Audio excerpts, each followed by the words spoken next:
especially things like sanctions across different jurisdictions, not just Iran, but possibly Venezuela and even Russia and Ukraine, start to become the focus as we get through into the summer months. So I don't think the market's getting hot and bothered about a big headline move. Well, it's increasingly broad-based. I mean, obviously the energy prices are up, and that's flowing through in terms of airfares, and you're starting to see it in terms of grocery prices because of the cost of transporting food from the port or the farm to the store shelf. But you're right. It does feel like the inflationary effects are broadening out and will impact prices more broadly. Core good inflation was up strongly as well. And it's not just about the war in Iran and the higher energy prices, but it's also about the tariff and the pass-through there that continues. So, yeah, inflation obviously is high, and the direction of travel feels disconcerting. Take a short break, set you up for our own trading session on the other side. Stay tuned.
Welcome back. Let's set you up for the day's trade, and our research team is here with the trade setup and the stocks that should be on your radar today. First up, Sonal is here to get us all the market cues that we need to watch out for. Sonal, good morning. It's been an action-packed morning already. What are the market cues that you're watching out for today? Action-packed and how? And before we talk about what the action has been, let's do a recap of what happened with our own markets yesterday. Closed below 23,400 on the Nifty. It's the fourth consecutive day of fall that we saw for our own markets, and the steepest single-day fall in the current financial year for Nifty. Wix ended above the 19 mark. Rupee weakened to a fresh low of 95.62. The CPI, or the retail inflation figures, came out and came in at 3.48% versus 3.40% month on month. So there was some impact on a month-on-month basis. The net buying from DIs continued to the tune of 8,000 crore rupees. FIIs net sold again at around 2,000 crore rupees, but the selling figure was lower if we compare it to Monday. The big talking point has to be the import duty hike on gold, silver and precious metals that has come by from the government, effectively increases from 6 to 15%, and this is just a start of some of the things that would come by in order to ensure that the current account deficit is under control and the rupee continues to be at these levels, or at least appreciates from these levels. So we'll watch out for whether there is another measure being taken with respect to, say, fuel price hike, or even liberalization remittance scheme, something to be done with that as well. Nifty now is placed below its 10, 20, 50, 100 and 200 DEMA. The support is at 23,100, resistance at 23,800. GIFT Nifty is indicating a gap down start. We have crude oil prices which have surged again. Even in US markets, inflation came in at 3.8% in April, highest since May 2023. All eyes now on Trump-Xi meeting this week. And of course, the markets, those indications will come up for you on the screen. Even the US markets quite mixed as far as yesterday's trade is concerned. Sonal, thank you for setting that up for us. Now Upasana is here with the stocks that should be on your radar today. Upasana, good morning. Good morning. First up, let me start with Berger Paints. Overall, it's been a good quarter for the company. It reports double-digit volume growth, and revenue has also seen an uptick of 6% on one-year basis, and EBITDA margins have seen an expansion of nearly about 100 basis points at 16.8%. Tata Power is the next one on our radar. It has been a subdued set for the company. Revenue down 12.8% below estimates, EBITDA margin at 17.4%, and net profit also down 4.5%. Torrent Power revenue down nearly about 1%. Margins stood at 17.9 with an uptick of about 40 basis points. Net profit overall is down 70% here. Next up is Dixon Tech. Q4 is largely in line with our poll. The revenue has seen an uptick of 2%, largely in line. EBITDA margin is slightly higher at 3.9% versus the poll of 3.6%, and adjusted PAT up nearly about 21%. Next up is Dr. Reddy's. The decline that was seen it was a weak set, and the decline was largely due to lower Lineotide, that is Revlimid generic sales, and the revenue has seen a downtick of 12%, and PAT has seen a downtick of 86% on year-on-year basis. MTAR Tech is the next one. Overall, it has been a good performance by the company. Revenue has seen an uptick of 67% on the back of the strong execution. Margins have seen a sharp uptick of 154 basis points to 20%, and EBITDA has seen an uptick of 81%, taking the net profit up 3 times. Next up is Texmaco Rail. It's been a good quarter for the company. Revenue down 13%, but the company forays into defense manufacturing and also collabs with Sigma and also bags and 4,000 crore export order. So all in all, these stocks will be on today. Asna, thank you for those updates there. And lastly, Sudarshan is here with cues from the F&O space. Sudarshan, good morning. Well, 800 points gone in the last 2 trading sessions, but where is the potential support that's emerging now according to the F&O data? So as you have said, the major downtick that you have seen in the market for the last few days, or say last 2 days, and that's mainly, if you take a look at the F&O data, it was another day of major call writing. Anything about 23,500, we have seen aggressive call writing to as high as 24,100, and that's the reason next support for the market comes around 23,000, and if we fail to hold that, next support comes around 22,800. If you go by the indicators, the major indicators, crude remains elevated, still around Brent still around $107 per barrel. Rupee again has hit the record low. Yesterday hit the low of 95.74, closed also at the record closing low. But if one silver lining can talk about is your put call ratio. Now it has gone into the zone 0.70. From there, if there is any positive news, we can see a minor short covering. Talking about the FIS flows, again, they continue to remain sellers both in the index futures and the stock futures. And if you take a look on the addition, short side additions, it's at multi-month highs. They have added short positions of more than 16,000 contracts. Now longs exposure has reduced to 11% and short side exposure has increased to 89%. Come to the options data on the put side, 23,000, 22,800 were the most active, where we have seen maximum increase in the open interest and also increase in the premium, while on the call side, the maximum addition was seen at 23,500. So support for Nifty, first support 23,000, next support comes around 22,800, first resistance 23,500, next resistance, or say buying returning in the market will only happen once we cross 23,800. One stock remains in the band, sale.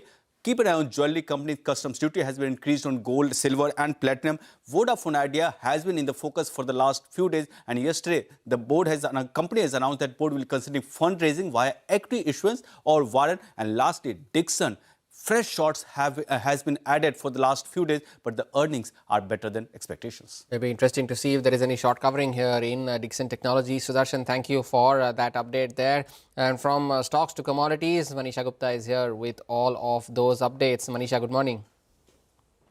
Morning, and thank you for that. Well, most of the commodities really seem to be holding on to their gains. Crude oil prices, for example, are holding above 107. The prolonged conflict in Middle East and continued closure of Strait of Hormuz continues to add that geopolitical premium. And then the markets have a new thing to watch out for, and that clearly is a 2 to 3 day meeting that the US and China presidents would be holding. It starts today, that is 13th of May, continues until 15th of May. That is the time period that the US president is visiting China for. And any statements, developments, common agenda would clearly move the markets therein. But you also have seen gains continue for the gold and silver prices. Gold is holding above $4,700 an ounce. Higher energy costs have finally started showing its way into the U.S. inflation, which accelerated more than expected for the month of April to 3.8%, which is the highest since May 2023. While the markets, of course, are looking at a possibility of no rate cut this year, but it is the overall demand from central banks and ETFs which is keeping gold and silver both in good favor. And finally, copper should be on your screens because we're looking at all-time highs in the U.S. markets. There, of course, have been concerns about shortage of sulfur and sulfuric acid from Middle East. That is what is used for mining and smelting. And with that availability not coming in, not from Middle East and China and Russia curbs as well, copper clearly on its way higher. So while LME hasn't hit a record high, U.S. copper already trading at all-time highs. Interesting. But Manisha, the big update that has come in this morning is about the government increasing customs duty on gold and silver. Tell us more on that. Oh, well, absolutely, Hormuz. We've been talking about that since morning today. Gold, silver, platinum, jewelry components, all of this has seen a rate hike or import duty hike. Earlier was 6%. Now we stand at 15%. So 5% was the duty, which has gone up to 10%. The cess increase has been much higher from 1 to 5%, and that brings us to nearly 15% of our total duty. Now, this is with immediate effect starting today, 13th of May. So you will be looking at gold prices at its opening itself, expensive by 12 lakhs a kg.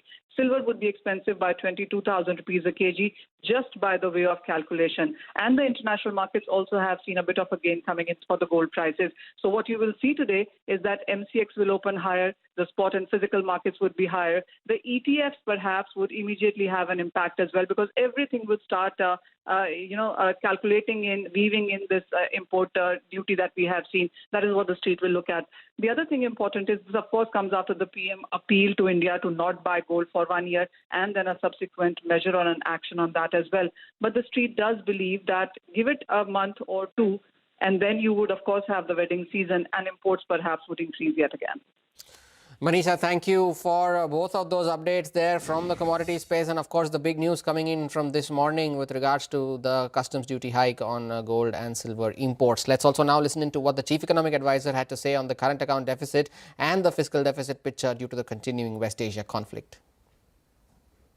The net FDI side, I think, we were a victim of our own success in having a very deep equity market with a very healthy IPO pipeline. So many PE VC investors found it easier to exit from India to compensate for their inability to exit from other markets. But nonetheless, I think this is a challenge for this year because the current account deficit could widen from less than 1% of GDP to anywhere near 2+% of GDP, which we have to finance. And that means we have to make ourselves always attractive for investment in general, both domestic and foreign, and that is something we need to do it in order to also attain future strategic leverage. We'll take a short break, get you all the updates from the world of AI on the other side. Stay tuned.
Welcome back. On to the latest from the world of AI. Rachna is here with that wrap. Rachna. Well, starting with Anthropic's Mythos model that has sent Wall Street banks into emergency mode. JP Morgan, Goldman Sachs, Citigroup, Bank of America and Morgan Stanley all have access to Mythos under Project Glass Swing. Now, Mythos chains lower risk vulnerabilities into high severity exploits, forcing banks to patch flaws in days that previously took weeks. Then there's Google, that's embedding AI across every Android device just weeks before Apple's own AI reboot at WWDC. Gemini Intelligence will handle cross-app automation, multi-step tasks, rolling out first on Samsung Galaxy S26 and then on Google Pixel 10. Then there's OpenAI CEO Sam Altman, who took the stand today in Elon Musk's federal lawsuit in Oakland. Musk's lawyer asked if Altman was completely trustworthy. Altman said he believes he is. He was then pressed on accusations of dishonesty from former board members and asked about his brief ouster as CEO in 2023. Altman called it an incredible betrayal, saying he was completely caught off guard. Then there's SoftBank that has injected $457 million into Graphcore, the UK AI chip company it acquired in 2024. The funding is just a portion of what SoftBank plans this year. Anthropic is also pushing into the legal sector with 12 new plugins and 20 plus MCP connectors linking Claude to legal software including Thomson Reuters, DocuSign and Harvey. Now, tools cover deposition, prep, drafting and case law research, pretty much everything a junior lawyer would do.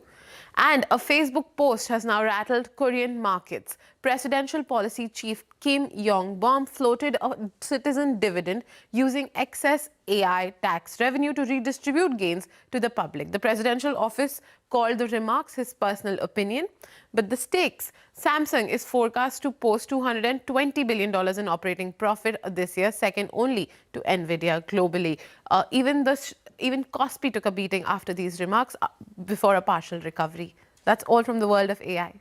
That was interesting, that development that took place yesterday, the development, the subsequent fall and then the recovery, of course, and the clarification came in that it was just his personal opinion. Take your leave on this edition of Power Breakfast from me and the team. Thank you so much for watching. Bazaar Morning Call on the other side sets you up for the day's trade.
Every morning, the countdown begins for the markets with meticulous research and analysis designed to help you capitalize on the trading day.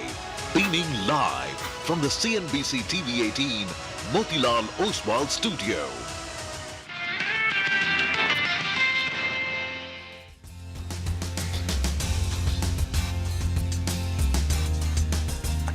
Good morning. Welcome to Bazaar Morning Call. We're coming to you live from the CNBC TV 18 Motilal Oswal studio. I'm Reema Tendulkar, and with me today are Nigel and Mangalam.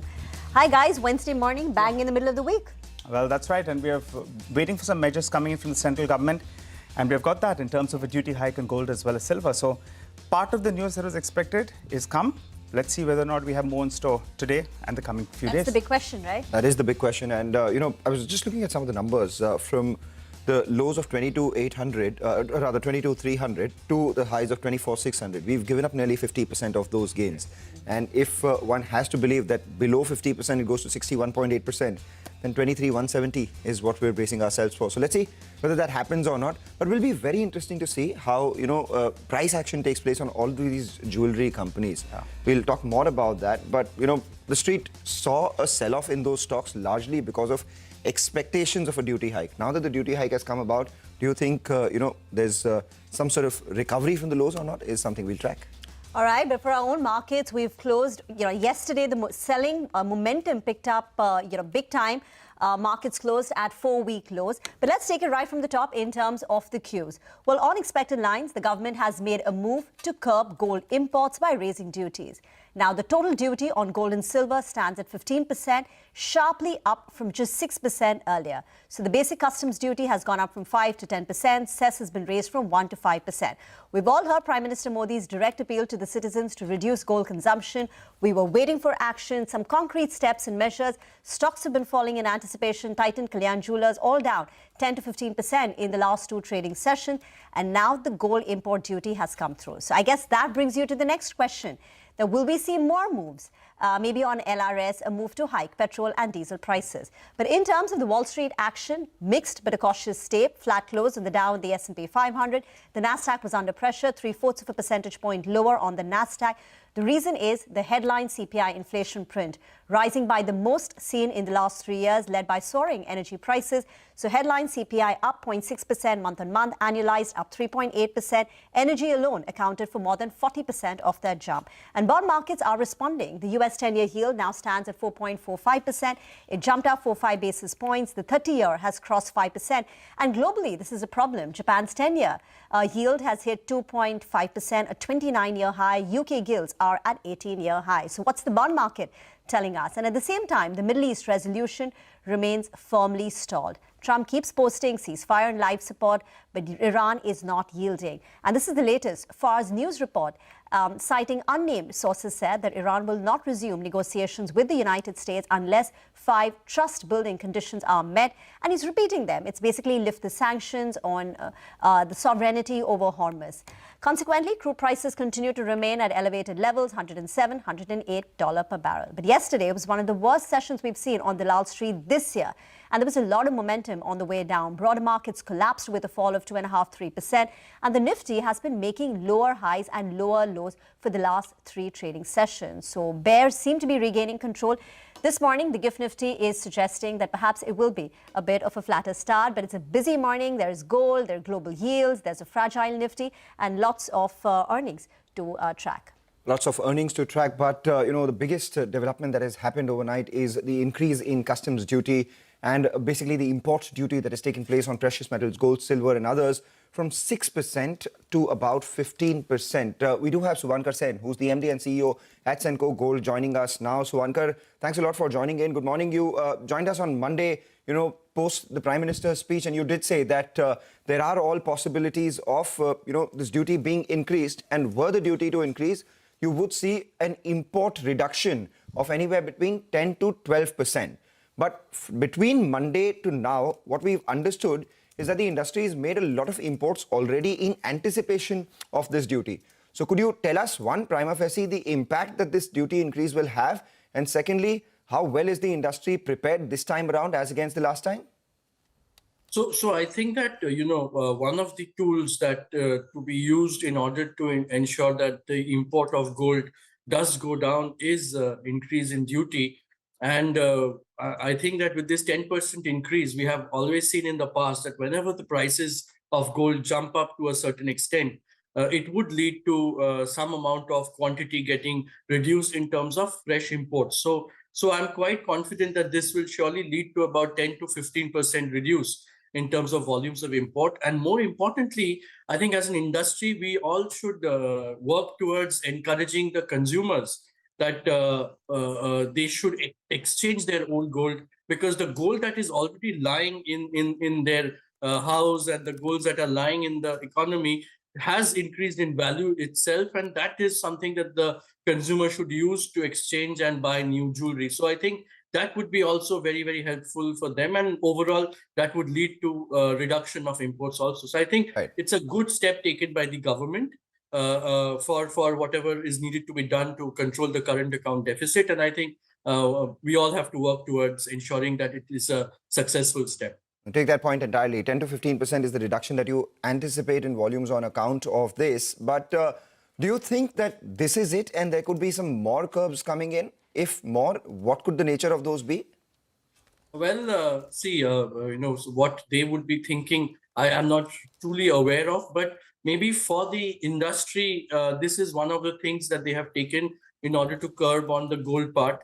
If there are more steps to be taken, it could be something policy decision in order to ensure that gold is not freely coming in. There could be steps that are taken in which the investment aspect of the gold, where people are investing in gold, and as a result, the gold is getting stored and hoarded in our economy. There could be steps on ensuring that those investment gold is somehow controlled. For now, it will be a short-term initiative, but these are the steps that could be taken. Other than that, I think that many steps towards control of foreign exchange could be one more thing that they can work upon. But those are other aspects. It might not directly impact the jewelry industry, but other ways of controlling current account deficit in terms of LRS, in terms of how the dollar movement would be flowing. I think those are the other things that they would be looking into from a policy perspective. All right. Hi, Mr. Sen. Good morning. Good to see you in, and appreciate your comments on that front. One argument is that when you see these sort of duty hikes, the unorganized market becomes rather active, and it puts the organized guys at a bit of a disadvantage. What does past record suggest with regard to this? When duties get hiked, do you see, the unorganized guys gaining? Because that's a bit of a threat for an organized player like you, right? Yes, it is. For the unorganized market to flourish, there are, what is the way of doing it? It is physical movements. And I think this just gives an added responsibility to the government to ensure that routes and the ways in which the unorganized players get the source of these kind of gold from the wrong sources should be controlled. So the alertness and the focus on stopping these should happen. I think as organized players, that always remains a worry. And we would appeal to the government that, yes, we understand that this duty rise was a need of the hour, but yes, we must ensure that the illegal routes are stopped very strongly. So this could only be an appeal for now. The risks remain, but we need to ensure that those routes are stopped. Mr. Sen, morning, Rima here. I know it's early days, but for FY27, you were guiding for a value growth of 20-25% and EBITDA margins broadly 7.5 to 7.8%. How do those numbers change with this? Yeah, I see, it's early days, but the value of the gold itself, due to the duty rise, has gone up by, 8-9% overall in general. The international market price movements would be different and get added either more or higher, but already the value growth has gone up. If we continue to focus on old gold exchange, then automatically, the value rise would happen. So I don't see there is much of a risk on the 20-25% increase in terms of value. Yes, but there could be some impact in terms of the volume risk, because we've seen that every time the gold prices go up, consumers buy lesser quantity of gold unless they are exchanging their old gold and taking equivalent quantity of gold. So that's there. And the EBITDA margins also, we are only in the month of May. So I'm still very positive, and that the numbers that we have planned for the whole year, we all work towards it and we achieve what we have thought of. Vankar, you've been around for a while. Between 2013 and 2015, there was a similar set of steps taken to, curb gold imports. Versus that time and now, what have the changes been? Because what I'm given to understand is that from then to now, the domestic procurement has increased a little bit. Gold on exchange is now 50% of the market. So how much in absolute terms does the industry actually, get impacted? 3 weeks. One is you said that 2013-14, the old gold exchange from the consumers was only 20-25%. Today we speak of 50-55%. So consumers, because of the rise of price, consumers are exchanging their old gold more and more. That is one part of it. The jewelries that are being bought by the consumers from that time and now, they are of lighter quantity. They are buying more 9 carat and 14 carat, which indirectly means that lesser quantity of 24 carat gold is getting used. And that also means that lesser quantity of 24 karat gold is getting imported for the purpose of jewelry. So those are the areas in which it's a much better situation for the economy in terms of consumption of gold. So that is one. If you also go back to 2013, 2014, 2015, there was a policy taken which was called 18, in which gold was given for the domestic purpose only if there was a certain quantity of gold that were being used for the export purpose, because we need to make sure that gold available for exports are also available, and exports is a priority to get the foreign exchange for the economy and also to preserve the employment situation for the karigars. So I think that government should come out with some kind of similar aspects in which the export gold is looked into, which would help us for the foreign exchange earnings as well. So yes, that is one policy that had been taken at that point of time till now. And other than that, I think that quota and all sounds very bad, but a controlled mechanism in which to ensure that, yes, so much of gold is getting imported in the economy, which is good enough for consumption, good enough for the jewelry industry. And as far as investment and holding is concerned, that could take a backstage for now. As I think that's how one has to look at it. Mr. Sen, just one final question from my end. What is the industry expectation on how long these higher duties last before they are reversed? Does this go on for 1 year, 2 years, 3 years? No, I think till the pressure for the Middle East crisis and the availability of crude oil. What is the industry preparing for? Industry is, I think, preparing for at least an 1 year kind of a situation, because it's a need of the hour. Industry is with the government with the step. But yes, but if you look at it in a very factual manner, then unless the war ends and the crude oil prices comes down and there is some amount of stability in terms of the supply chain getting smoother, which itself will take about a year's time, I think mentally we are all prepared for a year, and then gradually I think the government will step by step start on reduction of duty. But for now, till things are uncertain, this will remain for a year at least, I think so. Mr. Sen, always a pleasure speaking to you. Thank you very much for joining us as soon as the news breaks on CNBC TV 18. Well, that's the big story for the markets, but let's get back to what the technical F&O picture looks like in terms of flows, what you should watch out for. Nigel's walked across to the big wall.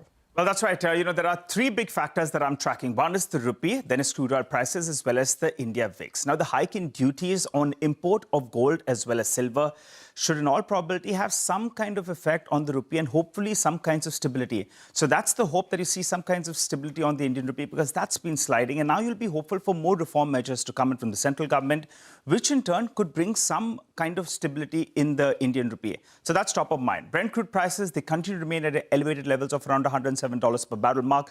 You're hoping to see some kind of cooling off on that front. And the India VIX, last couple of days, well, it's been threatening to go past the 20-odd mark. So you want to see that as well cool off. These are the top 3 indicators that I'll be looking at. Yes, the markets have corrected big time, but is there a case for a bit of a tactical bounce on the Nifty? Probably yes, particularly if we start off on the back foot, and if, intraday, you could possibly some kind of bounce back. The reason I say that is yesterday there was weekly expiry. So from around 3 p.m. out, you did see a sharper pullback, in trade yesterday. So that could be one reason. Normally, when you start the new contract, you see some kind of adjustment. So hopefully that happens. Point number one. Point number two is the recent fall has been very, very sharp. On the Nifty Bank as well, we have pulled off close to 1,000 to around 2,500 points. All of this in a matter of 4 sessions. So that's telling you the kind of slide we have seen. And it's been a little bit excessive on the downside. It's been very, very swift. So that gives you some reason to believe maybe, in fact, you could see some bit of a bounce. And the FI short positions. Now, you just pull up the chart in the last few trading sessions. Since the start of the series, the short positioning is up more than 65,000 contracts, telling you that, in fact, the shorts, they have got into the system. And now the short positioning in percentage terms is holding at around 89% from the FI stable. Clients are doing actually the reverse because they have gone ahead and they're buying into the index futures.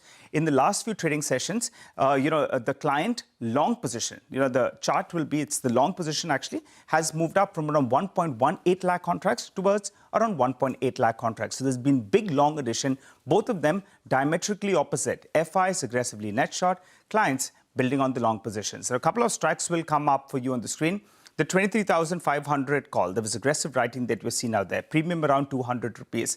But at the 23,500 put as well, there's quite a bit of action. And you put both this premium together, it's roughly around 500 rupees. Now, you could be looking at a short straddle out here at around this 23,500 mark, which means you're pocketing the premium on both these two strikes and you're hoping that the Nifty stays in a bit of a range. So if you're pocketing closer to around 500 rupees, then you're hoping that the Nifty stays in this near-term range of around 23,000 to around 24,000 odd mark. That's a very wide range. That's just in the near term. But for today, if you're looking at 1Q, it'll have to be that the Nifty will want to make a higher high and a higher low, because that's not been happening in the last few trading sessions. So we could see a bit of a relief rally, but that's going to be a bit of a resistance mark in today's trading session. There's a case that we see some kind of a pullback from the day's low today. The Indian rupee as well should show some kinds of stability, but otherwise the fall has been very, very excessive and very sharp just in the near term. So hoping to see some bit of relief. All right, let's see whether that relief comes or not, but let's tell you what the interactions are that we've lined up for you today. Coming up at 8:35, the management of Nazara Tech joins in to discuss their fourth quarter earnings. At 9:20, we have Prateek Agarwal of Motilal Oswal AMC, the first market master of the day. 9:30, the management of Dixon Tech joins in to discuss their fourth quarter numbers. Then we have the management of CleanMax and Tata will be discussing their numbers as well. At 9:50, Abhijit Roy of Berger Paints joins in with numbers coming in for the company. And towards the end of the show, Sagility joins us on their fourth quarter numbers as well. But we'll take a short break. A lot of stock-specific action to track today. We'll get to it in just a bit in our top 12 segment. And we're looking at Berger Paints, Dixon Tech, Max Financial Services, Newland Labs, Vodafone Idea, all of them on the back of positive news flow. And jewelry stocks. Dr. Reddy is about these. We have Tata Power, Torrent Power, stocks that are likely to open in the red, while we have a mixed view on Dex Macro Rail.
Welcome back. You're watching us here on Bazaar Morning Call. A lot of stocks that we need to monitor today, and our research team is standing by with the CNBC TV18 list of top stocks for the day. And the jewelry stocks, they will be on our radar. We just spoke with the management of Senco Gold. Let's recap the news that came by. It's the first move from the government post Prime Minister's speech. Basic customs duty on gold, silver and precious metals have been hiked from 5% to 10%.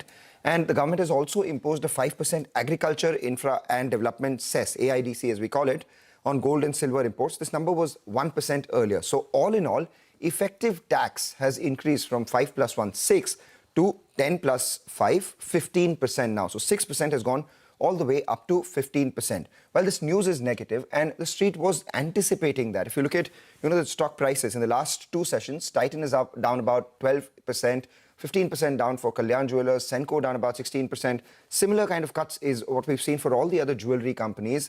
Whether they open in the red and thereafter see some recovery from the lows is something that I will be monitoring. And there are three reasons for a possible recovery from the lows. The first one, obviously, as brokerages say, that organized players are better placed to navigate through this, the likes of Titan, etc. Over the last few years, they've also worked to reduce the impact of potential regulatory risk. And the share of gold exchange is 50%. Domestic sourcing has also increased. The second part is that when the duties were reduced same time last year around the budget, the first couple of quarters saw a margin impact on inventory on which duty was already paid, and thereafter the companies had to take a price cut. There will be a reverse impact on that. So over the next couple of quarters, we will probably see a margin surprise because of inventory gains coming in, the inventory that these companies are holding on which a higher duty will be imposed. So as a result of which there could be a margin surprise. And the third part, obviously, is because gold prices will decline, could that mean some sort of buyer increase coming by? Because demand for all these companies and their products has been fairly strong, even in light of higher gold prices. So maybe, this could be the reason why after an initial dip, we'll see a recovery on all these jewelry stocks. Okay, all right, Mangalam, thanks a lot for that. So valid analysis coming out there. Stocks start off in the red, but Mangalam making a point that probably there could be some bottom fishing as well in today's trading session. We'll keep an eye out on that. Hopping across to Ekta, she's here to tell us about Dr. Reddy's numbers. Morning, Ekta. Morning. Well, definitely disappointing for Dr. Reddy's. The decline which they've reported this quarter was mainly because of lower Revlimid generic sales as well as one-time shelf stock adjustment. So the exceptionals impacted the revenue growth by 5.3% and EBITDA margin by 6.5% for Q4. To take you through the numbers, revenue was down 11% year-on-year, margins came in at 13%, and the profit was only 220.5 crores, even much lower than what the estimates or the poll that we were working with. North America was the key culprit. It was down 50% on a year-on-year basis. India, however, did well. It was up 20% on a year-on-year basis. The company, however, is confident. They are looking at semaglutide as one of the big triggers and looking at 25% margins and double-digit revenue growth in the medium term when it comes to guidance. Thank you very much for that, Mangalam. Berger Paints? Solid numbers that have come in from Berger Paints. But, again, the question is that what happens in the first quarter? Fourth quarter, double-digit volume growth. Gross margins at a 12-quarter high. So revenues, reported revenue up 6%. Gross margins at around 44.2%. EBITDA has jumped by 13%. And the net profit has jumped by 28%. And here's where the big beat comes in. Volume growth of 11.8%. The Indian operations actually saw market share increase. So their market share now stands at 20%. The other parts of their business, construction chemicals, waterproofing, protective coatings, all of them did extremely well. And automotive coatings as well has provided a further fillip because GST cuts meant auto demand was strong, and as a result of which there was good demand for auto paints as well. Outlook for FY27, staggered price hikes from March expected to support the company's gross margins. Competitive intensity, they believe, is likely to remain elevated, and demand conditions continue to be closely monitored. We'll be speaking to the management shortly on our show, as we promised earlier. But I sense the stock opens in the green, and from there, do we see a bit of a sell-off because of fears of the first quarter numbers? Something that we'll be tracking very closely. Okay, thank you very much for that. Tata Power, Torrent Power also reported numbers. Vivek joins in with more. Well, that's right. Good morning. A slightly subdued set from the power universe this time. JSW Energy was a bit of a miss. Tata Power too, a subdued set coming in. Final quarter as far as Mundra losses are concerned, so that's a positive. But apart from that, core business disappointed the street. Now, in terms of the revenues, down by almost 13.5%. Margins contracting by close to 120 basis points. Profitability down by close to 5%. Now, in terms of what actually aided the performance this time around, there was a recognition of a deferred tax asset on a standalone basis. Along with that, there was an additional profit booked at the Delhi Discom due to recognition of the tariff orders. On the other hand, impairment of investment is something that went ahead and impacted the performance this time around. However, the company said FY27 is expected to be materially better versus FY26, but a couple of downgrades have come in on account of stretched valuations. Now, in terms of Torrent Power, again, a slightly subdued quarter, and one of the bigger worries will be the fact that the generation EBIT has seen a bit of a loss this time around, so that will be something that the street will require more clarity on. But revenue is down by close to 1%, EBITDA doing slightly better, up 2%, margins are 40 basis points higher, profitability down almost 70%. Now, again, when you're looking at what impacted the numbers, generational EBIT loss at close to 39 crore versus a profitable EBIT last time around of a little over 230 crore. Gas-based generation business saw significant downtick this time around. This on account of gas market volatility, and on the back of that, some of the company's gas power plants didn't work according to the required PLFs. Thank you very much for that. Now to Dixon Tech. Upasana joins in with her analysis. Well, the Q4 is largely in line with our poll. If we look at the revenue, EBITDA margin, all three are largely in line with our poll. Now, mobile revenues were hit because of the weak demand on account of continued high memory prices, which impacted the overall volumes as well. Now, if we look at the mobile segment, it delivered better than expected growth with a revenue uptick of 4% on YoY basis, and margins also stood better at 3.6% than as compared to what the street was estimating. Now, company expects the domestic smartphone volume excluding Vivo to remain flat and stable at 32 million units in FY27. And mind you, in the con call, management has also reiterated that the Vivo JV approval discussion with the government is at an advanced stage and appears very close towards the approval. So that is something which could trigger the stock forward. Now, looking at the numbers on a consolidated basis, revenue has seen an uptick of 2%, EBITDA seen a downtick of 8%, and EBITDA margins stood at 3.9% with a downtick of 40 basis points, and adjusted PAT has seen an uptick of nearly about 21%. If we look at the full year view and full year growth of the company, it has reported a revenue uptick of 26% and margins have declined by 10 basis points. And if we look at the brokerages, they have given a mixed review on the stock. So going with a mild green on this one, but might slip into a red as we speak later in the day. Got it. All right, Upasana, thanks a lot for that. Let's get in Ekta. Ekta, tell us about Newland Laboratories. How are the numbers? Well, fabulous set of numbers. It is a CDMO. It provides API, complex intermediates and custom manufacturing solutions. This quarter, 136% revenue growth, margins almost 40%, and profit 212 crores, which is up 664% on a year-on-year basis. Now, remember that numbers can be lumpy because in one quarter they do have some contracts that they execute, but in the other quarter the molecules won't come through. So it is definitely lumpy, but the trend has been positive for the company. The company has said that margins this quarter were due to the record revenue, but should not be seen as an indicator for future performance, but they have good visibility in the short to medium term. The trend of the business continues to be strong. Remember, stock is up 36% in the past 1 year and 17.8% just in the past 1 month. So maybe there might be tempered gains. But if you look at it from a long-term perspective, I think the street would be quite happy with what they've delivered. Thank you very much for that. And finally, Vodafone Idea, because along with numbers on the 16th of May, the board has said that they will consider a fresh equity issuance, which could be via shares or warrants on a preferential basis. So the street will be excited because the AGR resolution is done. The question is, who will be the investor? Will it be the Aditya Birla Group? Will they get in an external investor? Because the government is the largest shareholder in Vodafone Idea. So finally, some movement coming through on fundraise, but it looks like it will be equity fundraise before they get through with their bank fundraise. But that's Vodafone Idea on the watch list. 16th of May is the date. Yash is now joining in for Max Financial Services.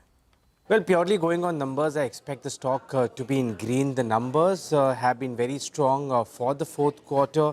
The monthly numbers indicated that there would be a strong top line growth, but what was, anticipated by the market what was the value that it would be able to derive. So on total AP, there's a growth of 18%, retail AP, there's a growth of 17%, both largely in line with what the CNBC TV 18 poll had suggested. Look at VNB, that has come in with a growth of about 15% and ahead of CNBC TV 18 poll. Margins as well at 28.21%. Versus 29.02%. Little bit of contraction was expected, but the street was anticipating a number of 26.35%. It's a 200 basis points beat as far as the CNBC TV 18 poll here is concerned. Largely on better value, which the company been able to derive. I'm going with green as far as Max Financial is concerned. All right, that's about Max Financial. Let's go across to Devyani, who joins in with her analysis on Texmaco Rail. Devyani. A bit of a mixed bag from Texmaco. Now, let's look at the positives first. There was a strong uptick in profit that was seen this time around in spite of a drop of 13% in revenue to 1,167 crores. Profit saw a 45% jump to 58 crores on a year-on-year perspective. So all in all, a good set of results coming in from the company. The company has also forayed into defense manufacturing with a 200 crore investment plan over the next 3 to 5 years in its subsidiary Texmaco Defense Technologies. The company has also collaborated with Sigma Rail Systems in a technology-based collaboration for railway signaling, safety systems and power electronics, among others. Now, the company has also received a 4,000 plus crore order, export order from Sika Africa Logistics for rolling stock and long-term maintenance. Now, those are all the positives. There is a big negative though. The auditor has issued a qualified opinion for a 700 crore contingency provision that's been created for impact on trade discrepancies and supply chain issues due to the ongoing geopolitical uncertainties. Now, keep in mind, this has been routed as a contingency liability and adjusted against the net worth of the company rather than passing it through the profit and loss as a provision. So this could outweigh all the positives from Texmaco in trade today. As a result, going with a yellow on Texmaco. Thank you very much for that. Let's do a quick recap of the top stocks. Stocks with positive news flow are Berger Paints, Dixon, Max Financial, Newland Laboratories, Vodafone Idea. Stocks with negative news flow are all the jewelry companies, Dr. Reddy's, Tata Power, Torrent Power. Mixed view on Texmaco Rail. That's equities. Let's talk commodities. Manisha joins in as always for a complete roundup. Well, thank you so much for that. I'll start with the crude oil prices because we're looking at prices holding above that $107 a barrel mark. That is because the U.S. and Iran negotiations have broken, and the markets believe that a prolonged shutdown of Strait of Hormuz is what we are staring at. So this is where the premium in prices continues to be on. The other thing that the markets also will focus now is the U.S. and China meeting starts today and is on Friday. So any statement, any discussion privy to whatever is being talked there will of course move all the asset classes, including the crude oil as well. But the gains clearly have come in for the base metal prices. Take a look at the copper prices. While the LME is trading at a multi-month highs, it is the U.S. copper which has hit a record highs yet again in the overnight market there. We are trading at $6.6 per pound there. This is because of shortage of sulfur and sulfuric acid. That comes in, 50% of that comes in from Middle East. And also there are curbs on sulfuric acid exports from Russia and China, and that is impacting mining and smelting as well, is the reason you have seen the copper prices run up. Gold and silver also holding on to their gains from the overnight market. So even as you're looking at the U.S. inflation data coming in stronger, the U.S. dollar index is firm as well. The safe haven buying or some buying or money rotation continues in case of gold and silver, trading firm in the Asian markets right now. Okay, all right. Thanks a lot for that, Manisha. Well, for the time being, we'll take a short break. On the other side, we have the management of Nazara Tech that's waiting for us, to talk about their Q4 numbers. Stay tuned.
Welcome back. Let's get to the corporates then lined up on the show. It's a packed day. The first one on our radar today is Nazara Technologies. Strong operational performance. Profits, though, have seen a big jump on account of the other income and a net tax credit. The gaming vertical continues to do very well for the company. Nitish Mittal Sen, joined MD and CEO at Nazara Technologies, is now joining in. Nitish, morning. Thank you for joining in. Rima here. So I understand when I look at your revenues and on a year-on-year basis, the decline is on account of deconsolidation of Nordwind. That happened in Q3, that happened in Q4 as well. But if I look at it on a quarter-on-quarter basis, it's flattish, 397 crore versus 402. So basically no growth on a quarter-on-quarter basis. So can you just explain that? And then what do you expect in FY27? Rima, for us, structurally, we've transformed the company in FY26 with a very strong focus on our core gaming business that drives much higher margins, which is why you will see year on year for this quarter, our margins have almost doubled to nearly now 20%. So I think we're on the very right track with focus on core gaming business. Our centers of excellence are driving great synergies. And therefore, while the revenues may have not scaled, our EBITDA is up 66% year on year over FY25. More importantly, if you also look at our cash flows, operating cash flows, leaving aside other income, etc., our operating cash flows INR 213 crores, which is 81% year on year. So I think the company is in a very healthy position.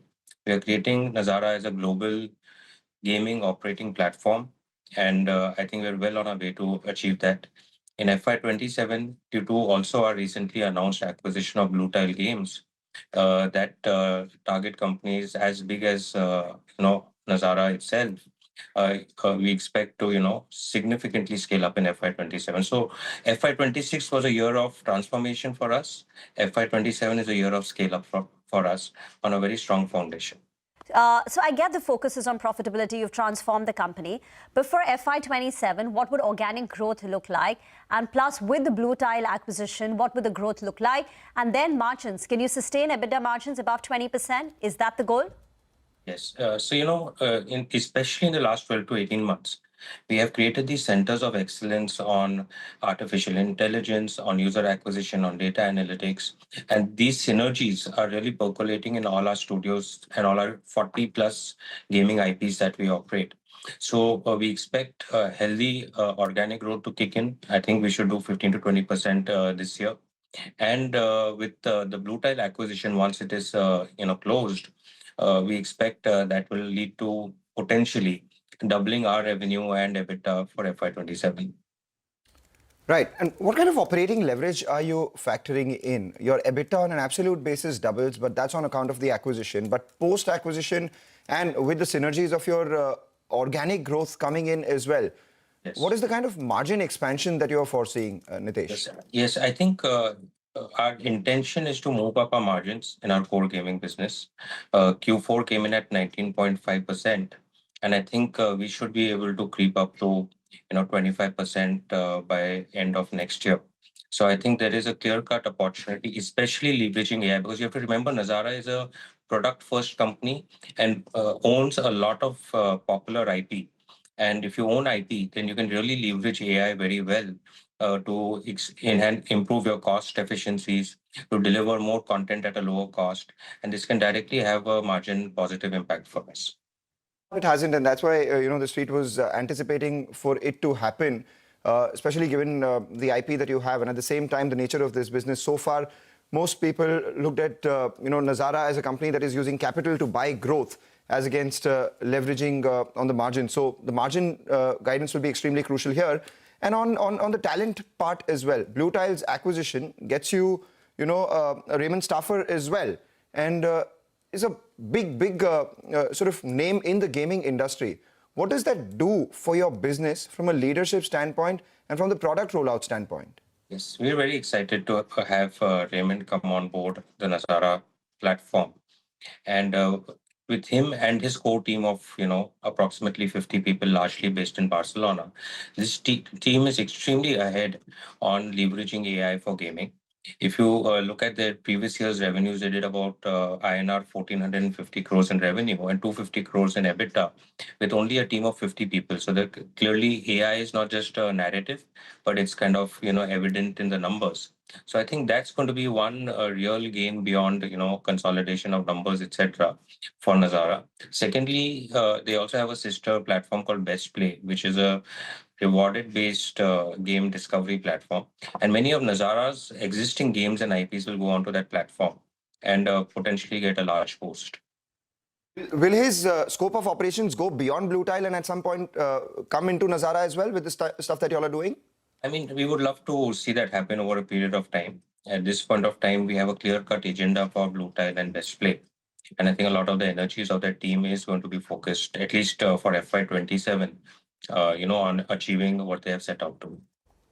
Okay, hi Nitesh. Very quickly, wanted to ask you about the turnaround strategy of Smash 2.0. There was a bit of a degrowth this time around as well. So what's giving you that confidence and what are the targets on that one? And also, what's the timeline for Nodwin's IPO? Anything in the offing? Should we look at it in this fiscal? I would not worry a lot about Q4 degrowth because it's a seasonal business. Q3, the October to December is obviously the peak season. But after acquiring Smash, what we have really set out to do is completely reinvent using our technologies, our gaming IPs. And I think we can bring a completely first-time experience to the consumers.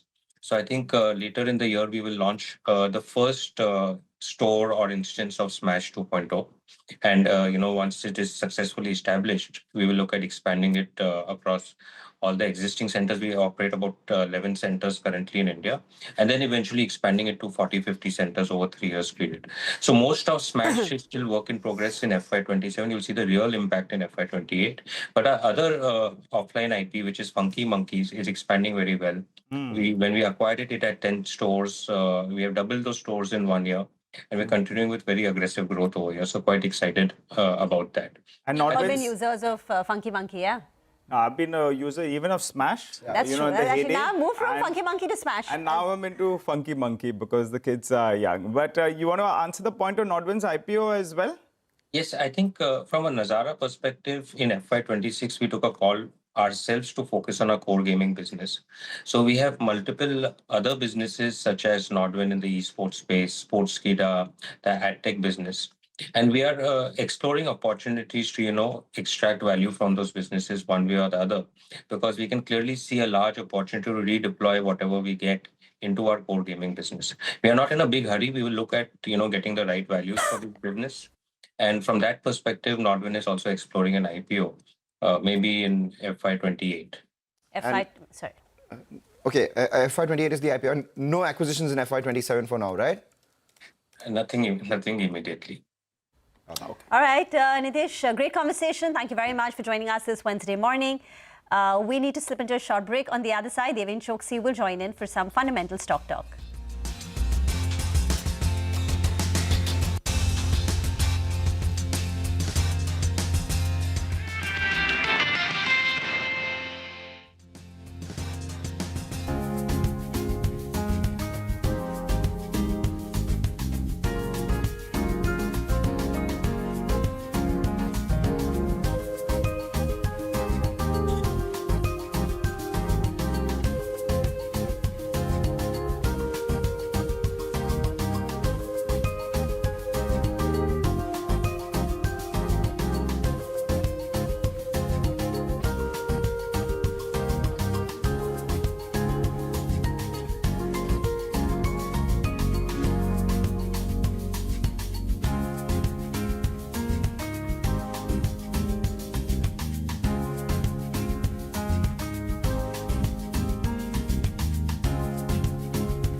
Welcome back. The news of this morning has been the government increasing customs duty on gold and silver. Total gold and silver import duty, which now stands at 15% from the previous 6%. The first move by the government since the Prime Minister urged citizens not to purchase gold for 1 year.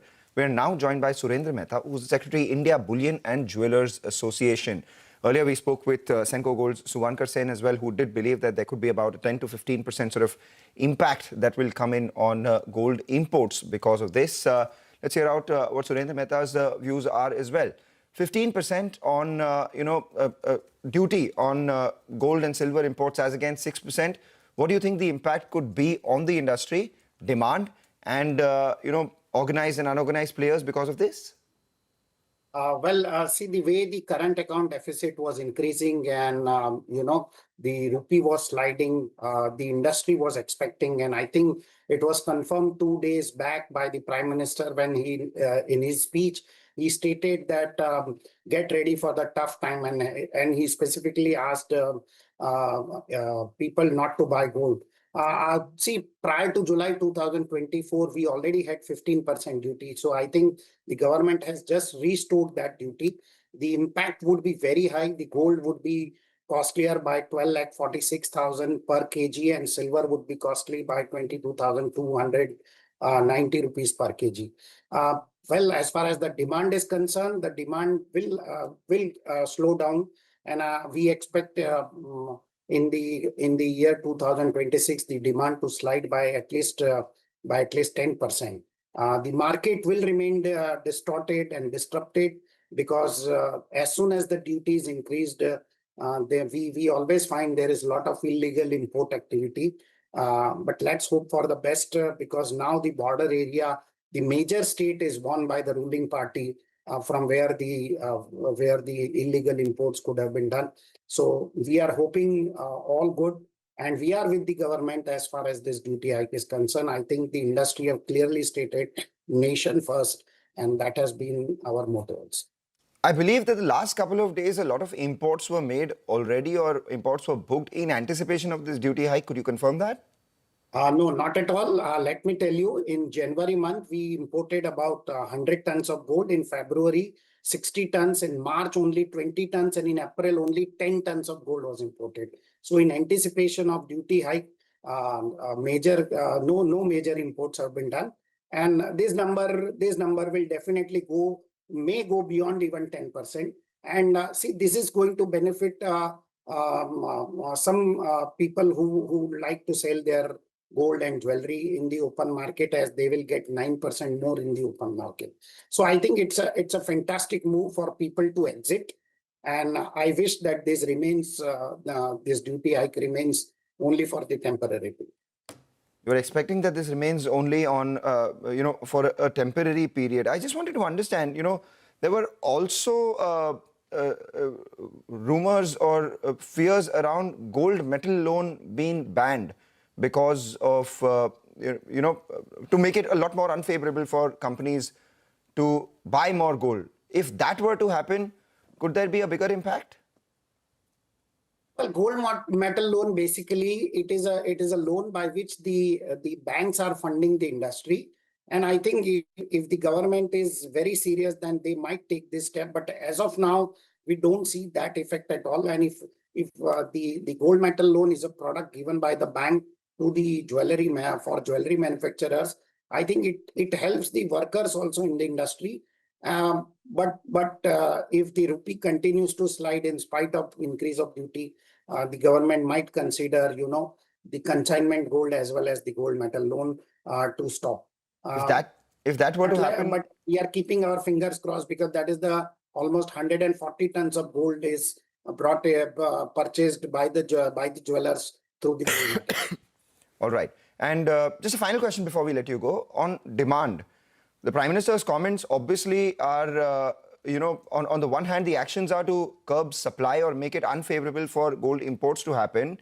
But the other, the commentary that was made, has that caused any sort of spookiness in demand? Have people not bought gold over the last 2 days? How's generally the market demand sentiment been?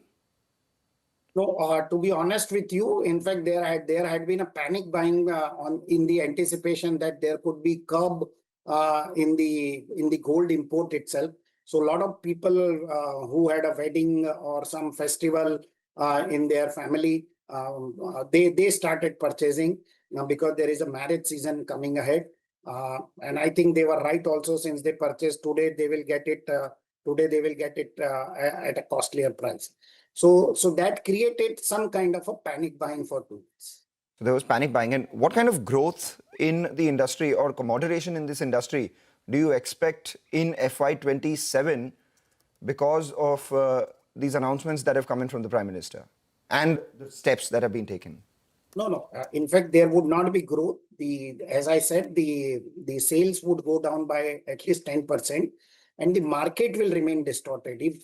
If there is an illegal import, or what we call by the other name of smuggling, then the market will remain distorted. The genuine players will suffer huge losses, and people, night by fly operators who bring illegal gold in the country, they will make a lot of money out of this. So as far as the growth of the industry is concerned, this is not giving any growth to the industry. That is for sure.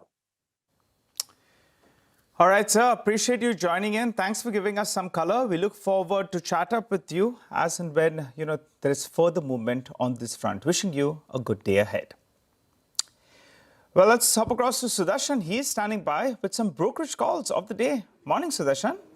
Morning, Nigel. So first one is Nomura has come out with a note on Sagility maintains buy call with a target price of rupees 58 per share. It says company is on track for early double-digit growth in FY27, and the guidance that company has provided for FY27 looks conservative, and there can be an upside potential. Expects 12% revenue growth for the company in FY27. Next one is SRF. HSBC has initiated coverage with a buy call, and target price here is 3,390 rupees per share. It says improving fundamentals in specialty chemicals and performance films to drive 26% earnings CAGR over FY27-29, but there are key downside risks, and those risks are tariff anti-dumping duties, further price declines, and also if West Asia crisis goes further. Next one is Grasim. Jefferies maintains buy call with a target price of 3,440 rupees per share. Company is set to receive 3,970 crore from Ultratech's dividend announcement that Ultratech has announced, and the past record suggests that company has retained half of that dividend to fund new businesses,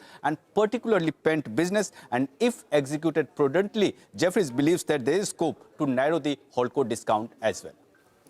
Got it. Okay, all right. Thanks a lot for that, Sudarshan. Well, let's go across to Deven Choksi, MD at DR Choksi FinServ, who joins us on the show. Hi, Deven. Good morning. Good to see you. Well, the street will actually not be very surprised because our Prime Minister gave us a heads up that this is probably in the offing. And that's why jewelry stocks, as Mangala mentioned, have corrected already 10% or thereabouts. If there is pressure today, do you think it will be an opportunity to accumulate some of these names? Because in all probability, this is not going to be lasting forever, right? There'll be some kind of pullback from these duties. Timeline is uncertain, but it'll come down. Your take. Yes, Nigel, good morning. Well, if you don't take too much of a short-term view and probably try and play on the volatility, I would think it is a case for wait and buy, not immediately enter into these particular businesses. Not forgetting the fact that I think in the last 1 year, these companies have been the most beneficiary of the local demand and the kind of consumption demand that the country has experienced. Most of the gold companies, including the gold finance companies, have had a relatively decent times as far as I think the market activity is concerned.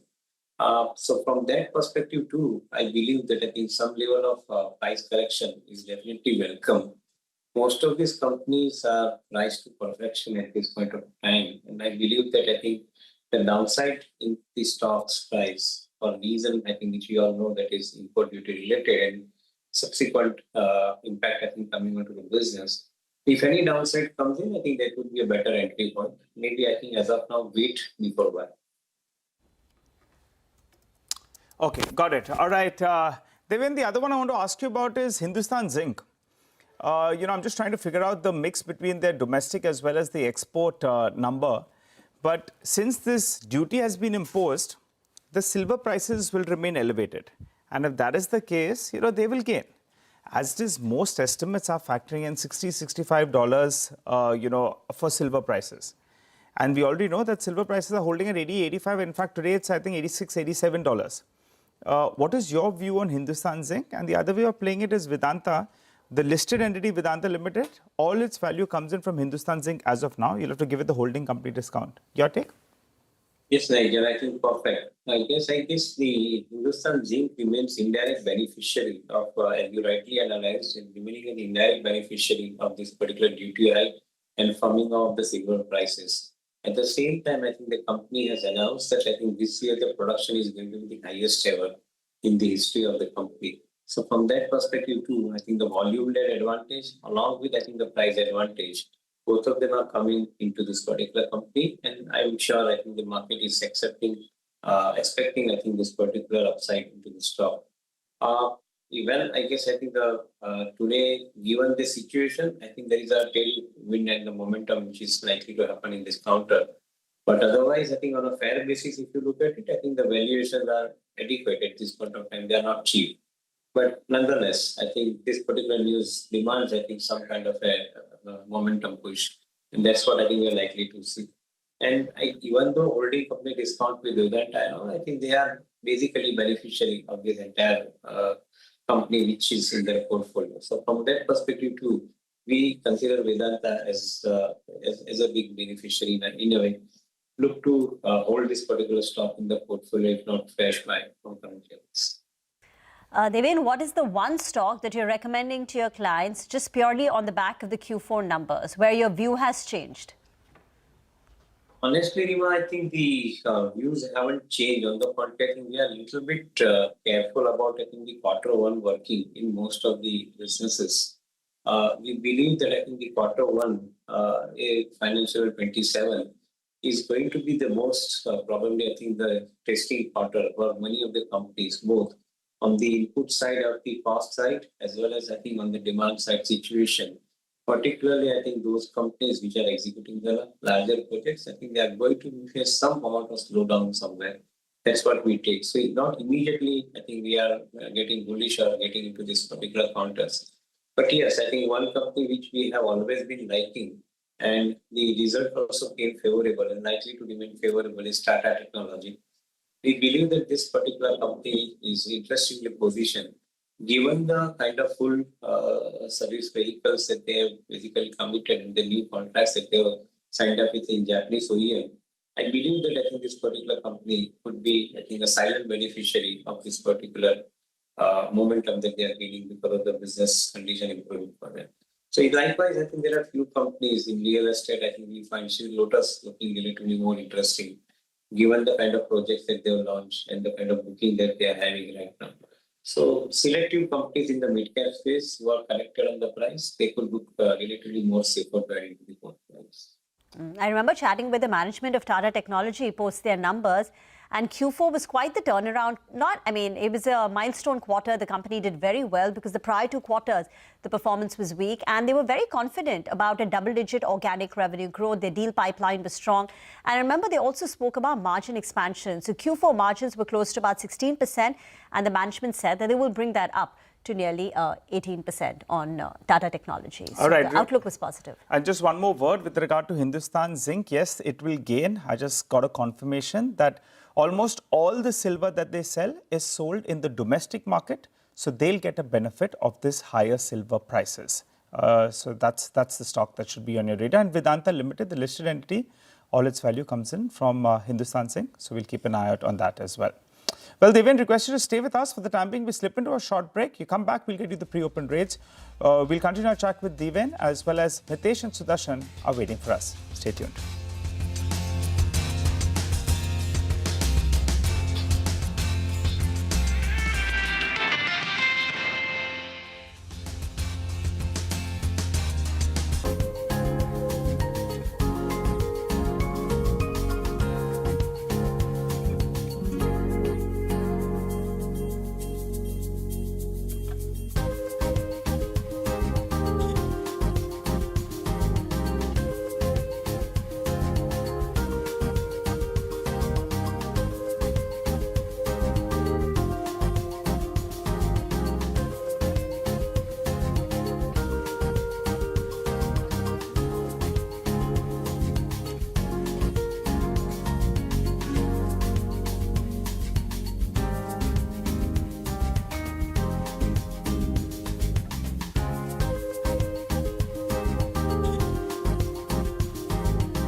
Welcome back. Well, we're going to get the pre-open rates in just a bit, but let's continue our chat with Devin Choksey. Devin, I wanted to ask you about Dixon Technologies. They're guiding for more or less flattish volumes on the mobile segment, but whatever growth you'll see over there will because price hikes is what they're anticipating. We'll chat with the management soon. The stock is still not very, very cheap, in comparison to what it was a few months ago, but it's still at 50, 55 times odd. What's your view on the name after the sharp correction we have seen? I think it's down 50% from the recent peak. Yeah, Nigel, I think, as I said before as well, I think we believe that these particular valuations are uncomfortable. They cannot be sustaining at higher levels. And I think there is relatively no margin of error at this point of time, I think, in the stock. So frankly, when you are grow flattish and on a higher base today, you are obviously on expanded capacity, so those costs come along. So certainly, I think there is going to be some amount of moderation happening in the expectations of the investor. And that's where you're likely to see the valuation getting derated to an extent. The correction in the price is certainly, I think, expected. And should it become significant, then in that case, I think it will be a better opportunity to look into. But as of now, we believe that I think the stock is fully priced for the time being. Maybe the corrected price would be a better opportunity to consider again. Do you think these Stuffcraft, TTK Prestige, Butterfly, Gandhimati, they could be structural themes? Because once again, if the argument is made that to bring down the energy consumption on coal, move towards renewable, you move the EV way. But on the consumption side, at home, household, it is the induction cookers. And the numbers are telling. For Stuffcraft in Q4, the induction cooktop volume growth was 67% year on year. Value growth was 89% on a year on year basis. Would you be looking at this entire theme, or do you think it's already played out? Already priced in, I believe. I think most of the market, I think, is believing. Of course, the growth is definitely going to be strong because of the kind of changes that we are going to be experiencing further. At the same time, consumer is having money and to spend. So certainly, I think there is no letting go on that particular aspect either. However, I think the valuation-wise, if you look at it, I think everything is in price. So the momentum remains comfortable at this point of time for those who are holdings. And those who want to trade for near term, I think they can possibly take the advantage of this momentum. But if you are purely asking me from the deep value discount that you are getting in this kind of counter, the answer is no. Maybe I think we'll have to wait for some meaningful price correction if at all you want to buy at a deep value levels. Right. What would you make of the paint companies, Devin? Berger Paints reported at near 12% volume growth. Now, on the one hand, there have been price hikes which have already been taken. On the other, competitive intensity is likely to remain high. How do you approach this space right now? So on one side, competitive intensity, as you mentioned, I think is definitely going to remain, and it is not going to go because the new players particularly, are likely to put more amount of pressure onto the existing ones. So that is understood. But more importantly, you are going to see the cost pressures emerging stronger again in this quarter. Even though the companies have had the price hike and they have had the benefit of, I think, the amount of consumption rate boom which is happening, which is also benefiting paint companies as far as I think the volume numbers concerned. But the cost pressure is definitely being seen in this particular counters. And we'll have to wait and see how soon, how fast crude oil and crude oil derivatives comes down. If they do come down in a systematic manner, then again there is a possibility to look back this company a little bit more favorably. As of now, my approach would be wait before buy. Wait before buy. All right. And what about Reliance? Do you have a view on that? So I think honestly, the oil to chemical business segment remains relatively more resilient. I think given the kind of export thrust that the company is having and a higher amount of cracks that they are enjoying in the refining business. So that is relatively, I think, a more safer business setting at this point of time as well. And the retail and the geo platform, both of them remain quite steady for now. So the correction in the stock price, largely in line with the market fall, probably this becoming a buying opportunity for company. Maybe I think between 1320 and 1290 levels, if the stock price comes down to, that would be a good buy opportunity for Reliance. Got it. I think we're getting some initial rates coming in on the MCX with regard to gold as well as silver. And one stock that we have highlighted is Hindustan Zinc because of its direct exposure to silver. So that's going to be a stock to track. But since gold prices are going to move up domestically, what's your view on gold financiers, Devin? Because they will get some more room to actually lend. And rising gold prices are normally positive for them. And some of these stocks have seen a good correction. Whether you look at Muthoot, Manappuram, I think even the banking names, some of them, Canara Bank, Federal, they'll have some kind of exposure out there. Maybe IIFL as well. Your take? Yeah, relatively very steady business, I think, at this point of time, given the kind of the thrust that they are getting in the marketplace. And at the same time, I believe that valuation-wise on a price to book for most of the NBFCs, gold finance NBFCs, I think they are adequately priced. So in my viewpoint, I think unless market gives you some meaningful discount and correction, initially I would not, immediately I will not be able to, get into this kind of counters unless we see some kind of a nervous correction happening in these businesses. Gold prices have opened up at 95.61, pretty much unchanged from Tuesday's closing level of 95.63. So not much impact on account of the signaling done by the rise in customs duty on gold and silver. Rupee continues to remain at 95.61. I think the low was 95.74 that took place in yesterday's trading session. Silver and gold prices on MCX have surged up nearly 6%. But markets have, the Nifty's eroded nearly 1,100 points in the past 4 trading sessions, and we are now trading at 4-week lows. Mitesh is now joining in to talk about market technicals. Along with that, Sudarshan Sakhani is also with him. Gentlemen, good morning. Thank you for joining in. Looks like we may have a little bit of a respite this morning, maybe flat, little bit of a uptick. What would the approach to trade be, Mitesh? Yeah. Well, good morning, Nima.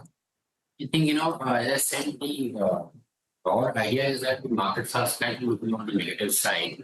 And while you might have bounce backs, I think till the market manages to capture 23,800 again, I think the idea would be that rallies would be facing significant supply pressure around this 23,758 mark. And my belief is that 23,100 is the first target, 100, 120.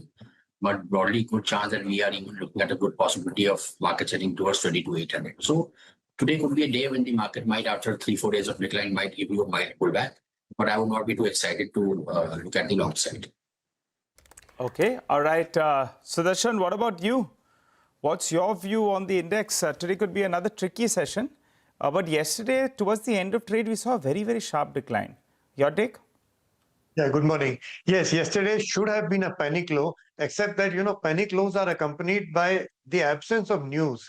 And yesterday's low was accompanied by a lot of, sober economic news that was coming in India and abroad. So I don't think we have found the final lows of this decline. The chances are we'll look for lower levels in the days ahead. As Mitesh said, I think I have the same view. So there is no trade, unfortunately, in the Nifty. I don't think we should be buying this dip. Even if it rallies for half a day or 1 day, the chances are that it will fall further. So avoid the Nifty, focus on stocks. Sudarshan, were you surprised by the ferocity and intensity of the sell-off, the way the mid-caps, small caps declined 2.5–3%? And what will the stock calls be for the day? I was not surprised in the sense that when the markets fall, they fall with such ferocity. So it was just a matter of time on when they would. And yesterday, remember, it was also FNO expiry for the NSE. So that all combines together. The stocks are mainly on the sell side. National Aluminium is my only buy. It's stop with a stop under 385.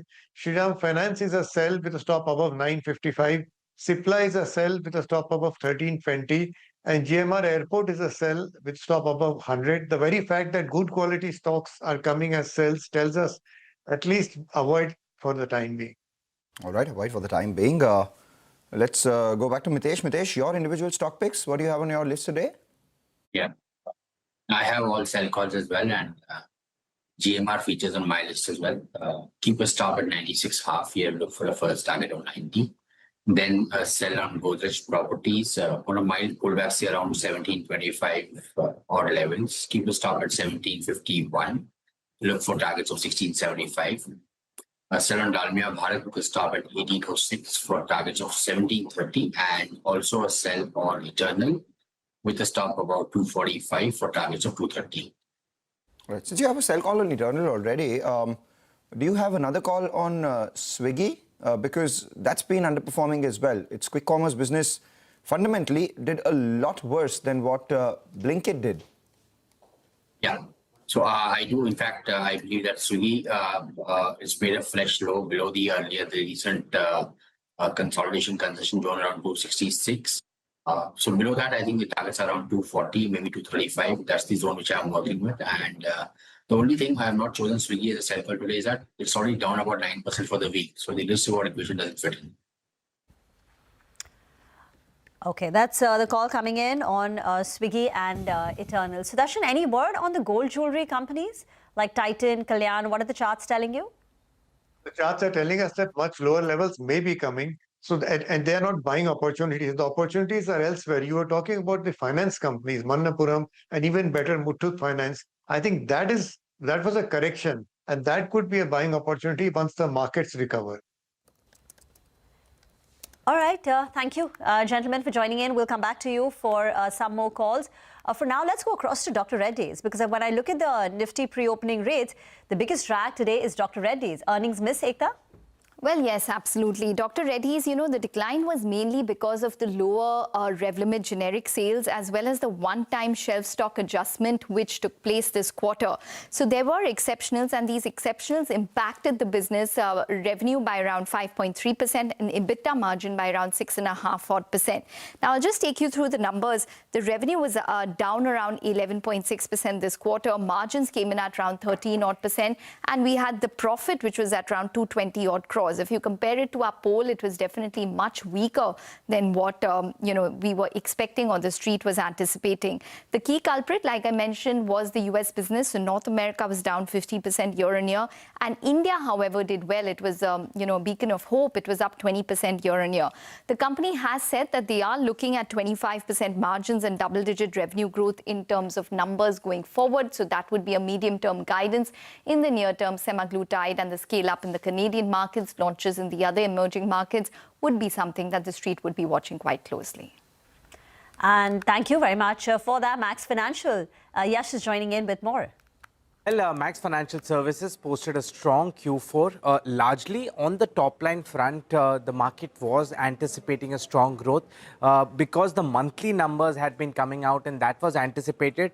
All eyes were actually on the value that the company is able to derive from that strong top line growth, and that value has been on the positive side. So APE as well as retail APE has been in line with CNBC TV 18 poll. As I said, all eyes were on the value that the company derives. VNB and margins have come in better than street estimates in CNBC TV 18 poll. And what has led to this better value is better product mix. What is also important is that the start of the new financial year, April, couple of days ago, we reported that has been a strong month for Max Financial Services. So it's already been a good and a strong start to FY27. To speak about specific numbers, total AP, that saw a growth of 18%. Retail AP saw a growth of 17%. Speaking importantly about the value, VNB growth was 15%. It was ahead of CNBC TV 18 poll. And most importantly, the margin performance, that came in at about 28.21% versus 29.02%. There is slight bit of contraction, but CNBC TV 18 poll had suggested a margin of 26.35%.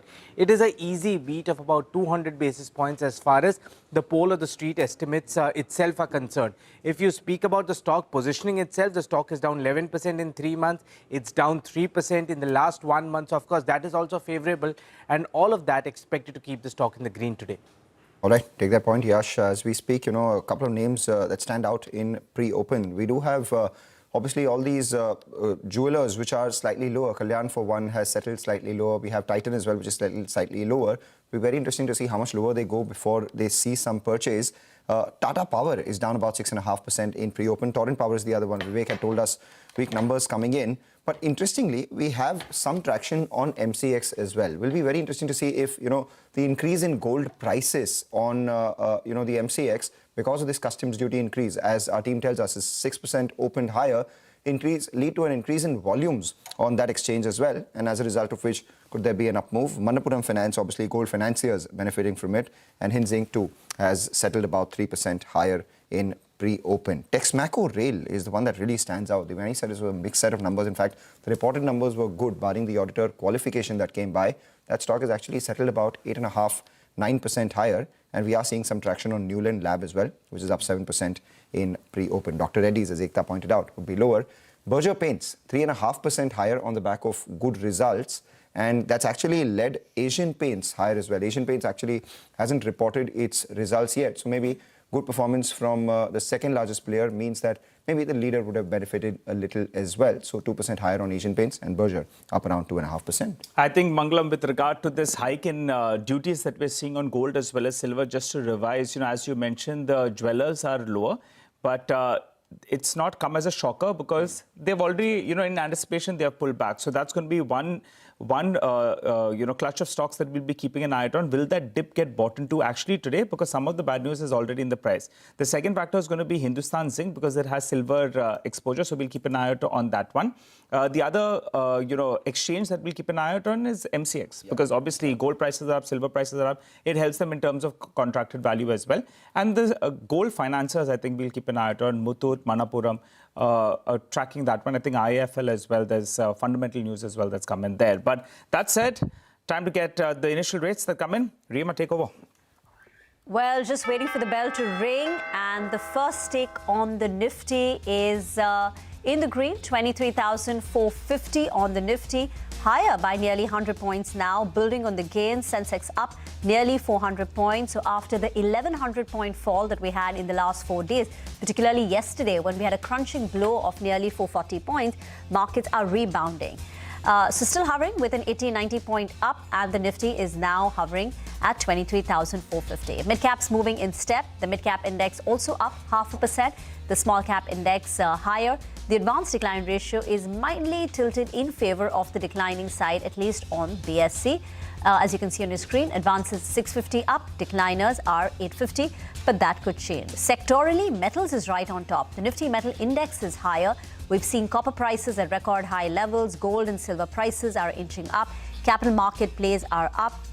Banks are holding up with a gain of about 0.4%. Pull up the IT index. The Nifty IT index saw a fall of 3.7% yesterday. And this morning, it's opened up on the flatter side. A quick run through then of the gains and the heat map will also come up for you on your screen. There's Asian Paints, perhaps the Berger Paints rub-off. Metal names, Hindalco, Tata Steel, JSW, L&T sees buying. On the way down, Titan is your top loser. That's down 1%. Yep. You spoke about a bunch of these movers. Let's look at, the ones on the way down. We have Kalyan Jewellers opened 5% lower straight off the bat since, the jewellery customs duty has been hiked. It will be interesting to see whether, there is some purchase from lower levels or not. But the stocks that are doing extremely well, the start of the morning has to be Berger Paints, up 6%. For that counter. Asian Paints following suit, up 3.5%, as you pointed out. Gopal Snacks as well. Decent numbers coming in. That stock up around 4.5%. And then we have, Torrent Power, which has opened lower. Alongside that, Tata Power as well. Both of them down about 4% each. Hyundai Motor is another one, which is down about 3.5%. Hinzing, Nigel did point out that, higher silver prices could impact the stock positively. It's a silver play. Stock up around 4.5%. MCX is seeing some traction as well. On the way down on the Nifty, we do have, Dr. Reddy's, which was among the losers, but has seen some recovery from the lows. And now the top loser on the Nifty includes the likes of Eternal, which was one of Mitesh's short calls. Cohan's Life, after a big rally that we saw post Umang Vora's announcement, is seeing some bit of profit taking, down about 7% at the open. Well, Mangalam, take a look at the one that you spotted earlier. Berger Paints, it's painting the town green today. Stock is up 8%. I don't remember the last time I saw Berger Paints being up close to 8%. So big up move is what we're seeing. A couple of other names actually that are reacting very favorably. Texmaco Rail, it's up more than 10%. Massive move out there. Cross, KROSS, that stock is up close to 10% as we speak. So big move is what we are seeing. And as I pointed out earlier, Hindustan Zinc is seeing a big move, but also the silver ETFs. They are all bouncing up between 5 to around 8% in today's trading session. So massive move is what you're seeing on some of these names. What else? On the downside, what's lower? You had Cohance, that stock is down close to 7%. You had Vascon Engineering, that's down another 5% in trade today. Tata Power is down close to around 5%. And IGL, I think that's Indraprasad Medical. That's down close to around 4.5 in trade today. So those are some of the big movers as we speak. The breadth of the market, though, is still in favor of the number of stocks advancing. You have 3 stocks that are advancing for 1 stock that's declining.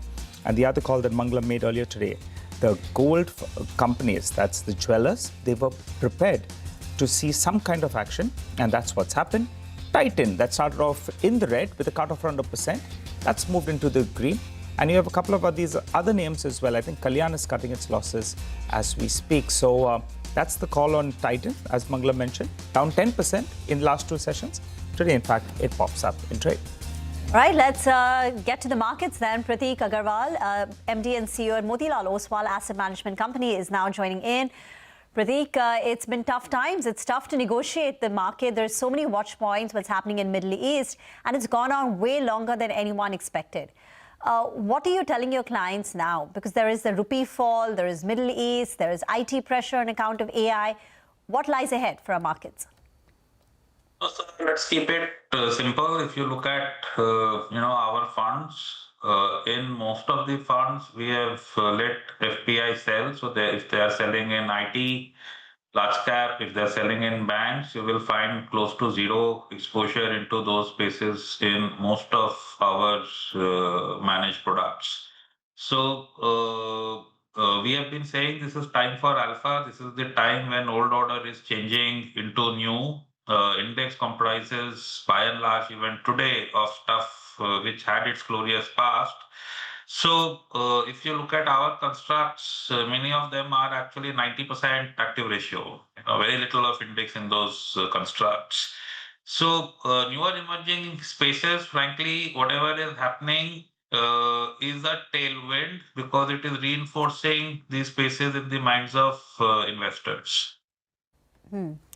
And Prateek, this latest move by the government to hike the gold and silver duty, it was coming, people were anticipating it, and it's happened.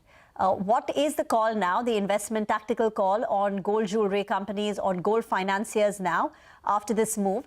And do you think we're going to see more steps by the government on LRS, maybe a petrol diesel price hike? And would you make a play ahead of that from an investment point of view?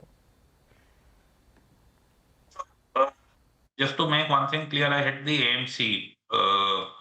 We don't advise clients directly. That's the broking part of us, our house. So, yes, to answer your question, the duty increase on gold is the most benign outcome versus whatever was the spectrum of possibilities markets were digesting. Increases the prices, yes. So for lenders, it's not a negative. For exchanges, not a negative. For jewelers, I think they should be able to take it in their stride. That is the sense.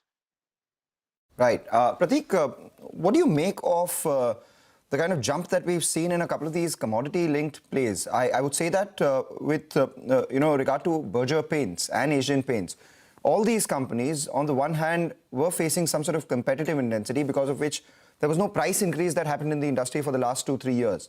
Now, with the raw material prices increasing, the street believes that with volume increase, there would be price increase as well. So all in all, the next couple of years looks good and demand will hold steady. That's the hope. Do you believe that will play out? Because that's what the stock is pricing in right now. So for many spaces in FMCG, paints included, the volume growth that you expect to see is a one-period thing. They will have to encounter margin pressures because of higher input prices while that is happening. The next year, volume growth won't be there, but if we build a scenario that crude prices will go down, is when the EBITDAs would open up. So for us, it's a trade. As yet the house is not there. So we are a house which is zero. Frankly, FMCG also as yet. Okay, all right. Hi, Prateek. Good to see you, Ben. What kind of measures are you awaiting, though, from the government of India? I mean, there was some uncertainty in the last few days post Prime Minister's speech, and sometimes we've seen this in the past, right? There's a warning that comes in, and as the measures start doling out, then the markets make a bottom and they're willing to look ahead. So how would you view this? The cautionary stance that came in, now one measure has been announced. Probably we hear about a price hike on petrol or maybe some kind of tinkering with the LRS as well. How would you approach the markets? So all of this is actually good news for the spaces that we are in. So suppose you get a petrol and diesel price increase. Would it not help draw attention to EVs? No, already the Prime Minister spoke of it. Now, in our house, we have zero ICE. We want to back EV companies only. We think that is the future, for example. If oil and gas prices move up, it has repercussions on energy. So you may want to substitute cooking through gas, through electricity, inductions, etc. And the whole electric ecosystem gets benefited. So which is what we have in a lot of our portfolios. So renewables, transformers, the wiring companies, cable companies, etc. So from every negativity which is there, it forces the policymakers to think through the long term, so that the country is better prepared next time, and that opens up high growth spaces for investing. The same manner, if forex is a concern, would you not expect more focus on indigenization? Yes, take less money through LRS out is okay. I mean, it doesn't impact our markets. I think they will let enough for education, etc., and travel, but otherwise it doesn't impact our markets. But suppose they incentivize more of domestic manufacturing to substitute imports. Again, that's a theme to look for growth investors. We see ourselves as completely growth-focused investors. Prateek, any signs of the domestic investor faith in the markets wavering a bit because of how long it's been since we've got good returns in the markets? Are you picking up anything in terms of the new investors? Because everyone said that new investors have not tasted a downfall. And when they do, maybe their faith in the markets will get shaken up. Any sort of anecdotal evidence on this? So, see, don't look at the market point to point. It's a journey.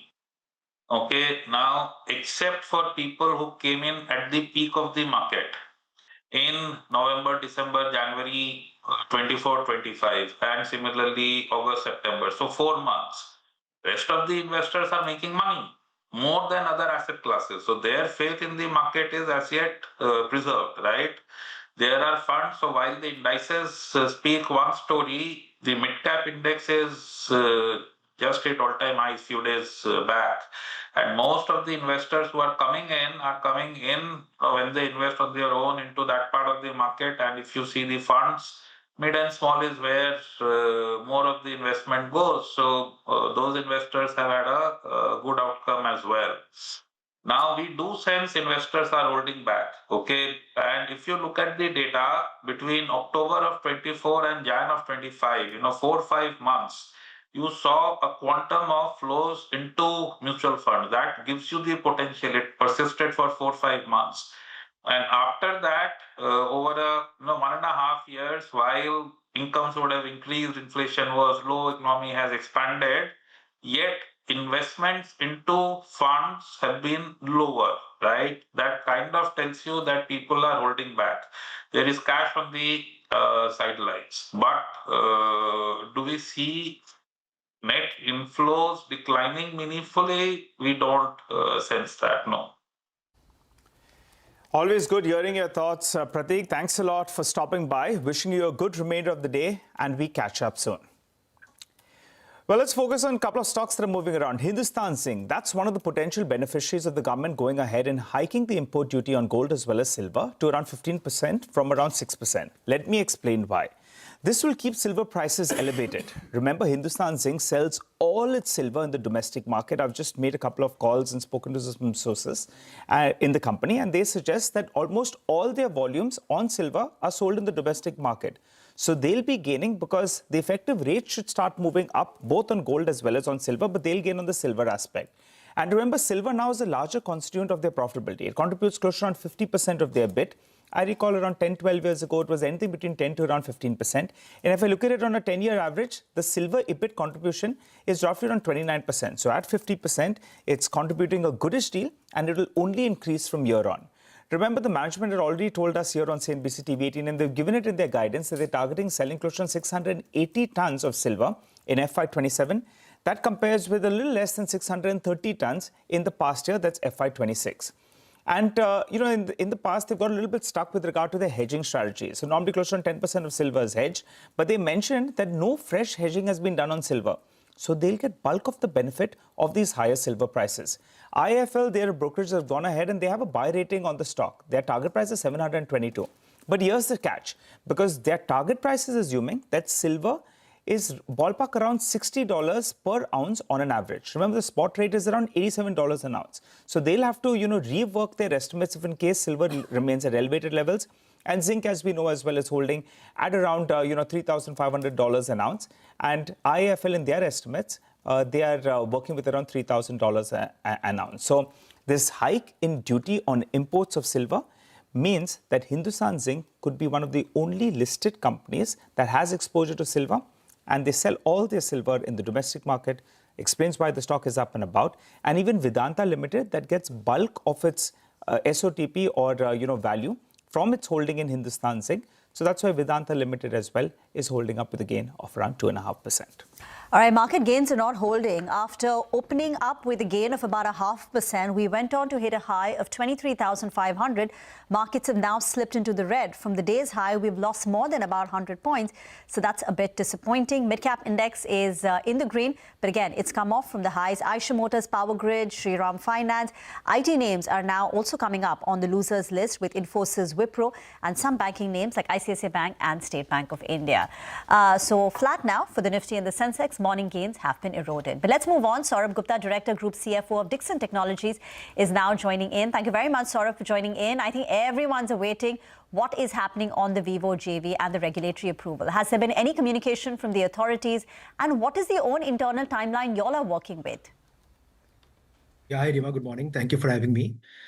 So we mentioned in our earnings call yesterday that we feel absolutely confident that Vivo JV approval should be just around the corner and it should be coming soon.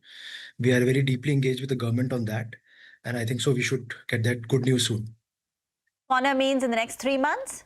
Next 1 month? Because we've been waiting for it for a while. Yeah. So Rima, I don't want to give you a timeline because you have gone wrong on the timelines earlier. But we feel that it's just around the corner. Okay, fine. The other issue is the mobile volume guidance. Now, you've guided for flat volumes for FY27. Now, I understand there is a memory price increase, which is impacting demand. So, A, can you tell us the extent of the memory price increase for you? Not what's in the market, but for you, what's been the increase? And at what point do you think we should start expecting some recovery? And then talk about export volumes, because you are hopeful of a pickup there. What should we expect? Yeah, so absolutely, we expect a flat volumes this year. So we closed around 33 million volumes last year for smartphones. We expect a similar volumes this year, and we feel that once the PLI 2 gets announced, and we are in close discussion with some of our anchor customers, we feel another 4-5 million volumes can get added on the export side. So the number can potentially look like 37-38 million. Yeah, the memory prices in the last 6 months has significantly gone up. There was a demand moderation, but I think so now lately we are seeing that the whole supply demand dynamics are more balanced now. These are large brands for whom we manufacture. They have been able to source those memories. There's a large global relationships, deep relationships, long-term contracts. So it's not a question of availability of memories today. It's a question of the pricing increase which has happened. And especially it impacts the low-end smartphones, low-end price smartphones. So clearly we see that is the reason we are looking at a kind of flat or a nominal kind of a growth this year. But we feel that the prices should be higher by at least 12 to 15%. But yeah, this is a kind of a temporary phenomena, and hopefully next year should be much, much better in terms of volumes. Okay. All right. Hi. Good morning, Saurav, and good to see you in. This JV with Vivo, that green signal will be awaited. So assume it comes in the first half of the year. Then, what kind of contribution can you see in terms of volumes from this JV? Maybe for the following year on an annual basis, and maybe towards the end of this year, if at all, if you could help us out. And what will be the average selling price of this volume? Yeah, so the Vivo is the #1 player in the Indian market today. They sell approximately 35 million smartphones on a 150 million smartphone market in India. So the understanding with them is that 67% of the volumes will be manufactured in this JV with them, which is a 51-49 JV with Vivo. So broadly on an annualized basis, Nigel, it should be closer to 20-22 million. But assuming it comes for first 6 months or proportionately for 8 months of this financial year, then we accordingly do somewhere between 12 to 15 million is something that we factor. We feel the prices of Vivo is slightly on the upper end. They do more premium smartphones. So the prices of a current portfolio, it should be much better. What would be the realization per unit as per you? Yeah, it should be at least 20-30% better than the current portfolio that we have for 5 brands. Okay. All right. Just a quick word. Rima briefly asked you about those export volumes. This year, guiding for more or less flattish volume. Last year it was what? Around 4 million? Last year it was around 3.7 million. We feel that we are talking about additional 3 to 4 million. So those volumes can be there, which was there last year, and there can be an upside of 3 to 4 millions. Please appreciate, Nigel, the government is also working on PLI 2, which of course, maybe because of this whole other things must have got delayed. We think that it should be hopefully coming in next couple of months. And that PLI 2, we understand, will be largely linked to exports and localization. Okay. So again, we feel that we will be a significantly better position to take advantage of that. Okay. PLI 2, and what about ISM 2.0? Are you all participating over there? Nigel, we will not be participating in the ISM 2. Yeah. Got it. Thanks for clarity on that front. Just a quick word. You've been mentioning in the past that you're in advanced stages of onboarding one new brand, ODM in the smartphone market. What is the clarity on that front? By when should we expect this good news? Nigel, will take some time, but we are working towards it. As of now, I can't give a timeline on that. But clearly, we are working on multiple fronts. One is, of course, mobile PLI 2.0 will be a trigger for exports. Secondly, we are continuously working towards increasing our wallet share with existing customers.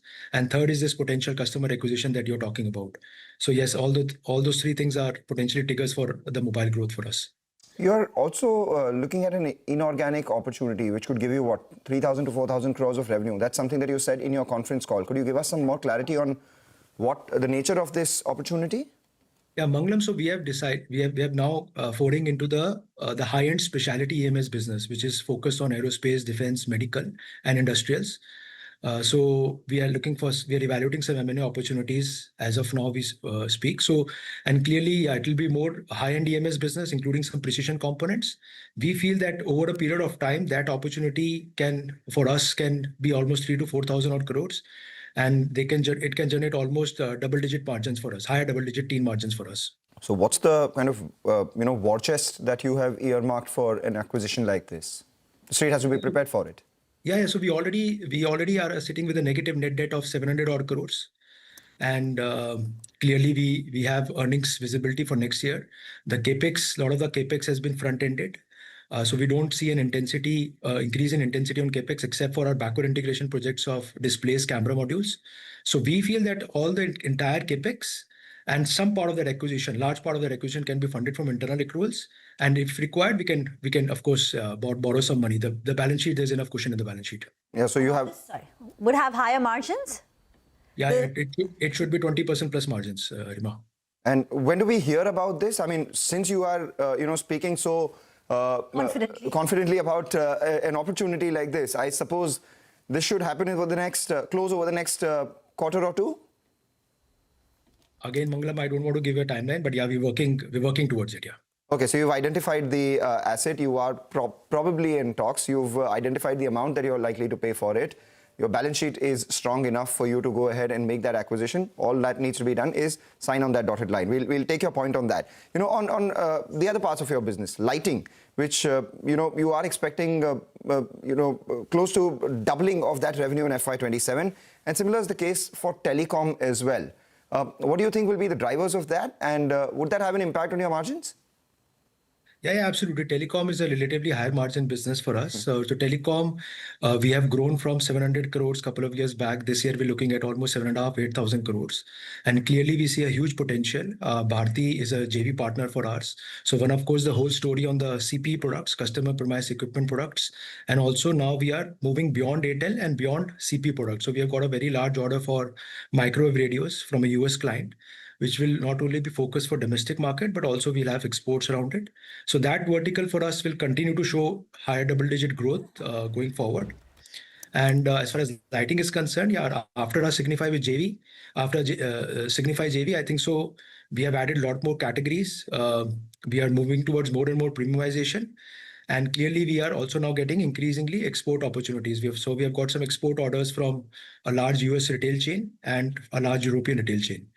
So we feel that that vertical also over the years can be almost 2,500, 3,000 crores for us. So just to get those numbers out of the way, next year, if Vivo happens, then good growth. But X of Vivo as well, 15 to 17% revenue growth is what you've guided for in the conference call. What about margins? So margins, Mangalam, this year, depending on when the PLI comes in, this year there can be a 20-30 bips dip in margins as compared to FY26. But we feel that as a backward integration play starts to playing out, which will largely start happening in FY27-28, we feel that from FY26 levels, we can expand the margins by another 40-50 bips. Okay. So since you've got so many avenues, Saurabh, through which you're growing, can you give us an indication by the end of FY27, what will be the contribution of each segment? How much comes from your domestic, mobile phones, which is the mainstay? How much will come from the telecom, the hardware, consumer appliances, even exports? Give us a sense of the revenue contribution. So broadly, 65 to 70% will come from mobiles, and telecom should contribute closer to 12 to 13%, and IT hardware should contribute closer to 10%. So this will be the largest businesses for us. But having said that, we are expanding significantly, as I mentioned, in lighting, in washing machine business, in our refrigerator business. We're expanding the product portfolio, getting into new categories. Yeah, but these three will be the largest triggers for revenue growth for us. Very quickly, Saurabh, if you could help us out with QTech and Ismatu. What was the contribution in Q4, and how do you see both these two businesses scaling up going ahead? QTech, Nigel, we were at 1,700 crores last year. This year, we have targeted a number of 2,500 odd crores. And we feel in next couple of years, we can take this number to closer to 6,000 to 7,000 odd crores. Because we already have a large smartphone demand. The idea is to basically manufacture camera modules for our own smartphone captive consumption. And as far as iSmartu is concerned, iSmartu this year can potentially generate almost 10 to 11,000 crore revenues. There we are now increasingly getting opportunities for exports to Africa markets where they are the leader, both for feature phones and also for smartphones. So that export number should go up in this year. Okay, and what was it for Q4, sir, for both these two, Ismatu as well as QTech? What was the contribution? I missed that number. iSmartu would be closer to 1,500 odd crores, and QTech would be closer to, say, 400 odd crores, 400, 450 odd crores. And the CapEx number for FY27, FY28? Yeah, FY27, 28, 26, 27, I mentioned 2,500 odd crores. 27, 28, QTech should be closer to anywhere between 4,500, 5,000 crores. And iSmartu, yeah, I mentioned closer to 10, 11,000 crore this year, and it should continue to grow because clearly they're looking to shift a large part of their exports to India from a neighboring country. Yeah. Okay. Sarah, we leave the conversation here. Thank you very much for joining in. Markets are under pressure now. We opened up higher with a gain of about 0.5%. 10 minutes back, we were flat, and now we're down nearly 0.5%. From the day's high, which was more than 23,500, we've slipped nearly 500 points. Yesterday, in one trading session, the Nifty was down 430 points, and today we've added the momentum on the way down, 100 points lower nearly on the Nifty, which means this would be the fifth consecutive session of a fall for the markets, and in the last 5 trading sessions, the Nifty is lower by nearly 1,200 points. Get into a break. We'll continue to get more managements on CNBC TV 18. The management of CleanMax and Energy joins us here in the studio.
Welcome back. Some nervousness in the markets. The Nifty was down close to under 100 points. The good news, though, is that the mid-cap index at least is marginally holding on to the green, and the number of stocks advancing is still a little bit more than the number of stocks declining. You don't want that number to go out or back. So let's see what we do from here on. But for the time being, intraday dip was expected.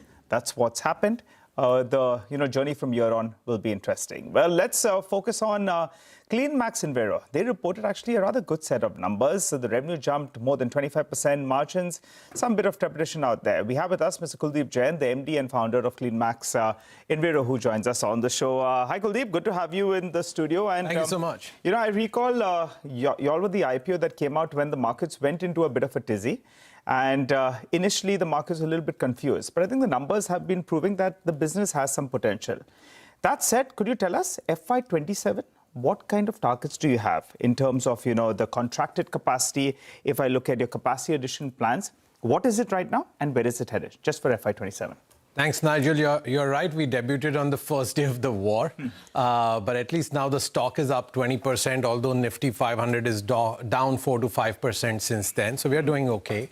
In our business, our guidance is around how much new capacity we will add. And our guide, last year, we added 1,400 megawatt of new capacity. And for the next fiscal, we are guiding at least 1,500 megawatt of new capacity we will add. We are hoping to do more than that, but that's our guidance. Okay, all right. And your total, contracted capacity would be what then? 1.4 last year, 1.5 this year? That's just new addition. So as of date, our contracted capacity is 3,100 megawatt of energy sales operating in April 26. That 3,100 should be at least 4,600, maybe more. And how much of that you've tied up with sellers? 100% of that is tied up. So as of date, 3,100 megawatt is commissioned. Another 2,700 we have the power purchase agreements for, and they are therefore under construction. Of that 2,700 megawatt, at least 1,500 will come in this fiscal. And what are the incremental rates at which these PPAs have been signed versus what the earlier ones were? So ours, because we are 100% CNI, so 100% of our clients are top-notch corporates, the tariffs are quite high at about 3.7, 3.75 per unit of power, whereas in the government bidding market, the tariffs tend to be very low because those are large contracts, only basis of winning is price. So what does that do to your financials? Let's just... So it implies like what the various analysts have come out with it. The implication really is this is a capital intensive business, so you have to look at returns. How much do you make on the money you invest? So for instance, IFL as a brokerage states that in their estimate, at least our equity IRRs are at least 1,000 bips more. So if equity IRR in utility sector is 12 to 14%, we make 22 to 24% on the investment. So it's not just megawatts, it's also profitable growth. You've been tracking the capital markets quite closely. You're tracking the Nifty moves, your own stock price move, and then what brokerages are estimating about your numbers and all of that and stuff. You're a CA, and you obviously, are looking at further expansion as well. Any onboarding of new customers? Yeah, we've probably added about 40 new clients in the last year. But the big trend we've been seeing is lots more growth with data and AI clients. So data and AI 2 years ago used to be about 14-15% of our contracted volumes. It's now 42%. So it's really meant that the megawatt with data and AI clients has gone from 240 megawatt to about 2,400 megawatt. Kuldeep, one risk that the market talks about, and I think that's the regulatory changes to banking norms and time of day. And just for the benefit of our viewers who don't know what that means, so basically solar power will be produced only in the day, but not all of it is consumed in the day, and therefore you need to bank it at night. So those are the banking charges. And also the grid will decide what the tariff will be depending on the time of the day. So perhaps in the daytime, when solar is easily available in abundance, the tariffs could be lower, and at nighttime, the tariffs could be higher. So that is basically the banking norms and time of day tariffs. So just explain to us the impact. I mean, what is happening on this front? Are these changes introduced? Are they likely to be introduced? And what will be the impact? So there are always a lot of these rules being amended to ensure that corporates can use more amounts of green. One of the things we've done for the last 5-6 years is always sold customers a blend of wind and solar power because it gives you in solar you get everything in the day, Whereas in wind, you also get in night and so on. So most customers are buying a blend. And for us, 30% of our capacity is wind and 70% is solar. And we put out an analysis that even if every DISCOM changed the rule retrospectively, and DISCOMs haven't yet started changing these. This is not in effect. This is a fear. This is not in effect. This is what could happen. This is a what-if scenario. What-if scenario. So but it's good to do the worst case what-ifs, which is what if effective today, every DISCOM in the country changes its rules saying solar you can only use in daytime, right? This is the worst case. And we put out the analysis showing that, or proving that the EBITDA impact for us as an entire company is sort of in the range of 1.5%. Okay. Without any remedial measures. Remedial measures are saying that, hey, okay, I've got clients, X company cannot buy so much solar power anymore. I will give that excess solar power to Y company. I don't have to leave that plant unsold. So without remedial measures, the impact is 1.5%. So it's really not that big. And have you had conversations with DISCOMs about whether these changes are going to come into effect? I'm sure the changes are going to come into effect because... And how soon? Within the next few years, because I'll explain this, that, you know, as a nation, if you want to adopt more and more of solar and green sources, the tariffs have to reflect what that reality is. So what DISCOMs are saying, look, we will sell solar cheaper in the daytime hours, try to encourage people to consume more around that time, and make evening power more expensive, right? But the key is, because we've got a blend of wind and solar for many, many years, that's the thing. If you're doing only solar, the impact is far greater. Okay, just one more question, because you spoke about AI and data centers. Now, Apple has put in some 100 crores for your 150 megawatt portfolio. Is this the template for co-investment with companies like Apple? And since they are now putting in more money, would you be sharing returns? How does it work for you? And are we going to see more such deals? Yes, absolutely. We did come out with that announcement last week, as did Apple, that there's a 100 crore equity investment from both. We own 51% of that joint venture. Apple owns 49%. And there are 3 underlying projects. And this is, we have other such co-investment joint ventures, one with Toyota Tsusho, which is part of the Toyota Motor Group, as well as another with Osaka Gas and Power, because we have such huge growth coming our way. It's important to have different sources of capital, globally, rather than just saying we will keep diluting, to raise more money. So that's what we have done. And therefore, yes, of course, if it's a 51-49 joint venture, then the returns are shared in that proportion. All right, Kuldeep, I'm observing your numbers, and I think the cost of capital as well has come down, right? If you could help us out with what is the net debt number? Is that further, refinancing or possibility that you reduce the cost of borrowing? And then we get to the next part. Sure. So in about a 10,000 crore net debt number, Nigel, we are happy that during the last fiscal, start of fiscal, our borrowing cost was 9.2%. End of fiscal, it's reduced to about 8.5%. Okay. And we have a number of refinancings also planned, which is normal in our business. Once plants have been operational for about a year or more, then you will refinance them at cheaper rates. So we do hope to keep attacking this cost of funds number, and you're right to point out that it is an important metric. Okay, so that brings me to the next question then. If I look at your market capitalization, as you said, post-listing, the markets have come to terms with the numbers and the business that you're doing. So currently it's around 15,000 crores. Good on you and good for your investors as well. But I put it together, the net debt as well as the equity, roughly your EV is around 25,000 crores, ballpark. Now, you have read the IFL note, as you mentioned earlier in the conversation, as well as an HSBC note.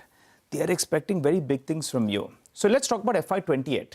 Going by the pipeline that you have, can you do an EBITDA number of around 2,200 to around 2,500 crores of EBITDA? FY28 is what I'm talking about. Possible? Absolutely. Okay. And in terms of net profit, for this year, it's a little less than 100 crores. But, for the coming year, there's going to be a big scale up. So in terms of net profit number, both these two brokerages are in the vicinity of around 305 to around 390 crore rupees. Is that possible in FY28? I'm going to dodge that bullet. But, what I would... Is it possible? I mean, is that the aspiration, going by what kind of business you have? Because otherwise, as you said, the stock has done well. The market capitalization is around 15,000 crores. And if, and viewers look at it and say, this guy's doing only around 100 crores. But the way ahead looks interesting. So can the profitability go up by 3 times to 4 times in the next 2 years, FY28? That's the question that I'm asking you. So no dodging. Our run rate EBITDA, which is plants built and operational as of the start of 1st April, is about 1,870 crores. This compares with our last year full year EBITDA of about 1,200 plus crores. And normally in the year, you would do more than your run rate EBITDA at the start of the year. So, that would indicate that we are headed towards a sort of growth CAGR of about 50%, which is very, very handsome. And I would further posit that this is not just for 1 year, right? It's a multi-year growth path of a similar nature. Okay, all right. But that number of 2,200, 2,500 crores of EBITDA is what we're taking on board, right? FY28. FY28, yes, we should beat or exceed that for sure. Take that point. Thank you so much for joining in. Wish you good luck for the next few years. And it's a long runway, as you pointed out. But as we speak, there's been a sharp recovery in the market, actually. From the lows, the Nifty's seen a decentish recovery. In fact, virtually moving into the green as we speak. And we have the mid-cap index. That comes up for you as well. 0.5% up move, 300 points higher on the mid-cap index. So the market's been extremely volatile right now. What's led this recovery? On the Nifty, we have HDFC Bank, which has seen a big up move. HUL, another one which has seen a bit of an up move. Reliance too has moved from the lows of trade. So a good recovery is what we've seen from today's trading lows. The Sensex too moving towards that 74,500 mark. Important to track, but the stock of the morning has been Berger Paints. The management joins us now. A strong set of numbers coming in. 11.8% volume growth, cross margins at a 12-quarter high. The way forward is something that we will discuss with Abhijit Roy. Abhijit, thank you so much for joining in. You've always been confident about navigating through this crisis and doing a step better than the industry on all parameters. And your numbers do indicate that your market share at around 20% as well.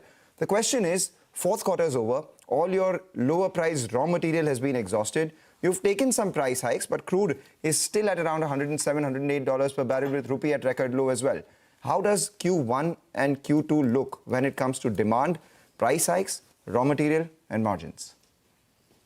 Good morning, and that's a long question, but I will try and answer, as short in a way as it is possible, So,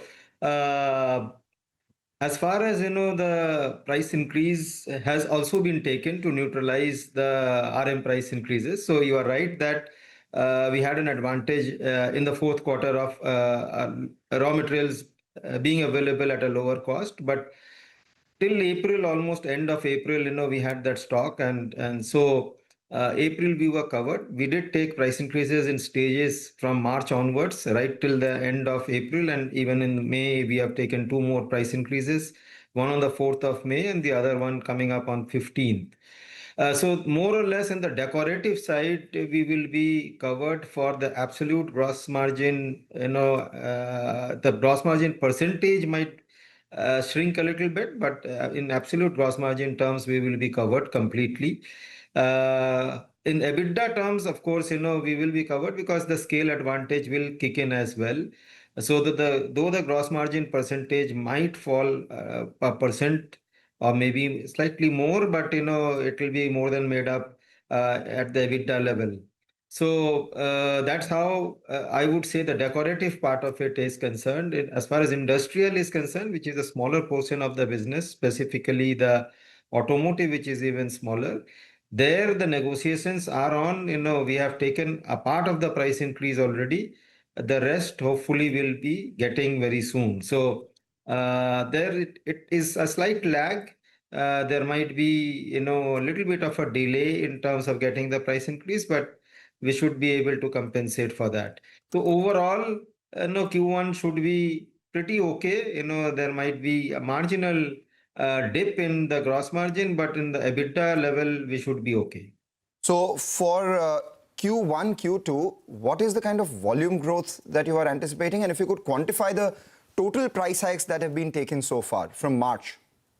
So, the total price hike is about 11% plus, so far, and a little bit more coming up in May. So 11 to 12%, you can say overall is the price increase that has been taken. The volume growth, earlier times, if you look at it, we were at that 11-12% as you saw. And then the value growth was coming at about 4.5% discounted from there due to the mix and the type of products that we are selling in terms of the volume growth. So therefore, if you look at it, that might come down a little bit, but the value growth will be more than compensated for by the price increase. So it's in the mid-teen that, it can be, or, double digit to the mid-teen is where the value growth should be. Double digit to mid-teens value growth led by high single digit volume growth, a mild dip from double digit because of the prices that you've taken, but value growth, pricing growth will take care of the rest. Take that point. What about competition? Your market share currently 20%. This is the first time, after the disruption of competitors coming in the industry where raw material prices have increased. So what this has done is that they've increased their prices as well. How does the situation stand on ground right now? How are competitors behaving? So, everyone has taken price increases. There was no option left, and the newcomer has taken slightly more because they were about, 4-5% lower than us, 5% lower than the industry norm. That they have tried and bridged, in fact, across all products, they are now at par, except for the low-end emulsions where it is 2% lower than the industry level as of today. So therefore, that price advantage which was there, or rather the 5% differential which existed is no longer there. Overall, therefore, the competitive intensity, if you look at it from the price perspective, has reduced somewhat. So then, Mr. Roy, what about market share? Where is that one headed? What is it? Where is it headed? There has to be an aspiration out there. Yeah, so our main objective is to increase the market share amongst the listed players which are there. We are slightly ahead of 20% today. If you include the newcomer and all other players who are there, not in the listed space, probably it will slip to about 18.8 to 19%. We would love that to inch up towards, the listed space itself, we would like to gain about 0.5 to 0.7%. Maybe 1% is what we should target. So we can go up to 21%, in the near future. Right. On the new competitor, you said that price intensity from new competition has reduced, but overall competitive intensity remains high. What apart from price is competitive intensive and competition intensive, and what are you doing to, outpace that? So, beyond price, there are a lot of other things, Mangalam, where money is spent, it's advertisement where, they continue to spend heavily. There is this, spend below the level, in the way, the painters are being given money. The 10% free material still continues. So those are there, so it's not as if, everything has vanished, but they have reduced the spends on the painters as well. And substantial reduction actually has happened there. They were way ahead of, competition, now very close to competition, sometimes below competition as well, so from that painter perspective, that has been reduced, but the 10% free material still continues, which is an additional input which they give on the ground. So that continues, but, as I said, overall, the dealer price list has gone up, the painter inputs have come down. So now, the competitive intensity has reduced considerably. All right. Mr. Roy, in this conversation, you have spoken about the new player, competition, your market share as well. You're keeping an eye out on the industry. Now, we have your numbers and the street loves it. The stock is up 7.5% in a market that's a little bit wobbly.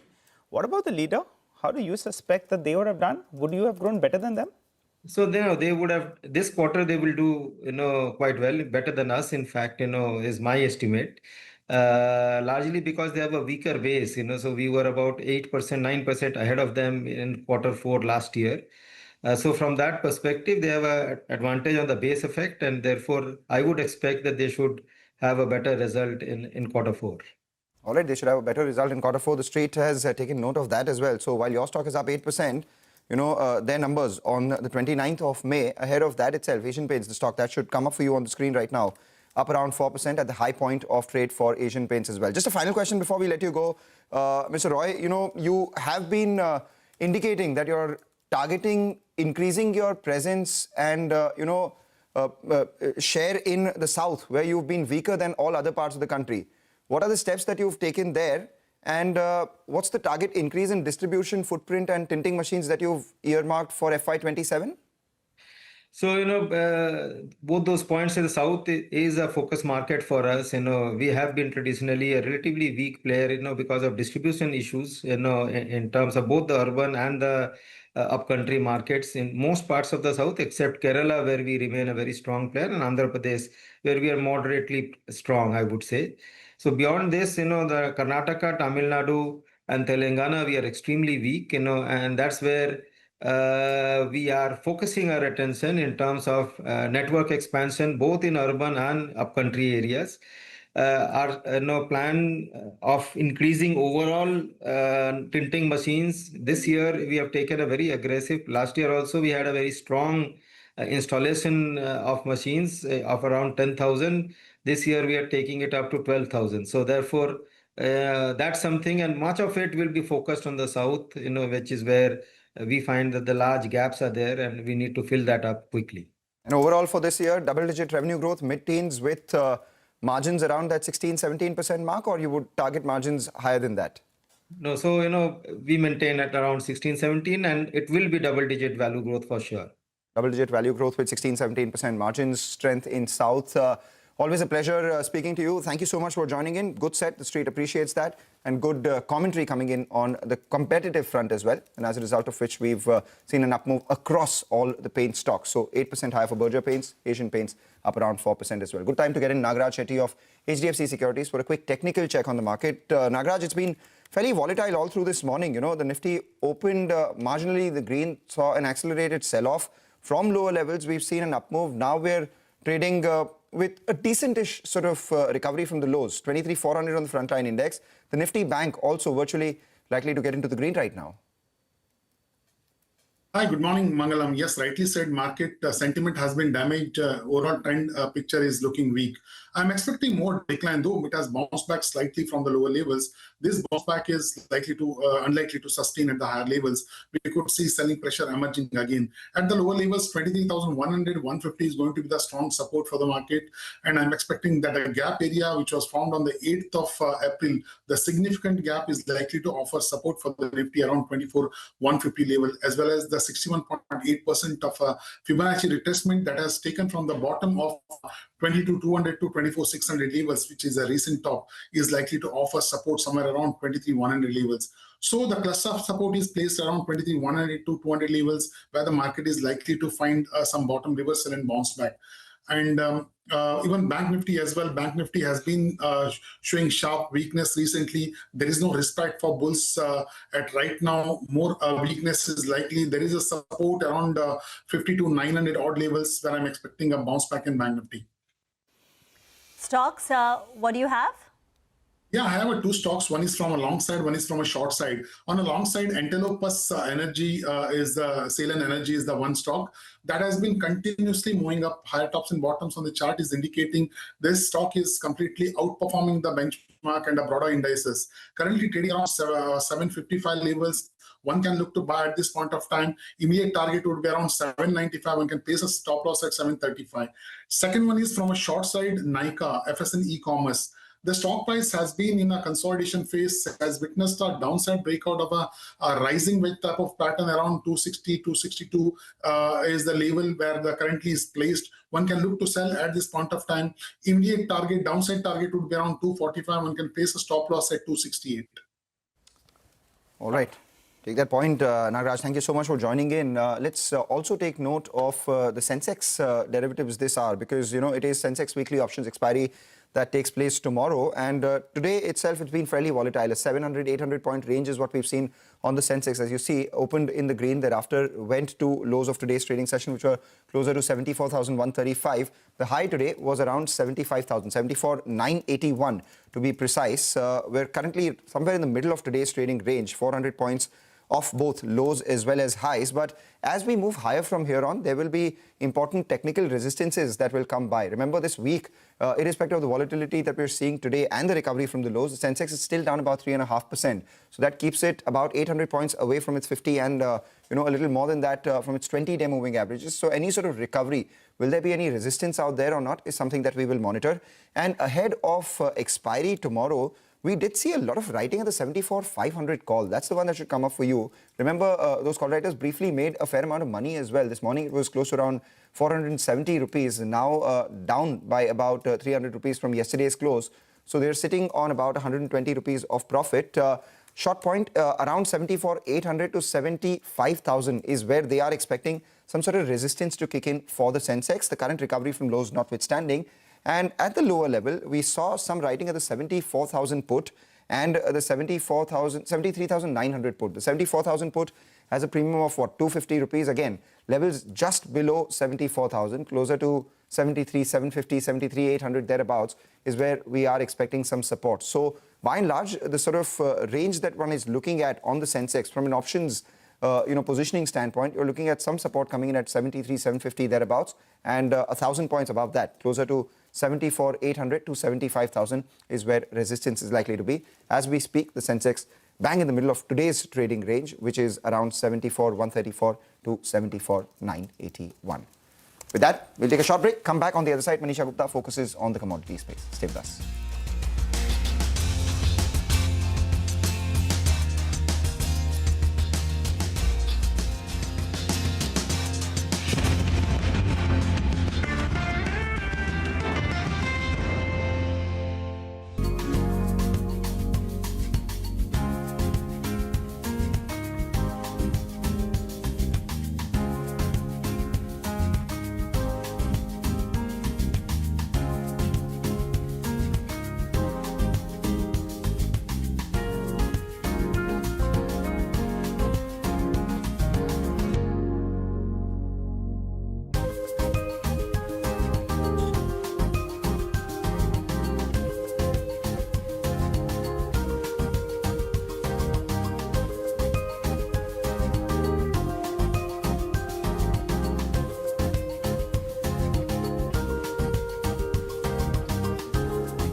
Welcome back. Let's talk commodities now. Manisha is joining in and she's going to tell us what her focus is on. Precious metals? It is. For one day, we're putting crude oil prices on a slight of a backseat there. We'll pick that up as US and China meeting commences. But today, it is all about the gold and silver import duty hike that we have seen come in the overnight market there. It's not just for gold, but it is for silver, for platinum, and for various jewelry components as well. There's a long list of HSN codes which now attract 15% of overall total duty therein. Now, the Indian prices have opened much on the firmer side. I mean, this is nearly, as you can see, 6% of a jump up that we've seen come in for for the gold prices therein.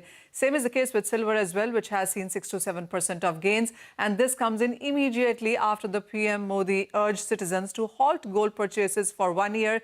The austerity measures were trying to be pushed in because of the current account deficit widening and the fact that you also have seen imports surge in value terms because of the rise in prices. When you look at the last 12 months itself, gold has risen by nearly 80% and silver prices are up by 160%. Platinum is up by 140% as well, and that clearly was coming in sense of the forex outflows. This is the new calculation now when it comes to the import duty there is. Previous, it was 6% and 5% was basic duty. Now it stands at around 15 and 10% in sense of agri-cess. So total really stands at 15% at this point in time. What we also are seeing is that overall calculation that now comes in, as we already have seen in case of prices. Gold prices per 1 kg have hiked by nearly 12 lakh rupees. And when it comes to silver, on MCX, it has opened nearly 22 to 25,000 on the higher side. So immediate reaction to that duty hike of 9%. Earlier was 6%, 9% has been the hike, and total now stands at around 15% therein. A lot of reaction has been coming in from the industry as well. Well, to begin with, starting today, if you were to go out and buy gold and jewelry, the jewelers will be selling gold with latest import duty baked into that. So that's a positive for the jewelers really, because they have been importing it at 6%, but from today, they get to sell it with 15% of an import duty there. The other part really is about the exchange gold volumes that are expected to go higher. In normal circumstances, it used to be 15 to 20% of exchange gold, but the last couple of quarters already have seen that gain up to 35 to 45%, with jewelers now telling us that this number perhaps could be 60 to 70% of all new gold jewelry sold. In any case, we've seen IBJA tell us that there has been panic buying in gold over the last couple of days. This has been happening since the PM's appeal, and markets anticipating that there perhaps could be an import duty or a GST hike. That uncertainty getting out of the market, and we now dealing with a 15% also is a bit of a sigh of relief coming in from the segment, believing that this is all that perhaps the measures could be coming in from the government therein. The demand is expected to slow down, so is the case with imports as well. A 10% cut is what the industry is immediately working with. We already have seen imports kind of decline. So when you look at the numbers that would quickly come in on your screen there, we have seen that come in on sense of numbers as well. In the last 3 or 4 years, the imports that India has seen has been to the tune of 700 to 800 tons. Last year was slightly lower in sense of volume, but the value was much higher. This year, till time in the first quarter, 186 tons of gold has come into the country. But when you look at the months of March and April, especially, that is where the decline starts to show. So January was nearly 100 tons of gold import. Feb saw a decline to 66 tons. March already saw a decline to almost 20 tons. This was the time that authorized bank dealer list was yet to come in. Dore imports has been banned. There are restrictions when it comes to gold import as well. And with that decline in March, April at around 10 to 15 tons is a record low that a month has seen in sense of gold imports come in. It's a similar story for silver as well. We've seen record numbers actually in 2024 when it comes to silver. 7,600 tons is an all-time high in sense of imports. But take a look at 2025. There was a bit of a decline coming in there. And then take a look at the current year. You can see those numbers therein. Jan was 747 tons, Feb is 613, March is anticipated at 400, and April at around 20 to 30 tons. So record lows numbers coming in for this as too. Thank you very much for that. Get into a break. On the other side, the management of Sagility will join in to talk about Q4 numbers and the way ahead.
Welcome back. Sagility has reported a steady set of Q4 numbers. Revenue growth has come in line with the company's guidance for the year gone by. The company's organic revenue growth was about 15%. Ramesh Gopalan, MD and Group CEO of Sagility, is now joining in. Thank you very much, Ramesh, for joining in. Rima here. Now, you are guiding for mid-teens constant currency growth for the coming year with EBITDA margins of 24 to 25%. Can you tell us what's gone into your top-line guidance? How much of the existing pipeline of $575 million will you be able to convert? When does the rest come in? And what will help you push your margins above 25% structurally? Thank you for having me on this show. Yes, we've guided to a low double-digit guidance for FY27. As I've said before, the healthcare industry in the US is undergoing a lot of change. There's a lot of cost pressure, both because of medical utilization as well as regulatory changes. And in this midst, clients are basically looking at taking cost out of operations.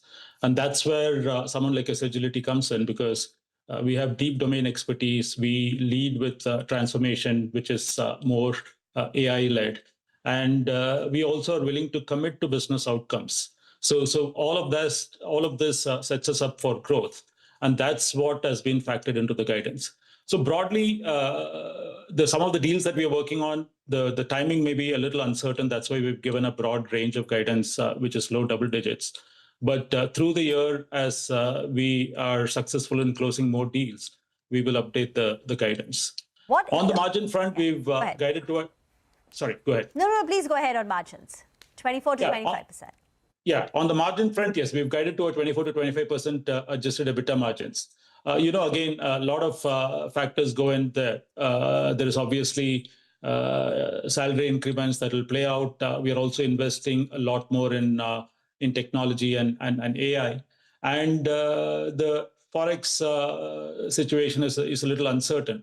But if the FX stays in the current range, we think we can meet more towards the upper end of that 24 to 25% range. All right. Hi, Mr. Gopalan. Good morning and good to see you. I'm looking at a couple of brokerage notes. They believe you're being rather conservative in terms of this, double-digit guidance that you've given. But we'll take that point on board. Give us a few more details. What's the new client addition you're factoring in for this year? If you could help us out with the revenue per employee. Last year, I think it was up by close to 4%. For this year, what does it go up by? And employee addition on the whole, if there is a number, if you could help us out. Please go ahead. Yeah, so on the employee front, look, it all depends on the geography mix, right? As you know, we deliver from multiple geographies. So depending on how the revenue stacks up across these geographies, the revenue mix, the revenue per employee could shift. Obviously, tech and AI is another lever which improves the productivity of employees. So that's another reason why the revenue per employee will go up. So it's very difficult to put an exact number on the increase in revenue per employee, but directionally, it is likely to keep increasing, right? On the client addition, typically, we add about 8 to 10 clients every year. That's increased in the last couple of years. We added 17 clients in FY26. So we are looking again at double-digit addition to clients. But more importantly, the nature of work that we sign up for is also changing, right? It's no more effort-based work. There is a lot more interest in end-to-end accountability of business outcomes. And clients are looking for partners who can help transform their operations and reduce cost overall. So we expect double-digit client additions. And I forget your third question. Sorry. It was so client addition, revenue per employee. We got both those points out there. Number of employees as well. I think you've briefly touched upon that as well. But if you could, if you want to make a point on that front. And also, I wanted to ask you, because many believe that there is some inorganic growth in the works, and you've not shied away from that. Is there something that you could be closing out in the first half of the year? Look, there are always deals in the pipeline, right? So we are constantly evaluating deals. So it's very difficult to give you a timing. But yes, there are a couple of active deals that we are working on. So depending on how the diligence goes, we could close them in the first half of the year. But in terms of the nature of deals, like I've mentioned before, we are looking at more capability additions. So anything that helps us in our transformational story. So anything to do with tech and AI. As well as any acquisition that will give us better market access, right? These are the two vectors on which we look at M&A. And like I said, yes, a couple of deals are actively being diligenced as we speak. All right, actively being diligenced, and we can hear something in the first half of this year itself. On the one hand, you have client addition, which happens to be about double digit. That's what you're expecting. But a big trigger for you is getting more revenue from existing clients as well. Your top 5 clients account for nearly 70% of your revenue. And out there is a likelihood of a 40% upside from client number 2 and about 80 to 90% upside from client number 3, 4 and 5. Have you heard from them on upsizing those contracts, and by when can we hear more on that? So we are constantly working with them, right? So it's not a question of have I heard from them. So we are constantly working with all of our top clients and trying to figure out white spaces that we can expand into. As I mentioned, our top 5 clients grew at 11.7% year on year in FY26. And like you said, these clients account for 70% of our revenues. And the average tenure of these 5 clients is 18 years. So we still continue to find opportunities to grow with them. And we are constantly in touch with them, and we'll continue growing these top 5. But the focus is also shifting to trying to penetrate the mid and small market. So we are rather aggressive in adding to the total number of clients, and also pushing for aggressive growth in the mid market. Okay, all right, Mr. Gopalan, final question before we let you go. Your return ratios have improved. I'm looking at your ROC. I think it's low double digit now. But the street believes that it can go to, say, 15-16% by FY28. Is that possible, the improvement in the ROEs and ROCE? And a couple of brokerage notes are factoring in that you do around 1,500 crores of net profit in FY28. It's headed in that direction? I mean, if you can see our numbers over the last couple of years, we've grown tremendously, right? So the debt burden is going to come down completely. We are planning, all of the debt will be repaid in FY27. So given all of that, yes, the profits are likely to grow faster than the top line. But yeah, beyond that, it'll be difficult to give an exact number in FY28. But we are very bullish on the bottom line growth as well. And the return ratios improve by around 100, 200 basis points? Yes, likely, yeah. 15% of ROCE, that's possible, right? That's possible. Well, we appreciate you joining in, Mr. Gopalan. Thanks a lot for stopping by. For the time being, the street has taken heart from the commentary that you've given. The stock has moved to the high point of the day. But we've completely run out of time on this edition of Bazaar. That's it from Mangalam, Rima and myself. But you stay with us. The team of Chartbusters is waiting by, which includes Mangalam and myself.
Days after Prime Minister Narendra Modi urged citizens to halt gold purchases for a year, the centre raises import duty on gold and silver from 6 to around 15%. The management of Senco reiterates a 10 to 15% reduction in volumes, but remains optimistic on 20 to 25% value growth. Healthy March quarter earnings for paints major Berger Paints. Strong double-digit volume growth led by performance in the fourth quarter. Margins at a 12-quarter high. Management eyes margin expansion this fiscal on the back of staggered price hikes, competition and demand trends. Key triggers. Power stocks like Tata and Torrent deliver muted results for the March quarter, mounting losses at Mundra. Dense the show for Tata Power, while Torrent Power's generation business EBIT turns loss-making. Texmaco Rail gallops over 12% in trade today as it's fueled by a 45% profit growth for the March quarter. The company makes its way into defense manufacturing with proposed investments to the tune of 200 crores over 3 to 5 years. Dixon Technologies opens high on the back of strong results. The EBITDA as well as margin beat expectations. Adjusted profit grows 21%. The management is confident of the Vivo JV approval very soon. Also flags impact of elevated memory chip prices. Says it expects smartphone volumes to be flat. Brokerages share mixed views.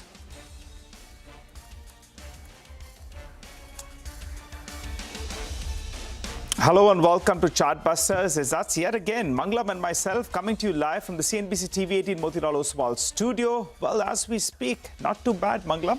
Things have turned around for the better. I can see some more green to match my yellow.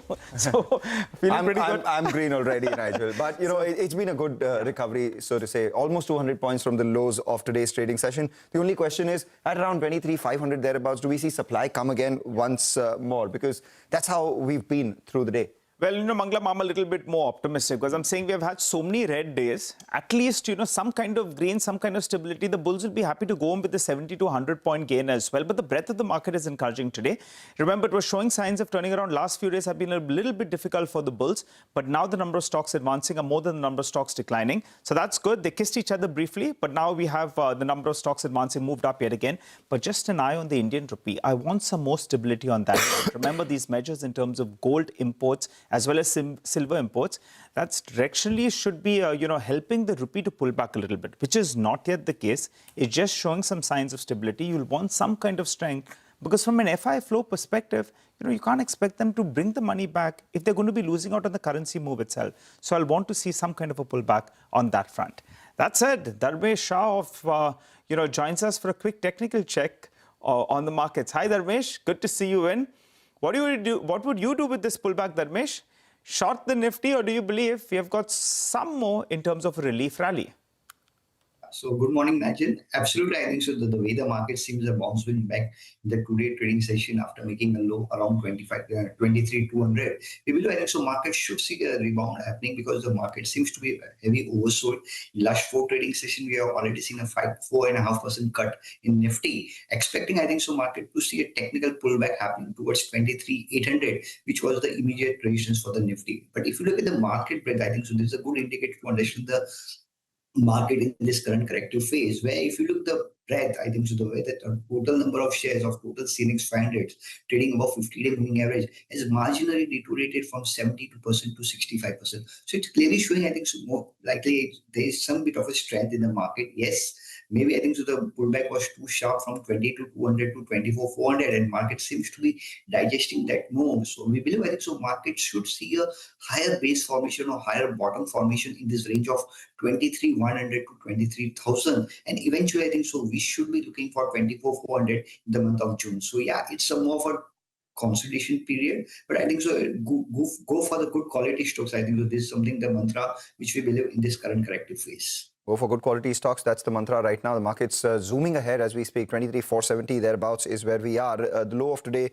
would obviously be an important monitorable when we watch going forward. But a bunch of these good quality stocks doing extremely well this morning as well. We have, metal names, top of the line. We have Tata Steel up around 3%. PSU names, we have BEL, which is higher as well. BPCL, all the oil marketing companies are we tracking very closely because first of the many measures that the street was anticipating post the Prime Minister's speech the other day has been taken. Now, could there be a tactical play on all the oil marketing companies and perhaps even the sugar companies, because the belief is that, to reduce dependence on imported oil, there could be perhaps an increase in ethanol blending. So Balrampur Chini has moved to the high point of trade. And in the metals pack, we're also seeing some traction coming by from Hindalco, up around 3.5% on that counter. Asian Paints continues to do well at the high point of trade right now. So the Berger Paints stock up 6%. Management joined us here on CNBC TV 18, said that maybe the leader has grown slightly faster than them this time around. Streets taking note of that. Stock up around 5%. Dharmesh, what stocks are you backing today? So, Mangalam, if you look at the market, I think so. We believe, I think so, focus towards the stocks where the earnings have been supporting. So, yeah, we believe, I think so, the pharma space as a whole has seen a good earnings pickup. I think so, where Ajanta Pharma remains to be our topic. Now, if you look at this stock, I think so, the stock has been the most underperformer for the last 18 months, has been consolidating in this range of 3,100 to 2,800. So, finally, we on the verge of a breakout of 18 months of consolidation. So, we believe Ajanta Pharma is something one which we like at the current market price, where we expect a target of around 32.30, keeping a stop loss of 31.85. So, Ajanta Pharma is one where we like from the pharma space. Apart from Ajanta Pharma, we like FMCG space as a whole, where Marico remains to be our topic. Again, Marico, higher top, higher bottom formation on all time frame and clearly relatively outperforming inside the FMCG space. We expect Marico to head towards 885, keeping a stop loss of 810. So Marico Industries and Ajanta Pharma remains to be our topic. Got it. Okay. All right.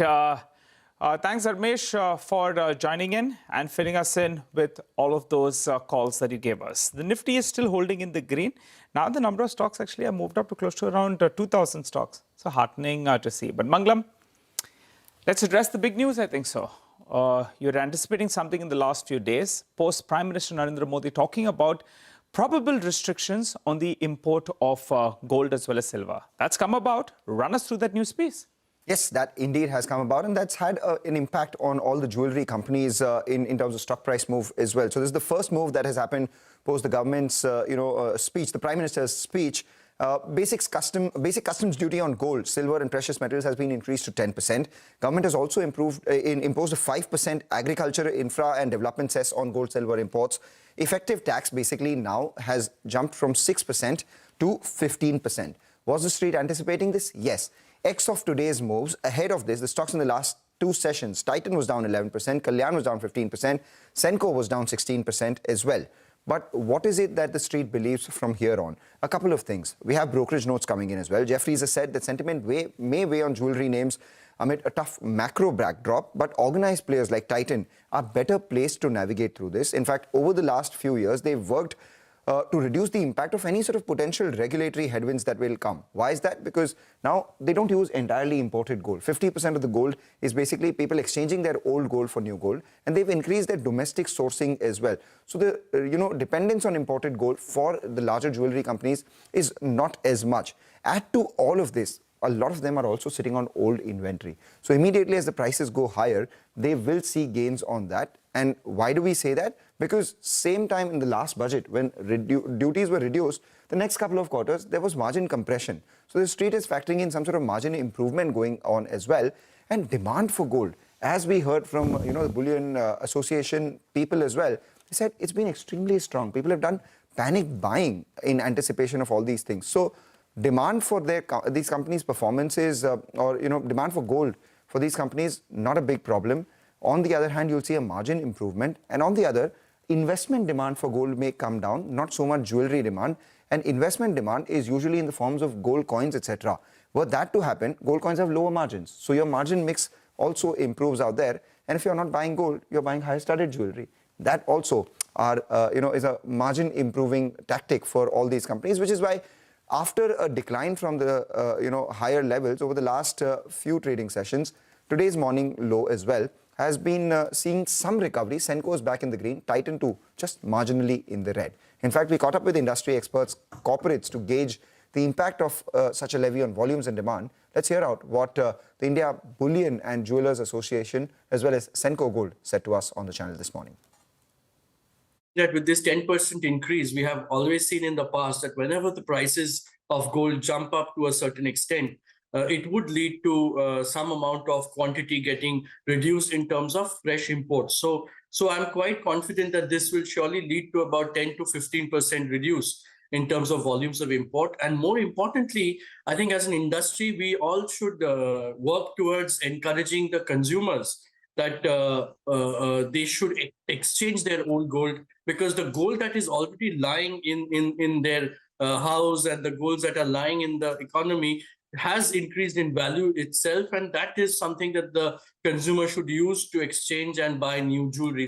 I don't see there is much of a risk on the 20-25% increase in terms of value, yes, but there could be some impact in terms of the volume risk, because we've seen that every time the gold prices go up, consumers buy lesser quantity of gold.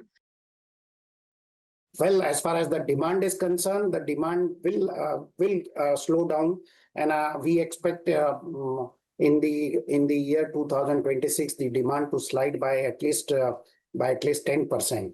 All right, so we have addressed the gold piece. Let's focus on the silver piece then. The effective import tax on silver has been hiked to 15% from 6%. Now, what will the impact be? Well, it will keep silver prices elevated. And Hindustan Zinc sells all its silver in the domestic market, is what I understand. So they will gain, because as it is, silver prices are elevated. In addition to that, there will be a 15% import duty.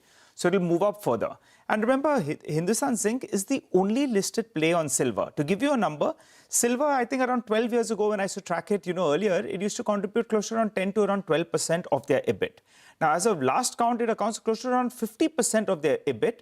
And if I compare it over the last 10-year average, it's around 29%. They've also given a hefty guidance on the silver front. On volumes, they're talking about 680 tons, which is sharply higher on a year-on-year basis.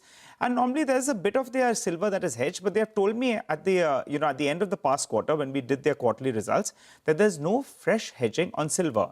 So most of these higher prices will flow through their numbers. That's not it. IFL, that's one of the brokerages that has a buy rating. Target price is around 722 rupees per share. But they are assuming silver prices at $60 per ounce. Remember, the spot rate is $87 an ounce. They're also assuming that silver prices, in their calculations, zinc prices will be at around $3,000 a ton, which is currently at around $3,500 a ton. So if they have to readjust their pricing estimates a little bit higher, then that's what will lead to higher earnings, which in turn could lead to some revisions on the target prices as well. Put everything together, higher import duty on silver would benefit a company like Hindustan Zinc, because that's the only listed play on silver. And Vedanta, since it holds 60% stake in Hindustan Zinc, that as well is running a little bit behind it. That one I think is up close to around 3.5%. But we'll slip into a short break, come back, continue our focus on markets as well as stocks that are bobbing around.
A big move is what we're seeing in a couple of these mid-cap names now as we speak. Godfrey Phillips up 5%, surging as the market has recovered. We're seeing traction on Bharat Forge as well, up around 3% at the high point of trade for that counter.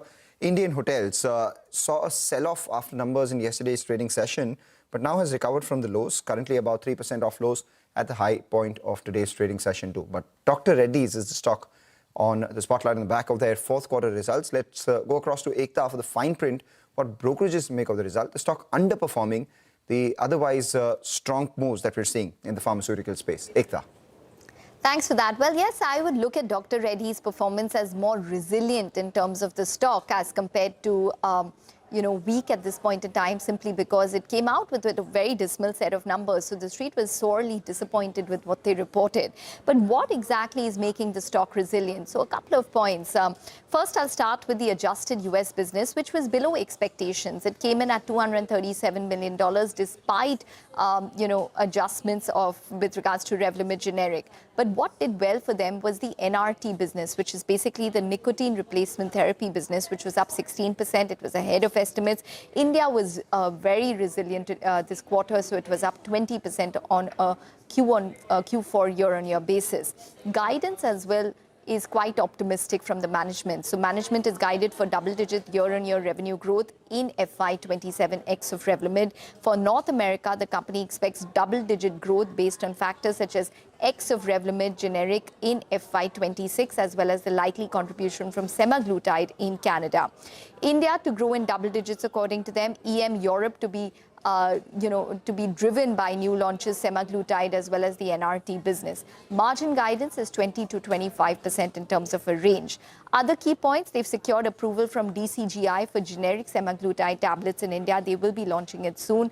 Biological license application for Aptaseb biosimilar is what they have received from the US FDA for a review. And the SEC and the DOJ in the US have closed an FCPA investigation, which is a Foreign Corrupt Practices Act investigation, which is positive for the company. Brokerages positive. Nomura buy, target price 1,600 rupees. MS has an equal weight standing with a target price of 1,215. Jefferies underperform with a target price of 1,040. And Nuvama has retained their buy, but cut the target price to 1,550 versus 1,600 earlier. Got it. All right, Ekta, thanks a lot for that. In fact, let's hear out excerpts of our chat with the management of Dr. Reddy's. We reached 19.5% of EBITDA, which is the neighborhood of 20% EBITDA that we discussed all along without linalodomide and without semaglutide. Naturally, the new products that will be launched will increase it. So we remained consistent with the message to the market that we are a double-digit growth company with around 25% EBITDA. As long as we don't have those high margins product, we will be around the 20% EBITDA. The launch of semaglutide and the launch of the other products should increase it over time during FY27. So we are planning to be above that number during FY27. We reached 19.5% of EBITDA, which is the neighborhood of 20% EBITDA that we discussed all along without linalodomide and without semaglutide. Naturally, the new products that will be launched will increase it.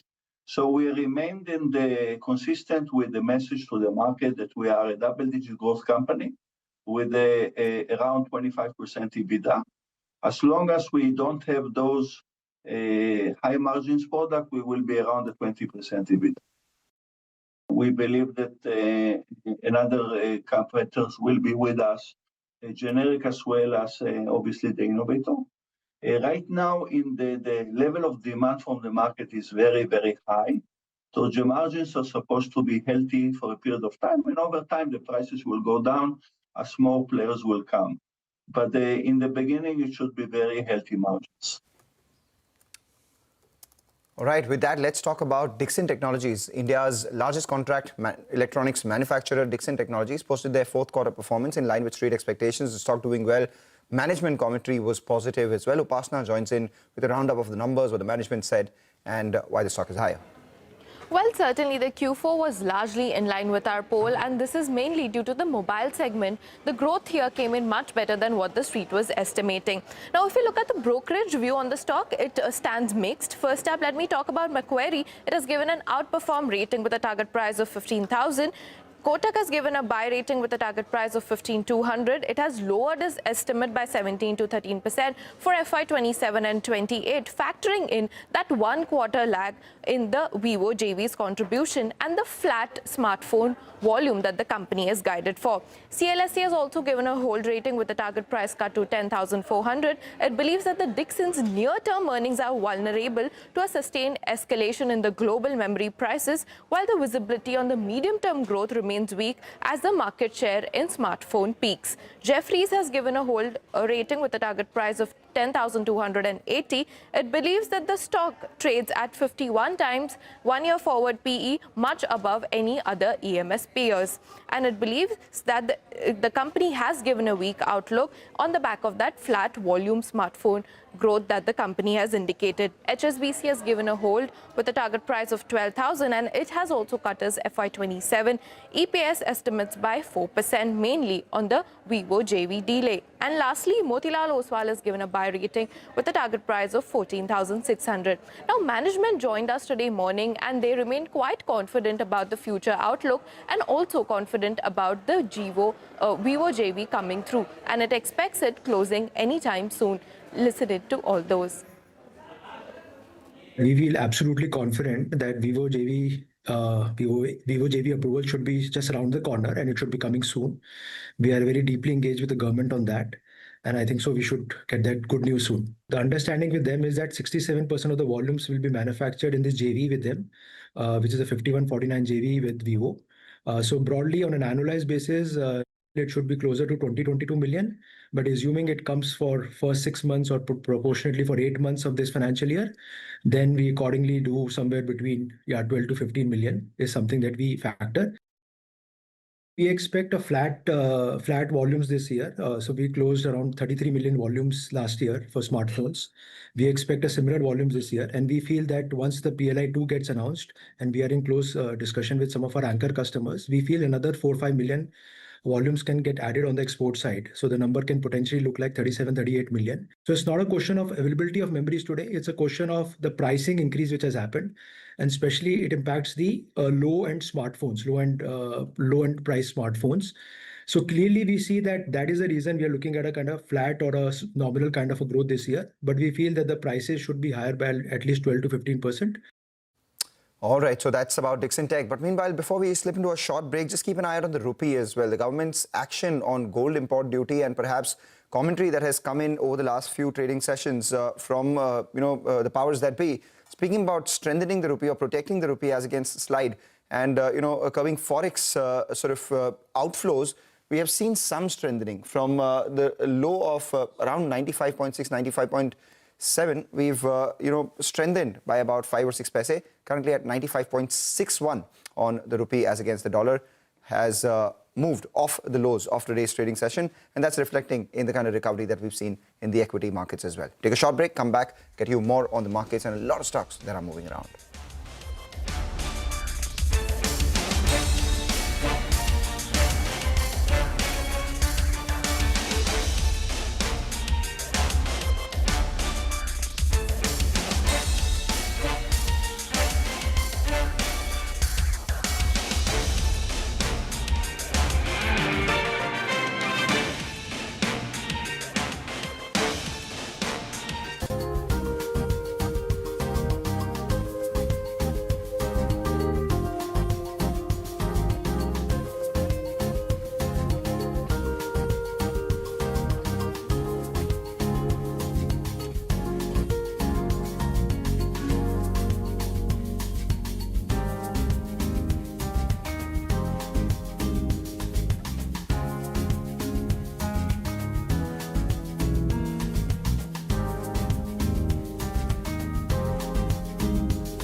Welcome back. Just keep an eye on the broader markets. Jindal Drilling has now moved 15% up. Big move is what we're seeing out there. And Misho is another one as well that's spiking up as we speak. So just keep an eye out on both those two names. They should come up for you on the screen.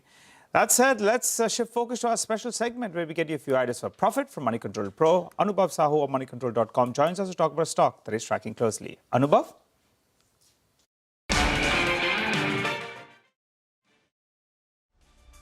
All right, I think Anubhav will come back to us in just a bit. He wants to tell us about a stock that he's tracking closely.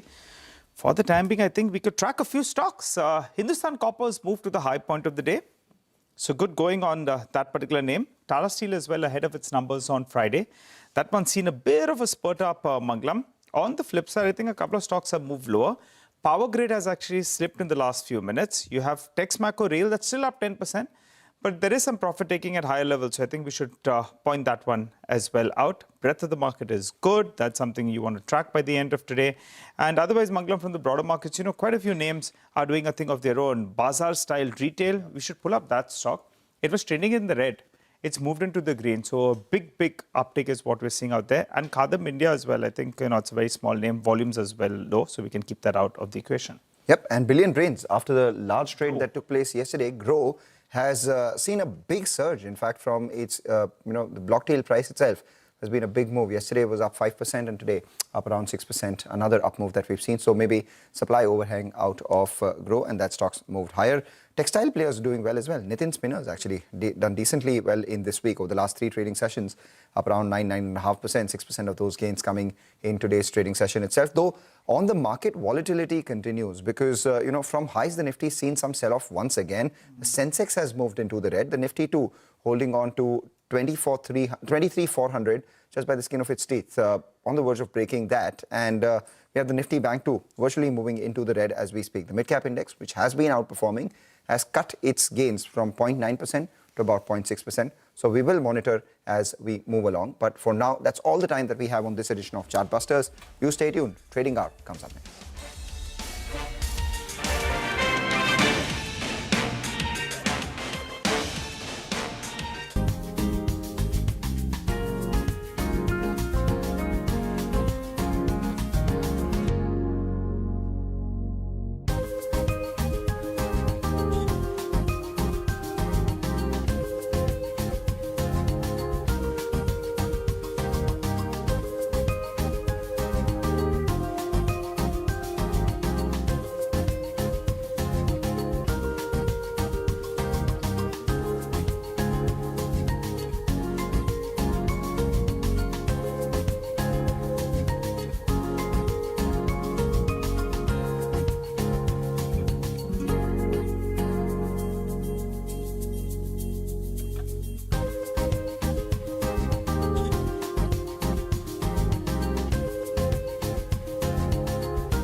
Good morning. It's time for Trading Hour. You're tuning in live from the CNBC TV 18 Motilal Oswal studios. I'm Hormuz Fatakia. Joining me as always is Ritu Singh in what has been an extremely choppy start to this midweek trading day. Not devoid of headlines by any means, but the index has been up and down over the last couple of hours of the trading session so far. And that is how the trend has been as we go into yet another day of a very heavy earnings season. Ritu. Yes, that's what the trend has been. It is, still, we're near the fag end of the earnings season, yes, but numbers are still starting to come in and headlines don't really stop with the gold and precious metal duty hike coming in. You're seeing that reaction on the street. But yes, the markets have had slipped in the red as we started the show.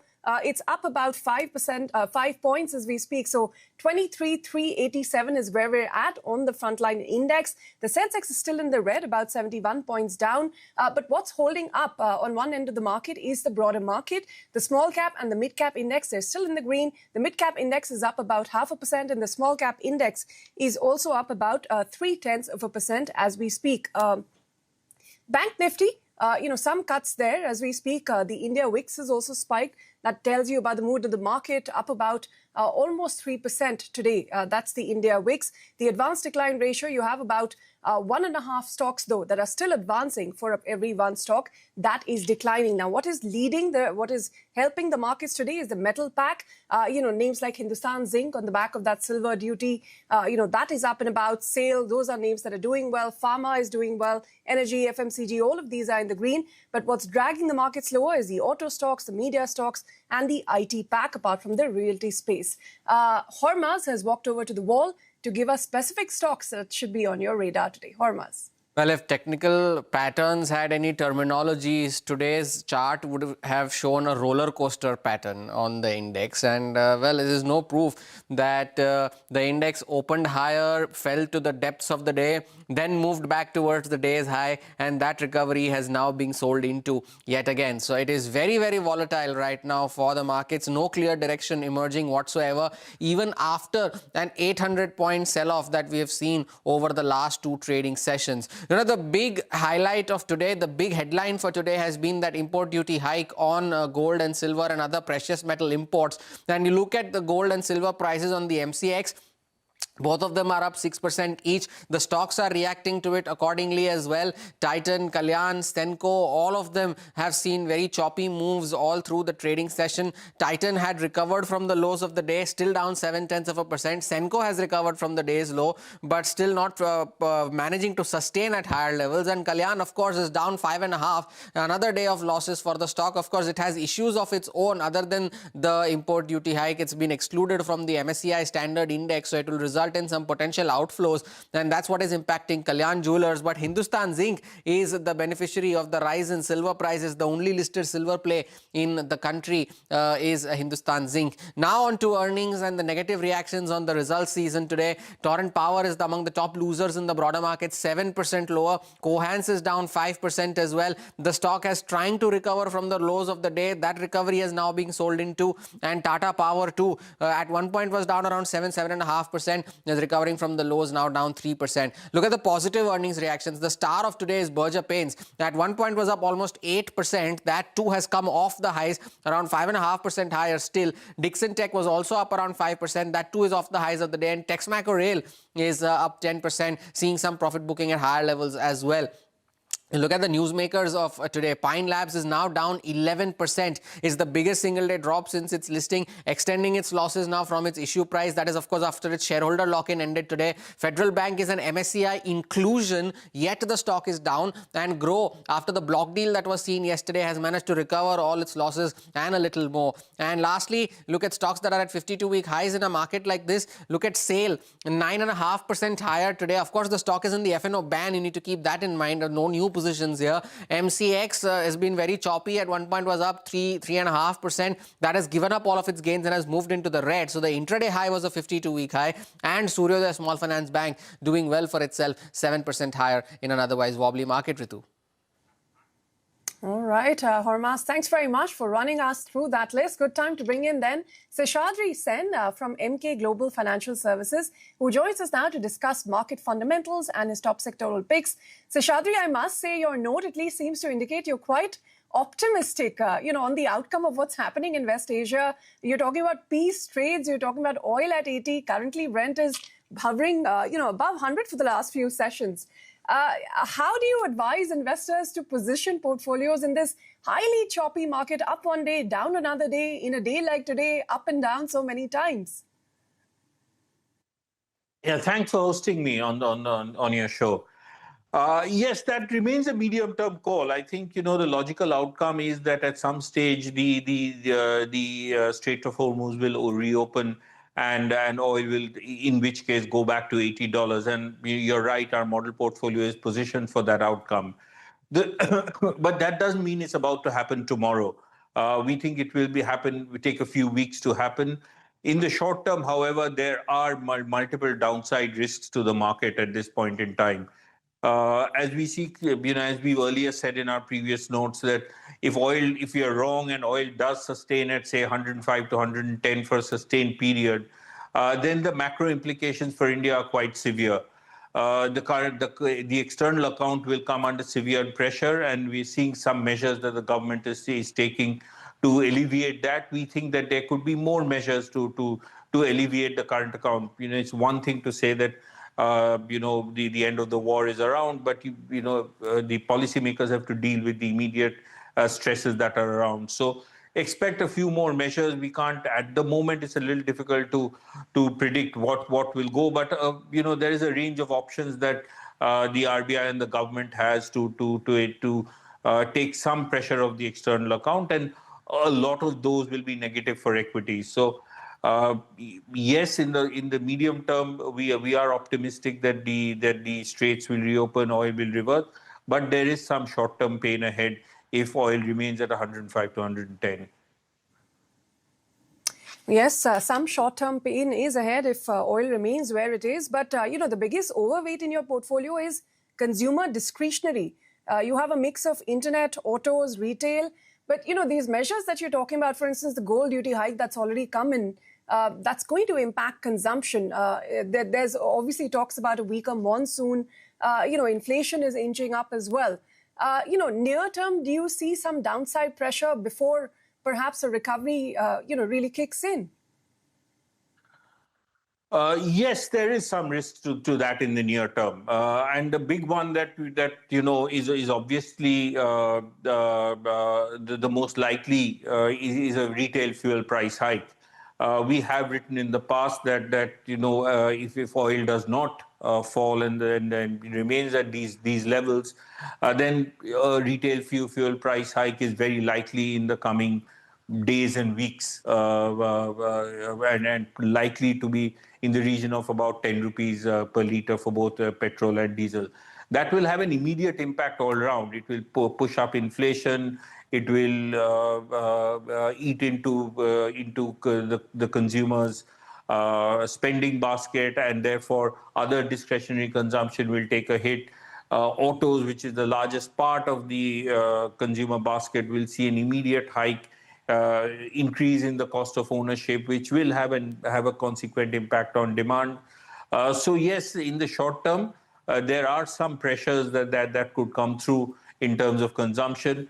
But once the war ends, which we think will happen at some stage, then we've had multiple consumption stimuluses over 2025, which should then start to kick in, and we're seeing already some of that in the current results. A lot of consumer companies have reported fairly strong numbers in terms of and are talking about strong underlying demand. Seshadri, I was reading your changes to your model portfolio, and the three stocks that you have highlighted, all three of them belong to sectors that are currently in the line of fire. First one, of course, is fertilizers. The other one is real estate. The third one is IT.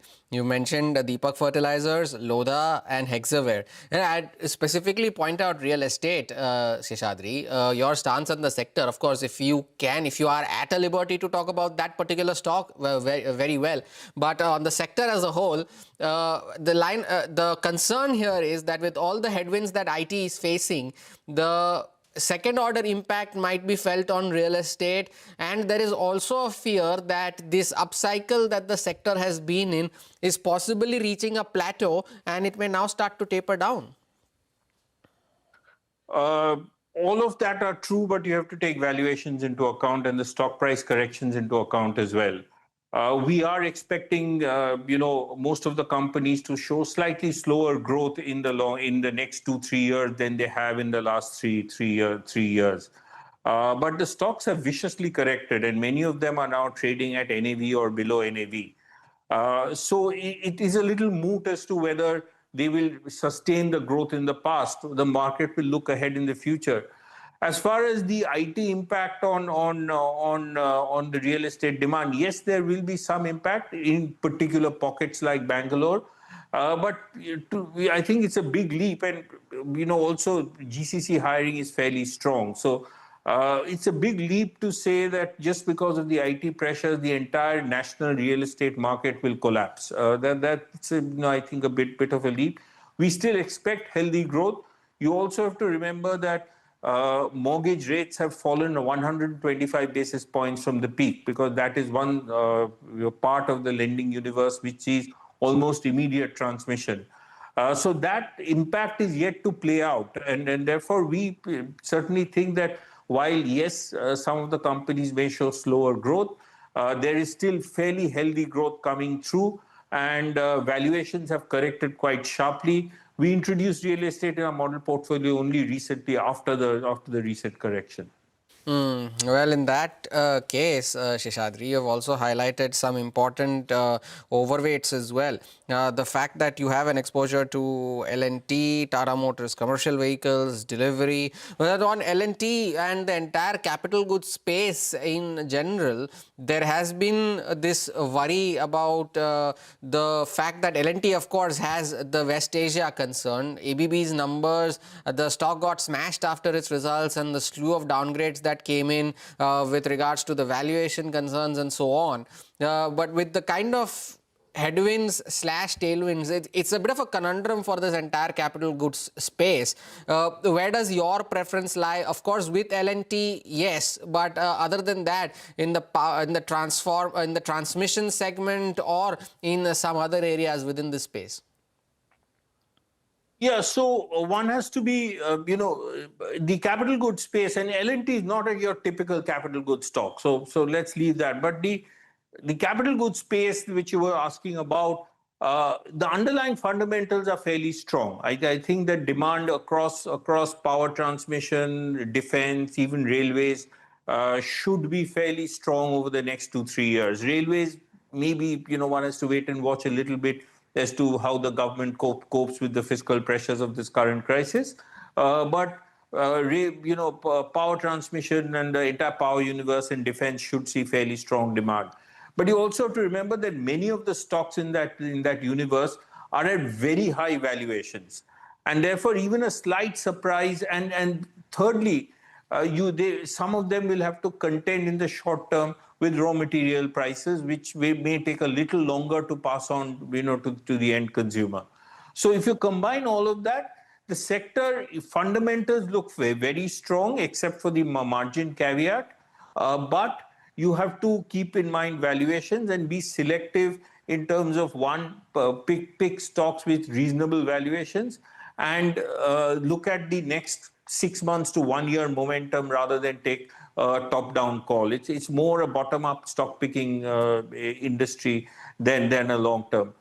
With regard to companies with exposure to the Middle East, they've been beaten down, obviously, for obvious reasons when this broke out. But again, that is part of our normalization trade. We think that when everything settles down in the Middle East, business will come back to normal, and in some cases they may need a reconstruction and increased demand therefore. That will be relatively small, but that also would come into play. So we are looking through this West Asia crisis and looking at stocks which can recover after that, because many of them have corrected quite viciously since from the early March, and looking at them as the recovery trades. As the note said, I think we have about 25% exposure to a post-war scenario. Seshadri Sen, pleasure having you as always. Thank you so much for sparing time and joining us today with your views on the index and your top preferences in your model portfolio as well. The markets continue to remain choppy as choppy can be. 30 points higher now on the index. At one point it was about to slip into the red yet again. So trying to hold on to those levels of 23,400. Take a short break. Put the spotlight on the bond markets with Manisha Gupta on the other side.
Welcome back. The markets seem to have made a bit of a recovery. Like we said, it's been a choppy session, but the frontline index, the Nifty up about 30 points, 23,409. And the Sensex is also up about 15 points as we speak. But as promised, let's shift focus to the bond market action. And Manisha Gupta is standing by to fill us in. Manisha.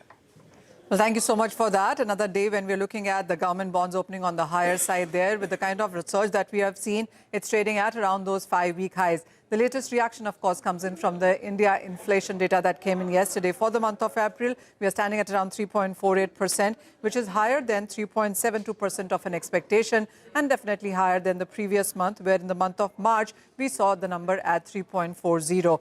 But it also is about the fading hopes of a US and Iran peace agreement, which continues to bother the space.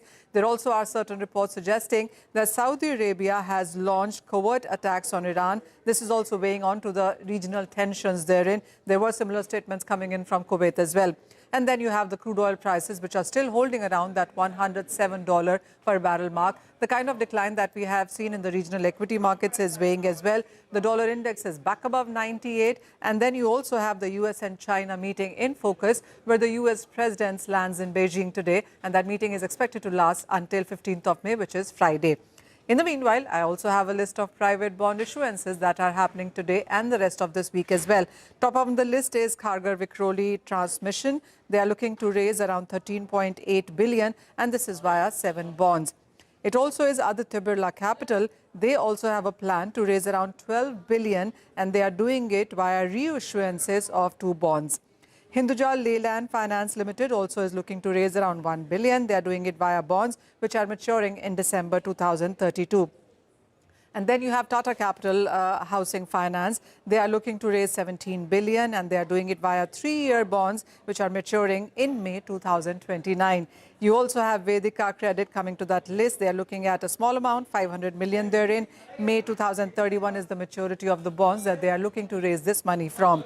And then Globe Capital is the last one on my list. They are looking to raise 3 billion, and they are doing it via 2 bonds of different maturities. Manisha, thank you for those updates there. Take a short break. On the other side, we shift focus to the big story of the day, the government's move to hike the import levy on gold and silver. We unpack that move on the other side. Stay tuned.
Welcome back. Just before we move on to the big story of the day, pull up Vodafone Idea at the spike that the stock has seen now.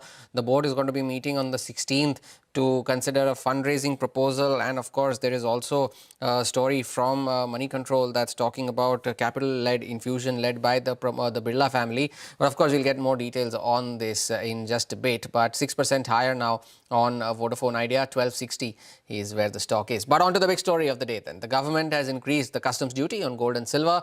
Now the total gold and silver import duty stands at 15% from 6% earlier. Now remember, this is the first move by the government since the Prime Minister urged citizens over the weekend to not purchase gold for a year earlier. Now let's go across to Mangalam for breaking this down for us. Mangalam. Well, that's right. So the first move from the government after the Prime Minister's speech over the weekend to restrain their purchases of gold for at least a year, the government has gone ahead and announced an increase in basic customs duty on gold, silver and other precious metals to about 10% from 5%. Additionally, the government has also imposed a 5% agriculture, infra and development cess, AIDC as we know it, to 5% as against 1% earlier. So effective imported tax on gold and silver and other precious metals increases from 6% earlier all the way up to 15%, in effect making it a little more expensive. What does this mean? From a stock market standpoint, the jewelers were anticipating that, which is why before this announcement was made, over the last 2 trading sessions, Titan was down 11%, Kalyan Jewelers down 15%, and Senco was down 16% as well. This morning we spoke to Senco. They said that they expect a 10 to 15% reduction in volumes, imported volumes, on account of this increase. And at the same time, they believe that, they're better prepared now as against earlier, with 50% of their gold coming in from exchanges, or rather old gold exchanged by customers. And the other part is, a large part of their gold is also procured domestically. So the dependence on imports have been reduced. Add to all of this, we also spoke to the India Bullion and Jewelers Association, and they said that demand has not taken a hit so far. In fact, there is panic buying on the street ahead of this sort of anticipated increase in duties that came by. So as a result of which, we haven't seen a big gash on any of the jewelry stocks. In fact, some of them have recovered from lows as well. Brokerages, they are sanguine on the larger organized players. So Jefferies this morning wrote, and they said that sentiment may weigh on jewelry companies amid a tough macro backdrop, but organized players led by players like Titan, etc., are better placed to navigate through this. In fact, they've worked over the years to reduce the impact of regulatory headwinds, and the share of exchange gold is close to 50%. Domestic sourcing has also increased. Was the street anticipating this after the Prime Minister's speech? Yes, but is that now priced in? Perhaps yes as well. In fact, let's listen in to what Senco Gold and the Secretary of the India Bullion and Jewelers Association had to say to us this morning. That with this 10% increase, we have always seen in the past that whenever the prices of gold jump up to a certain extent, it would lead to some amount of quantity getting reduced in terms of fresh imports. So I'm quite confident that this will surely lead to about 10 to 15% reduce in terms of volumes of import. And more importantly, I think as an industry, we all should work towards encouraging the consumers that they should exchange their old gold, because the gold that is already lying in their house and the golds that are lying in the economy has increased in value itself. And that is something that the consumer should use to exchange and buy new jewelry. I don't see there is much of a risk on the 20-25% increase in terms of value, yes, but there could be some impact in terms of the volume risk, because we've seen that every time the gold prices go up, consumers buy lesser quantity of gold. Well, as far as the demand is concerned, the demand will slow down, and we expect in the year 2026 the demand to slide by at least 10%. In fact, let's also listen into what the chief economic advisor had to say on the current account deficit and the fiscal deficit because of the continuing West Asia conflict. The net FDI side, I think, we were a victim of our own success in having a very deep equity market with a very healthy IPO pipeline. So many PE VC investors found it easier to exit from India to compensate for their inability to exit from other markets. But nonetheless, I think this is a challenge for this year, because the current account deficit could widen from less than 1% of GDP to anywhere near 2+% of GDP, which we have to finance. And that means we have to make ourselves always attractive for investment in general, both domestic and foreign, and that is something we need to do it in order to also attain future strategic leverage. Well, in a market that is as volatile as it is right now, it's a good time to get in trends from the F&O space. Mangalam has hopped over to the F&O desk to tell us exactly that. Mangalam. Well, the market is volatile indeed. We have the Nifty Bank, the mid-cap index. The mid-cap index, while it is outperforming, it is off highs. The Nifty too, while it is off highs, it is fairly off lows as well. So by and large, the one word to describe this market is fairly volatile. The other part that we're looking at is the advanced decline ratio as well. There too, it has been all over the place through the trading session so far. But now as we speak, there are, nearly 2 stocks which are advancing for every stock which is declining. So that tells you that maybe on the downside, we may see some sort of support. But if you look at the levels as well, the technical levels of the Nifty, the rally that we've seen from 22,283 to 24,601, basically the low of the war to the high of the war, 50% retracement is 23,443 and 61.8% retracement is 23,170. So if we didn't find support at 21,443, now that's become a bit of a resistance. Now the next support is 23,170, and today's high and low by and large reflect this sort of range on the Nifty itself. And that is how the options are positioned as well. 23,300 put and the 23,400 put, both of them extremely active in today's trading session. 174 rupees premium for 23,300 put and 200 rupees premium for 23,400 put, telling you around 23,150 to 23,200 is where support lies, which also coincides with a 61.8% retracement. And on the way up, 23,500 call writers, fairly active in today's trading session, 200 rupees, telling you levels of 23,700 thereabouts. As we try and see some recovery and cross 23,500, there would be supply that will start emanating for the market. But amidst all of this, the metal SPACs they're doing extremely well, all the metal stocks. And out there, a large part of this up move is also led by shorts being caught on the wrong side. So we have SAIL, which is up 10.5%, Hinzing, Hindalco up anywhere between 3 to 5%. Short positions being covered on that, causing a further fuel to that rally. But a lot of fresh longs being added in a couple of consumer names as well. Godfrey Phillips, for one, really stands out, up 4.5% right now, has been a bit of an outperformer ever since VST reported their numbers and ITC as well. Godfrey Phillips now currently is trading fairly well, and it's got a lot of long positions being added to it. All right, Mangalam, thanks very much for bringing us that check. Let's invite Rajesh Palvia from Axis Securities for more on the technical check of the market. Rajesh, thanks very much for being here. Such a volatile session. Now we're about 21 points up on the Nifty, 23,400. That's the mark that we've touched. Let's see if we can hold on to it. But how are you going to trade the market in the near term? What are the levels you're watching out for? And the stocks that are on your radar? Yeah, hi, morning. So markets are volatile, yes. We have seen, significant supply pressure in last couple of trading session, and Nifty has broken the important support area of 23,500 also in this process.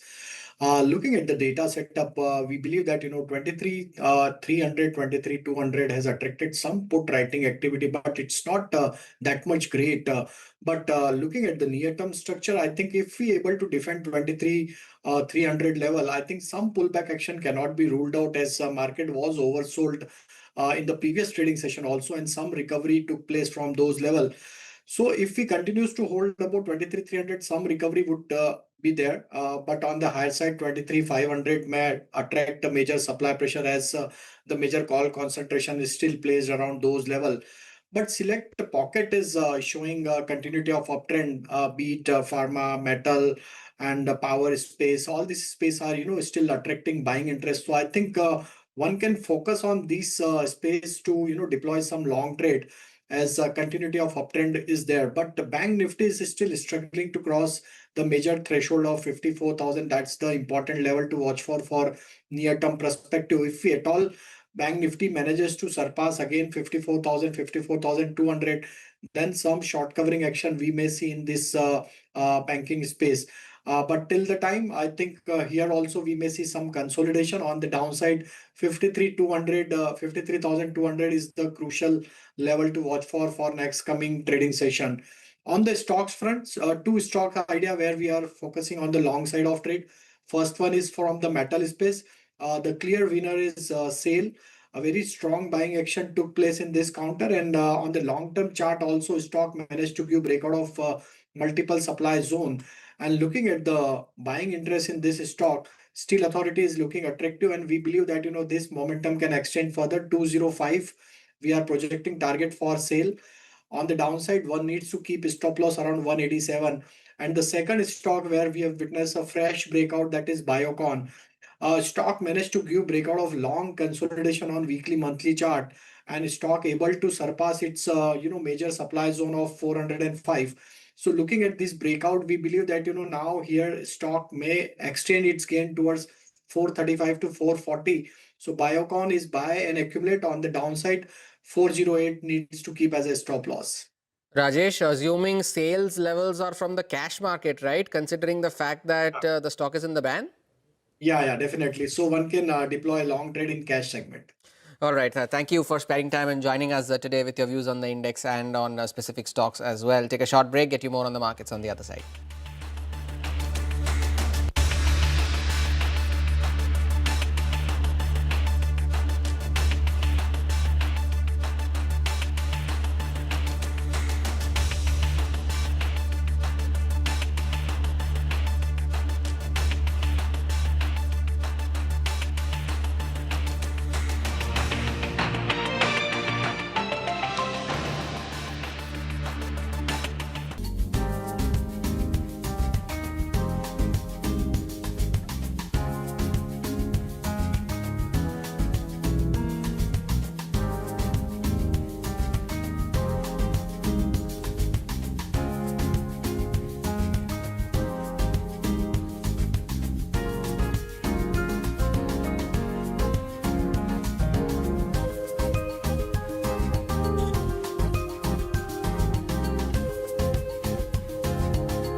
Welcome back. The Nifty seems to be holding on to that 23,400 mark. It's at 23,414 as we speak. And the Sensex is also now up about 50 points. So it looks like we're moving up from the kind of volatile session we've seen for the Bank Nifty as well. It's a 100-point gain as we speak. And for the broader markets, holding on to gains of about 0.5% for the small cap index and 0.8% for the mid cap index. The market breadth has also improved. More than 2 stocks are advancing for every 1 stock that is declining. With that, let's get to some specific numbers. Again, it was a healthy March quarter from paints major Berger. There was a strong double-digit volume growth-led performance in the fourth quarter. Margins also were at a 12-quarter high. Let's bring back Mangalam Malu to make sense of the performance in the quarter gone by and why the street seems excited. Mangalam. Well, it is a very good performance that has come in the fourth quarter from Berger Paints. The street is excited by the prospects of better performance continuing for the company as well. So let's talk about what was good. You know, it was a 6% revenue growth that the company reported on a consolidated basis. The gross margins were at a 12-quarter high, and the EBITDA margins as well came in higher by about 100 basis points. The EBITDA was a jump of 13% year on year, and on the back of all of this, the net profit saw a 28% upside. The internals, volume growth in the domestic decorative paint business was 11.8%, and the company said they grew faster than a lot of the other players in the market, and which is why their market share now stands at about 20%. And here's what the street liked about the management commentary. They said that they've taken staggered price increases right from March, April, announced 2 price hikes in May as well, one on 4th May, the other effective May 15th, and as a result of which they're covered by the price hikes that they've taken entirely for all the raw material increases that have been witnessed because of the West Asia crisis.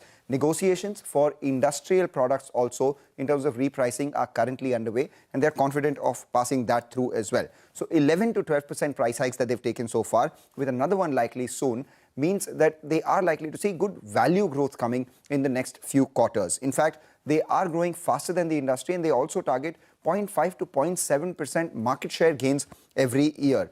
They spoke about competition. While they said that competitive intensity below the line has maintained, price-related competitive intensity has actually come undone. What this inflation has done is taken all the new competitors in the market to go ahead and take price hikes as well, and as a result of which the price difference between them and the others has nearly evaporated, and as a result of which they stand a better chance to perform in the marketplace itself. Add to all of this, they've given a strong guidance for the next year as well.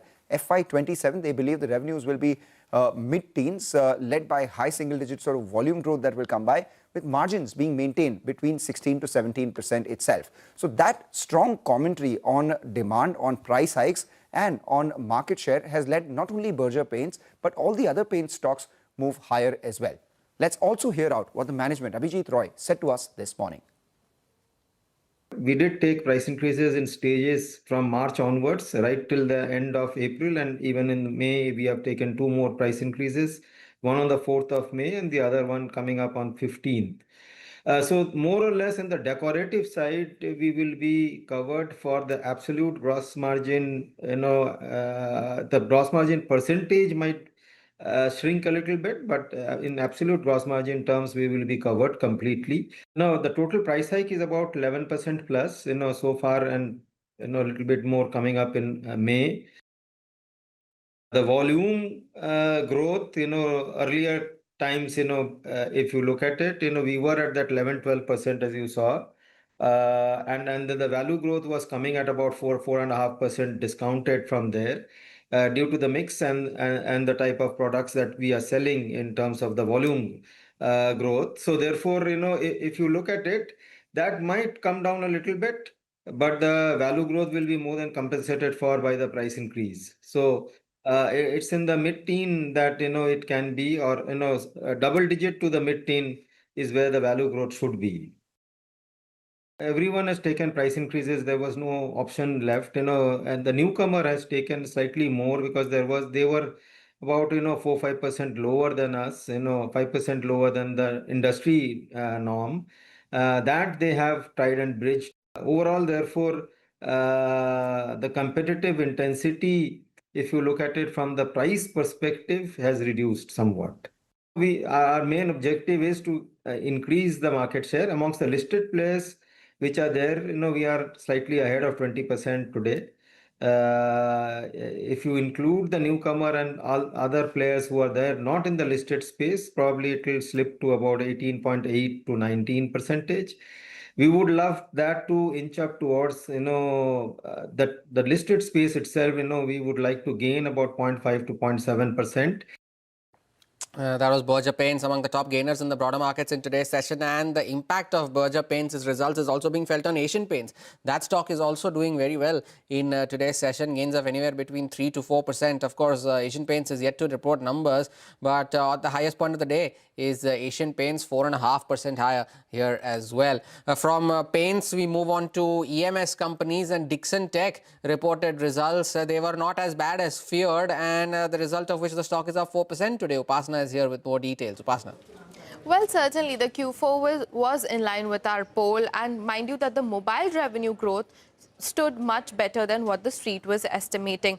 Now, the management joined us today morning, and here are some of the important takeaways. They remain confident and positive about the future growth outlook, and management has also reiterated confidence on receiving the Vivo JV approval. Now, the management has indicated that it is actively engaged with the government on Vivo JV to serve 60 to 70% of India volumes. That is about 20 to 22 million smartphones. If the approval is received in H1 FY27, it can see 12 to 15 million Vivo smartphones being made in the year FY27. Now, when it comes to Vivo, it's one of the largest players, and also the portfolio is much premium. That is with a higher realization of about 20 to 30% versus the Dixon's current portfolio. Now, in terms of volumes, the company has indicated that it is likely to remain flat, somewhere near around 33 million units, which is the same standing at FY26 as well, because of the elevated memory prices impacting demand. Now, PLI 2.0, the company has said, could act as an export trigger, with smartphones export increasing to 4 to 5 million units in FY27. And company has also indicated that it is evaluating various new business opportunities in high-end specialty EMS sectors such as aerospace, defense, medical and industrial segments. And with this, it is expecting a high double-digit growth, and 20+ margins is what they've indicated. Listen in. We feel absolutely confident that Vivo JV approval should be just around the corner, and it should be coming soon. We are very deeply engaged with the government on that, and I think so we should get that good news soon. The understanding with them is that 67% of the volumes will be manufactured in this JV with them, which is a 51-49 JV with Vivo. So broadly, on an annualized basis, it should be closer to 20-22 million. But assuming it comes for first 6 months or proportionately for 8 months of this financial year, then we accordingly do somewhere between 12 to 15 million is something that we factor. We expect a flat volumes this year. So we closed around 33 million volumes last year for smartphones. We expect a similar volumes this year, and we feel that once the PLI 2 gets announced, and we are in close discussion with some of our anchor customers, we feel another 4-5 million volumes can get added on the export side. So the number can potentially look like 37-38 million. So it's not a question of availability of memories today. It's a question of the pricing increase which has happened.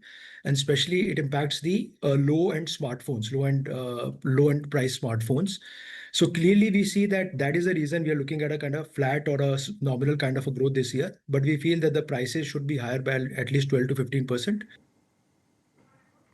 All right, from the EMS space, we'll move on to the power space, where there was a muted set of results from power majors Tata and Torrent Power. Vivek is here with more on on these numbers. Vivek, let's begin with Tata Power, and it was a generation EBIT loss.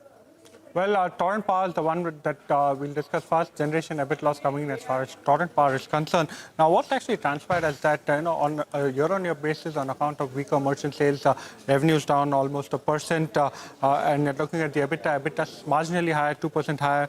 The EBITDA margins coming in at 17.9 versus 17.5%.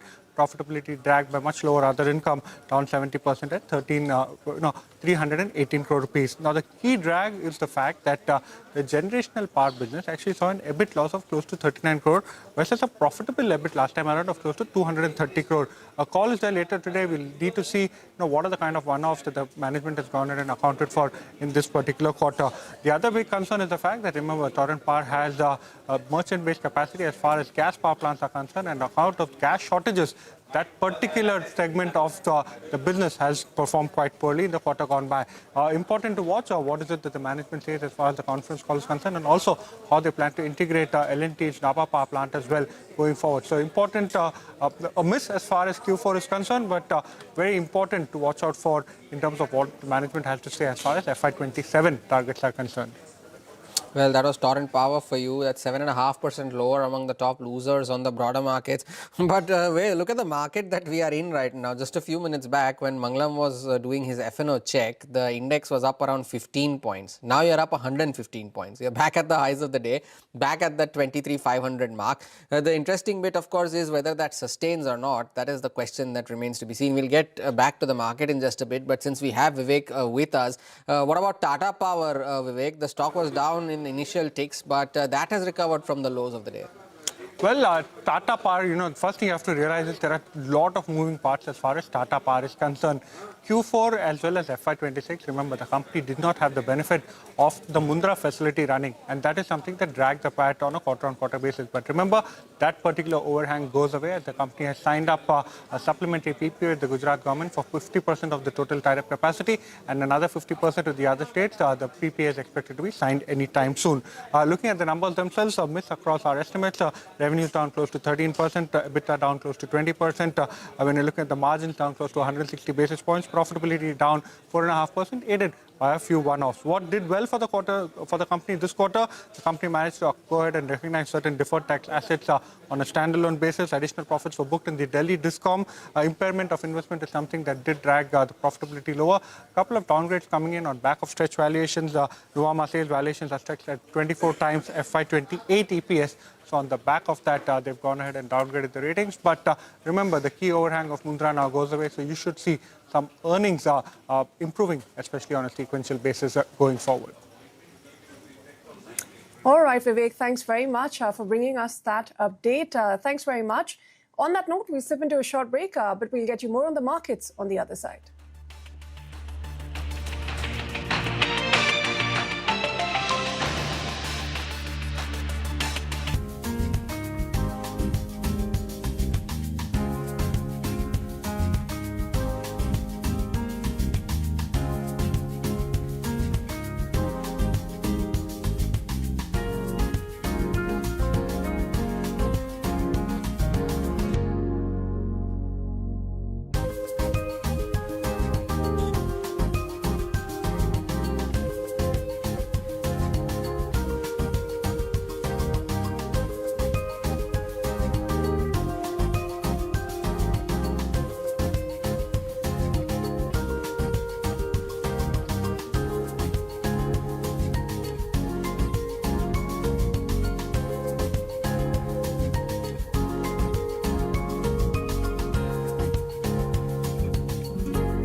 Welcome back. The market's moving up towards the high point of the day now at 23,482 on the frontline index. But let's get you some important macro data that came in last evening. Retail inflation has inched higher again in April. The headline CPI came in at 3.48%, which is up from 3.4% that we saw in March. And this is the fourth straight month of increase in the new CPI series. But the good news is it is below what the street had factored in. The key pressure point this time around, food inflation, which has crossed the 4% mark. The consumer consumer food price index rose to 4.2% from 3.87 in March, and that was driven by tomatoes and coconut products, even though inflation for potatoes and onions came down in the negative zone. Precious metals also a major contributor. Silver jewelry inflation still running at a staggering 144%. Gold jewelry inflation, though it is cooling, is still above 40% as well now. Because both of these are heavily import-linked categories, rupee depreciation also added to the pressure.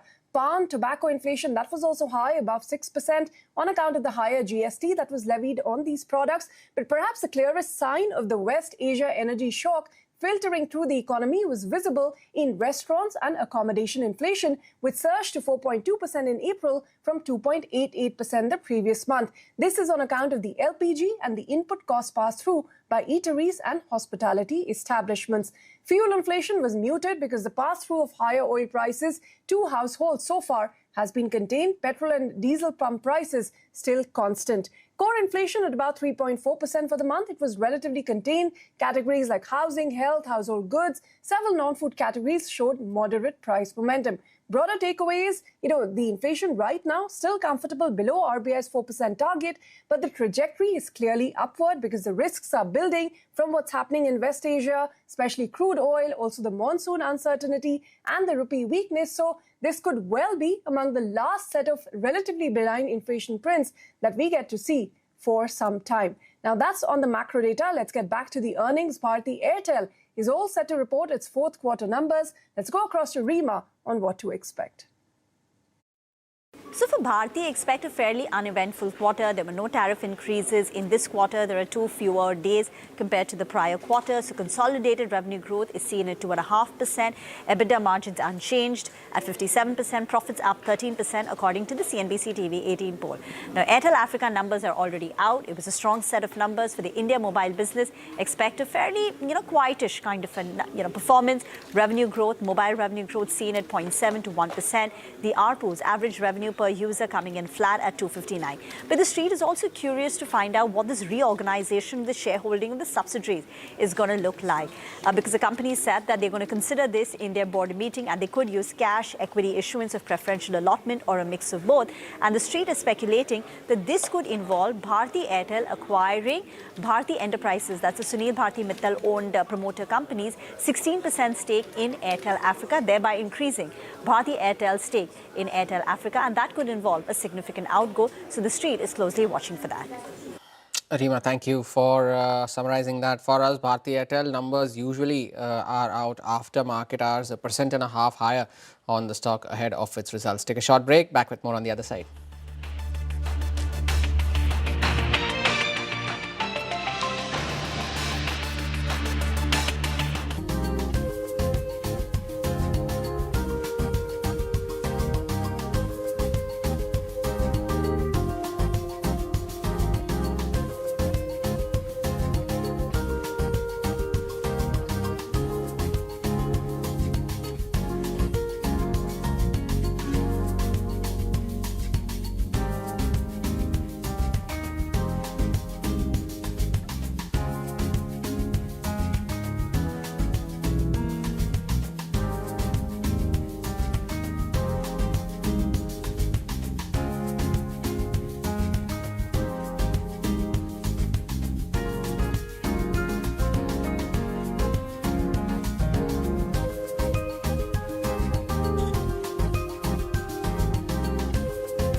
Welcome back. Let's get you the macro signal for the day. For the markets, they're holding onto the 23,400 mark, up about 100 points as we speak. The broader markets also doing relatively well. The rupee has snapped its losing streak. It is now at about 95.68 as we speak.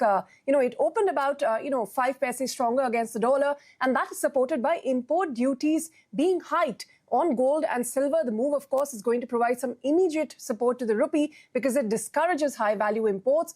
Elevated crude prices, though, are keeping traders on edge. Remember yesterday, the rupee had hit an all-time low of 95.74 during the session before it closed slightly better, paired some of those losses. Now, in line with that, the duty hike, we're also seeing the 10-year benchmark yields cooling slightly today after hitting the 5-week highs recently. What's also helping is a lower than expected CPI print for April, which came in at 3.48%, still comfortably below RBI's target 4% mark. For the oil prices, they're trading a bit subdued today after rising about 8% in the last 3 sessions. That said, both the major benchmarks, Brent crude and WTI, they are still high, consistently trading near or above that $100 a barrel mark because of the West Asia tensions. Now you have the Brent at about $106 a barrel.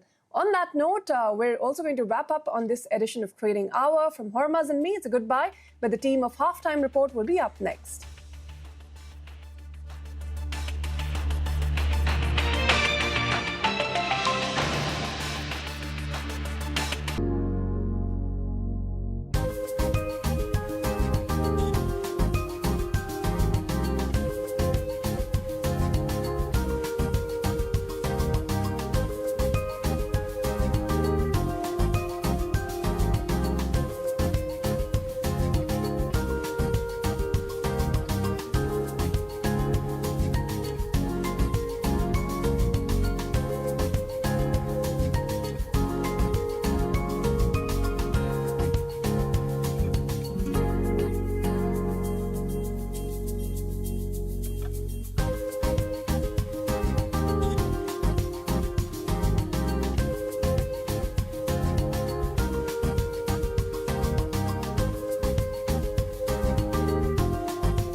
Stocks trade near day's high ahead of Trump's Xi Jinping meeting. Even the rupee steadies after a sharp dip on Tuesday. Metals, consumer discretionary and telecom stocks gain, while utilities and auto drag.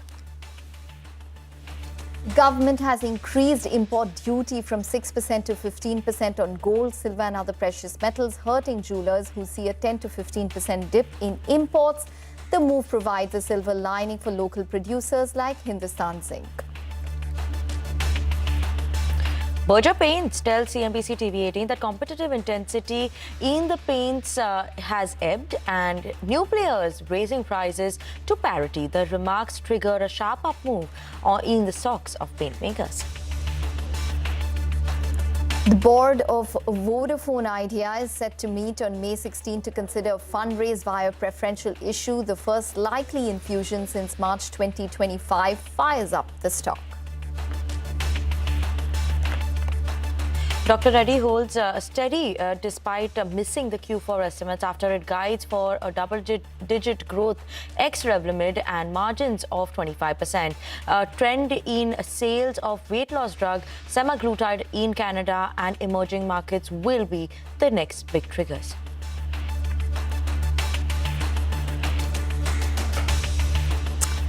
Hello and welcome to a halftime report live from the CNBC TV 18 Motilal Oswal studio. I'm Ekta Batra and with me is Vinny Motiwala. Well, it is turning out to be a session where we're quite choppy, you'd have to say. So the Nifty's climbed back to levels close to 24,500. Just to put it into perspective, today's high was 23,503.8. Beg your pardon, 23,500 is what I meant to say earlier. But the Nifty, just to put it into perspective, is still below the levels of around 24,025, which it had hit on the 8th of April, which was the day the ceasefire was really announced. And the key support to watch out for the Nifty now would be around 22,183, which was the level that it hit on the 2nd of April. The recent peak remains 24,602, which was recorded on the 21st of April. So that's what's taking place for the Nifty. But just watch out for the rupee as well, which is currently at around 95.66. So those levels should come up for you. In 95.68. Remember, the previous close was 95.63, so it's weaker versus yesterday's close, but it's better than the 95.74 level, which was the all-time low that the rupee had hit in yesterday's trading session. So let's see whether this sustains. As of now, the Nifty looking not so bad. Not so bad as of now, but we do have numbers of HPCL also flashing at the bottom of your screens for you all. Right now, in terms for the profits, better than what we were expecting at CNBC TV 18. We're seeing revenues at 1.15 lakh crores versus a poll of 1.35 lakh crores. A slight bit of a miss on that revenue front. Profits are surely above our expectations. EBITDA 3,020 was what we were expecting. And overall, they've seen an improvement in terms of EBITDA on a quarter-on-quarter basis. Margins have seen an improvement. GRMs, if you saw that at the bottom of your screens as well, what we were seeing is, and what we were expecting also, that GRMs would improve significantly, mainly supported by the commissioning of residual upgradation unit in January, which took place for them as well. So that is why we're seeing improvement that has come in on the GRM front as well. So GRMs is important for them to note, and that's something that everyone's tracking closely as well. As of now, the stock surely did see a bit of a spike up. Yes, absolutely. So the gross refining margins for FY26 is what we have on the screen. Maybe a more granular detail with regards to the GRMs is what the street will be watching out for. And separately, remember that brokerages such as PL Capital have estimated that the marketing margins for petrol and diesel will remain deeply under pressure at around 1.5 rupees per litre. So that would be something that the street would be watching out for quite closely. For FY26, the gross refining margins stand at $8.79 per barrel versus $5.74 per barrel in the previous fiscal. Absolutely, but that's about HPCL as of now, holding on to gains of almost 2%. But let's talk about what's lined up on the show for you all today. First up, we'll be putting the spotlight on the paint sector in our What's Trending segment. We will also be talking to the management of Park MediWorld and Corona Remedies on the back of their Q4 earnings and outlook for the company going forward. So stay tuned in for those conversations. But first up, let's go across to Vivek, who's here to take us through the stocks that are moving around in the trading session. Good afternoon, Vivek. Good afternoon. It's a very, very busy day, especially in terms of the stock price movements that we're tracking. After the extremely volatile first half also that we saw in the session, the broader end of the markets, there's been a very sharp recovery. Advanced decline ratio very healthy, especially over there. In terms of individual names, first up, have a look at Dixon Technologies. Very muted expectations. Stock's been a significant underperformer going to the results. Minor beat, and the stock high by over 5%. IIFL, you did see the news come about in terms of the completion of the tax audit, a bit of an overhang removed, but that stock stock, the top NSE 500 gainer in the session. The entire metal pack today led by SAIL, clear outperformer. SAIL now up in double digits, Hinge, Vedanta, all of these stocks doing very well in the session. Grow, yesterday we highlighted about, how there was a very large block deal, almost 5% equity changing hands. There's been a sharp recovery in that particular name. And gold financiers on the back of much higher gold prices today after the kind of, increased excise duty that we've seen over there, both Muthoot as well as Manappuram, both of them higher by 4%. On the other hand, the jeweler names under significant pressure, Titan, Kalyan as well as Selco. Kalyan, remember, is now also out of the MSCI, so all of these names under pressure today. Has recovered from the intraday low, especially when you're talking about Titan as well as Senco. The other names on the radar, the entire power pack today, especially Torrent as well as Tata Power, weak Q4, both of these names under pressure today. KEI Industries under a bit of pressure, news reports coming in, the management has said that yes, indeed, there was a IT search and seizure operations that was carried at this point of time. They cannot ascertain the financial implication of those operations that was conducted by IT. KEI Industries is the name that we're talking about. The mid-cap IT pack, again, under quite a bit of pressure today. Names like eClerx, Nazara Technologies, Sonata Software, all of these names under significant pressure today. And lastly, Sun TV, this particular name continues to languish, down almost 5% today on heavy volumes, one of the top NSE 500 laggards today. Okay, all right, Vivek. Thanks very much for taking us through all of the buzzing stocks. But let's talk about specific companies now. Park Medi World is the first management on the show. The company reported what was a good set of numbers. The profit zoomed, margins expanded as well. Sanjay Sharma, who's the group CEO and whole-time director of Park Medi, joins in now. Just for the benefit of our viewers, just want to take you through the fact that Park Medi is North India's second largest hospital chain. It operates around 16 hospitals across 14 cities, and it's planning to add around 1,500 beds across 5 hospitals by FY28. Mr. Sharma, thank you very much for joining in. Well, it was overall a good quarter for you all. You all saw your revenue grow around 30% in Q4. For FY26, you recorded a 20% growth. Tell us about the average revenue per occupied bed. For 9 months, it stood at around 27,400 odd rupees. What did you close Q4 with? What did you exit FY26 with? And what are you guiding for? Thank you so much for inviting Ekta ji, and thank you to your viewers for calling us. This is one of our highest performance which we have clocked now, revenue-wise, EBITDA-wise, and the PAT-wise. And our RPOP is close to 28,000 plus, which we have closed.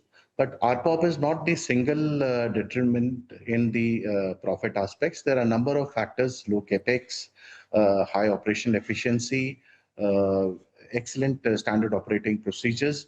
So expense versus revenue, we have done extremely well. So we see that the RPOP will grow by 7%, which it has grown. And this is the growth which we would be looking forward also. Hi, sir. Good afternoon. This is Winnie joining in the conversation as well. So you're expecting RPOP also to improve from here on to the levels as well. 7% furthermore increase from the levels that you're currently seeing at. But what about occupancies as well, right? This time, obviously, we saw a couple of acquisitions that were there that was supporting the growth as well. How do you see acquisitions moving? 64-65% range of occupancy is what you could expect in FY27? Yes. Right now, the occupancy on a console basis is 64%, which has grown from 62% to 64%. And that has largely also been because in last financial year, we commissioned 610 beds, 250 in Bathinda, and 360 beds in Agra. The coming years, we are planning to commission 850 beds in this financial year, FY27, out of which in Panchkula, we have already commissioned 350 beds as of 10th of April. And we'll be coming up with Delhi, Narela, 200 beds in August 2026. And in November 2026, we'll be starting Kanpur with 300 beds. So that will in total be 850 beds. And in FY28, we are looking at bringing in 1,000 beds more, 400 beds from Gorakhpur, 200 beds coming from Ambala extension in Oncode specialization, and 150 beds expansion in Mohali, and 250 greenfield coming up in Rohtak, which we have already invested in the land and the construction has started. So the occupancy, we are looking at around 64% to continue with. And as we keep on adding the beds, a lot of other hospitals which have been in the life curves are maturing, and the occupancy has been increasing in those to nearly 80-85%, which is also keeping the growth and the occupancy higher in the mature hospitals. So totally, Mr. Sharma, how many beds are coming on stream in FY27? Currently, we are 3,960 with the addition of Panchkula. Another 500 beds will be added in this coming financial year, and 1,000 beds will be added in FY28. So post Panchkula, 1,500 beds will be added. Okay. So what is the guidance? What is the guidance in terms of margins once these fresh beds come on stream? We hope to continue like this time. The performance has been one of the best ones. Q4 results have been that we have clocked nearly 30% growth in the revenue from 354, we have gone to 460 crores. In EBITDA also from 88 crores, we have gone to 127 crores, which is 44% growth. And in net profit, we have grown from 52% to 77%, which is 47% growth Q on Q basis. On year basis, if we see from FY last year, financial year to this year, then we have the revenue is 1679 crore, which is 21% growth over 1394, which we clocked last year. And EBITDA has been 444 crores, which is 20% growth on last year's 371 crores. And net profit has been the growth of 27%, which is to the tune of 274 crores, which was 215 crores. And we hope that with the same margins, we continue in the future also in FY27-28. So you're hoping to, have the margins at around this 26% mark. You're not expecting any kind of dilution, despite the fact that you have fresh capex coming on stream. So that's what we're working with, 26% margins. Yes, ma'am. PAT around 16 to 17% and EBITDA around 26 to 27%. All right. Just quickly, I wanted to understand what is the percentage of complex cases that you have within your portfolio of, say, surgeries or your OPD at this point in time, and how much are you possibly looking to increase it by? See, currently our high-end tertiary and quaternary product mix is around 57%. Out of the total volume of the patients which we are seeing. Last year, we had seen close to 7,19,000 patient footfall. This financial year, we saw about nearly 8 lakhs patients coming to the Park Group. Sir, what about any more acquisitions on the annual in FY27? You had a couple in the last year. Are we watching out for anything now?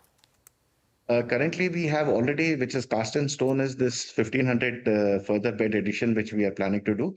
But yes, we are open to any other acquisitions or greenfield which comes through. And if it suits our model of and our vision, we'll definitely go ahead. Okay. But you're not looking to expand beyond the north. Are you looking at any kind of expansion, say, in the east, west, south, which would be significant? Yeah, currently we are present in 16 districts of North India. And North India has large, big districts with a huge population. And I think the number is around 174, 75 districts in India.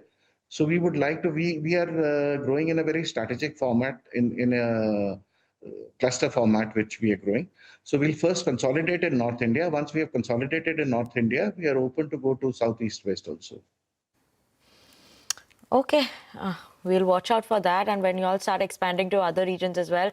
But thank you so much, Mr. Sharma, for joining us on the show, taking us through the outlook of the company, big expansion plans, FY28. We're expecting strong additions in terms of beds also for FY27 and FY28. So thank you so much for joining in. On that note, we're going to slip into a very short break. After the break, we'll connect with the management of Corona Remedies on the back of their Q4 earnings. Stay tuned in.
Welcome back. Well, back to the high point of the day for the Nifty, so 23,506. One particular stock that stands out is HPCL post reporting its numbers, because we do have the GRMs for Q4, which is coming at around $14 to $14.50. So that is just about shy of the estimates of around $15 to $16 in terms of the GRM figure that we were working with for Q4. So that stock continues to be in focus on the back of its numbers, up 2.5%.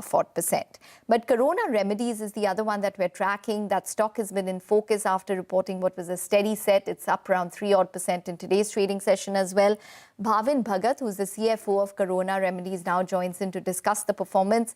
Mr. Bhagat, thank you very much for taking the time out. Just wanted to start by talking about the margins. While the margins have seen some kind of an improvement on a year-on-year basis, there is a little bit of pressure, or rather it's stable on a year-on-year basis. There's been pressure on a Q-on-Q basis.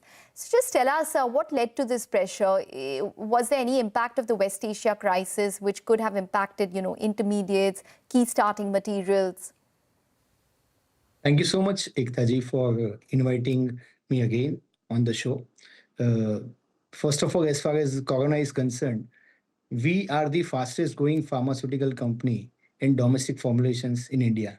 We are the rising sun of the Indian pharmaceutical market. If you see the numbers from the revenue growth and the bottom line growth, it has grown by 17% for FY26 from the revenue side. And if you see from the bottom line, it is 33% growth. But as your question is valid from a quarterly angle, the quarter has grown by 20% from the revenue. Whereas from the PAT standpoint, we have grown by almost 44%. Yes, as far as the EBITDA margins are concerned, it's not under pressure, but we have employed workforce in the form of two divisions, because of which the employee cost has arisen for a period of this quarter. Rest, everything is fine, and there seems no pressure as far as the West Asia crisis on our financials as far as Q4 are concerned. Hi, sir. Good afternoon. This is Vinny joining in the conversation. So you're seeing not much pressure because of the West Asia issue. But previously, obviously, you had spoken about 15% revenue growth. Profit growth was 20%. That the company has achieved this time. But FY27 now, what are we expecting? You've spoken about some opportunities from semaglutide front. You have Walkadine that's coming in place as well. So what will that mean in terms of your growth guidance? As we always speak about our execution excellence, FY27 will also foray the execution excellence of the brands which we acquired from Bayer and from Walkadine. So it's about the execution what we acquired from those brands. And semaglutide, of course, yes, they are into the kitty, as we are into top 10 cardio-diabetes companies. So semaglutide is also in a race as far as the FY27 is concerned. But just give you a ballpark number. 15% growth we are expecting as far as the revenue is concerned without inorganic things. Means this 15% growth would be on an organic side. Yes, from the other acquisitions which we did for this year, we are anticipating a 25% growth in the revenue. Put together, the revenue growth will be growing from 15% plus inorganic, so in total, and rest as far as the bottom line is concerned, that is PAT, we are expecting a 20% growth in PAT as well. Okay, so just to reiterate, 15% revenue growth in FY27 and 20% profit growth in FY27, and this is only organic growth that you're talking about. Yes, you're absolutely right, Ekta ji. All right. Can you tell us what your plans are when it comes to inorganic growth? Because you have been active when it comes to, say, acquisitions, licensing. Tell us what FY27 looks like. So, as I mentioned earlier, FY27, whatever we have acquired in FY26, we believe in the execution of those brands. So FY27 will play on the execution excellence of the brand which we acquired in FY26. More or less, yes, we always hire for good brands to be part of our business, to part of the entire product basket. But yes, we are looking for new brands. But having said that, we first focus on the brands which we acquired and will work on the execution excellence part. So tell us, how is Walkadine doing for you all, as well as the Bayer portfolio which you acquired? Yes, Walkadine and Bayer both are part of the acquisition portfolio, and we are anticipating a 25% growth in the revenue as far as the Walkadine is concerned from the date of acquisition. Mm-hmm. Mr. Bhagat, obviously I also want to just understand in terms of some of the launches that you made, right, post-2025, 3 biosimilar launches that came in from your side. What is the revenue contribution maybe that you are penciling in now in FY27 from this? When does it meaningfully start playing out in your P&L? So from FY27, the revenue will start clicking in the financials of the company. Yes, the revenues in the start would not be meaningful, but these acquisitions play a very important role in the organization as it takes for the longer perspective in terms of building into innovation and taking the company to the larger platform as far as the biosimilars are concerned. Okay. Your Bhela facility also received, some certification for you to enter into newer markets. I think the Eurasian markets. Just tell us more about when exactly are you planning to maybe commercialize products in these markets? What does it mean in terms of opportunity and revenue for you? Okay. First of all, we have received an EA-EU approval, which is absolutely right. It's a Eurasian approval. Yes, it's a market. We have untapped the market of $25 billion. But as far as the revenue generation is concerned, it will take almost 3 to 4 years to come in the P&L of the company. Because as I mentioned, we are an India-focused company right now. And 96% India business is coming from the entire revenue. So having said that, we will be pouring in the export markets in coming 3 to 4 years. This certification will play a huge and crucial role for us to grow further. You're not planning to expand into, say, regulated markets such as the US, Europe. Any plans on doing so? So right now we have an EU-approved manufacturing facility based out of Ahmedabad, where we are entering into the European territories very soon. We are going to start our hormonal manufacturing facility by Q1, Q2 of FY27, where again we are pouring for the Europe market. So yes, Europe is a primary market to enter upon. US, if you ask us right now, no. Oh, okay. Mr. Bhagat, thank you so much for joining us on the show this afternoon, talking to us about the outlook for the company going forward, what markets maybe we could watch out for. You're entering as well, so thank you so much for joining in. But on that note, we're going to slip into a very short break. After the break, we'll come back and we'll have Sachidanand Utekar of Trade Bulls who will join us and talk about some trading strategies. Stay tuned in.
Welcome back to Halftime Report on CNBC TV 18. As of now, the Nifty is trading almost near the day's highest point, 23,490 levels. Approximately there is what the Nifty trades at. So we've seen a very good recovery from the day's lowest point, obviously, that's come in for the markets. But we also had numbers that came in for HPCL, right? Seems like a good set of numbers that's come in from the company in Q4. But for more details, let's go across to Sonal, who will take us through the highlights coming in from these numbers. Sonal, over to you. Well, yes, these are good numbers. It's a top-down beat that's come in for HPCL. All the numbers, actually, revenue, profits, margins, they are better than what the street was working with. It is led by refining segment, which was strong, considering that the cracks were higher across the board, be it petrol, diesel, other products as well. And also the company had the residual upgradation of their particular refinery in the month of January. To take you through the numbers, revenue is absolutely flat, but EBITDA is up 28% on a quarter-on-quarter basis. Margins are up 150 basis points on a quarter-on-quarter basis, leading to a profit growth of around 20% that has come by, and it is higher than the decline that the street was estimating as well.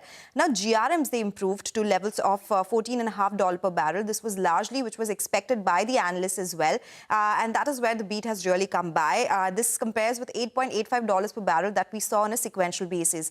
Now, remember, these companies do not give the marketing breakup, so we don't know what kind of marketing losses has HPCL made. But remember, it has the highest exposure to the marketing segment, so losses there are supposed to be higher. But the company, despite that, has done better than the street estimates. But do remember, in quarter one, the losses on petrol are at around 14 to 15 rupees a litre. On diesel, it's around 25 rupees per litre plus.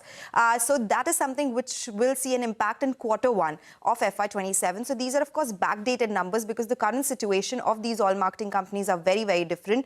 However, if we look at the balance sheet, very strong in the year gone by. They have reduced their borrowings by almost 15,588 crore rupees. That's a big number. Most of their capex is anyway done. Their FY26 profits are around 2.5 times the FY25 profits that the company has made. It's a good set, but again, these are backdated numbers. Forward-looking numbers see a lot of losses in their marketing segment. Okay, all right, Sonal, thanks very much for that. So that's on HPCL. That stock is holding up with a gain of around 2%. Some statements coming in from the RBI governor, where he has indicated, this is coming in from Bloomberg, where India may in fact need to increase retail fuel prices if the conflict in the Middle East drags on. That is what Sanjay Malhotra has been quoted as saying to Bloomberg at this point in time. So let's see whether that takes place. For the markets, in fact, it's holding quite steadily. A large part of this is probably expected.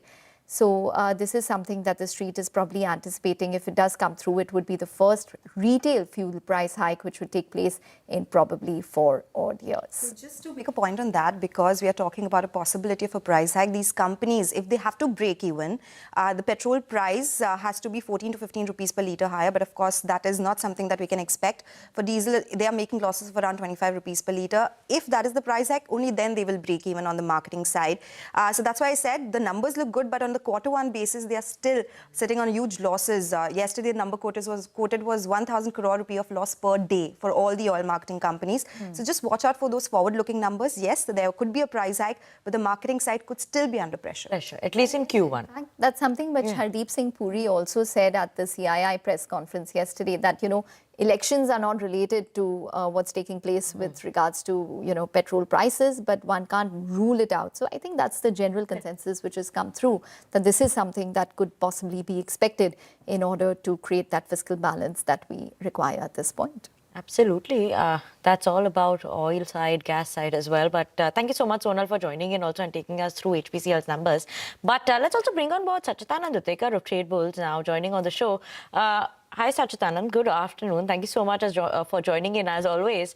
Now, as of now, when we are talking, the Nifty has come towards the day's highest point. We're closer to those 23,500 levels, which was important to watch out for. But what are you keeping an eye out on for the Nifty as well as the Bank Nifty? Today, Bank Nifty is holding on to good gains as well. Good afternoon, Vinny. Good afternoon to all the panelists. Clearly, if you look at the Nifty, it looks like a decent bounce back move, which everyone was expecting. After a 1,200 points decline, we were expecting that there could be a relief rally. But the major trend, I think, has shifted from neutral to negative now. We saw the 24,000 mark, getting breached with sizable volumes. Even if you look at the relative strength indicators, they have turned negative. So I think this particular bounce back could again be an opportunity to create some short positions. Since the price action is far away from its 5-day exponential moving average, that's why we believe that this particular bounce back may extend towards 23,600, 23,640, which can be an ideal zone wherein fresh short positions can be considered in Nifty. Overall, we are expecting that this particular decline may continue towards 23,150, 23,000 kind of a zone. So I think it's a change which we have observed in the last few trading sessions. The momentum has clearly shifted in the negative. So in case if we see an extension of this particular bounce back, then probably fresh shorts can be deployed somewhere close to around 23,600, keeping a stop loss at 23,640 on closing basis, with an expectation of a further decline towards 23,150. Okay, stocks, Sachidanand? When we look at stocks, auto is something which has hit our radar on the negative side. What we are observed here is that Maruti has come out from the consolidation band. We have already seen a breakdown here around that 13,300 zone. We are expecting this particular move to conclude towards 12,500 eventually, and hence we have recommended to our clients to build some short positions here, keeping a stop loss at 13,260 on closing basis. We can deploy fresh shorts here with a trading target of around 12,680, followed by 12,500 on the lower side. We're expecting this particular move to unfold in a week's time or so. The other stock which we did highlight at the beginning of the series was Divi's Lab. What we expected is that this particular stock and this particular sector itself could see outperformance. The target which we had recommended of 6850 has been achieved today, but if you look at the overall structure, the structure is still confident. We are expecting a further rally in Divi's Lab, and hence we are recommending building fresh long positions for a price target of 7080 on the higher side. One can keep a stop loss at 6760 on closing basis and deploy fresh additional longs in Divi's Lab. Okay. Sachidanand, thank you so much for joining us on the show, as always, taking us through some of those individual stock names as well as levels to keep an eye out on for the market as well. So that's what we'll talk about. But paint segment, that continues to trend higher as well. We're seeing a good coat of green that's coming across the paint segment. So we will talk about all of that, and that's going to be our What's Trending segment. We'll talk about that after the break. Stay tuned in.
Welcome back. Well, we have the Cipla numbers which are on your screen. So margins have come in at around 14.6%. We were working with around 15.3%. Remember, this compares to 22.8% same time last year. That is because they had the benefit of Revlimid generic. But we do have the profit, which is in fact come in much lower than what the street was anticipating. And the revenue as well was expected to be absolutely flat this quarter. But instead, it's come in at a decline of around 3% odd. So these numbers, prima facie, are looking lower than what the street was anticipating. The street was anticipating an EBITDA of around 1,034 odd crores. We've come in at, or Cipla's come in at around 955 crores, which results in a margin which is below that anticipated 15.3%. It's come in at 14.6%. Remember that a year-on-year comparison is not really it doesn't really matter at this point, simply because they had the benefit of Revlimid generic same time last year. So that's the reason why it's not comparable. This quarter, they also had other headwinds. So besides Revlimid generic not having much sales, remember that we also had lower lanreotide sales on a sequential basis. So that would be something that the street would be watching out for as well, considering that their Greek partner had, faced US FDA issues on their facility with regards to the supply of that particular drug, and hence that would have impacted their US business as well. We'll wait by for the details with regards to the breakup of what the US business did. Remember, for the US business, the estimates are wide. It's anywhere between $136 million to $168 million. This compares to $221 million same time last year. And most of the companies are facing the same issue. They had a blockbuster drug, which was Revlimid generic, the cancer drug. So, for example, we saw it for Dr. Reddy's, and we're going to see it for Cipla and a couple of others as well. That the sales of that particular drug has dwindled. There's generic competition which has come in, and hence they're not being able to sell that particular drug at the same prices that they were selling in the same time last year. So now they do have headwinds from lanreotide as well as Revlimid generic, and as you can see, that's playing out in terms of the numbers. But maybe the stock is a bit resilient because the street was anticipating all of these headwinds, and based on that, it's possibly come in better than expectations. So we're waiting by for more details from what Cipla has reported in geography-wise when it comes to the US as well as for India. Remember, India is expected to be steady growth, as well as the One Africa business, because One Africa is expected to grow around 5 to 6 odd %, led by the South African markets, which is expected to grow around 10 to 12 odd %. Commentary with regards to Urpeak, which is basically the form of tirzepatide or Mounjaro, is what they sell in the Indian market. So that would be also something in terms of what they are seeing when it comes to scale up. That would be also something to watch out for. Ex impairment, the EBITDA is coming at 15.2%, and that's the reason why you're seeing the stock up around 1.6%. Adjusted basis, margins have done better than at least what the street was anticipating, considering that they had a lot of headwinds this time. So these are important factors that we'll keep an eye out on as well, because I think in the starting we did see the stock fall, and now look at the jump up that the stock is seeing as well. So we'll watch out for that. And obviously, Ekta also said we'll watch out for a lot of details on the geography front as well. US revenue, what's all that working out. So that'll be key to watch out for. As of now, Cipla is holding on to gains of almost 1% in the trading session for now. But on that note, we're actually going to slip into a very short break. After the break, we're going to come back. We're going to be discussing commodities, right? So we'll have Manisha Gupta who will join in, and she'll be having a conversation on gold, silver, commodities front. Stay tuned.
Welcome back. Joining us now on the show is Anuma Prasad Mudali. He's MD at Deccan Gold. Mr. Prasad, thank you so much for joining in. And the country is clearly talking about the austerity measures that PM has appealed to the nation about not buying gold, not importing gold, gold jewelry, etc.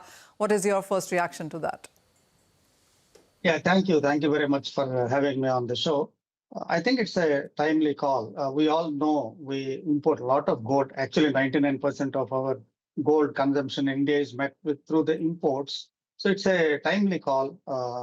But we really need to see how this is going to pan out, because in India, gold is not just a jewelry. It's a kind of financial instrument. It's a saving account for many people, most of the people, in fact. So whether this has any significant impact, that we need to really wait and see.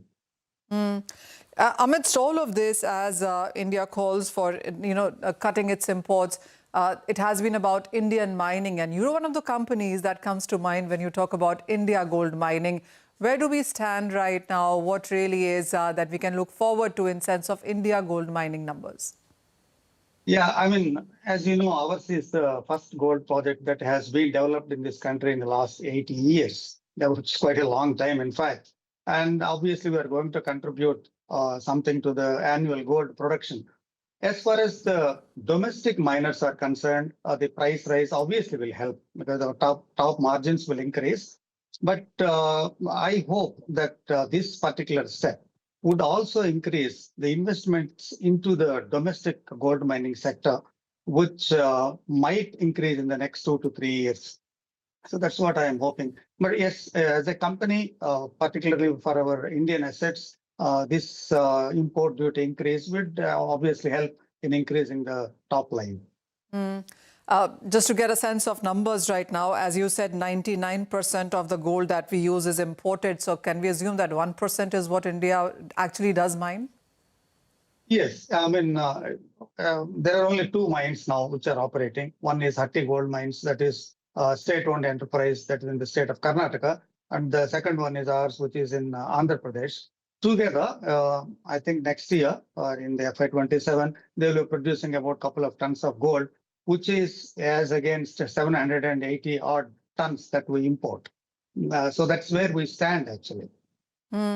Mr. Prasad, how are you, how do we stand as a country in sense of approvals, all those licenses that go into mining and all of those approvals? How much time, how much years, what really is the process for that? And do you see more companies now coming into this space? Yeah, in terms of approvals, you see the gold mining operations from the day one, like discovery is a big factor in this. Once you discover, to come into the production, it could take around 7 to 8 years. So it's a very long time, in fact. So the approvals play a significant role. Unless you fast track those things, you will not be able to produce gold from these mines. That's the way this industry works. And India could actually do in terms of fast tracking the approvals. And also some of the projects, as I know, they're stuck in the litigations. And those projects, like say, if I take an example, one of our projects is also stuck in the litigation for a long time, which could easily produce about a ton per year. So just, 1 ton per year, if you produce domestically, that will decrease 1,500 crores of the import burden on the country. So government has to have a multi-pronged approach. One, yes, we have requested the people not to buy or import a lot of gold, but at the same time, we have to increase the domestic production. At least we should target about 20, 30 tons in the near, like 5 to 6 years time, as against the 2 tons that we are producing. And we could look at more than 100 tons in a near future, say beyond 10 years. Why I'm telling this? Because India has the potential to produce. Indian geology, mainly it is the geological potential is pretty much there. It can produce that kind of gold. And Indians anyway are going to buy gold. There is no doubt about it. So to reduce the import, this has to be fast-tracked. Whatever the way, on a war footing, these clearances have to be given and start the domestic production. That is the one of the factors that I want to really emphasize. Oh, we hear you, Mr. Prasad. So as you said, discovery is point number one, and then it is about approval and clearances, which take years and years together, and then there's way so much of process to that. And the third point within that thing is investments. So when we look at that, what kind of investments are we talking about? Is it about government approvals, subsidies, or is it about private investment? I mean, private investment is really required. You see, one mine that it is going to open in, which is open in Andhra Pradesh, that is completely a private mine, and about 400 crores have been invested. So private investment, because it's a high risk investment into the gold mining sector, it's always high risk. So private investment has to be brought into it. That means you need to have a conducive policy so that they can come and invest.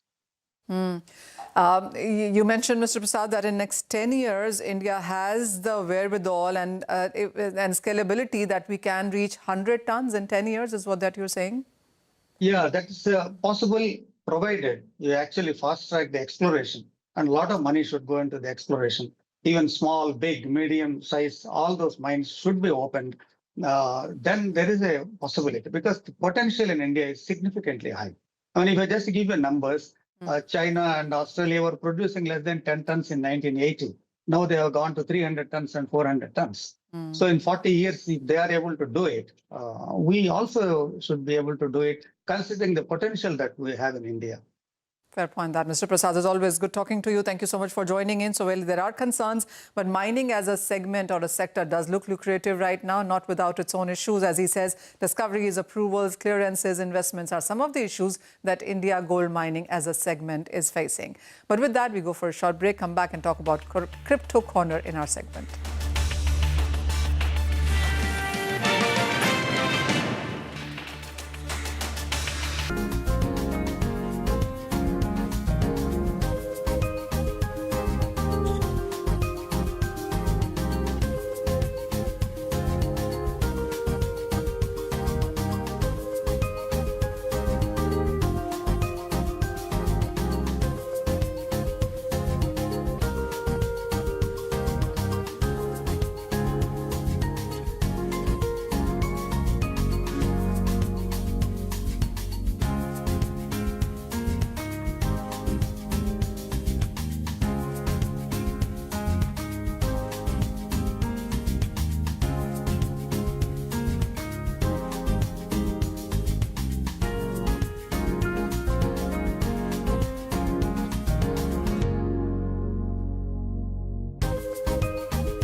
CNBC TV 18 presents Crypto Corner, powered by Binance.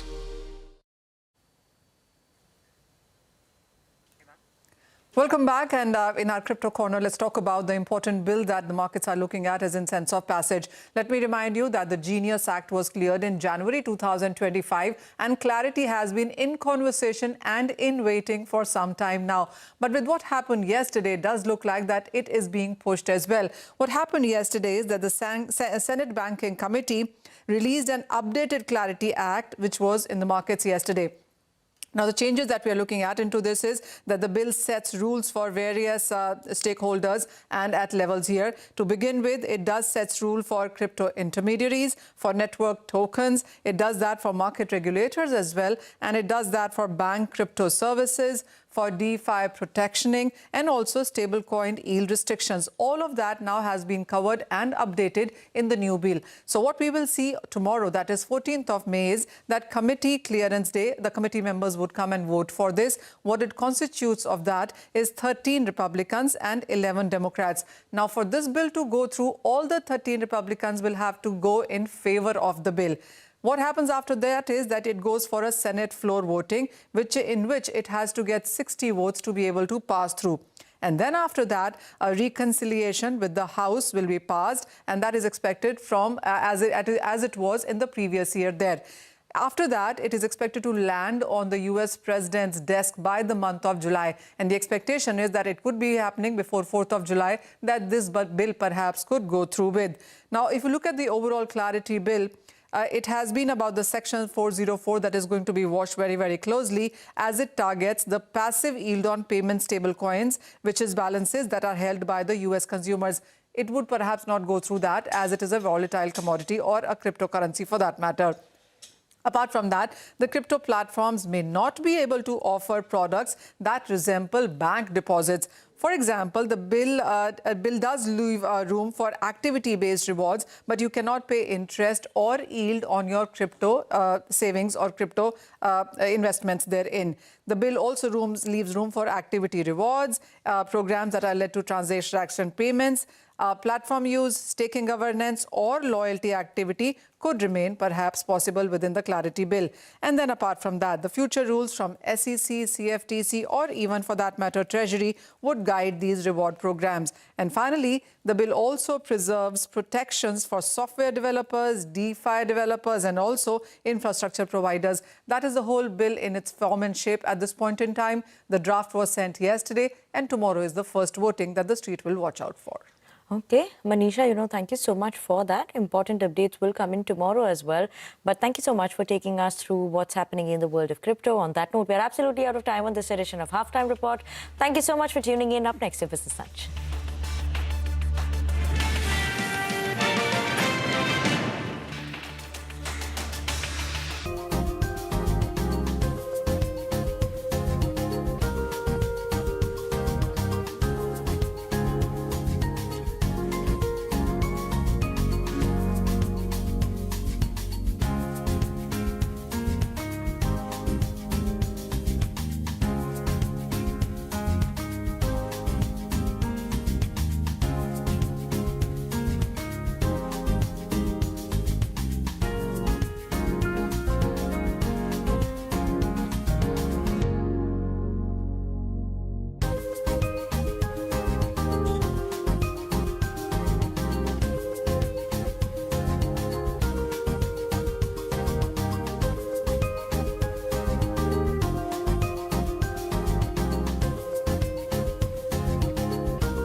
Stocks are at the day's high ahead of the Trump meet, even as the rupee steadies after a sharp dip on Tuesday. Metals, consumer discretionary and telecom stocks are gaining, while utilities and auto stocks are the drags. The government has increased the import duty on gold and silver and other precious metals to 15% from 6%, hurting jewelers who see a 10 to 15% dip in imports. The move proves the silver lining for local producers like Hindustan Zinc. Berger Paints tells CNBC TV 18 that the competitive intensity in the paint segment has ebbed, with new players raising prices to parity. The remark triggers a sharp up move in stocks of paint makers. The board of Vodafone Idea is set to meet on the 16th of this month to consider a fundraise via a preferential issue. The first likely infusion since March of 2025 fires up the stock. And RBI Governor Sanjay Malhotra says that the government will need to increase prices of fuel if the West Asia conflict drags on. He added that the RBI was ready to look through the shock, but if inflation gets entrenched, it will need to act.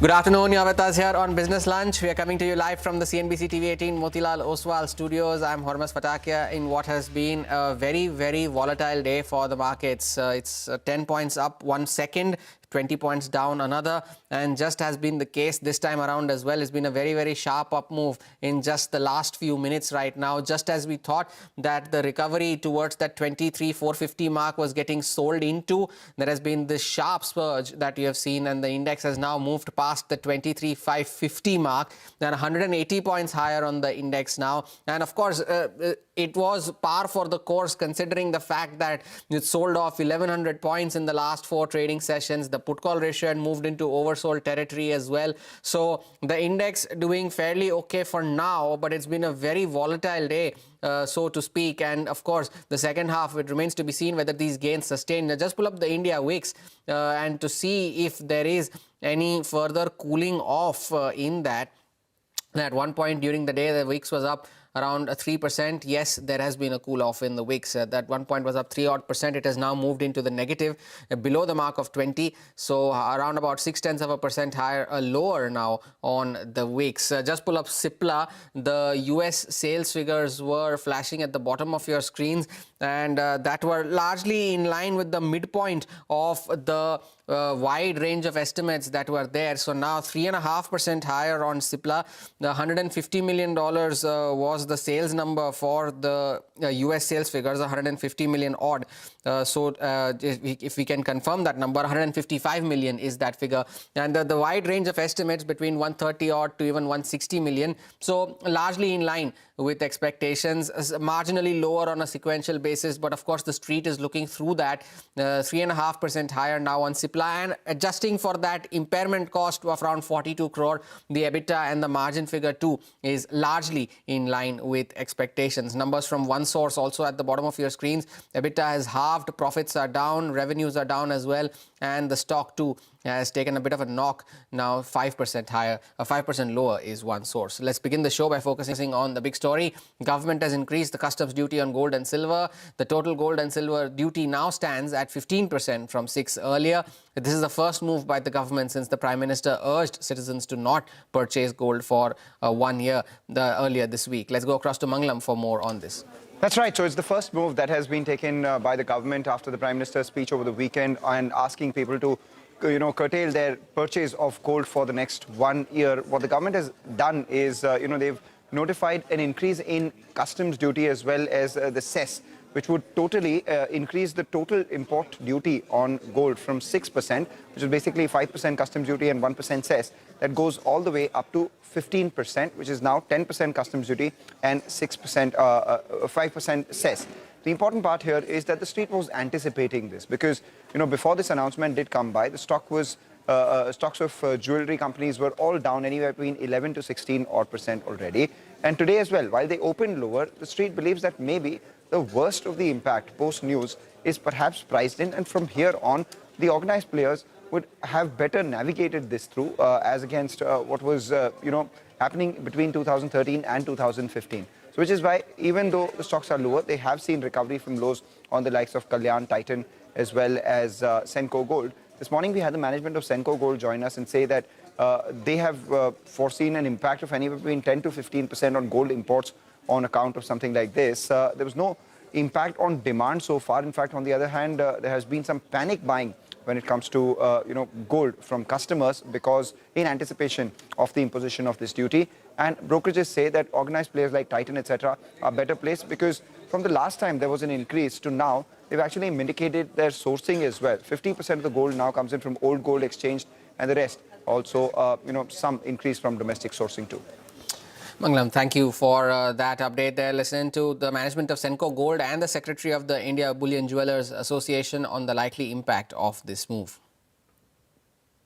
That with this 10% increase, we have always seen in the past that whenever the prices of gold jump up to a certain extent, it would lead to some amount of quantity getting reduced in terms of fresh imports. So I'm quite confident that this will surely lead to about 10 to 15% reduce in terms of volumes of import. And more importantly, I think as an industry, we all should work towards encouraging the consumers that they should exchange their old gold, because the gold that is already lying in their house and the golds that are lying in the economy has increased in value itself, and that is something that the consumer should use to exchange and buy new jewelry. I don't see there is much of a risk on the 20-25% increase in terms of value, yes, but there could be some impact in terms of the volume risk, because we've seen that every time the gold prices go up, consumers buy lesser quantity of gold. Well, as far as the demand is concerned, the demand will slow down, and we expect in the year 2026 the demand to slide by at least 10%. Let's now listen to Motilal Oswal, AMC's Pratik Agrawal on why the export duty hike on gold might be the best outcome possible in the current climate. The duty increase on gold is the most benign outcome versus whatever was the spectrum of possibilities markets were digesting. Increases the prices, yes. So for lenders, it's not a negative. For exchanges, not a negative. For jewelers, I think they should be able to take it in their stride. That is this. Meanwhile, this is what the chief economic advisor had to say on the current account deficit picture and the fiscal deficit picture due to the ongoing conflict in West Asia. The net FDI side, I think, we were a victim of our own success in having a very deep equity market with a very healthy IPO pipeline. So many PE VC investors found it easier to exit from India to compensate for their inability to exit from other markets. But nonetheless, I think this is a challenge for this year because the current account deficit could widen from less than 1% of GDP to anywhere near 2+% of GDP, which we have to finance. And that means we have to make ourselves always attractive for investment in general, both domestic and foreign. And that is something we need to do it in order to also attain future strategic leverage. Well, earnings reactions are coming in thick and fast, but the one stock that has reacted very, very strongly to its results is Dixon Technologies. At one point, the stock was up 9% after the results were not as bad as feared and better than what the street was anticipating. Still 7.5% higher on the stock. Upasana is here with more on this. Upasana. Well, certainly the Q4 of the company was in line with our poll, and the margin segment, the mobile segment has performed quite well as versus what the street was anticipating. Now, the management joined us today morning and it remained quite confident and also quite positive about the future outlook of the company. Now, the management has reiterated confidence in receiving that Vivo JV approval. It has also said that it is actively engaged with the government on Vivo JV to serve 60 to 70% of its India volumes of, that is around 20 to 20 million smartphones. And if the approval is received in H1 FY27, it can see nearly 12 to 15 million Vivo smartphones being made in FY27. Now, Vivo's portfolio is premium with a higher realization of nearly about 20 to 30%, versus the Dixon's current portfolio is what the management has indicated. Now, in terms of PLI 2.0, the management expects that it could act as a key export trigger, with smartphone exports increasing to 4 to 5 million units in FY27 versus 3.7 million on year-on-year basis. Now, in terms of new business opportunities, management has also emphasized that it is evaluating opportunities in high-end specialty EMS in segments like aerospace, defense, medical, and even industrial segments, with a higher double-digit revenue growth is what they are expecting, and also a margin profile of more than 20%. Now, in terms of business mix, company has guided that FY22 revenue mix will be largely continue to be led by mobile and smartphones around 65 to 70%, telecom 12 to 13%, IT hardware around 10%. And now in terms of overall margins of the company in FY27, that could see a bip of nearly 20 to 30 basis points on year-on-year basis, but it expects a 40 to 50% margin expansion FY28 onwards once the overall backward integration starts firing out. So all in all, a positive commentary from Dixon Technologies. In fact, let's listen in to that positive commentary from Director and Group CFO Saurabh Gupta. We feel absolutely confident that Vivo JV approval should be just around the corner and it should be coming soon. We are very deeply engaged with the government on that. And I think so we should get that good news soon. The understanding with them is that 67% of the volumes will be manufactured in this JV with them, which is a 51-49 JV with Vivo. So broadly on an annualized basis, it should be closer to 20-22 million. But assuming it comes for first 6 months or proportionately for 8 months of this financial year, then we accordingly do somewhere between 12 to 15 million is something that we factor. We expect a flat volumes this year. So we closed around 33 million volumes last year for smartphones. We expect a similar volumes this year. And we feel that once the PLI 2 gets announced and we are in close discussion with some of our anchor customers, we feel another 4-5 million volumes can get added on the export side. So the number can potentially look like 37-38 million. So it's not a question of availability of memories today. It's a question of the pricing increase which has happened. And especially it impacts the low-end smartphones, low-end price smartphones. So clearly we see that that is the reason we are looking at a kind of flat or a nominal kind of a growth this year. But we feel that the prices should be higher by at least 12 to 15%. Well, on to results from the two power companies, the Tata Power and Torrent Power. Both of them reported results and they are seeing some divergent reactions. Vivek is here to break those numbers down for us. Vivek, start off with Tata Power first. Well, let's start off with Tata Power. When you're looking at Tata Power, remember this is the last quarter where you will see the losses come in as far as Mundra is concerned. That's been dragging profitability of the company lower this time around. Now revenues are, across the board are slightly subdued set against what the street was anticipating. Revenues low by close to 12%, EBITDA down by almost 20%, margins are low by 160 basis points, profitability down by 4.5%. What improved as far as the company was concerned, recognized deferred access as far as a standalone basis was concerned. So that aided the PAT. Along with that, additional profit was booked as far as Delhi Discom is concerned. And remember, the solar module itself is firing quite well. On the other hand, dragging of the PAT, number one Mundra, number two impairment of investments. Now remember, post the rally, analysts feel that this particular stock has now turned expensive. Nuvama has downgraded the stock. They believe valuations at 24 times FY28 EPS are quite expensive. In fact, let's listen in to Tata Power CEO Praveer Sinha on the closure of the Mundra plant impacting the company's performance and how the current portfolio stands in terms of conventional and renewable energy. Last year, we did not have the Mundra plant operating for 9 months. And that also meant that we had an impact on our PAT of nearly 1,100 crores for the full year. In spite of that, we have crossed for the first time 5,000 crores of PAT on an annual basis. And this year, now that the Mundra issue is resolved, the plant is operating. We do expect that this year performance will have the upside of the Mundra plant operation, and you will see exceedingly good performance from Tata Power going forward.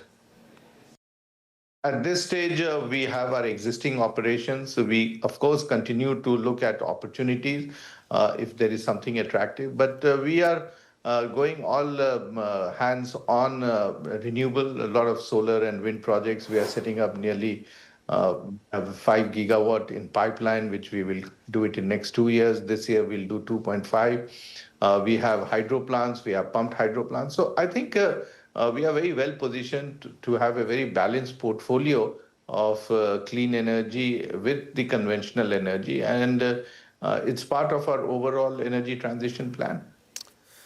Well, from earnings, we move to another important subject where the RBI governor, speaking at a conference organized by the Swiss National Bank and the IMF, commented on the fiscal implications of the West Asia crisis and the possibility of a fuel price hike in India. India is highly dependent on imports of energy, fertilizers.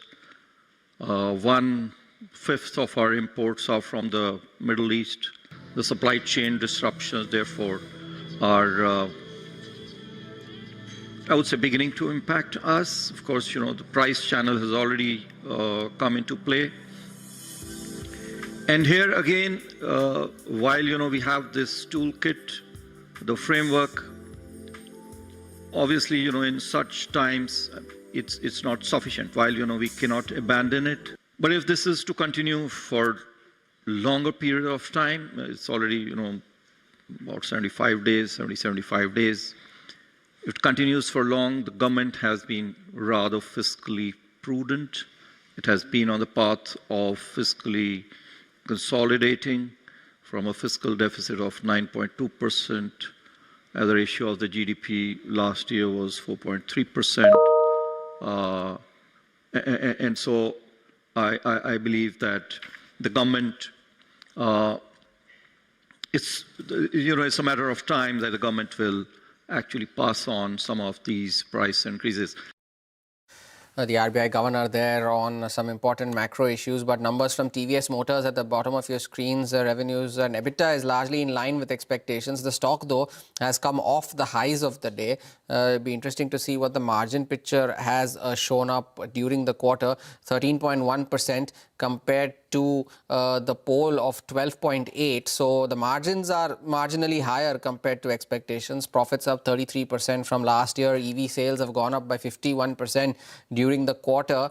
The stock has recovered from the lows of the day, 1.5% higher now, a 34% jump in revenues as well. So you get more details from Sudarshan on this with regards to any future outlook commentary that the management has shared. But for now, prima facie, the numbers look largely in line with expectations, even though the margins have narrowed on a year-on-year basis, but the narrowing is lower than what the street was anticipating. Take a short break. Back with more on the other side. Stay tuned.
Welcome back. On to updates from West Asia. US President Donald Trump has maintained that the US will achieve victory in the war, whether diplomatically or militarily, with Iran, and dismissed the idea that Washington needs China to reach a settlement. His statement comes as he departed for China for a 2-day visit to meet his Chinese counterpart Xi Jinping. Trump also said that Iran would be a long part of his conversation with Xi Jinping, but later said that the two leaders wouldn't have to discuss Iran since the US has it under its control. Listen in.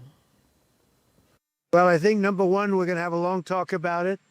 I think he's been relatively good, to be honest with you. You look at the blockade, no problems. They get a lot of their oil from that area. We've had no problem, and he's been a friend of mine. He's been somebody that we get along with.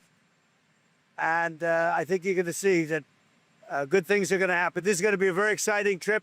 A lot of good things are going to happen. Mr. President, do you think he needs to intervene at all with the Iranians? Do you think he can help in any way? No, I don't think we need any help with Iran. We'll win it one way or the other. We'll win it peacefully or otherwise. We have a lot of things to discuss. I wouldn't say Iran is one of them, to be honest with you, because we have Iran very much under control. Now, Donald Trump has also confirmed that Nvidia CEO Jensen Huang, who was earlier reported not to be part of Trump's entourage, is indeed traveling to China with the president for business negotiations. Dan Murphy has more on this. Dan. Now, President Trump is expected to land in Beijing later today with a very high-profile group that now includes the Nvidia CEO Jensen Huang. President Trump has been very busy posting on social media saying that the Nvidia CEO is on board Air Force One with him. A source familiar with the trip told CNBC that President Trump actually called Huang after seeing media coverage, including a report from CNBC, that he wasn't joining and asked him to come. Huang flew to Alaska to meet the delegation to join Air Force One. Tesla's Elon Musk, Apple's Tim Cook and Boeing CEO are among the others who are going to be part of this delegation. And look at some of these names, some big players heading into Beijing. You've got basically most of the S&P 500 and the NASDAQ on the wall here. Of course, also joining those business heavy hitters is the Secretary of State Marco Rubio, Defense Secretary Pete Hegseth, and the USTR, Jamison Greer.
Welcome back. Now, more than 100 Labour MPs in the UK have signed a statement against a leadership contest as Keir Starmer told his cabinet that he plans to get on with governing and will not resign in spite of calls for his resignation. Meanwhile, Starmer is also expected to meet his Health Secretary, Wes Keating, in one of his key rivals for the Labour leadership at Downing Street later today. CNBC's Ritika Gupta has more details on this. It is a little bit quieter here on Downing Street this morning, a little bit more calmer, but I've no doubt that that's going to change because as you've been talking about the Health Secretary and potential leadership rival, Wes Streeting is going to be meeting Keir Starmer here in Downing Street ahead of that King's speech today. Streeting is reportedly set to question the Prime Minister on how he plans to get us out of this mess and the turbulence gripping the Labour Party. This is as nearly 100 Labour MPs have called for Keir Starmer to go. In the face of that, we've seen the Prime Minister remain defiant. His message was clear yesterday. It was challenge me or back me as he dared rebels to trigger a leadership contest. Starmer once again has said that he accepts full responsibility for the disastrous results in the local elections. But he said that the threshold for a leadership contest has not yet been met and that it would be destabilising for the country, signalling he has no plans just yet to stand it down. Now, his strategy seems to be to dare Wes Streeting because he knows that he doesn't have the full party, those on the far left, supporting Wes Streeting fully. Now, several MPs have also come out, well, several, I should say, actually over 140 have actually come out to back the Prime Minister. But we know that several junior ministers have already quit, and we've got nearly 100 MPs that have called for Starmer to resign. So this is all ahead of, as you mentioned, that all-important King's speech taking place later today. While Keir Starmer might be safe for now, we are seeing analysts upping the bets that he's not going to last the year. So there still remains that question of when and not if he might go. Things heating up at Downing Street. We take your leave on this edition of Business Lunch and what is turning out to be a very volatile day for the markets. From me and the team, thank you for watching. Midcap Radar on the other side.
Good afternoon. Welcome to Midcap Radar, live from the CNBC TV 18 Motilal Oswal studio. I'm Sonal Bhutra. With me, as always, Vivek Iyer. A sharp recovery from the lows. Nifty actually went to levels of 23,583, but we are off sharply again from those levels. So the volatility continues, but again, the sharp recovery is something that we need to take into consideration. Again, there's some selling from the top, so we'll have to see whether that stability continues or not, or we could see some profit booking again from the highs. That's right. Good afternoon, Sonal. The volatility, especially as far as the benchmarks continue, and but what's actually doing quite well is the broader end of the markets. Mid-cap index staying firm, well above the 1% mark. Small-cap index too doing quite well. Advanced decline ratio very strong, especially in the broader end of the markets. But a lot lined up on the show. Two important corporate conversations lined up as well. Let's start off with the top headlines. Stock swing between gains and losses moves firmly tilting towards advances in the broader markets. Mid-caps are the outliers of the day. Tech stocks, the sole sectoral drag. Texmaco Rail gallops over 10% as profit rises 45% for the March quarter. Company makes its way into defense manufacturing with proposed investments to the tune of 200 crore rupees over the next 3 to 5 years. Power stocks Tata and Torrent Power deliver muted results for the March quarter. Mounting losses at Mundra dents the show for Tata Power, while Torrent Power generation business EBIT turns loss-making. Prospects of a fresh round of promoter-led capital infusion sends shares of Vodafone Idea higher. Board all set to consider raising funds through the issuance of equity shares of warrants on a preferential basis on May 16th. Days after PM Modi urged citizens to halt gold purchases for a year, Centre raises import duty on gold and silver from 6 to 15%. The management of Senco reiterates a 10 to 15% reduction in volumes, but remains optimistic on the 20 to 25% value growth. Well, good afternoon. Well, one important development that's come in overnight is the fact that we've actually seen the MSCI index changes come about. In terms of expectations, most of the changes that have come about are largely along expected lines in terms of what the street was anticipating. 4 names have made it to the MSCI list. Federal Bank, that particular name too has gone ahead as far as the index is concerned. MCX, Nalco, as well as Indian Bank are the 4 stocks that are entering the MSCI Global Standard Index. In terms of a slight surprise are the number of deletions that we've seen from the MSCI, the Global Standard Index. Hyundai, Jubilant Food, RVNL, and Kalyan Jewellers are the stocks that will be exiting this particular standard index once the rejig does come about. In terms of the underperformance as far as the small cap index is concerned, we've seen quite a few stocks that have been deleted. In fact, 29 stocks. This is mainly on account of underperformance that some of these names have seen, especially in the run-up to the MSCI cutoff data. So now what's actually happening is that a lot of the Indian stocks, the market universe, the stocks are actually falling below the minimum global market cap requirement, which is why they're seeing a move away from the index. And along with that, remember, India's weightage now has dropped quite significantly. From the highs of close to 20%, we are now just in the double-digit mark. So this is mainly on account of the underperformance. Okay, the underperformance leading to a sharp fall in the weightage in that index. But let's move on, because big caps are outperforming today, and there are a lot of movers in the broader markets. Upasana is here to take us, as always, through the mid caps that are moving around in trade. Upasana. Well, certainly the mid-cap index is surging more than 1% today. So let us focus first on the key top gainers. Now, first up is the Texmaco Rail surging on the back of their order win. Jaro Education is also up nearly about 13%. One of the key volume buzzers, and the volume is more than 13 times the weekly average. IFL Finance out there more than 4% up in trade today. It's one of the top NSE 500 gainer in today. Nitin Spinners and also Bellrise Industries seeing a gain of nearly about 3%. Now let us look at some of the key important stocks in focus on the back of the Q4 results, be it MTA Tech. Mind you that the con call was held today and the management has raised its FY27 revenue growth guidance from 50% to 80%. Cohance Life Sciences, the management has indicated the FY27 will be a year of growth. Torrent Power overall has reported a weak set of numbers. Stock tanking more than 7% in today's trading session. And lastly, coming to Stovecraft, the company has missed its FY26 revenue growth guidance, which stood at 12 to 15%, while the company reported around 11%. Now, even gold financiers are in focus today on the back of that import duty hike. Now, for the likes of Muthoot and Manappuram, both these counters are surging in trade today on the back of this. Now, on the flip side, let us look at some of the key losers in today's trading session. Pine Labs, mind you, the lock-in period for this ends. That is why we can clearly see the stock tanking more than 17% in today's trading session. Mid-cap IT also taking a hit. Zensar Tech down nearly about 3%. Fractal Analytics down 7%. And lastly, Park Hotels down more than 4%. Okay, big moves on earnings and management commentary. Thank you so much for joining us as always, Upasna. Those are some mid-cap movers that we are tracking. Let's get some corporate conversation going now. It has been a strong quarter for Gopal Snacks. The company reported a revenue growth of 29% along with margin expansion. The company also turned to profit after loss in Q4 of FY25. To discuss more, let's welcome Rigan Raitata, the CFO of Gopal Snacks. Rigan, good afternoon. Thank you so much for joining in. If you can give us a sense of what led to this strong number that you saw in Q4 of FY26, what was the incremental impact of sales on account of lower GST? Has it continued in Q1 of FY27, or because of whatever issues we've been facing, there are some concerns which are arising now? So thank you. So majorly our Q4 numbers have been on an increasing trend. If you look at our Q3 numbers also as compared to Q2, it has been on increasing trend, and similarly Q4 numbers are also strong numbers. The major reason of year-on-year quarterly growth is last year our quarter numbers were impacted largely due to fire post our Namkeen facility at Murasa commissioning. So we were quite confident enough our supply chain issues will get restored, and similarly are shown in our numbers also. Okay. Rigan, you've brought out the key point, especially when it comes to the Rajkot facility. We understand that the worries over there is what impacted the FY26. What is the status of the plant? Is it now back operating at full capacity? And give us FY27 guidance with the plant, once it gets operational, give us the top line, EBITDA margin and PAT guidance. Yeah, so Rajkot facility is now fully functional. We have restored the lost production in terms of metric ton, and it is fully functional right now, and we should be getting benefit obviously in terms of improvement in supply chain issues for the Saurashtra and Kutch region of the Gujarat. With this, we also complete our post-fire, whatever our production was required to be restored, and our total production facility is now back to normalize. With this, we'll also shut down our Gundal facility, which was temporary in lieu of the Rajkot facility. Top line in lieu of Namkeen facility at Murasa and also the Rajkot facility, as we have been giving guidance, we are confident enough to achieving the top line of around 1800 to 1900 crores and with an EBITDA margin of 8 to 9% for the next financial year. But earlier indicated double-digit EBITDA margins. Are you scaling down your EBITDA margin guidance here? No, so double-digit EBITDA margins, we clearly stated that for the full year, we will remain to 8 to 9%, but our Q4 of the next financial year would be near to double-digit, and we still retain the same guidance. Okay, so in H1 as well as Q3 are anticipating some pressure on account of all of the supply chain challenges. In terms of pricing, have you taken any pricing increases, especially given the fact that raw material prices have inched higher? Yes, so we have taken the grammage correction as well as price increase in our 5 rupee and the higher than 10 rupees pack. And to the tune of that, we have able to mitigate majority of our price increase. We have also done some internal operational efficiencies and the BOM correction, which will also help us to have a stabilized Q1 margins.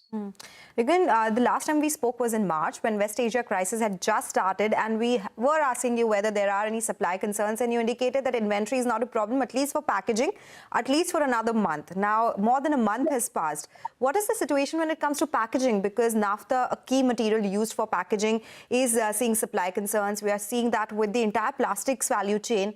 What is happening with packaging now? The packaging, as I said earlier, till April we were fully booked and we already had materials available with us. So as far as pricing or the availability was never the issue for us. For May and June, yes, there has been incremental price increase, and on account of that, we have already passed on to the consumers in terms of grammages as well as price increase. But as far as availability of the raw material is concerned, is not an issue currently because we are fully booked for the May and June. Okay, so that earlier when we had spoken, you said you were booked till April, but now that contract has been booked till June as well. So availability is not a concern. How much have prices risen by in that case, the input prices? Is all of it passed to the customers?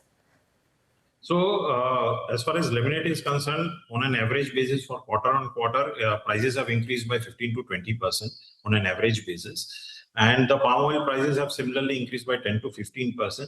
So as I said earlier, we have passed on to the consumers majority out of that. We are also reviewing situation on an every fortnight basis, and if required in line with the market and the competitors, we'll further pass on the prices to the consumers. Okay, Regan, the other question is, what is the current capacity utilization? We also want to understand whether Q1 FY27 will see the complete operational status as far as the shut plant was concerned. So with higher utilization, FY28, what is it that you're targeting? FY27, you've already told us 1,800 to 1,900 crore of top line. So FY28, what is the kind of margin improvement and top line you're targeting? So as I say, next year we are targeting to have 1,800, 1,900, and similarly around 15 to 20% growth we are looking for the next financial year, subsequent financial year. And in terms of capacity utilization, this year we have closed at around 35 to 36%, which is an average for the full financial year. Definitely we are looking at a strong capacity utilization going forward in the next financial year, which would be to the tune of 42 to 43%.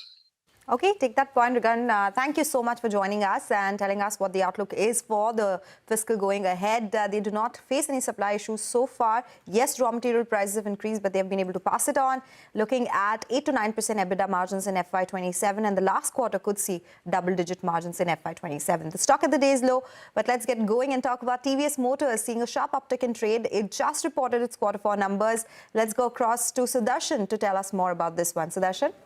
It's a mild beat by TVS Motor in Q4 FY26 and healthy set of earnings as per our expectations too. If you talk about the headline numbers, all the numbers have seen double-digit growth. Revenue is aided by the volume growth. Both two-wheelers and three-wheelers had seen a very healthy volume growth in Q4 FY26. As far as margin is concerned, that too is higher. If you do the adjustment of PLI accrual of almost 150 basis points, positively impacted margin of Q4 FY25. So profit has seen an increase of 33%. It has come at 998 crore. Revenue too has seen a jump of 34%. EBITDA has seen a jump of 26%, and margin has come in at 13.1% versus adjusted Q4 FY25 margin of around 12.5%. Now, going forward, what exactly the focus would be in the commentary? First, what is the outlook for domestic as well as the export segment? Like Bajaj Auto, TVS too has good exposure to the export segment. And also, what's the EV strategy of the company? Because the government and all the other agencies too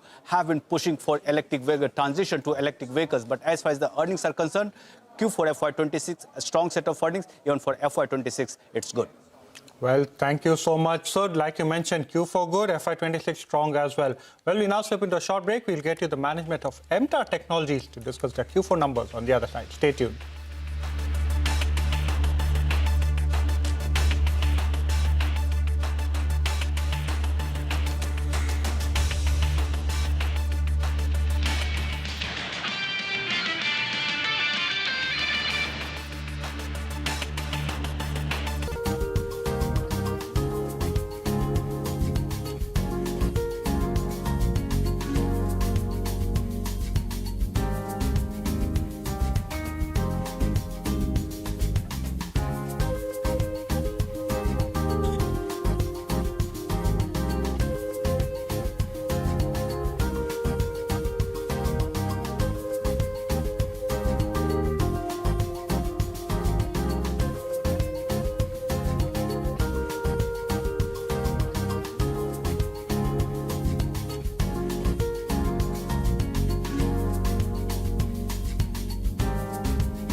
Welcome back to Mid-Cap Radar. Well, one particular stock that's been on a tear has been Nazara Technologies.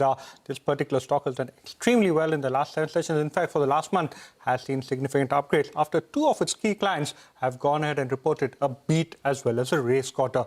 Well, we are now joined by Srinivas Reddy, MD of Nazara Technology. Mr. Reddy, thank you so much for joining us. There's so much interest on Nazara Technologies. You know, last couple of years were a little bit of a struggle, especially in terms of ordering and execution. But this particular year, in the con call that just went by, we believe you've gone ahead and upped your guidance for FY27 from a 50% revenue growth to 80%. Number one, what is giving you the confidence to do that? And ordering trends, FY27, order inflow target and order book target. Look, based on the kind of inputs we received and the kind of order book we have reviewed very carefully, and we had to up the guidance, which is in a very comfortable zone for us to achieve it. And also the EBITDA margins with improved operating leverage, we should be having around 24% is what we have mentioned. And this is something which we reviewed very carefully, and we have given the guidance, which is very much achievable. And as far as the order book is concerned, we'll have a very strong order book by end of the year. I've said close to 5,000 crores should be our closing order book for FY27. And we're expecting a lot of orders during various quarters of this year. And that's something which obviously we are looking forward to. And we're also planning the various capacities to execute these orders for this year and the next year as well. Okay. Mr. Reddy, two-part question in this case. First, do you have enough capacity to meet the orders or the order book that you are targeting in FY27? And what kind of contribution is coming in from, say, clean energy, aerospace and defense? What's the order book split? Where are you seeing the maximum amount of traction? Obviously, the maximum traction is from clean energy sector, that's for sure. But we also have substantial orders coming in from various sectors that we are dealing with, whether it is defense and aerospace or the other nuclear division sectors, as you are aware of. We have very strong order book there as well. So we're pretty much, the absolute numbers are growing in other sectors as well. And we have qualified for many assemblies for the aerospace, and we are doing volume production right now. So the absolute numbers in other sectors are also growing this year. Okay. Mr. Reddy, let's now talk about 2 of your largest clients. The first one being Bloom Energy. You know, that stock has been a significant outperformer in the US market, as well as Fluence Energy. It's a beat and raise quarter for both of them. Can you break down for us the kind of ordering activity you're seeing from both of these clients? And as a percentage of your total top line, FY27 and FY28 end, what will these 2 clients contribute? See, we have enough order book right now on the clean energy sector right now, which we're dealing with, and we're going to receive a lot more orders from them. So this is really on the upsurge, and we already commissioned our existing capacity expansion, which we mentioned earlier, and we are getting into multiple expansion in terms of capacities during the course of the year as well, looking at the requirements that we have been asked to adhere to. So can you quantify it in some manner for our viewers, sir? It's difficult to quantify because we have signed an NDA, but it's really on the upsurge. And we are working towards those even further additional capacities moving forward to cater to the customer requirements. And that's really a very exciting thing for us. And we are working towards that. Okay, so if 75% of your order book is from clean energy, would they make up more than half of that? Yeah, absolutely. There's no second thought about that. You know, I have to be very transparent about it. And yes, it's definitely more than half. Okay, take that point. Mr. Reddy, the other part that we wanted to speak to you about is what's happening with West Asia crisis. In any way, are you seeing supply concerns here? Because we are seeing input prices increasing massively. Is that something which could be a risk or a hiccup in the guidance that you're giving us? What is your dependence on, say, imports in any form for your inputs? Yes, we had certain input cost issues in the last quarter, but we have evaluated everything, and we are strong enough to surge ahead. And that's how we have come out with a margin profile as well, in terms of revenue and in terms of margins as well. So that's not really a big concern for us at this time. Mr. Reddy, given the fact that you've just mentioned that there are some supply chain hiccups, H2, FY27, you've given a margin guidance of 24%. So is that going to be more back-ended, to reach the upper end of the band? Or do you think you have enough inventory that Q1 and Q2 too, you can reach this? Because it indicates a significant sequential uptick as far as margins are concerned. Yeah, surely. See, if you look at last year, we had a weak first half, but this year we'll have a very strong first half itself. And the second half is going to be even better. And obviously, because of the operating leverage, the margins are going to improve quarter-on-quarter basis, and we'll end up with the 24% EBITDA margin, what we're looking at the kind of revenue, what we have said at 80% guidance, what we've given, right? Your working capital days have improved, 172 versus 278 days on a YY basis. You had guided for 220 days. That's the kind of reduction you were looking for in FY26. What explains this sharp downtick in working capital days and the target that you've given for FY28? Will you be able to do better than that? What is a sustainable working capital cycle that you're looking at? Hey, look, the working capital days have come down. We really worked hard towards discussing with various customers for better payment terms. We also looked at the various other aspects of inventories and other things as such. And we were able to outperform and achieve a much lower working capital number of days, which we feel is very critical for the company. And moving forward as well, we'll sustain the working capital days, as we have mentioned, somewhere between 150 to 170 days is what we are looking at. And that will continue moving forward as well. Mr. Reddy, our last question, two-part question. Number one, what is the capex plan? How are you going to fund the capex? Targeted debt to EBITDA, what is it that you're targeting? And number two, India's nuclear opportunity, what is it that you will be supplying? And what is the margin differential between the US as well as the domestic market? See, the capex part of it, as we mentioned, should be around between 250 to 300 crores of capex requirement for this year for various capacity enhancements that we are doing. And we're obviously, it's going to be partly funded by debt. And we have very low interest rates based on our credit rating with the banks. And obviously, when it comes to the nuclear side, the margins are much higher.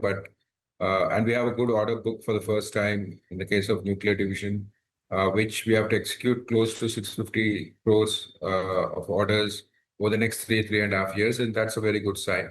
And we're also expecting a lot more nuclear orders to kick in during the current year. I can't quantify that right now, but we have some refurbishment reactors, some new reactors from Mahi Banswara, which the tenders might come in, but the timing of which I'm not able to comment on that right. Okay, so we'll have a conversation when you have some more clarity and timing updates as well. Thank you so much, Mr. Reddy, for joining in today and telling us what the outlook is for the business going forward. Strong commentary, upgrade in guidance, and the balance sheet improvement as well that the management is talking about as well. By the way, while we were having that conversation, rupee hit record low of 95.75 to the dollar. So keep an eye out on the rupee as well. It has recovered a tad bit from those levels, but again, that's an important level, very close to that 96 mark on the rupee versus the dollar.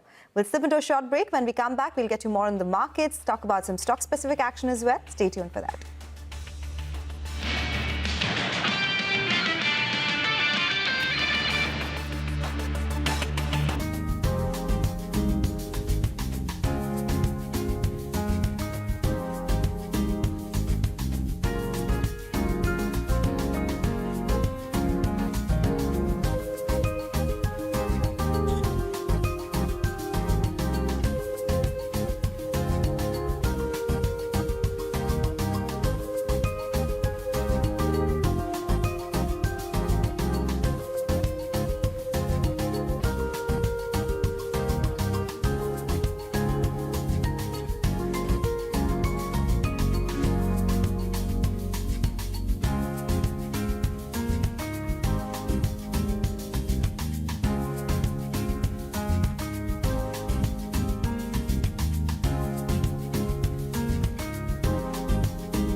Welcome back. Well, the stock on our radar is Texmaco Rail. It is in focus on the back of Q4 numbers. Doing well in trade today. Let's go across to Devyani for the fine print. Well, Texmaco has been absolutely buzzing in trade today, and that's after the management made a slew of positive announcements in their board meeting yesterday. Now, it was a good operational quarter for the company. There was strong uptick seen in the profits in spite of a drop in revenue since last year. Revenue came in at 1,167 crores, down 13% since last year, but net profit saw a 45% jump since last year, now at 57.5 crores.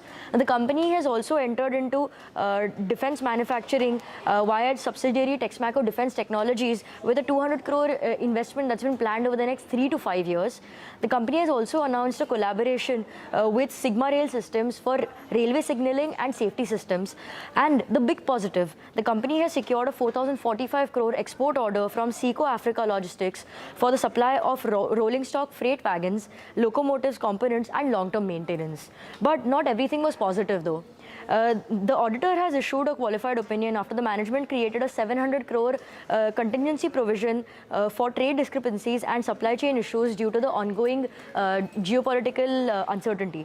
Now, this has been raised as a provision against the net worth of the company rather than passing it through the profit and loss statement as a provision, which is contrary to the treatment as per the accounting standards. So, the street will be watching out for the management commentary on this particular accounting treatment and the potential impact that it could have on the financials of the company going forward. Well, thank you so much, Devyani, for joining us, giving us a detailed analysis as far as Texmaco Rail is concerned. But one stock from the broader end of the market is doing very well is Vodafone Idea. The company announced that its board will meet on May 16 to consider a fundraising proposal. Rima joins in with more details. You know what's staggering is Vodafone Idea has raised 79,000 crore rupees from February 2023 to March 2025. After that, there hasn't been any fundraise or equity conversion. 79,000 crore rupees. A combination of debt turning into equity, liabilities turning into equities, or a fundraise. And this has resulted in their share base getting diluted by 3x. And yet, in a way, the company is struggling and they're looking to do another round of fundraise on the 16th of May. Now, most of it is done by the government. So the government converted 53,000 crore of its liabilities, whether it's AGR interest payments or spectrum payments. Those liabilities were converted into equity. That's why the government of India became the largest shareholder in Vodafone Idea at 49%. But even the promoters, the Aditya Birla Group and Vodafone PLC, pumped in nearly 2,000 crore each into the company in the last 3 years. But the big one was the FPO, the follow-on public offering, where the retail pump put in a lot of money that was largely oversubscribed, and that happened at 11 rupees. The government, consequent to all this equity conversion, is now the largest shareholder in Vodafone Idea at 49%. 3 years back, they had nil stake, but there was significant dilution. The equity share base went up from 32 billion shares to 108 billion. Vodafone PLC shareholding dropped from 58% to 16.1. Aditya Birla Group dropped from 16.5% to 9.5%. And now we've got another round of equity fundraise. But this time, I think any infusion will lend some confidence because the AGR issue has been resolved. The company is looking to raise some bank fundraise. So if we do get some equity fundraise, it will boost, infuse some confidence into the company. Rima, thank you so much for joining us with all those details. Big buzzing on Vodafone Idea. The markets though have come up from the highs. We'll keep tracking that for you. With that, we'll take your leave on this edition of Midcap Radar. Your stocks when we return.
Hello, good afternoon. You've tuned into Your Stocks, coming live from the CNBC TV 18 Motilal Oswal studios. I'm Vinny Motiwala. Thank you so much, as always, for tuning in. In terms of the markets, we've moved to the green, 23,500. Around that mark is what the Nifty is trading at. And obviously, we're holding on to strong gains in today's trading session. In the morning, we did see some bit of a red, and then we're seeing strong momentum coming in, 23,493 right now. So yes, we'll watch out for where the market is headed in the last hour of trade as well. That will be important to see. But as of now, 0.5% of gain is what the Nifty is managing to hold on to. Nifty Bank is doing well as well in today's trading session, right? 4.10 to 5.5% gain that is coming in for the Nifty Bank. Broader end of the market seems to be doing better in today's trading session. So let's look at the Nifty Mid and Small Cap, managing to hold on to stronger gains than what we are seeing coming in for the Nifty 50 as well. We had a lot of volatility and crisscross that was going on through the day in the advance decline ratio. But today, as of now, the broader end of the market managing to hold on to gains. A lot of movers that are coming in, specifically from the metal side as well. So when you look at it in terms of sale, we have NMDC Steel, NMDC, Vedanta, Hind Copper among the top gainers in today's trading session. But that's what the market is looking like. Let's actually get started with the show. And this is the show where we solve all your stock-related queries. So to do just that, we have Shaina Mukaddam, independent market expert, as well as Saumil Mehta, head of retail research at Mirae Asset Sharekhan, to answer all your stock-related queries. First up, let's talk about the first query for today. And this is coming from Bharat, who's writing to us from Mumbai. He's holding 100 shares of BHEL. Price is 311 rupees per share. Wants to know at what levels can they look at booking profit? Is it the right time maybe to book profits? He's willing to hold it for the long term as well from here on, maybe 3-year time period as well. So fundamentally, BHEL, Shaina, good afternoon. What's your view? Afternoon. So BHEL, yes, I would suggest that he can partly book some of his profits, but hold the rest for the long term, because the stock has rallied a lot, and we've seen this after a very strong set of numbers they reported for the fourth quarter. Profits, the EBITDA was doubling, more than doubling, and revenues also up by about 36% YOY. At the same time, what I believe is that numbers are going to be lumpy. And while they have a huge order book position, which is, I think, almost 7 times if you compare it to their current turnover. So there is stability that is going to be going forward, but it could be lumpy. So I would suggest that, because in the medium term valuations are likely to remain a bit on the higher side, expensive, partly book, hold the rest for the long term. Okay, partly book, hold the rest for the long term. That's a view on the fundamentals. On the technicals, Amit, good afternoon. And BHEL, good bet to continue to hold for a 3-year time period, or maybe book out some profit? Yeah, I think if you're a long-term investor, yes, definitely, stay on and stay invested in the stock. Great stock to be in. It has been in a long-term uptrend. We've seen, 1.5 year of correction, sideways correction. However, it has taken support around very crucial levels, and again took off for a very good run up on the upside. Now it has, gone into a next phase of the entire cycle, and I would be expecting this stock to go above 480, 500 levels.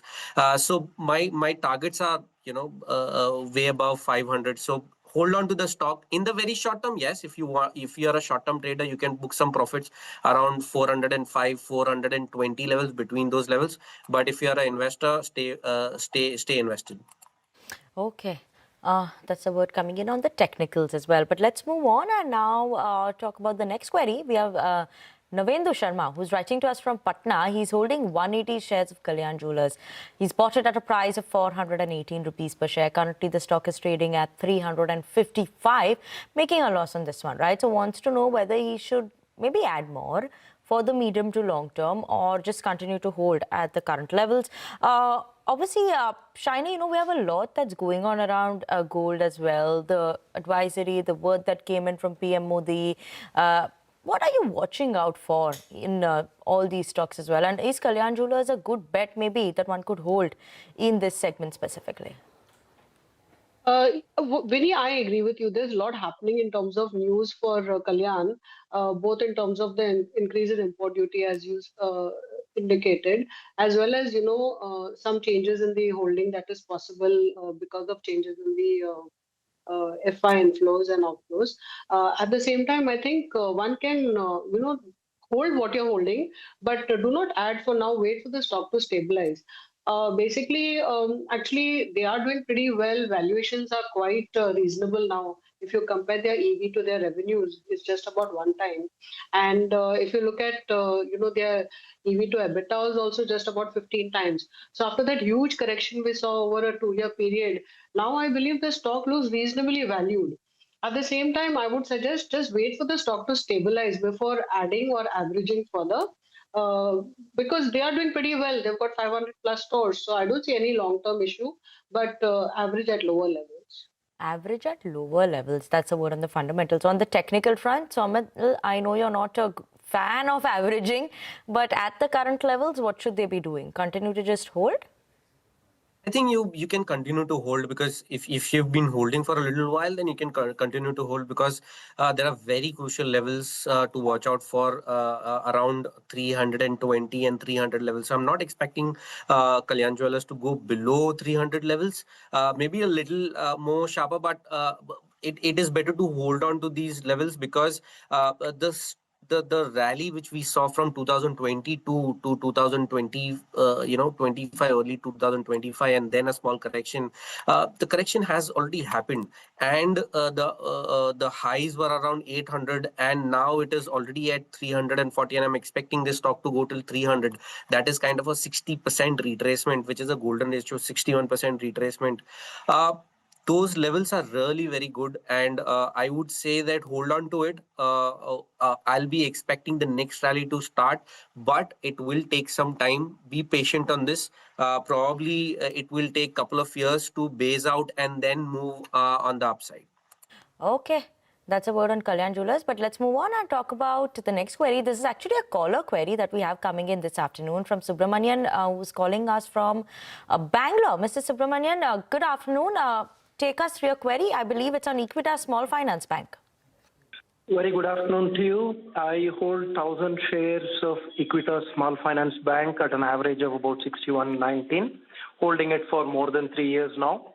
I'd like the view in terms of what do I do with it. I know that it just started going up, but what should I do with this in the near term? Okay, you bought 1,000 shares, 61 approximately is your buy price. Shaina, any word on Equitas Small Finance Bank?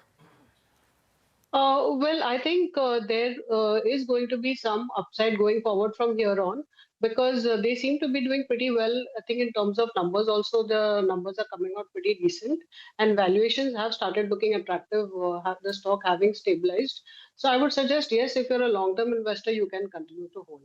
Long-term investor can continue to hold. Somil, your view on the technical levels for Equitas Small Finance Bank, if you could help with maybe a medium to short-term target and a long-term target as well. See, long term, I'm definitely positive. I'll be probably targeting 150 plus on this stock. However, in the very short term, I'm a little negative here. Trading below 20-40 daily moving average has broken an upward sloping trend line on the downside.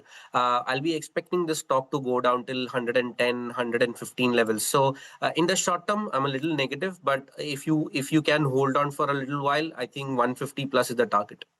Okay, if you can hold on for a little while, then 150 plus is the target. Mr. Subramanian, I hope that answers your query, and thank you so much for calling in as well. But let's move on then to the next query. We have K.S. Rao, who's writing to us from Andhra Pradesh, wants to invest in tourism-related stocks for the next 5 years, wants some suitable suggestions maybe that you can look at as well. Airlines, hotels, what is looking exciting? Shaina, what would you be looking at? Again, in the advisory, there was a lot that came in that you should travel in India from PM Modi, at least for the year. But what stocks would you look at maybe on the tourism-related front for the long term? Yeah, with travel going to become more expensive, the jet fuel prices are going to go up. I think so in the medium term.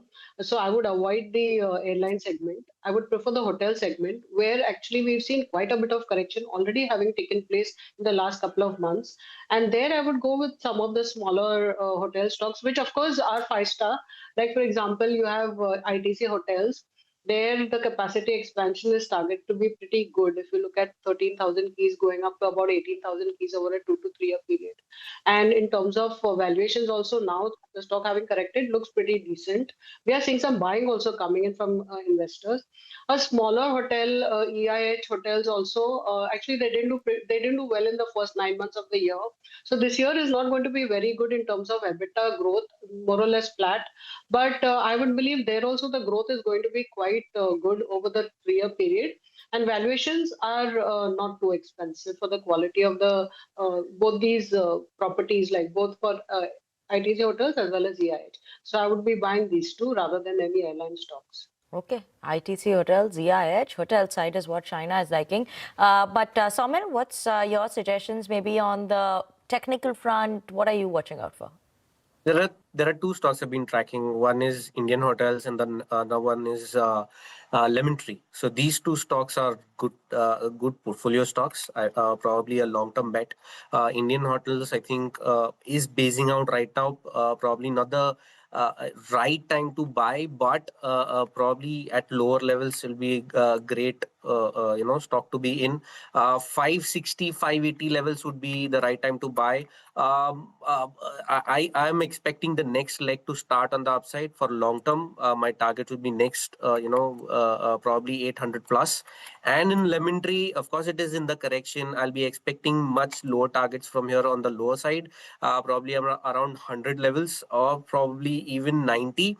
But that will be a very good level to buy the stock, and I'll be expecting next leg to start on the upside. In the long term, I'll be expecting the stock to go above 150 plus. Okay, we'll watch out for those stocks and the levels over there as well. So that is on tourism stocks. Both of them are actually coming in on the hotel side, the suggestions on the technical and the fundamental front. Let's move on and talk about the next query. We have S. Jaykumar, who's writing to us from Tamil Nadu.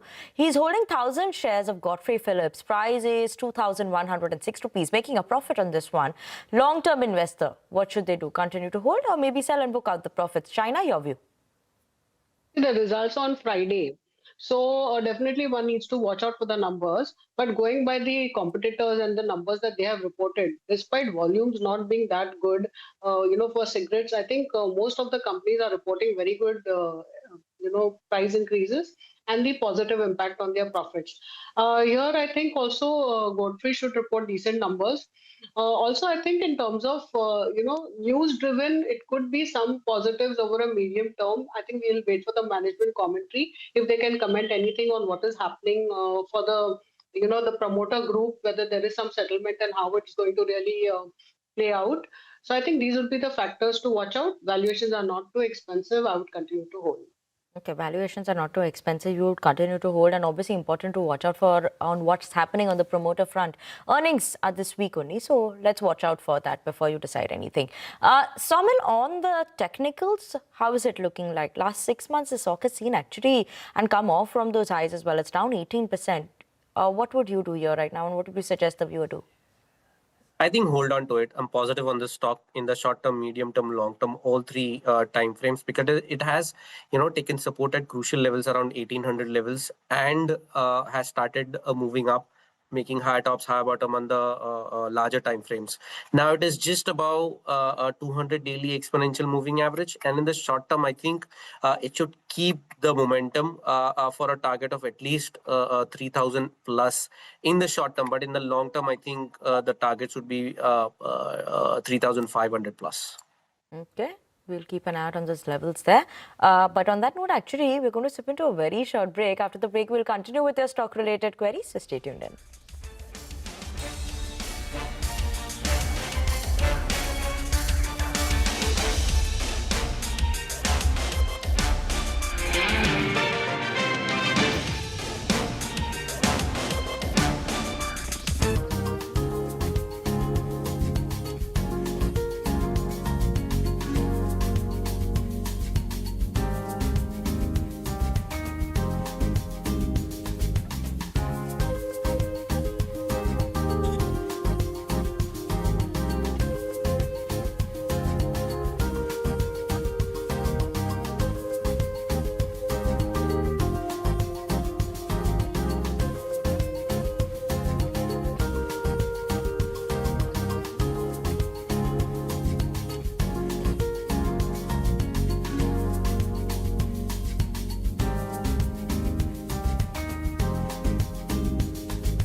Welcome back to Halftime Report on CNBC. I beg your pardon, your stocks on CNBC TV 18. We still have with us our independent expert, Shaina Mukaddam, as well as Samal Mehta, of Head of Retail and Research at Mirae Asset Sharekhan. Let's move on to the next query. This is also actually a caller query that we have coming in. And this is from Deepak, who's calling to us from Bangalore. And I think he wants to know in terms of IT stocks. Deepak, good afternoon. What is your query and which stocks are you keeping an eye out on? Yeah, good afternoon. Basically, I'm holding IT stocks, TCS, Infy, HCL, Wipro. Okay. In fact, I have accumulated from last 5 to 6 years. Okay, and at this point of time, I'm making a loss of 7.5 lakhs. Okay, I just want to know that should I hold to continue or should I book losses? Okay. Deepak, thanks for calling in. Let me take your query to our experts then. Shaina, fundamentals, everyone has this query, right? We've time and again spoken about IT sectors individually, names as well. And these are big, large IT caps, which Deepak is holding, right? Infosys, TCS, HCL, Wipro. What should they do now? Should they book their losses or continue to hold? Well, I think, the overall sector is taking a beating. It's been for quite some time. And the main issue is like they are in a transition phase. You have AI that is going to start contributing incrementally to revenues going forward. But as of now, it just contributes for most of these large cap between 4 to 7%, 7.5% for TCS, if you see as of now. And while they are talking that, over the next 1-2 years, the percentage contribution from AI would go up to 10, 12%. I think there is some more time of consolidation we're likely to see. And I think in overall numbers, while revenue likely for most of these companies to be better next year, or current year, I should say, FY27 versus FY26, and valuations have become very attractive for all of them. They are making good amount of cash. I think it is better to be a little light if you're in the percentage to your overall portfolio, maybe about 15 odd percent in your overall portfolio from IT, not exceeding that, because these could be the long-term holdings, maybe 3-year holdings, but as of now, I think it will not going to be alpha for your portfolio. So you could look at pairing some of your investments and shifting to some of the other stocks like, maybe defense that is doing continues to do very well. Some of the other sectors like even capital goods is doing well. So I think you should look at your overall sector allocation and hold some part, but I think you could pair some. Hold some part, you could pair some as well. Defense, capital goods, that also something that one could look at. That China is suggesting over there on the fundamentals. On the technicals, IT stocks that Deepak is holding, Somilar, Infosys, TCS, Wipro, HCL, Tech. Levels for these, obviously making a loss, but continue to hold maybe for the medium to long term? Not a good news. I mean, I'm negative on IT as well. I'll be looking for lower targets for all 4 of them. HCL Tech, I'll be looking for a target of around 1,000. Infy, I'll be looking for a target of around 1,030. These are some, very crucial levels.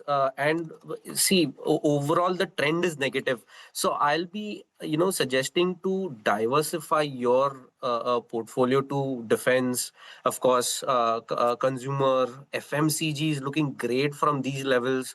Power sector is looking good. So your diversification is more important here because IT is not looking good at this point of time, and the trend is not changing, and there needs to be a basing out pattern first and then the next move on the upside. Still, the trend is down, so it'll keep going for some time in the very short term, medium term, and you'll see lower levels. But you'll have, if you want to hold on, it will take a little time to recover all of this. Okay, that's a word there. Maybe just pair some losses. Pair out of these holdings, book some of the losses. Maybe look at the other sectors. That's the word coming in on the fundamentals and the technical front. Let's move on then to the next query. This is from the banking side. We have R. Srinivasan, who's writing to us from Chennai. He's holding 2,055 shares of HDFC Bank. Price is 787. Accumulated it over a period of 20 years. So the average price is coming in here. Wants to know if he should stay invested, switch to some other name. What's your word on this one, Shaina? If he's averaged over 20 years, I think his cost must be lower. I mean, not for me to say so, but I think so. Having said that, I would believe, these are stocks like IT stocks, HDFC Bank, ICICI Bank. They are going through a phase where actually we are seeing deposit growth a bit slow. While provisions actually are now lower than what they were earlier, 1 year earlier. Again, you have RBI, which is putting in new provision norms, which will hit from April 2027. So I think, even these large cap banks will continue into a phase of consolidation over the next couple of quarters. But I believe that if you are invested in HDFC Bank, ICICI Bank, continue to hold. HDFC Bank, as of now, the price to book is less than 2 times. Adjusted is much lower. So, and they are showing pretty decent growth. If you look at their loan book is doing pretty well. They did a 12% loan growth if you see in the last quarter. And in fact, even if you take for the whole year, I think they have done pretty well in terms of their deposit as well as loan growth. So I would say continue to hold. Okay, you would say continue to hold. That's HDFC Bank. But we have some important flashes coming at the bottom of your screen for you all as well. That's from HPCL's con call. They said that there will be losses in Q1 for the company. Balance sheet strength will help them in these uncertain times. Volatility that is continuing. So to give any sort of a guidance right now, that's not going to be possible. And we've spoken about this when Sonal spoke to us and reviewed the earnings as well. She did say that, these Q1 numbers, what is the losses that they will be facing? Because we've heard big numbers that came in yesterday from Hardeep Singh Puri as well. So that is important to watch out for. Now, there will be losses for company in the Q1. That's what the company is highlighting. Too volatile to give any sort of a guidance. That's the word in the con call as well that the management is saying. And obviously, uncertain times for them to say anything in terms of the balance sheet strength will be key. But as of now, HPCL come off the day's highest point. They said Q1 is expected to be very tough. Most of these companies will be facing that issue as well. So that's the flashes coming in from HPCL's con call for you all right now. Stock is holding on to 4.5% of gains approximately in the trading session as of now. But Somil as well as Shaina, thank you so much for joining us on the show. That's all the time we have today. And viewers, thank you so much for tuning in as well. Last hour of trade is still left. And for that, you have closing bell up next.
beyond market headlines. To understand the reasons for the day's movers and shakers. And get your portfolio ready for tomorrow. Beaming live from the CNBC TV 18 Motilal Oswal studio.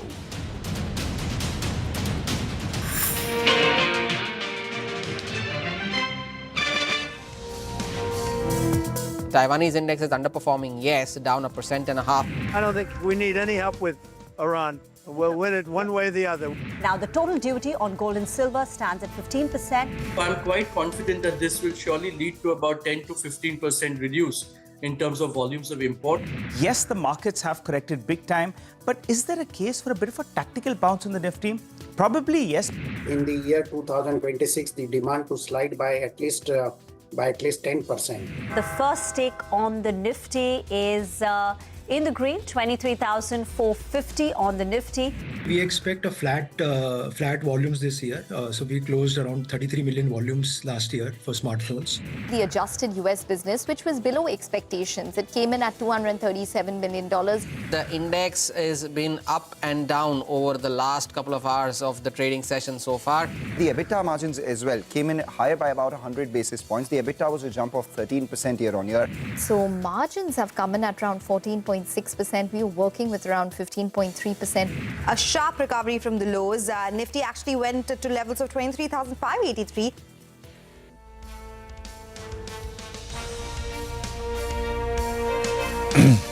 Well, that is the day so far. This is closing bell. Last hour coming up. Markets, of course, a little tentative. They're up about 100 odd points or so. 23,494. Lots to talk about, lots of single stock action. I'm Prashant, with me, Nigel. Nigel, hi. Well, hi, Prashant. At least there is some green on the screen. Yeah. It's been the last 4 trading sessions have been rather rough from a bullish perspective. The bears have been on top. So some green, the number of stocks advancing to the number of stocks declining is 2:1. So I like that as well. You could say it's a relief rally, but some kind of green is good. At least it keeps the bulls in there with a bit of a chance. But the disappointing part is the Indian rupee. Periodically it's been slipping. The last time I checked, it was around 95.7. So that's been a bit of a disappointment in today's trading session currently as well at the lows of the day. You can't be expecting FI flows if this is going to be the case. And one measure has been announced. The street is hopeful that a couple of other measures will be announced that will help some kind of stability in the rupee. But that's a bit of a disappointment. Otherwise, equity market, it's pretty okay at least. For the dollar rupee, Nigel, seasonally speaking, yeah. May and June are also negative because this is the time when foreign companies pay out dividends. Yes. So every day there will be a little bit of pressure, $100 million, $200 million, that kind of pressure. Yeah. I think, so seasonally, if you look at it, this is not, you see some depreciation. It's like the end of the year when there's demand for dollars because to pay for oil, etc. Similarly, for May and June is not exactly seasonally great. Just a point on the seasonality factor, Prashant, in November and December, that's the similar thing, right? Yeah. That we said it was 91 odd, that's a seasonal factor. And March is when you expect it to be a little bit better. Yeah. And then again, you get into a seasonally weak period. Correct.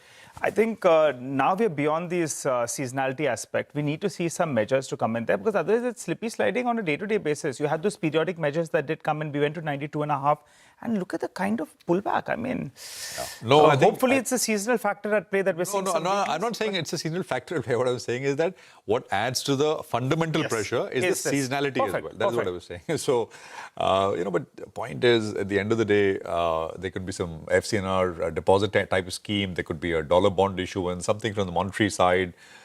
So we'll see, but it's, of course, not a pleasant picture as far as the currency is concerned. Well, let's just quickly run you through what's lined up here. So markets, of course, are up 100 and lots of stocks are moving around on your screen. The indices, Auto, IT is down, mid-cap index is up about 1.5%. And lots of numbers reactions as well, right? Cipla reported in the last 2 hours. TVS reported in the last 2 hours. So roundup coming up there. Metals is looking very strong. The metals index is up 3%, and we'll talk about that in greater detail. The rocket of 2025 and 2026 is MTAR Tech, and they've upgraded their guidance once again. And it's a stock we've discussed in some detail, but 6,700. What a move! And actually, they do work in space, so I guess the rocket analogy is correct. There's the pain space. Berger was in focus. Dixon was very weak over the last 2 days, Friday and yesterday, and it's going up 8% on the back of robust numbers which came through. And we'll play out some sound bites from those companies as well. How should you position yourself, though, is the question. Mitesh is with us with that answer. Mitesh, good afternoon. Good to have you with us here. So 100 points up, Mitesh, and broader market looking a little better. What would you do? Prashant, we were talking about this in the morning that today could be a day when there could be some pullback because we've had 4 negative sessions. But still looks like only a pullback to me. See, there was this gap which was created yesterday morning. The high for yesterday was 23,752 and the low on Monday was 23,799. So I think any rally till 23,700, 750 for me would be a selling chance, and the index used to remain slightly on the negative side. Only about 23,800, 850 would have turned positive. But for the time being, I believe that that's a low probability event, and therefore the bias is on the negative side. Having said that, on the stock side, I have one buy and one sell. NMDC is a buy with a stop below 88.9 and a target of 96 can be looked at. And JSW Energy is a sell with a stop at 528 for targets of 485. Got it. Okay, all right, Mitesh, thanks a lot. You're sounding still a little bit cautious, but till we get past the higher levels, you'll term this as a bit of a relief rally. Yeah, absolutely. And I think we'll just have to see how this pans out. But, you're 24,000 by the is the point center of gravity. Every time you sell off, you come back towards it. You overshoot it, you kind of sort of pull back. So it's been range. The range expands and contracts, but basically it's a ranged kind of set market. Well, rupees in the new low. There are some comments coming in which we want to just take note of. This is HPCL management. And we'll have Sonal come up in a little bit to talk about what exactly they're saying. I mean, I think they're talking about the oil inventory situation, etc.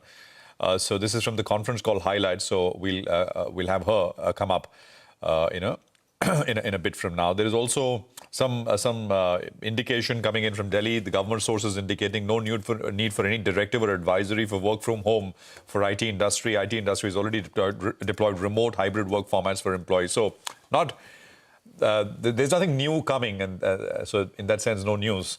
But we'll touch base upon this HPCL news flow in a bit. TVS reported numbers, right? And it was a healthy set. So it is here with details. So take it away. It's a mild beat by TVS Motor in Q4 FY26 and healthy set of earnings as per our expectations too. If you talk about the headline numbers, all the numbers have seen double-digit growth. Revenue is aided by the volume growth. Both two-wheelers and three-wheelers had seen a very healthy volume growth in Q4 FY26. As far as margin is concerned, that too is higher. If you do the adjustment of PLI accrual of almost 150 basis points, positively impacted margin of Q4 FY25. So profit has seen an increase of 33%. It has come at 998 crore. Revenue too has seen a jump of 34%. EBITDA has seen a jump of 26%. And margin has come in at 13.1% versus adjusted Q4 FY25 margin of around 12.5%. Now, going forward, what exactly the focus would be in the commentary? First, what is the outlook for domestic as well as the export segment? Like Bajaj Auto, TVS too has good exposure to the export segment. And also, what's the EV strategy of the company? Because the government and all the other agencies too have been pushing for electric vehicle transition to electric vehicles. But as far as the earnings are concerned, Q4 FY26, a strong set of earnings. Even for FY26, it's good. Got it. All right. Thanks a lot for that, Sud. Well, let's hop across to Sid Kemka, head of research at Wealth Management of Motilal Oswal Financial Services. Hi, Sid. What do you make of TVS Motors numbers? Hi, good afternoon. I think more or less in line with our expectations. We have seen strong volume uptick, and that has been some of the other two-wheeler companies, especially if you look at Eicher, TVS, Hero, a bit of recovery. But overall, we see strong gains in the EV segment where they continue to do well. The only challenge remains is the rising cost prices, which could create some pressure going forward. But what we also see is that because of the higher prices and other things, EVs push from the government side as well as from the consumer side. That can be a big positive for TVS Motors going forward. Right. No, got that. Paras defense numbers are coming through at the bottom of the screen. I think 60% growth in revenues. And the profit number should also come up. Paras defense has done very well, by the way.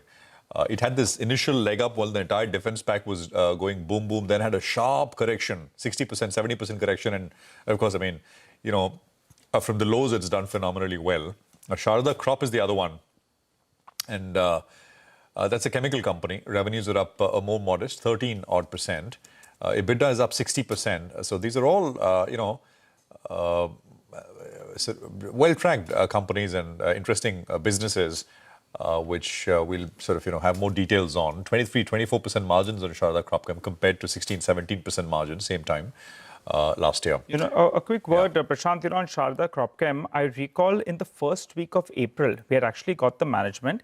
And if I remember correctly, the stock price was around 900 rupees. The management, I recall, telling us that the West Asia conflict had not affected their business. And they said that they were not going to revise their FY26 guidance. Yeah. And if you look at it in the last 1 month or so, the stock has gone very swiftly from around 900, 920 all the way to around this 1200 rupee mark odd. And the numbers as well look pretty okay. They just had clarified here on CNBC TV18, giving a heads up that things were not as bad as what the street was fearing. And from the start of April, if you pull up a 3-month chart, you'll see that the stock has spiked up. And these numbers are indicating that things may be not as bad. Profitability up by close to around 56%. You like what you're seeing on that front. And I think the margins as well, the revenues are up by close to around 13%, and the margin should come up for you. So a good bounce, but it's sustaining those gains because the numbers are actually pretty okay. Yeah, no, numbers are good, and looks like decent expansion in margins and EBITDA as well. Dr. Reddy's had reported numbers, right? So let's just quickly listen into what the management had to tell us on the company's growth trajectory, and of course that semaglutide opportunity, which is top of mind with regards to most pharma companies, Dr. Reddy's in particular. We reached 19.5% of EBITDA. Which is the neighborhood of 20% EBITDA that we discussed all along without linezolizumab and without semaglutide. Naturally, the new products that will be launched will increase it. So we remained consistent with the message to the market that we are a double-digit growth company with around 25% EBITDA. As long as we don't have those high margins products, we will be around the 20% EBITDA.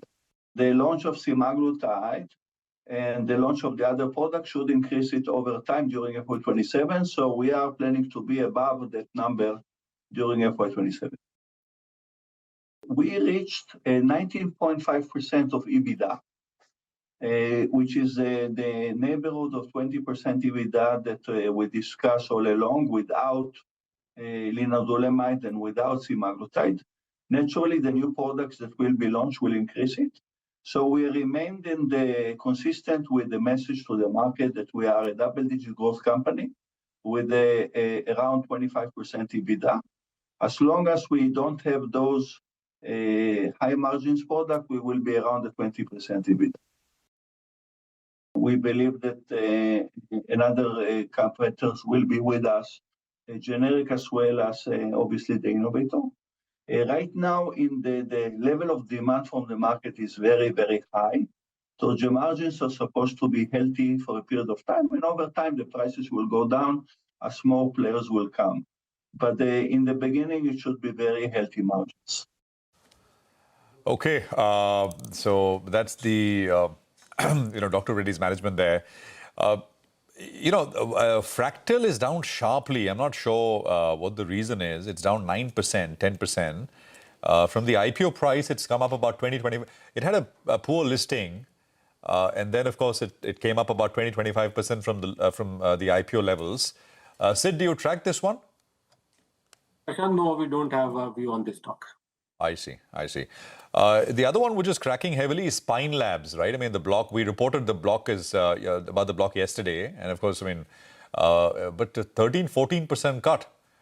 The other casualty earlier this week was Grow. Grow sold off 10%. Today, Grow is up a little bit again. I mean, in a lot of these companies, as the lock-ins, the 6-month lock-ins are ending, there is a fair bit of rush to sell from early investors. Any thoughts on these two? Yeah, I think, Prashant, post the 6-month lock-in, we are seeing a strong flow of investors exiting, especially Pine Lab. If you look, more than 60% of shareholding is up for grabs, so hence the pressure. But in terms of Grow, which is your Billion Brains Garage Ventures, they reported very strong Q4 performance. We expect overall order run rate in the broking segment to largely sustain in FY27. They continue to report strong revenue growth on plus rising user adoption in most of the products. So I think Grow will continue to outperform the industry growth. Looks a very good brand as well as franchisee to get in. Plus, we like the overall financialization scheme the theme that is going to play out. So I think the current correction in the stock price is a very good entry opportunity for a stock where we see very high, strong growth in FY27. We have a buy rating and a target price of 235. The answer on Fractal is at the bottom of the screen, is that the lock-in ended in Fractal as well. So I was talking about Grow and Pine Labs, but Fractal, of course, also the lock-in is ended, and that's the reason why that is down about 10%. So there's some selling which has kind of come through. So you got to, it'll make a difference. Because the moves are so sharp, you get it 10% higher, 10% lower. So these lock-ins in that sense become important. In terms of purchase price, we're looking to be a buyer in many of these names. The other one is CleanMax. It's having a pretty clean 6% move higher. We had, the management this morning on the back of numbers. And that has also done pretty well from the IPO price, I think about 20-25%. And CleanMax also, by the way, post-listing had a tough period. But from the lows, it's come up quite nicely. We keep talking about what's the AI play. So the AI plays in India are essentially the power companies, which will power all this data center build out and the AI build out. And CleanMax is perhaps a strong candidate which kind of fits that category.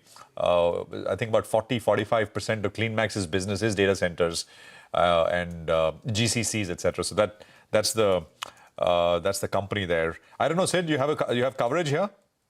CleanMax? No, Prashant, but as you rightly said, what India was missing so far is the AI play, and some of these quasi themes in the AI data center themes. So, for example, the semiconductor stocks, the wires and cables, some of the heat exchangers or the heat regulators, and you have MTAR Tech, which is a strong play where we have a very positive view. The company has reported a very strong number. Plus, more importantly, the guidance for FY27 has been raised sharply.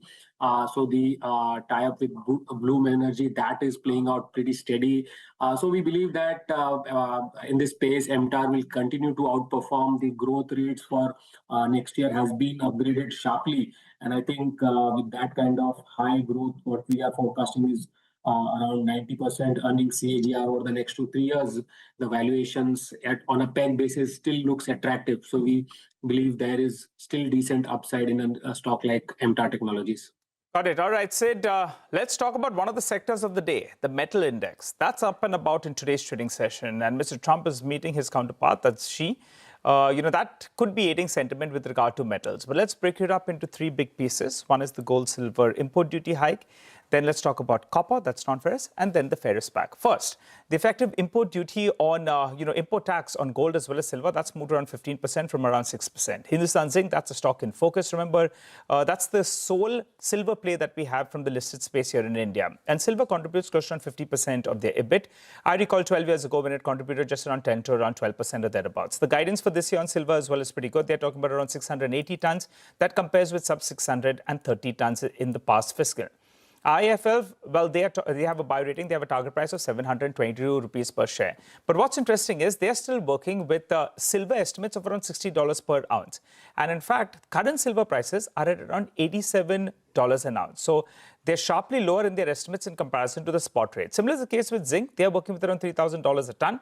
Well, the current rates are around $3,500 a ton. Now, keep in mind that Hindustan Zinc is a sole play on silver, and all their silver sales are here in India. So with import duty being put on, they will be getting a better realizations, so it benefits their business. Hindustan Zinc up and Vedanta up because Vedanta holds stake in Hindustan Zinc. Next, copper prices are up by close to around 6%, and that's why Hindustan Copper is participating. That's primarily because of supply-side disruptions. There are delays in production recovery at Indonesia's Grasberg mine. Chile has reported a 6% decline in the first quarter, And, Shanghai Futures Exchange inventories as well are down by around 5.5 to around 6%. So that explains why supply side issues and inventories coming down. That's caused Hindustan Copper to move up and about. What about ferrous names? I've been getting so many calls from sell-side analysts, a lot of people on the street asking what's going on with ferrous. Well, there could be a few factors at play, and that's why, these steel stocks as well are participating. The Chinese data was encouraging. The production number for March, that was down by close to around 6% approximately. While the export number, the production has been dipping, but exports have been going up. Now in April as well, the export number is actually down by close to around 9%. Remember, this is a stark contrast what we saw in 2025 when steel production in China came down, but exports went to lifetime highs of around 119 million tons. Additionally, iron ore prices in India have been moving up. NMDC has increased prices numerous times. And that puts, our ferrous players who are backward integrated at a bit of an advantage. And, it'll help steel prices as well sustain these higher levels. The rupee weakness may not be good in terms of FII flows, but it prevents imports from coming in as well. And finally, you'll be wondering, why is SAIL outperforming? Well, they'll be reporting their numbers. It's supposed to be quite good, going by the EBITDA per ton. The stock is in F&O band, so shorts will be covering out the system. And finally, there are some expectations that in the next MSCI revision, it could probably come in. That's far-fetched, but that could be one of the reasons why SAIL is outperforming. So all in all, metals shining today. But HPCL, that's another stock that's continuing to gain. Sonal's been listening to the con call. Sonal, take it away. Well, the numbers were really strong this time around, led by the refining segment. We know the marketing side did not do well, but they did see some inventory gains in the quarter gone by. And that is the reason the numbers were a beat on all estimates. But where I heard the conference call and the management commentary about crude sourcing has been positive. They say that there is enough crude available in the market, though the pricing is much higher right now. But quarter one is expected to be very tough.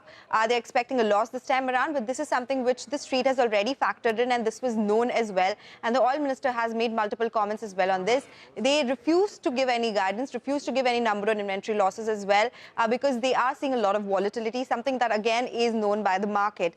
They said that they are sure at the right time, right decisions will be taken. The assumption is it is related to the pricing of fuel. So that is something that street will be closely watching out for, because right now at the petrol level, they are making around 10 to 11 rupees per litre of loss. For diesel, it's around 25 rupees per litre. So these would be the price hikes, or these are the levels at which they would break even on the marketing side. So these are the numbers which are available as per the analysis. They have 2 months of secured crude supply at any point in time, so they are okay till the month of July. They have sourced crude from US, Russia, Venezuela as well, and Africa. And for now, they have been depending more on spot contracts, which used to be 50-50 earlier, but now they are focusing more on spot contracts because a major because major supply earlier used to come from Persian Gulf. They also spoke about how a significant amount of Russian crude was sourced, but LPG sourcing is also available. There have been losses of around 1350 crore rupees in the quarter gone by on LPG, but they did receive some amount from the government as far as those compensation numbers are concerned.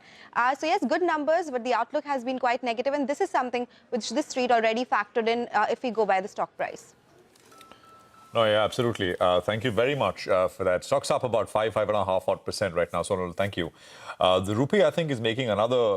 Every time it moves, the dollar rupee moves higher. It's a new low because we are at a low, and I think about 95.80 has been hit. 95.79 is where we are trading at this point in time. So at the day's high on the dollar rupee, at the low point for the rupee at this stage. So of course.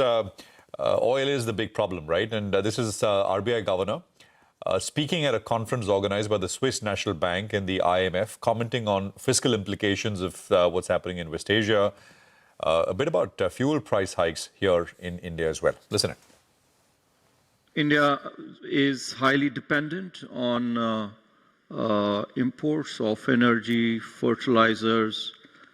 1/5 of our imports are from the Middle East. The supply chain disruptions, therefore, are, I would say, beginning to impact us. Of course, the price channel has already come into play. And here again, while, we have this toolkit, the framework, obviously, in such times, it's not sufficient. While, we cannot abandon it. But if this is to continue for longer period of time, it's already, about 75 days. If it continues for long, the government has been rather fiscally prudent. It has been on the path of fiscally consolidating from a fiscal deficit of 9.2%. As a ratio of the GDP last year was 4.3%. And so I believe that the government, it's a matter of time that the government will actually pass on some of these price increases. Yeah, I think that's a governor on some of the important issues, I think, which are absolutely top of mind right now. We will bring in our colleague to talk about what's happening with MTAR, but 8% is the bump that we are seeing right now. So it's a massive move. On this one, any thoughts? I mean, it kind of sort of touches upon all the hot button areas, which is, power. Power with that partnership with Bloom in the US, which is, of course, which is working with all the hyperscalers for the data center. In India, it does nuclear with NPCI, and I think it also works with ISRO. So all the right areas, and of course, it's showing through in numbers. The only question is valuations now. But I guess if growth is not 60%, is now 80%, valuations also compress. But I don't know. I mean, the price is moving up like a rocket. Yeah, Prashant. I think it's some of those few stocks in India which are ticking the right boxes. So they are in the segments like clean energy, battery storage, nuclear, aerospace, defense, plus some of these customer relationships which are strong and niche in capabilities. So I think pretty strong numbers continue to outperform. And even going ahead, the capacity expansion in the fuel cells, the scale up in the nuclear orders, I think those are long-term triggers. There's a huge order book inflow and they have upgraded the growth guidance. So our estimate is about 90%, 80 to 90% earnings CAGR for next 2-3 years. So even on a peg basis, I would say on a forward earnings, there's still some room for upside. Yes, the stock has seen a sharp rally, but I think we would maintain our positive view, especially given that a strong upgrade in earnings estimate. Got it. Okay, all right, Sid. Thanks a lot for joining in and giving us your view on all of those stocks. For the time being, though, we slip into a short break. On the other side, Vaibhav Sanghvi of Ask Hedge Solutions will be joining in. Stay tuned.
Welcome back. It's 100 points, so holding for now. The rupee is not holding though. That's at about 95.80. Vaibhav Sanghvi is with us. He's CEO Ask Hedge Solutions. Vaibhav, good afternoon. The macro overlay is a little tough, but I mean, markets are finding their own thing to do. This stock, that stock, lots of action, lots of action. What are you doing? Just give us a sense of, are you letting the macros bother you? Or unfazed? So Prashant, I mean, a good question, but at any given point in time, you will never be able to ignore completely the macros, right? So, what's happening from a geopolitical standpoint? What's happening in terms of the actions which has been kind of proposed or probably will be taken here as well? My sense is basically we are moving towards probably, if this is kind of situation continues, then probably to a marginally higher inflation environment, and thereby leading to interest rates probably either staying neutral or probably moving higher a bit. So the scenario is probably changing. Again, this is all binary. If kind of things settle down, you are looking at a completely different situation, but which makes it even more difficult to see how to kind of position your portfolios generally during these times where the outcome can really take it to either ways by a good margin. Hi Vaibhav, good to see you in. Vaibhav, the Indian rupee, I mean, that's clearly the problem pocket, right? At least with regard to sentiment and flows as well. Difficult to imagine flows coming in when you see the Indian rupee that was 89 odd, say 6 months ago, moving to around 96. What's your view on it? I mean, stability is called for. Select sectors, obviously, they are going to gain. Imports will not come in, etc. That's a decent argument. And from an economic perspective, maybe you'll argue it's not so bad. But it requires flows to come back. Your view? Well, I think you're right. I think, in our conversations with investors from global standpoint, this has been a worry, at least for some period of time. But probably, the other way to look at it is that imagine a scenario where things kind of stabilize and you see normal resumption of supply chains. Maybe then rupee, to be very honest, at what these levels are to be very honest, a good level to probably bring in money as well. So one can have arguments on both the sides, but from a temporary shorter term perspective, I think it's very difficult to call where things are headed. In the medium term, everybody knows that things are going to settle and probably, you will see some recovery happening. So it's just your time period of of your investments you are looking for, and probably you will have to take a call on the underlying variables. Yeah. So give us a sense, Vaibhav, of what you've been doing. See, from a portfolio standpoint, I think we are neutralish purely because, as I mentioned, looking at the binary nature in terms of the events which can pan out, it's very difficult to take an exposure either ways.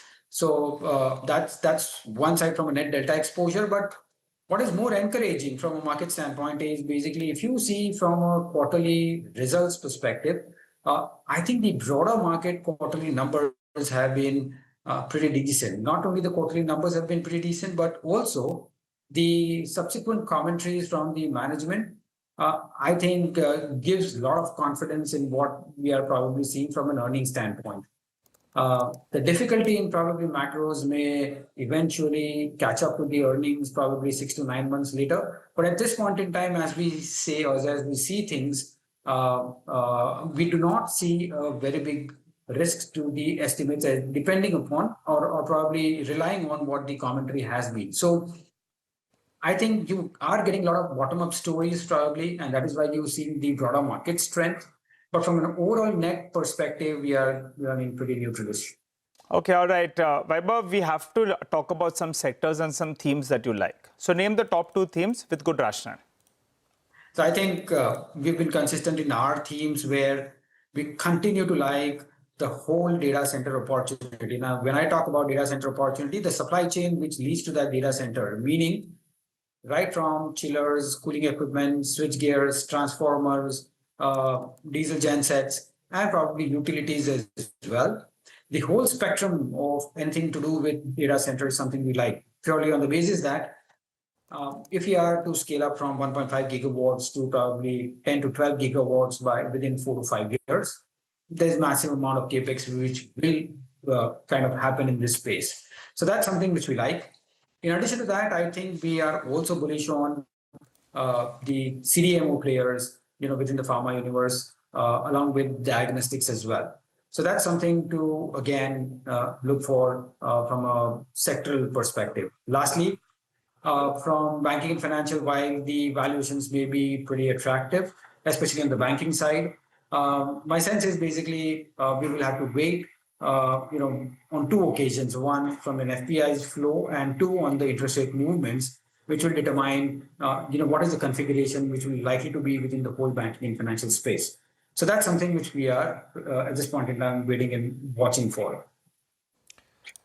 Vaibhav, we'll leave it there. Thank you very much for joining us and running us through what you make of things. Look at what's happening to the market, right? It's fizzled out. I think we were up 120 points and it's come off very, very sharply. So 23, even from when we started at 230, we are off. So just about 40 points left, and that's been the problem. It's not being able to hold on to any gains. 23, 424. Market breadth is still positive, 2,000 up and about 1,200, 1,250 stocks on my screen, which are lower. We'll take a break here. I think, it's that kind of an environment with the rupee perhaps just that flashing red signal, right? And reminding the people on the equity side that maybe things are looking a little tricky more than anything else. So from the lows, it's also picked up a little bit. 95.80 or so, I think, was the low on the rupee. We're about 95.76. Take a break. We're back. Chatter from dealing rooms with Nimesh as always, and some trading ideas as well. Stay tuned.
Welcome back. Well, the rally has fizzled out quite a bit, and that's because of the Nifty Bank primarily. So from being up 350 points, it's now down close to under 110 points. That's a bit of a disappointment. But let's hop across to Nimesh. He'll give us a sense in terms of these three chatter.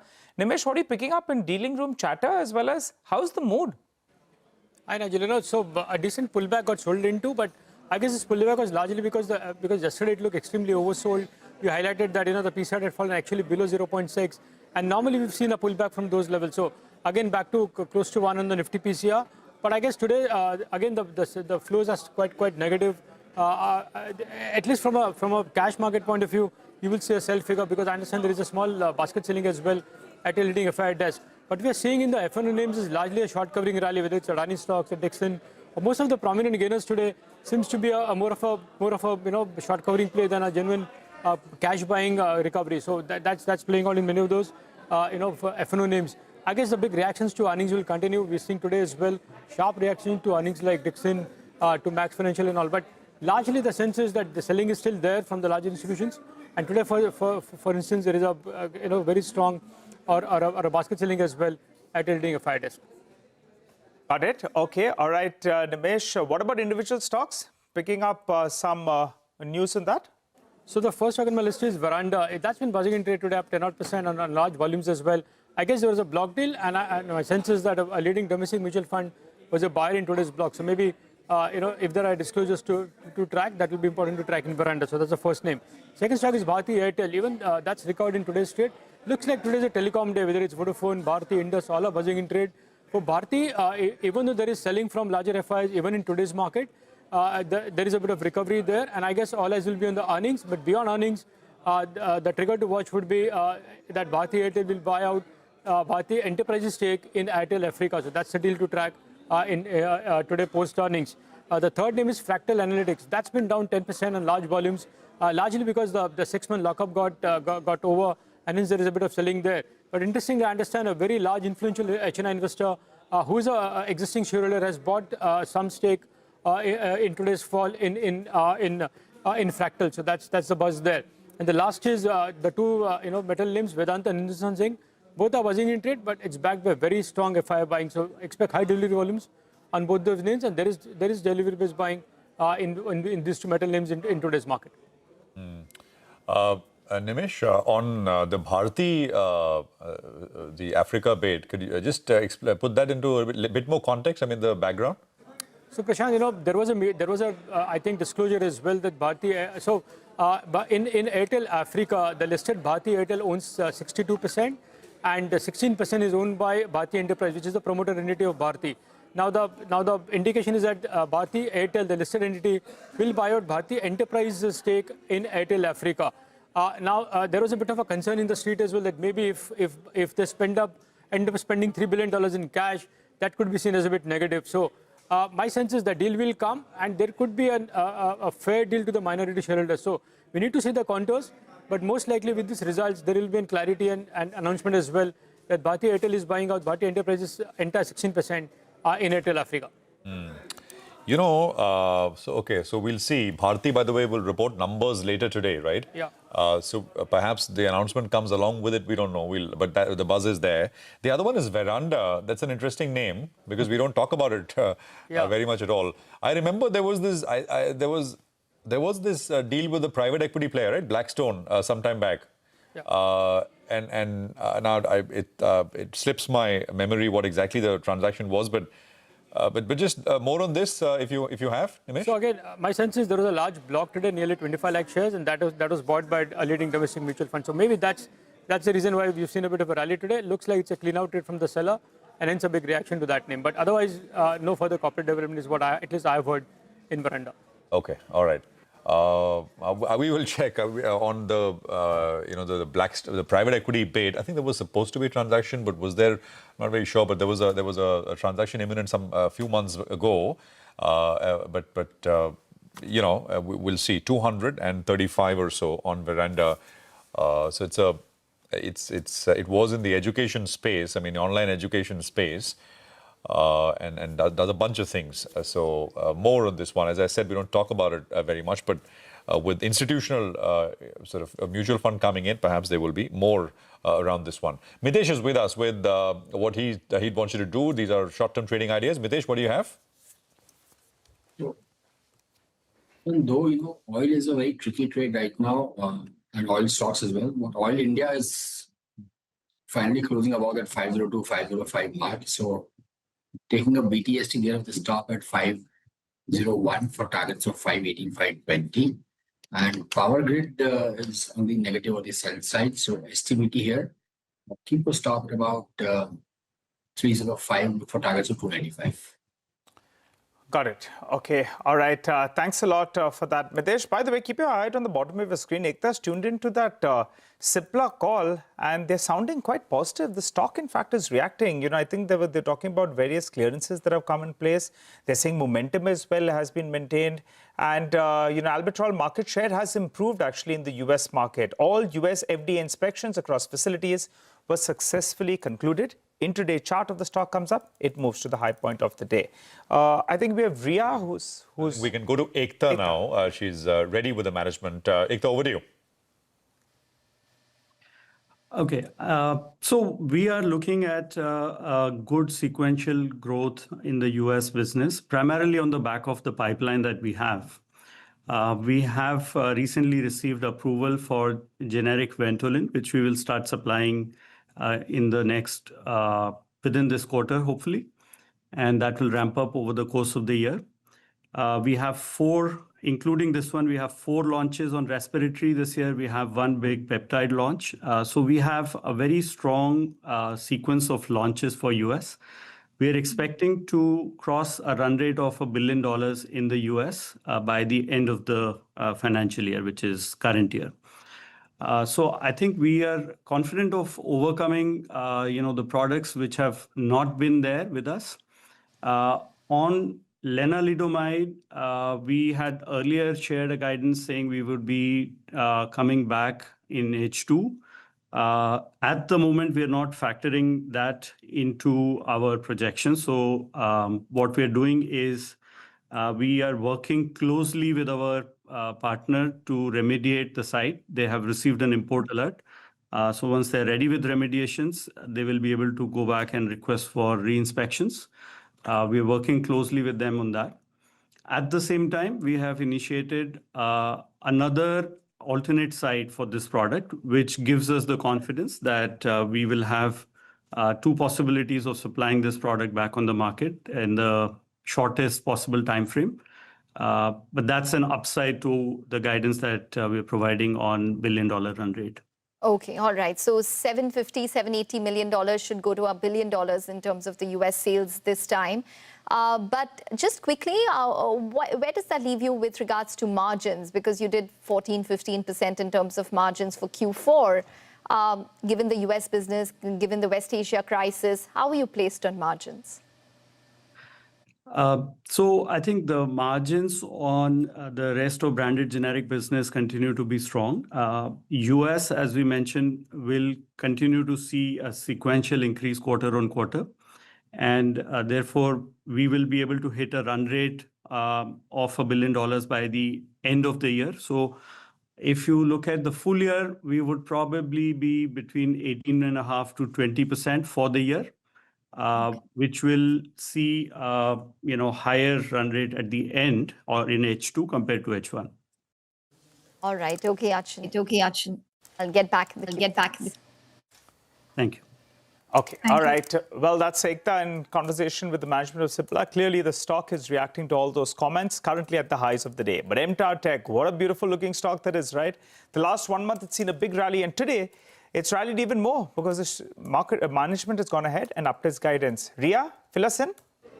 Well, yes, good performance seen this time around for MTAR Tech. For Q4, the revenue has gone up by around 67%. It's been a very strong quarter in terms of execution for the company. Margins have also gone up by around 154 basis points to 20% this time around. EBITDA up 81% and net profit up around 3 times compared to the previous year. And this profitability for them has been also supported by lower employee costs, although the material costs have gone up to around 56% of sales compared to 48% in Q4 of last year. Even if you look at the full year of FY26, the revenue has gone up by around 30% compared to the guidance of 30-35% that the company had given. And the EBITDA margins, however, have come in slightly lower than the guidance of 21%. Margins are at 19.5% for the year. The order inflows have remained healthy, and the total order book stands at around 2,581 crores for the company.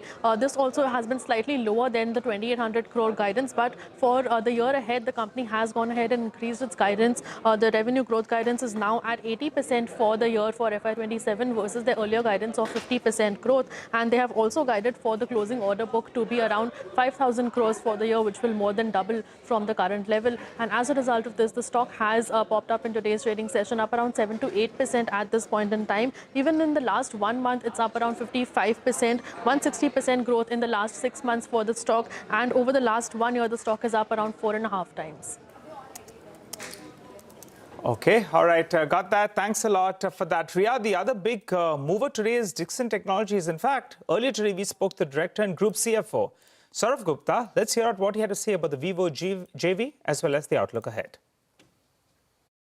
We feel absolutely confident that Vivo JV approval should be just around the corner and it should be coming soon. We are very deeply engaged with the government on that. And I think so we should get that good news soon. The understanding with them is that 67% of the volumes will be manufactured in this JV with them, which is a 51-49 JV with Vivo. So broadly on an annualized basis, it should be closer to 20-22 million. But assuming it comes for first 6 months or proportionately for 8 months of this financial year, then we accordingly do somewhere between 12 to 15 million is something that we factor. We expect a flat volumes this year. So we closed around 33 million volumes last year for smartphones. We expect a similar volumes this year. And we feel that once the PLI 2 gets announced and we are in close discussion with some of our anchor customers, we feel another 4-5 million volumes can get added on the export side. So the number can potentially look like 37-38 million. So it's not a question of availability of memories today. It's a question of the pricing increase which has happened. And especially it impacts the low-end smartphones, low-end price smartphones.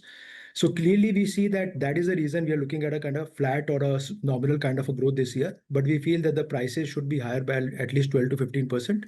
Okay, all right. Let's focus on another name then, CMPDI, that's Central Mine Planning and Design Institute. Remember, that was a recently listed company. The IPO price was around 172 rupees a share. But this week itself, the stock has been on fire. What does the company do? Well, it's one of the largest coal and mineral consultancy companies here in India. Coal India, well, that's the parent. It's a wholly owned subsidiary of Coal India. Coal India has close to around 85% stake in the company. And if you look at the revenue mix, well, planning and design is around 20% and exploration is around 48%, as that graphic play tells you. Well, the float is very, very limited. So be careful with regard to these big moves. Float is extremely slim in the market. Promoters, as I said, Coal India 85%. FIs have around 1%. The DIs have around 11%. That includes Nippon, LIC as well as ICICI. So put that together, you have close to around 97% of the float. That's actually within these players itself. The financials, well, in the past year, they did a revenue of around 2,300 crores, but the margins came down to around 34%. Remember, the previous year it was around 40%. That's primarily because the employee benefit expenditure, that increased due to the booking of one-time payment upgradation, which amounted to around 90 crores. So it explains why you had a big surge in terms of the employee costs. The management during listing, though, they had given us some guidance. They said they're confident of maintaining 30% PAT margins and EBITDA margins of around 40%. So that 34% appears to be one-off. They're saying that they'll go back to around that 40% odd mark. What supports them is valuations. It's a cash-rich company, close to around 9 to around 10% of the market capitalization is available in cash. And valuations, well, it trades at around 25 times its trailing earnings. The ROC, ROE, return ratio is pretty good at around 28 and around 38% for the past year. The only problem is receivables actually had perked up a little bit. It's at around 1,070 crores. And the receivable days in months as well, in months, that had moved up to around 4.78 or thereabouts. So the stock has been on fire. We just thought we'll do a quick valuation check and explain that to you. For this week itself, it's seen a big move. Float, though, extremely limited.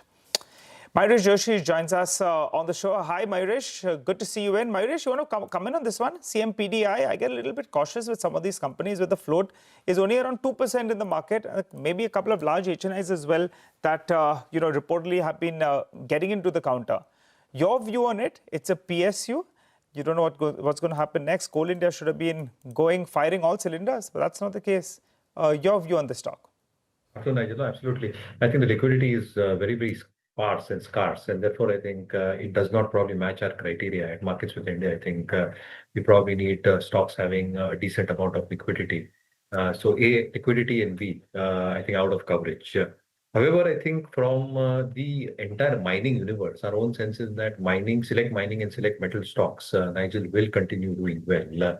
And that probably remains one of our pivotal thematic concepts. at least for the remainder part of this financial year. The expectations is that government capex should continue reasonably strong. And therefore, I think the kind of backward integrated operations that a lot of these miners have, a few of these metal companies as well, I think that should hold them in good stead as far as domestic demand dynamics are concerned. The LME pricing, obviously, I think has gone up for a few sections within the entire commodity basket. And even if supply starts coming through over the next few quarters, our own sense is that with better volumes and backward integrated nature of operations, should hold up for a few of these metal and mining companies. So I think we remain extremely constructive on this space. We were talking about coal, and Nigel, there's the flash at the bottom of the screen, 37,500 crore for coal gasification scheme. I mean, it's a project which the government, actually successive governments has spoken about it. This government, of course, has spoken about it as well.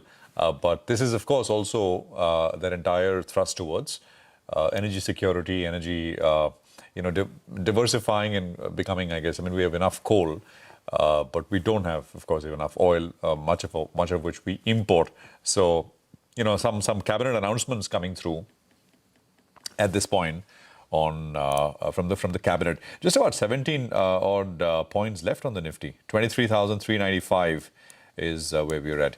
Now, Mayuresh, by the way, Veranda Learning, I'm 90% sure it's not on your tracker, but just thought we'll give it a shot. It was part of Nimesh's chatter, but no, right? Not on the tracker. Got it. The MTAR stock, again, have you looked at valuations post this guidance raise? So, Prashant, I think if you probably take a consensus EPS number for FY27 exit, I think it comes out somewhere around 58, 60 odd rupees. And even if you probably assume with the order book actually doubling over the next year itself, and the kind of execution that MTAR has been doing, which is fabulous, by the way, on all fronts, including the margin expansion that they've probably seen, the return ratios which have improved significantly over the past couple of years. I think it is penciling in the best of numbers to probably come through. Obviously, I think it's a unique play, both in terms of the new energy facilities that it is coming out with, clean energy to be more precise, in terms of cells, in terms of battery storage, in terms of civil nuclear, in terms of defense, the tie-ups that they've probably got with ALs, with Bloom Energy, obviously holds it in good state. But to a large extent, I think it is way overextended as we see it in markets with India valuations. So even if you pencil in the best of numbers coming through, exit 27 are probably getting captured in. Got it. Okay. All right. Mayuresh, got that. Stay with us for the time being. We'll slip into a short break, come back. We'll get you the closing rates. We'll also have a quick chat with Mayuresh.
Welcome back. Well, we're almost at the end of today's trading session. Actually, it'll go down as a little bit of a disappointment, though we managed to break that losing streak.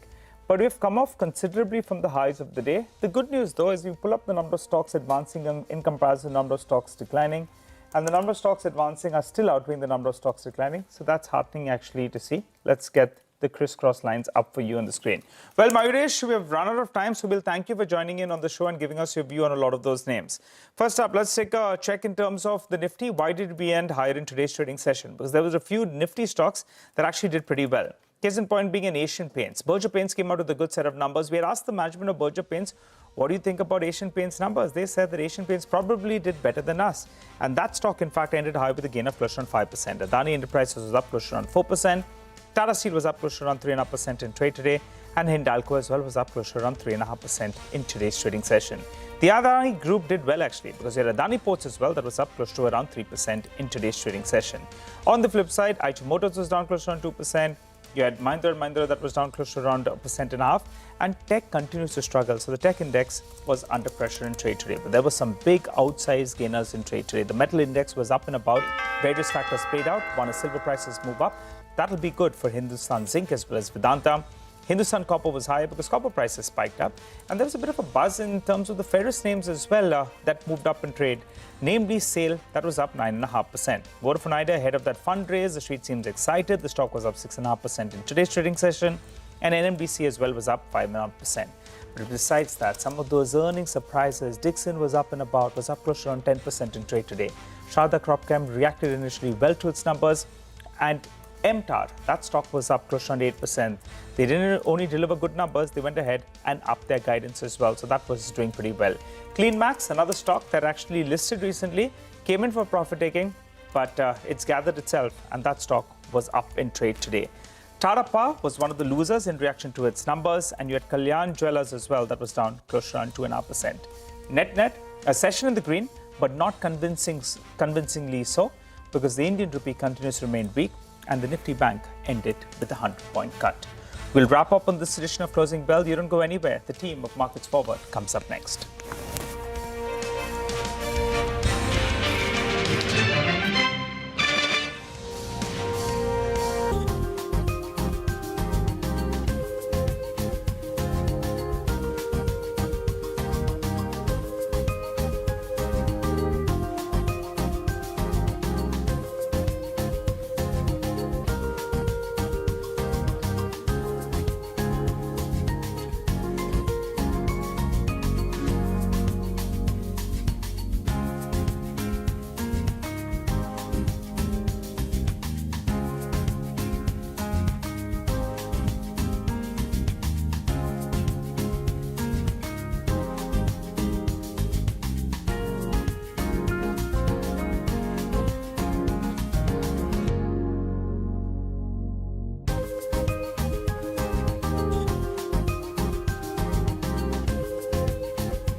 Market snap 3-day losing streak in volatile trade and marginally higher. Nifty closes above 23,400. Broader markets outperform.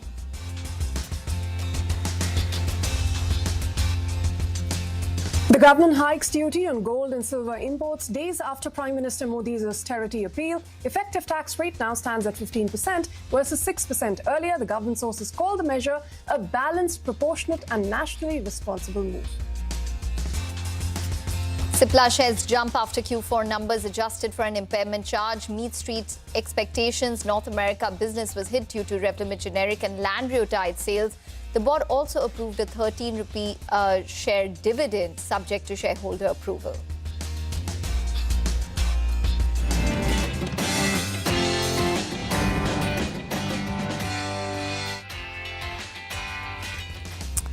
Very good evening. Hello and welcome to Markets Forward, your go-to show where we aim to get you all of the key data points to gear you up for the next trading day. I'm Ekta Batra and with me is my colleague Ritu Singh. Well, Ritu, it turned out to be a day where we did see a lot of choppiness, you'd have to say, for the markets. So the Nifty managed to end at 23,412. It was above those levels, but off the high point of the day, we had the Bank Nifty, which lost out and ended 100 points lower, courtesy possibly the sentiment negative weighing from the rupee, which hit another all-time low today. Ritu. That's right. The rupee was at an all-time low, but it pared some of those losses by the time it closed at about 95.70s, where we ended up.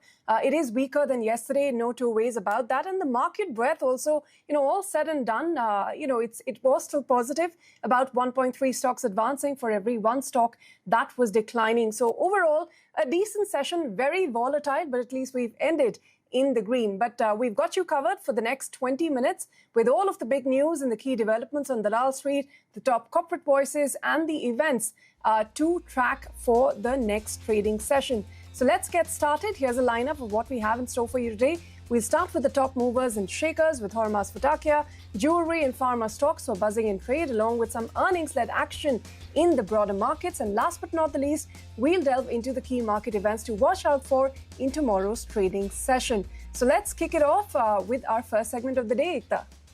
Well, yes, absolutely. We have Hormuz who joins in now from the big wall with the top movers and shakers of the day. Hormuz, over to you. Busy day. A busy day indeed, but a day that would leave the bulls disappointed for sure. From a almost 200-point advance, you are ending the session with a 30-point gain. It's not something that the bulls would be very pleased with, especially considering the sell-off that you have seen over the last 4 trading sessions. But of course, there was one pocket that did very well in today's session, despite all the choppiness that you had in the benchmark index, was the metal stocks, and SAIL was the top performer today. The biggest single-day gain in 6 years for SAIL. Of course, mind you that the stock is in the F&O ban, so 14% up move on SAIL, predominantly led by short covering Vedanta, Hindustan Copper, Hindustan Zinc. Hindustan Zinc, of course, the beneficiary of the import duty hike on gold and silver, so that's a positive for that stock. Among the other names that did well or didn't do well, actually, you look at the earnings reactions first up. The negative earnings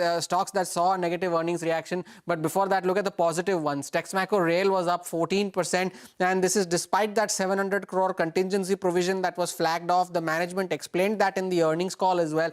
Dixon, though, was possibly the performer of the day, a 10% up move today on the results, and the management also coming out with their guidance for FY27. HPCL did well after its earnings, even as the management warned of a tough first quarter, and Berger Paints at one point was up almost 8% gave up half of those gains to end around 4% higher. On the flip side, the negative earnings reactions, look at Cohance. Cohance had a very choppy day as well. In fact, the stock at one point was down 8%, then recovered most of those losses. Then again, that recovery got sold into Torrent Power was the stock that I wanted to talk about. That was down 8%. Newland Laboratories, Kirloskar Brothers also having a negative reaction to their results. The other names that we wanted to speak of, the newsmakers in today's session, Pine Labs and Fractal Analytics, both seeing losses of 9 to 12% after their shareholder lock-ins ended today.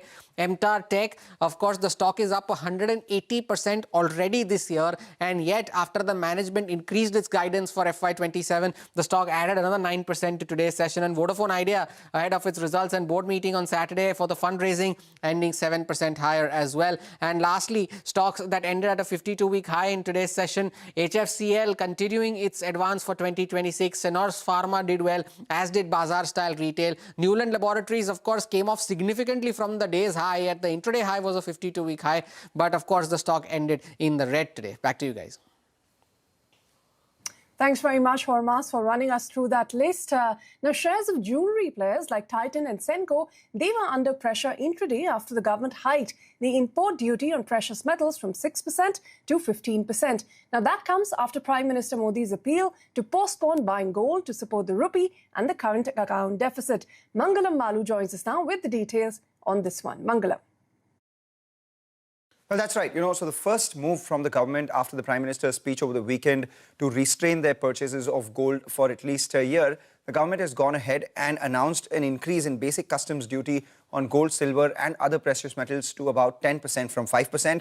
Additionally, the government has also imposed a 5% agriculture, infra and development cess, AIDC as we know it, to 5% as against 1% earlier. So effective imported tax on gold and silver and other precious metals increases from 6% earlier all the way up to 15%, in effect making it a little more expensive. What does this mean? From a stock market standpoint, the jewelers were anticipating that, which is why before this announcement was made, over the last two trading sessions, Titan was down 11%, Kalyan Jewelers down 15%, and Senco was down 16% as well. This morning we spoke to Senco. They said that they expect a 10 to 15% reduction in volumes, imported volumes, on account of this increase. And at the same time, they believe that, they're better prepared now as against earlier, with 50% of their gold coming in from exchanges, or rather old gold exchanged by customers. And the other part is, a large part of their gold is also procured domestically. So the dependence on imports have been reduced. Add to all of this, we also spoke to the India Bullion and Jewelers Association, and they said that demand has not taken a hit so far. In fact, there is panic buying on the street ahead of, this sort of anticipated increase in duties that came by. So as a result of which, we haven't seen a big gash on any of the jewelry stocks. In fact, some of them have recovered from lows as well. Brokerages, they are sanguine on the larger organized players. So Jefferies this morning wrote, and they said that sentiment may weigh on jewelry companies amid a tough macro backdrop, but organized players led by players like Titan, etc., are better placed to navigate through this. In fact, they've worked over the years to reduce the impact of regulatory headwinds, and the share of exchange gold is close to 50%. Domestic sourcing has also increased. Was the street anticipating this after the Prime Minister's speech? Yes, but is that now priced in? Perhaps yes as well. In fact, let's listen in to what Senco Gold and the Secretary of the India Bullion and Jewelers Association had to say to us this morning. That with this 10% increase, we have always seen in the past that whenever the prices of gold jump up to a certain extent, it would lead to some amount of quantity getting reduced in terms of fresh imports. So I'm quite confident that this will surely lead to about 10 to 15% reduce in terms of volumes of import. And more importantly, I think as an industry, we all should work towards encouraging the consumers that they should exchange their old gold, because the gold that is already lying in their house and the golds that are lying in the economy has increased in value itself. And that is something that the consumer should use to exchange and buy new jewelry. Okay, so that's a big story for today. But to take the discussion forward, we have with us Mayuresh Joshi joining in and Shrikant Chauhan. Mayuresh as well as Shrikant, thanks very much for taking the time out. Mayuresh, let's start with you. Jewelry stocks have been in focus. Gold continues to be in focus. How would you approach these stocks now? No, I think they've borne the brunt in terms of the announcements that have probably come through. And the expectation largely, as our belief at Markets with India believe, is that you stay with leaders. And therefore, stocks like Titan as an example, where the numbers had been exceptionally good for the quarter gone by. And the expectations of all these announcements actually now getting priced in make us believe that organized players and large players like Titan would make significant strides in terms of market share gains. At the same time, their product portfolio is getting well diversified. And therefore, I think the product mix itself will also ensure that the margins probably stay far more resilient over the next few months and quarters as we speak. So our sense is that the worst in terms of price is in the jewelry stocks. I think it's best to stay with leaders like Titan. Shrikant, what's your view on the precious metals, the gold stocks, and Hindustan Zinc as well? For silver, for gold, do you think the worst is priced in, or will you use this as an opportunity? Is this a buying opportunity then? I think, see, these particular, these all precious metals like silver, gold, they are going to remain in a range. They have spent a lot of time at their lower boundaries.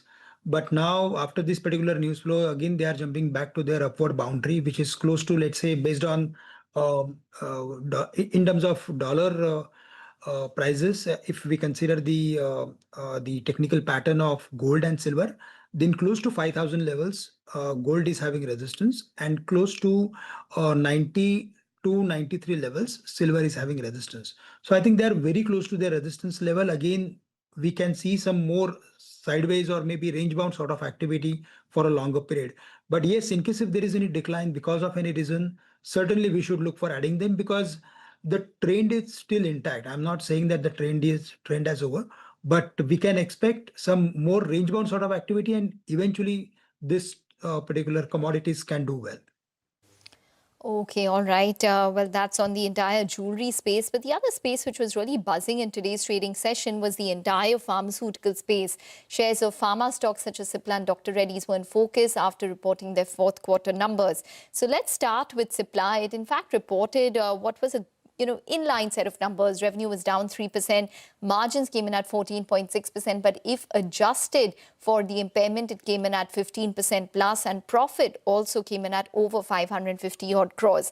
Now, if you look at it, the key markets such as North America was the key culprit this time. So that was down sharply this quarter because of Revlimid generic and lanreotide sales being impacted for the company. However, the company has said that they are confident about FY27 in terms of margins. They're expecting 18 to 20 odd %, and they've looked for another site when it comes to lanreotide in terms of supply, and they're aiming for $1 billion in terms of sales for the US markets in FY27. But that's on Cipla. Dr. Reddy's was in focus. It was a miss for Dr. Reddy's this quarter, but it has been quite resilient because the NRT business, which is the nicotine business, was up 16%. India did well. It was up 20 odd %. Management has guided for double-digit revenue growth in FY27 ex of Revlimid. For North America also, they're expecting double-digit growth ex of Revlimid, as well as a likely contribution from semaglutide in Canada. Also, they're expecting India to grow in double digits. So overall, Dr. Reddy's was in focus on account of its numbers. It did manage to bounce back despite a weak set. In fact, let's listen in to what the management had to say of these companies. We reached 19.5% of EBITDA. Which is the neighborhood of 20% EBITDA that we discussed all along without linalodomide and without semaglutide. Naturally, the new products that will be launched will increase it. So we remained consistent with the message to the market that we are a double-digit growth company with around 25% EBITDA. As long as we don't have those high margins products, we will be around the 20% EBITDA. The launch of semaglutide and the launch of the other products should increase it over time during FY27. So we are planning to be above that number during FY27. We delivered a stable performance with strong demand in our differentiated portfolio. Our albuterol market share improved, and importantly, as I mentioned, we secured approval for the first AB-rated generic Ventolin from our US facility, which we are expecting to launch in the coming months. On the regulatory front, I'm pleased to share that all US FDA inspections across our key Indian and US facilities were successfully concluded, again reflecting our focus on quality and compliance. If I look ahead, we remain committed to investing in R&D, especially for the developed markets, with a very strong pipeline across respiratory, peptides, and complex generics. Mayuresh, from Cipla, Dr. Reddy's, these pharma companies that have reported the fourth quarter numbers, anything in particular that stood out for you? Afternoon, Ritu. No, again, I think the commentary was very optimistic from both these players. And though Dr. Reddy's on the face of it, the numbers probably looked very soft. I think the expectations in terms of the launch is expected to come through. Similarly is the case with Cipla. I think the respiratory product portfolio is extremely critical. They also mentioned, if I heard it correctly, that they're also looking at a peptide launch. So I think all these products are good margin products with a very decent market size itself. Where all these launches, if they happen over the next few quarters, will lead to incremental revenue growth with better EBITDA margins, leading to superior bottom line growth. So I think good commentaries from the both of them. But as a space, I think we continue remaining optimistic in our portfolios on the CDMO players, which we've been holding for a reasonably amount of time. There's like a Laurus or a Sideline make way in our portfolios. Okay, well, interestingly, Mayuresh, the CDMO companies such as Newland as well as OneSource, Cohance, all of them ended lower in today's trade. Oh, yes. But again, I think it was priced into perfection. I think Newland had a fabulous set of numbers. There is no two ways about it. And if you probably look at their slide, Ekta, very specifically in terms of their CSM portfolio, where they're probably projecting the phase 3 trials at around 10, both through APIs and the others, and the commercialization thereof, I think there can be significant growth coming through. I think the only patchy point that I probably found specifically in Newland number is that 94% is the top 5 clients. Apart from that, I think CDMO players should have a reasonable amount of runway growth in the next few quarters. All right, we're talking earnings and the earnings season's winding down now. The latest set of numbers, they've painted a bit of a mixed picture. There was decent growth reported by TVS Motors and Texmaco Rail. Dixon Technology also came in largely in line with softer profitability weighing on Tata Power. Let's get in Devyani now for the earnings wrap for the day. Devyani. Let me start with Texmaco. Now, it's a good quarter for the company with a strong uptick that was seen in the profits on a year-on-year perspective. Revenue came in at 1,167 crores, down 13% since last year, while net profit jumped 45% to 57.5 crores. TVS is next. It was a mild beat against estimates. It was a healthy quarter 4 on expected lines. Double-digit growth was seen in the headline numbers, while adjusted margins were higher by 60 basis points on a year-on-year perspective. Dixon Tech is next. It was largely in line with the poll given by CNBC TV 18, and mobile volumes were hit by weak demand on the back of higher memory prices this time around. Revenue came in at 10,510 crores, up 2%, while adjusted PAT came in at 181 crores, up 21% on a year-on-year perspective. Last up is Tata Power. Now, it was a subdued set from the company, lower as the company saw the final quarter of Mundra losses. Now, revenue and EBITDA were below estimates, but PAT was higher than estimates on the back of one-offs. Revenue came in at 14,900 crores, down 12.8% on a year-on-year perspective, while net profit, that was down 4.5% at 996 crores. Okay, all right, Devyani, thanks very much for that. Well, Shrikant, anything that you like from the broader markets that you'd be recommending? Yeah, I think at this level, these metal stocks should do really well because most of them have broken their important immediate resistance levels, especially Jindal Steel and Power, which was around some 1250, 55 sort of levels today. There we are expecting stock to move towards the levels of 1350 or 1375.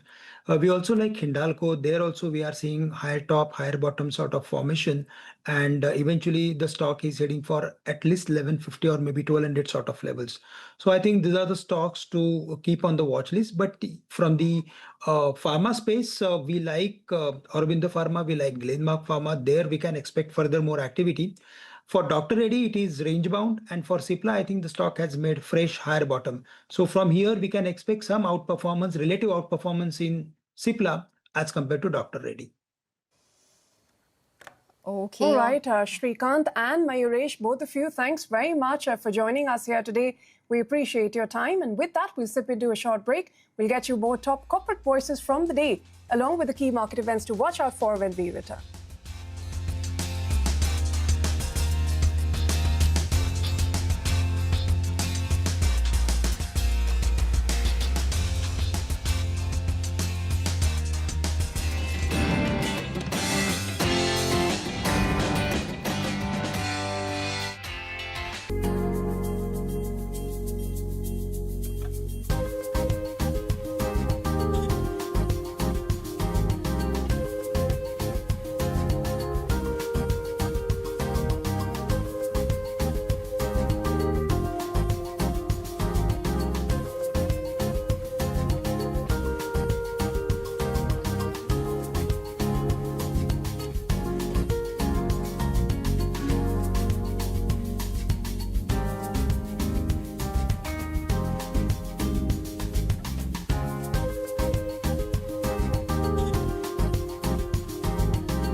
Welcome back to Markets Forward, and here are the top corporate voices of the day. Berger Paints tells CNBC TV 18 the competitive intensity in paints has ebbed, with new players raising prices to parity. The company is targeting mid-teens revenue growth in FY27 while continuing price hikes to offset the rising raw material costs. MTAR Tech Management says it expects margins to touch 24% in FY27, with the second half likely to be stronger. The company also guided for an FY27 closing order book of 5,000 crores, while highlighting massive traction in the clean energy segment. Nazara Tech's management tells CNBC TV 18 it focused on its core gaming business in FY26 that boosted margins. The company added the FY27 year is going to be a year of scale-up with expectations of 15 to 20% organic growth. Gaming business margins are expected to touch 25% by the end of FY27. All right, and before we wrap, let's bring you some key events to watch out for. Riya Bhatia is standing by with that. Well, yes, first up in terms of economic data, we have the GDP numbers coming out from the UK. In the US, we have the retail sales data as well as the export-import prices data to watch out for. And in India, we will be watching out for the WPI print for the month of April 2026. We also have a lot of earnings coming out tomorrow, in the likes of HAL, All Cargo Logistics, Carborundum Universal, Endurance Technologies, DSW, Steel, Timken India, also in this list for tomorrow. We also have the board meeting for JSW Steel, in which they will be considering a fundraise, and also watch out for the listing of Bachmann Prime Office REIT, which will happen tomorrow. In other events, Trump will be visiting China between the 13th and the 15th of May. Watch out for the BRICS foreign ministers meeting happening in India between the 14th and 15th of May as well. Russian Foreign Minister SV Lavrov will be in India for the BRICS meeting as well, wherein he will be holding key bilateral talks with the External Affairs Minister.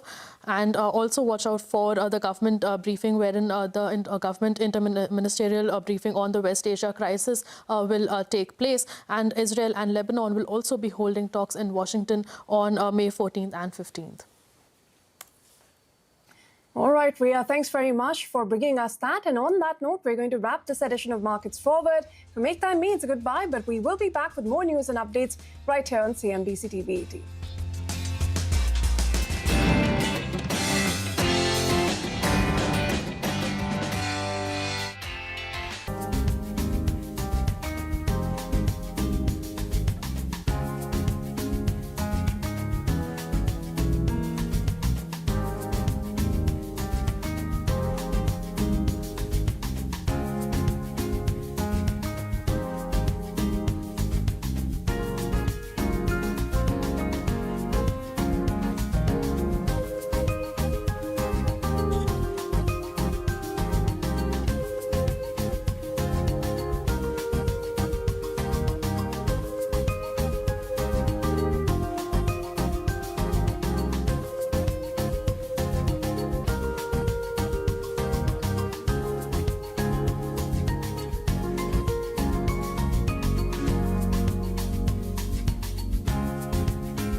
Hello and welcome to Business 360. I'm Archana Solanki. Here are the headlines we're tracking this evening. Markets snap a three-day losing streak in a volatile day of trade, ends marginally higher. Nifty closes above 23,400. Broader markets outperform. The rupee hits a record low of 95.80 against the US dollar. Union government hikes duty on gold and silver imports days after Prime Minister Modi's austerity appeal. Effective tax rate now stands at 15%, now compared to 6% earlier. Government sources call the measures a balanced, proportionate and nationally responsible response. US President Donald Trump en route Beijing for a high-stakes meeting with Xi Jinping. Tesla CEO Elon Musk, Apple CEO Tim Cook and Nvidia CEO Jensen Huang part of the high-profile business delegation. Thorny issues surrounding Iran, Taiwan and rare earth exports curbs expected to top the summit agenda. US and Iran stare at a fragile ceasefire even after Washington dismissed Tehran's proposal as unacceptable. Trump says he does not need China's help on ending the war with Iran ahead of his visit to Beijing. Newsbreak confirmed Cabinet clears a 37,500 crore scheme to promote coal and lignite gasification projects. The scheme aims to accelerate the conversion of coal and lignite into synthesis gas, which can be used for power generation, fertilizers, chemicals, and other downstream industrial products. The government, it's a matter of time that the government will actually pass on some of these price increases. RBI Governor Sanjay Malhotra says India may have to hike retail fuel prices if the Gulf conflict drags on, adds that fiscal coordination becomes critical in such times and the central bank's flexible inflation targeting framework may not be sufficient. Cipla shares jump after the company's results adjusted for an impairment charge meets street expectations. Sales in its largest US geography also topped estimates. The board also approved a 13 rupees a share dividend subject to shareholder approval.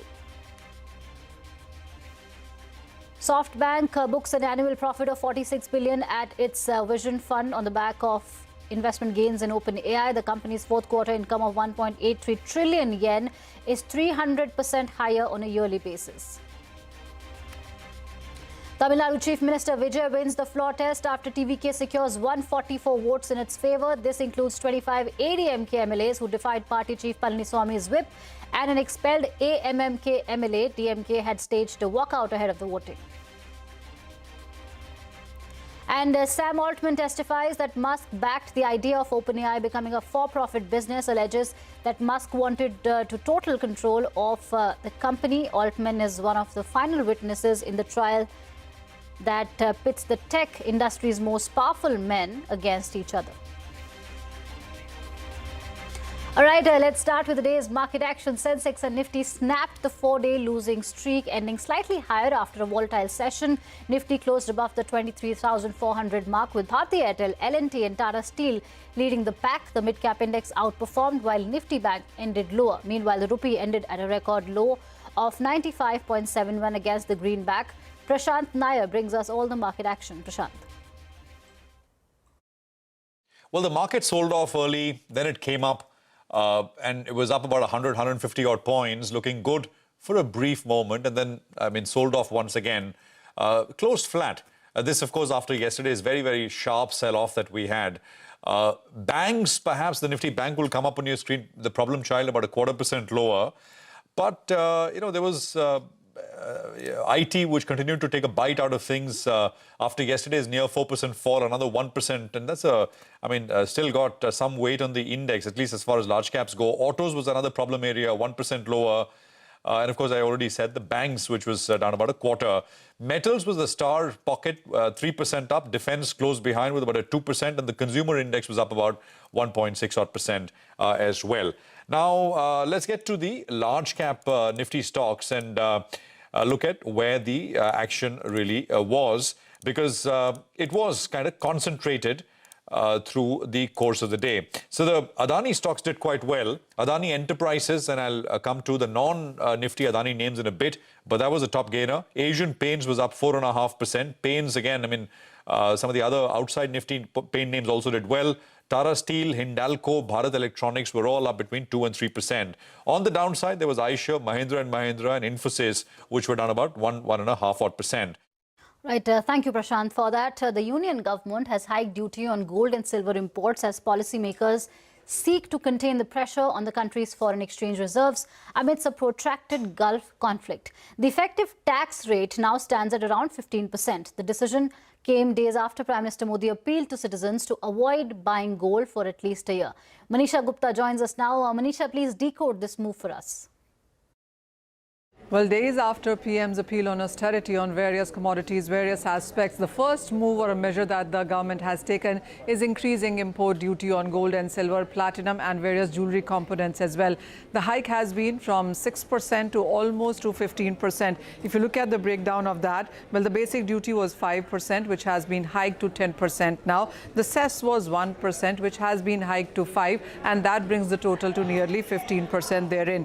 Also, when you look at the overall imports, gold is 10% of that. Nearly 98% of gold that we use is imported from outside, and that what is one of the reasons that has been ballooning the current account deficit or the forex outflows for that matter, and is the reason that you have seen this come in. The industry reaction has been quite immense, as we've been talking to a lot of jewelry companies, listed and not listed, including associations as well, and they say that to begin with, after PM's appeal to the time that duty was hiked, there was panic buying between those 2 days, as the markets did anticipate either a rate hike or a GST hike. And what we have right now, one is uncertainty out, because you know one measure clearly has been taken on this segment right now. The jewelers say that they will sell gold with the latest import duty now. So even as the jewelers bought gold at 6% of import duty, but since today all the prices will incorporate 15% of import duty. So that pricing suddenly goes up. People who are holding gold and the jewelry valuations clearly have gone up by 9% overnight, as you see the import duty rise from 6 to nearly 15% therein. What the jewelers also see is that a lot of old gold will now start coming into the market for exchange of new gold. So imports is something that perhaps wouldn't be impacted so much. Another thing is that the industry seems to be pushing for low caratages. So not to sell too much gold, they're looking for 18, 14, 9 carat, which all is quite approved and is hallmarked as well. The FY27 demand for jewelry and gold is anticipated to go down between 20 to 30% as per the jewelry industry. And then, of course, there are concerns also of smuggling, as we have seen in earlier instances. Every time that the duty has been increased, the buyers or NRIs have rather bought it from other countries, Dubai included, which is kind of slow right now, may not happen immediately, but other countries perhaps would get more lucrative than India with this import duty hike. That with this 10% increase, we have always seen in the past that whenever the prices of gold jump up to a certain extent, it would lead to some amount of quantity getting reduced in terms of fresh imports. So I'm quite confident that this will surely lead to about 10 to 15% reduce in terms of volumes of import. And more importantly, I think as an industry, we all should work towards encouraging the consumers that they should exchange their old gold, because the gold that is already lying in their house and the golds that are lying in the economy has increased in value itself, and that is something that the consumer should use to exchange and buy new jewelry. Well, as far as the demand is concerned, the demand will slow down, and we expect in the year 2026 the demand to slide by at least 10%. The government is positioning this duty hike as a macroeconomic stability measure rather than simply a tax increase on precious metals. Now, gold and silver import duty has been hiked from 6% to 15%, while platinum duty has gone up from 6.4% to 15.4%. And sources tell CNBC TV 18, the key concern here is India's rising vulnerability to external shocks because of West Asia crisis, especially the impact on crude oil prices, shipping routes, and the current account deficit. In fact, one of the strongest messages coming from government sources is this, and I'm quoting sources here: India's foreign exchange resources must thereof be prioritized towards essential imports such as crude oil, fertilizers, industrial raw materials, defense requirements, critical technologies, and capital goods, end of quote. So effectively, the government is saying that in a period of global uncertainty, foreign exchange must be conserved for strategic and productive sectors rather than discretionary imports. Sources also say precious metals, while culturally significant are largely, and I quote, consumption and investment driven in nature, end of quote, and involve substantial forex outflows. RBI Governor Sanjay Malhotra has said that the government will have to increase retail fuel prices if the conflict in West Asia continues. Speaking in Switzerland, Malhotra said that the inflation targeting framework will not be sufficient in such times. He added that the RBI may need to take action if the supply shock is not transitory. India is highly dependent on imports of energy, fertilizers. 1/5 of our imports are from the Middle East. The supply chain disruptions, therefore, are, I would say, beginning to impact us. Of course, the price channel has already come into play. And here again, while, we have this toolkit, the framework, obviously, in such times, it's not sufficient. While, we cannot abandon it. But if this is to continue for longer period of time, it's already, about 75 days, 75 days. If it continues for long, the government has been rather fiscally prudent. It has been on the path of fiscally consolidating from a fiscal deficit of 9.2%. As a ratio of the GDP last year was 4.3%. And so I believe that the government, it's a matter of time that the government will actually pass on some of these price increases. The USA's standoff with Iran continues as President Trump repeatedly insists that it won't be long before the war ends. Here are the latest developments. Just hours before departing for China, US President Trump said that Washington will win the war with Iran either by peaceful means or force. He maintained that US needs any help with Iran. Trump also said that Washington has Tehran under control. The New York Times has reported that Iran has regained access to most of its underground missile sites. The report that quotes a US intelligence assessment contradicts Trump's claims that Tehran's missile capabilities are decimated. Iran also reportedly has access to 330 of 33 missile sites across the Strait of Hormuz in Lebanon. Israeli air raids hit several southern areas of the country. Israeli forces claimed to have targeted 40 sites linked to militant group Hezbollah in the last 24 hours. The Lebanese Health Ministry said that nearly 2,883 people have been killed in Lebanon since early March. In the oil market, Brent crude prices remain above the $105 mark as Tehran tightens its grip on the Strait of Hormuz. Iran has said it expanded its definition of the strait to encompass a much larger area than before the war. According to ship tracking data, only one Chinese crude oil supertanker crossed the crucial waterway. We're going to do whatever is necessary. And a punitive war is over, which will not be long, to see a stock market, which is already at the highest points in history, go through the roof. You never see good old days of America, frankly, and you're seeing it now. So as soon as this is, don't forget, you have hundreds of ships that are loaded up with oil that want to come out. As soon as they come out, we're going to have a gudge of oil, and you're going to have inflation that goes way down.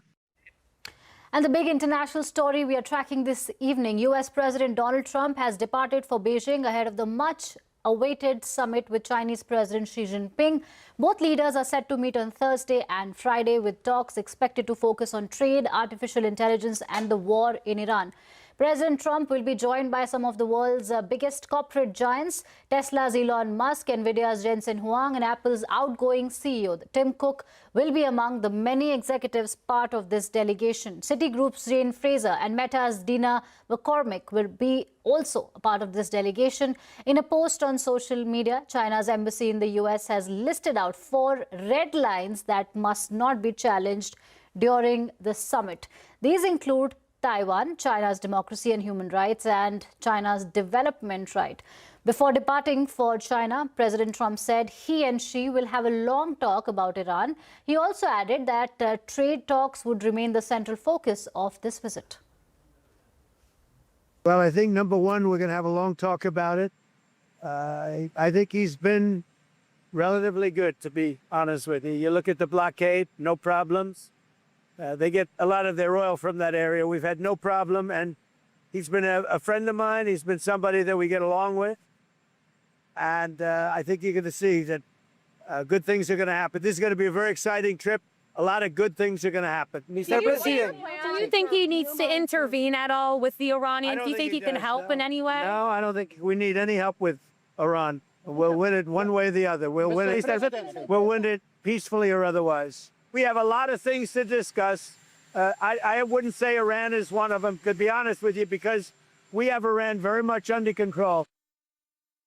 And as fixated as President Trump is on trade, President Xi is equally focused on Taiwan. The Chinese today reiterated their priority in this summit in a lengthy report in the People's Daily, the official paper.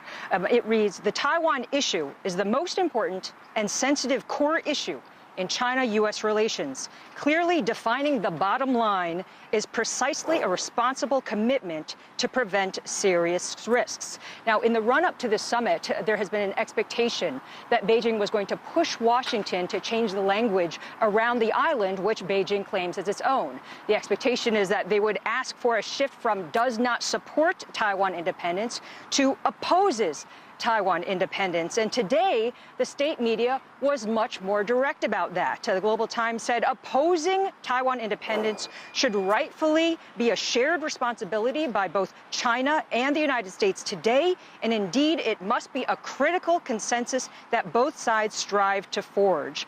President Xi had earlier this year also flagged that he was unhappy with the arms sales to Taiwan, saying that these arms sales to Taiwan must be handled with prudence. Now, we don't know what President Trump's intention is going to be, but so far, sources and analysts have said that President Trump doesn't look as though he is willing to make those type of measures.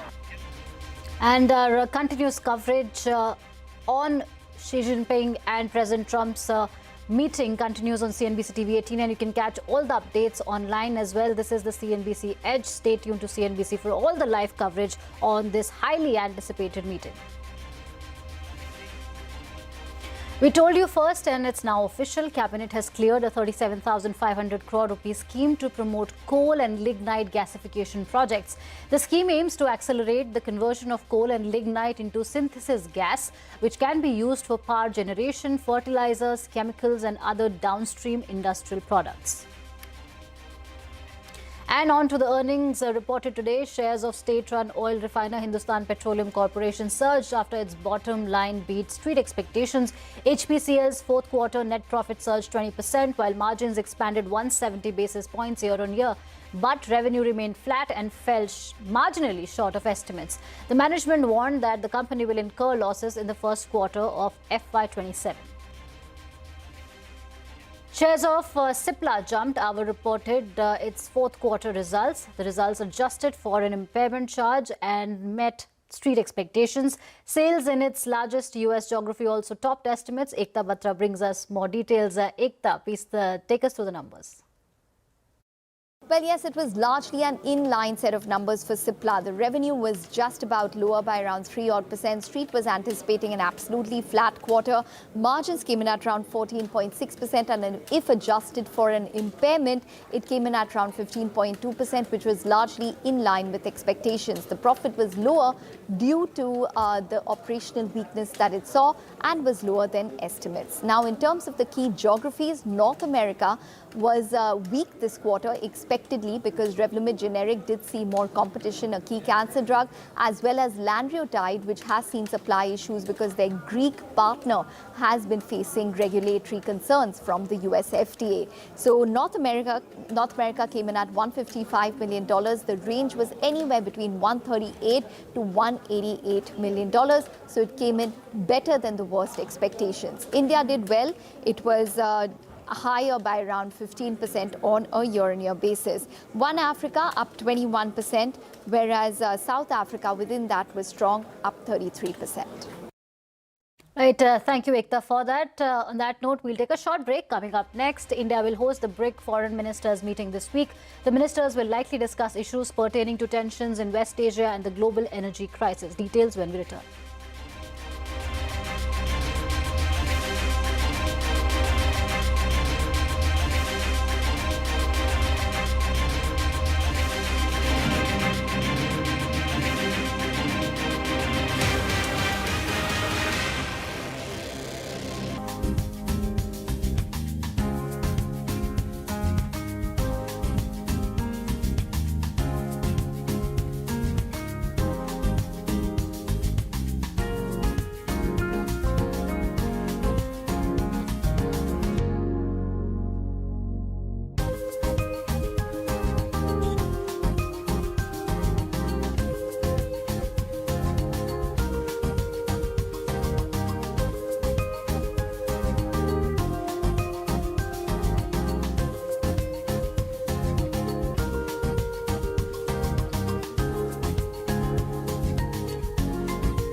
Welcome back. The government is not considering a directive to mandate work from home for the IT industry. Remember, earlier this week, Prime Minister Modi had advocated bringing back COVID-era work from home arrangements where possible to curb use of diesel and petrol. Government sources tell CNBC TV18 that the Prime Minister's call was only an appeal. Ashmit Kumar has more. Ashmit, what are your sources telling you?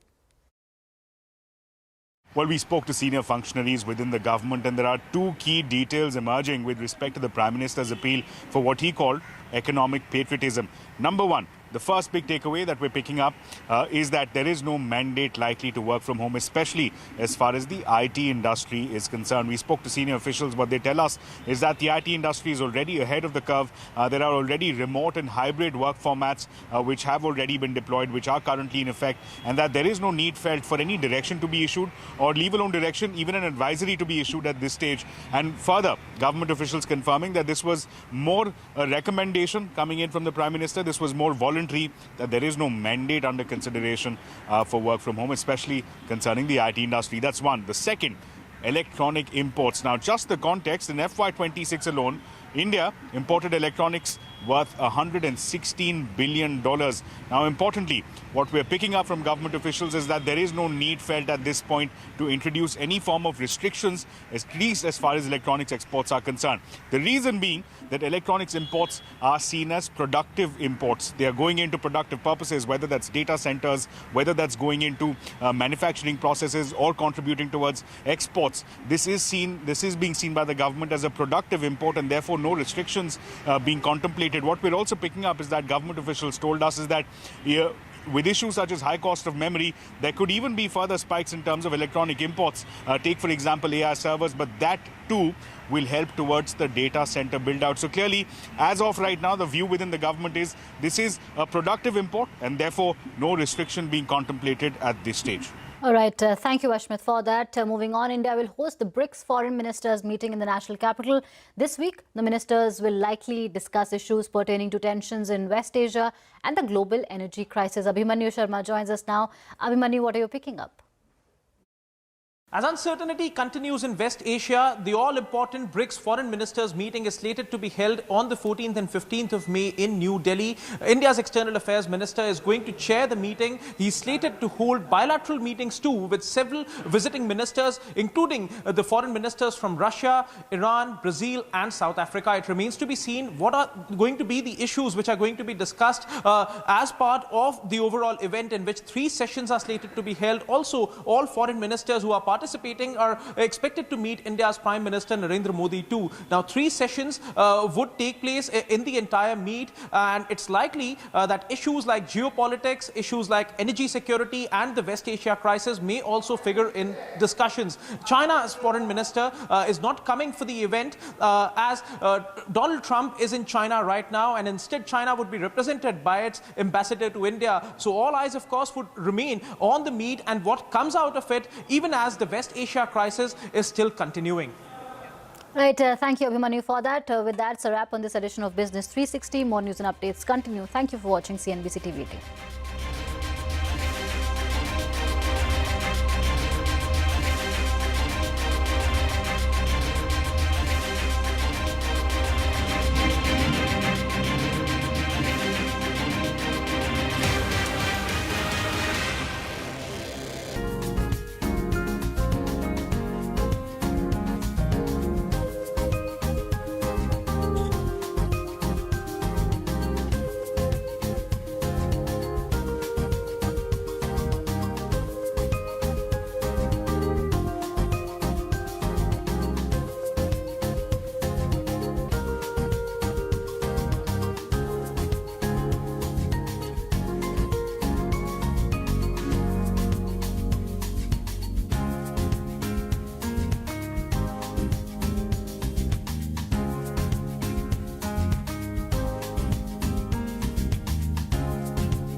Let's talk money.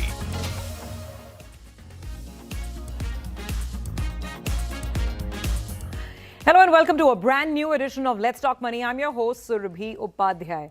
The market has continued to be volatile and the war in West Asia, at least as of now, is not showing any signs of abating. Now, throughout the volatility, one thing is clear, that mutual fund investors have kept their faith. They have kept plowing money back into equity funds across categories, especially the flexi cap category. And believe it or not, in this correction, mid and small cap funds have also received a fair amount of money. Now, while we talk about a lot of different mutual fund categories, we rarely speak about the multi-cap category.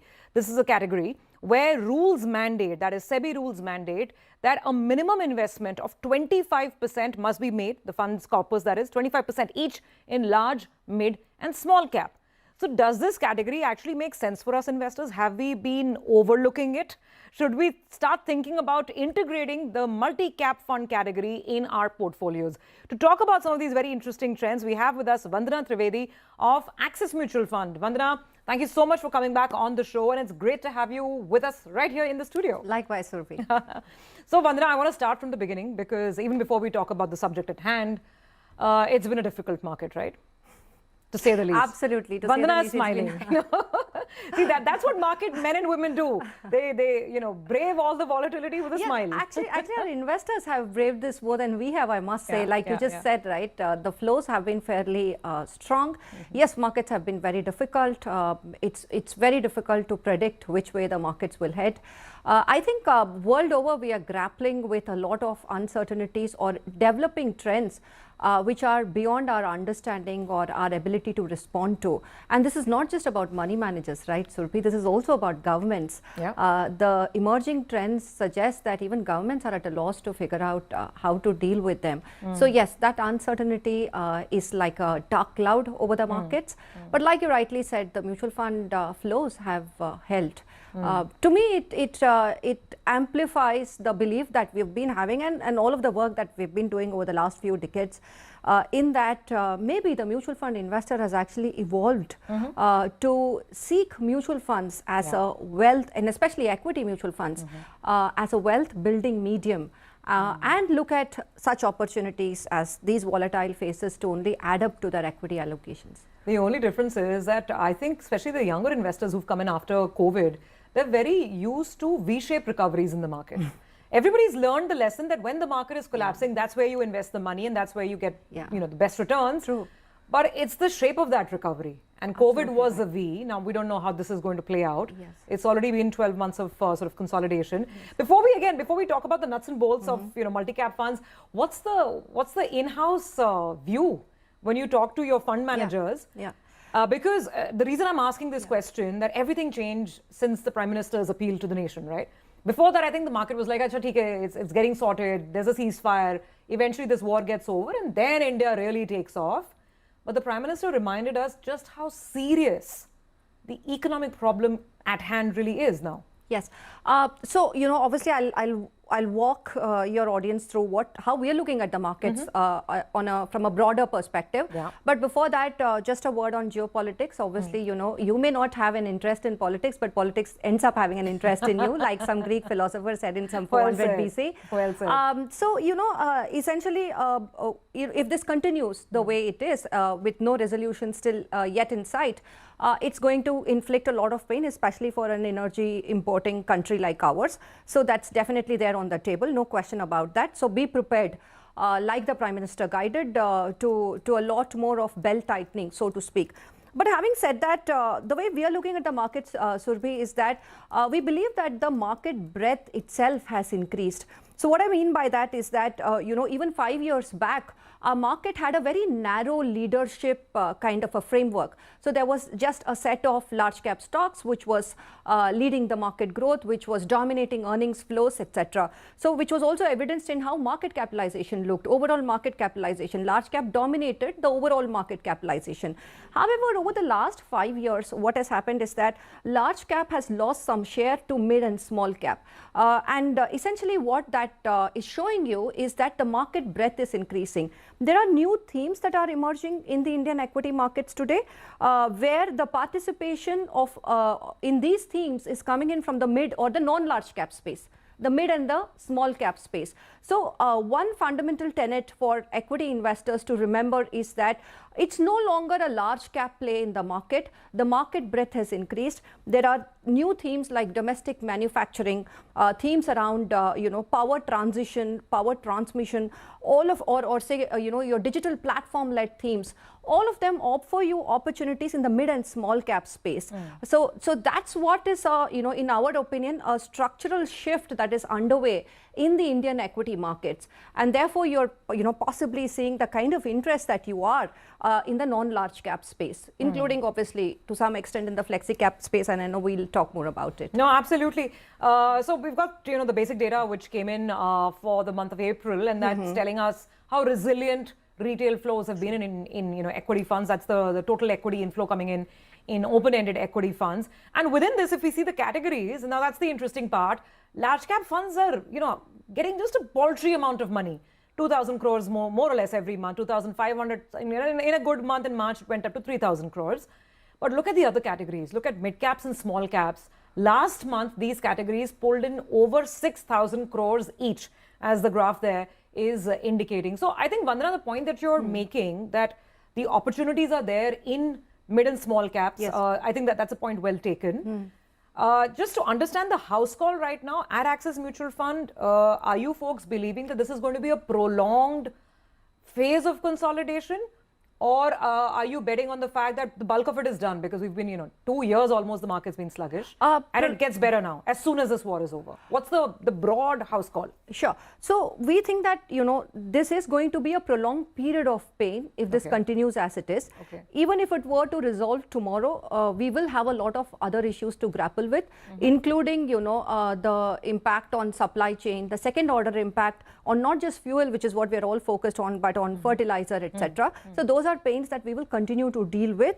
However, we also want to point out that there are pockets in the market, or there are themes that look promising to us even within this overall uncertain environment. And those are the themes that we are using to build across all our equity portfolios. And like I said, most of those themes today are anchored in the non-large cap space. Having said, large cap is today most attractive that it has ever been in some time from a valuation standpoint, right? So, you may think that that makes it a good reason for investors to look at large cap funds again. If it has to form a part of your asset allocation, yes, maybe it's a great point now than it was, say, a few years back or a couple of years back. However, the point also is that a lot of it has been FI outflow led. And for that to come back, a lot of things need to come back in place for us. As things stand today, Surbhi, it looks a little difficult for that to happen. So the bulk of the incremental upside would possibly come from the non-large cap space. Of course, stock selection will assume significant significant importance in how these how you play the equity market, how you build portfolios, how you deliver returns to customers. So your first point that mid and cap, mid and small caps are the spaces to be in for real opportunity, real growth over the next several years. That point completely taken. Now we come to the second order problem, right? How to play that space. And you anyway had passives. I mean, there are people who started following just the mid-cap index, right? From a passive strategy standpoint. Then there are the brave hearts who are piling up 6,000 crores, 7,000 crores in these funds every month. So, people are doing that. Then there is a flexi cap category. By the way, I must tell our viewers, flexi cap has emerged as the category of choice by, for Indian investors, because every month we're getting almost 10,000 crores in that category. So there's that category. Somewhere in the midst of this entire, universe, multi-caps are just, they've been forgotten almost. As it were. And thanks for pointing that out. Your thoughts on how this has come to be? Yeah, so I'll just rewind a bit for the benefit of investors into how did flexi cap and multi cap come about, right? If you were to rewind back to say 2017, that's when there was a foundational move by the regulator, SEBI, to actually define two things. One was market capitalization. Earlier, if I may say so, it was an unconstrained Wild West kind of a portfolio build out that fund managers did, right? So your large cap as a fund manager, would be very different from mine. I would call my mid caps as my large cap and things like that. So SEBI came out in 2017 and standardized that. So there was a top definition. 100 companies are large caps. 100 to 250. Yeah, 101 to 250 is mid. 251 onwards is small. So that's a definition that SEBI came out with. This is on full market capitalization. Alongside that, SEBI also streamlined the number of funds we could offer in each category, right? So I couldn't offer more than one flexi cap fund or one multi cap fund or one mid cap fund, etc. So that was a kind of a foundational move by SEBI. So at that point in time, there was no flexi cap fund as a category. Okay, up until 2017. Until 2017, when in 2017 SEBI defined those categories. SEBI retained multi-cap in that space. And while SEBI actually, mandated percentage allocation in each category. What I mean by that is SEBI said at least 80% allocation to large cap stocks in large cap funds, at least 65% allocation to mid cap stocks in mid cap funds, similar in small cap funds. For multi cap funds, SEBI said at least 65% exposure to equities, you can go anywhere. Right, and they left it that. They said, but not go anywhere. They said you have to be in large, mid, and small capitalizations without defining these percentages. This was 2017. Now, around 2020, you look at multi-cap report cards. Some of the largest funds in the industry were at about 75 to 80% large cap. So they were as good as a large cap fund. As good as a large cap fund. However, they were called multi-cap funds with an explicit mandate by SEBI that you should be invested across large, mid, and small. Now, SEBI being SEBI in the order of true to label kind of a spirit that SEBI always encourages us to follow, SEBI said, listen, this doesn't work. In multi-cap, you need to have from 65, they moved exposure to equity to 75%, minimum exposure to equity. And they said minimum exposure of at least 25%, like you just pointed out at the start of the show, to large, mid, and small cap capitalizations. Now, here I have a huge category under multi-cap as of 2020, when this regulation came in somewhere in the September, October, December, I guess, month, where bulk of my portfolios for the industry was large cap heavy. And though it was called multi-cap. Though it was called multi-cap. But these funds, and this is we're just going back in time, we're rewinding the clock to explain to you what happened in 2020. This category, the multi-cap category, didn't have a restriction in terms of kitna mid-cap, small cap, and how much large cap. In 2020, late 2020, that was brought about. However, my portfolios as an industry was large cap heavy. But SEBI said, listen, multi-cap has to reflect multi-cap. And therefore, obviously there was a clamor from the industry, because what it would have meant was that if today I'm running hypothetically a 30,000 crore fund with at least 80% of it, right, 25,000 crores in large cap. So you have to which sell means those that, large caps you can imagine, right, mere ko 50% of the fund, I have to move to mid and small. So I remember this change, you remember that. I'm sure you do, because we were all in panic, because I think if I remember my numbers right, it was somewhere around 40 to 50,000 crores of buying that would have come in mid and small cap funds. So obviously it was not in the interest of the market. And then SEBI said, fair enough, now you have a choice. I'm introducing a new category for you, right? Which is the flexi cap fund. That's when the flexi cap fund came about, late 2020. And SEBI said, listen, you convert your multi to flexi if you want to retain a similar kind of a flexibility, right? Which is predominantly large cap, etc.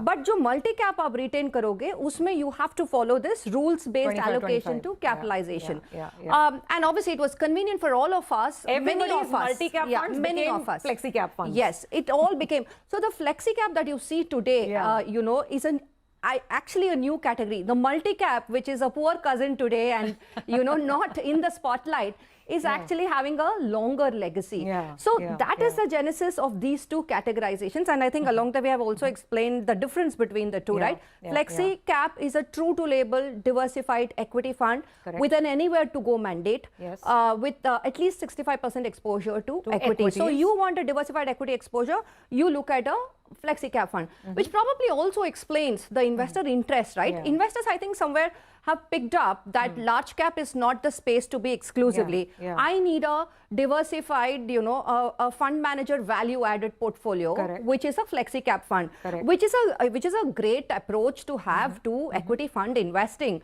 However, given the very strong improvement in market breadth that you're seeing across capitalizations, the market is evolving, right? Yeah. Now, if there is one category which is actually offering you a structured, rules-based exposure to the other capitalizations, which is mid and small, to an extent that it will make a difference to you in portfolios, right?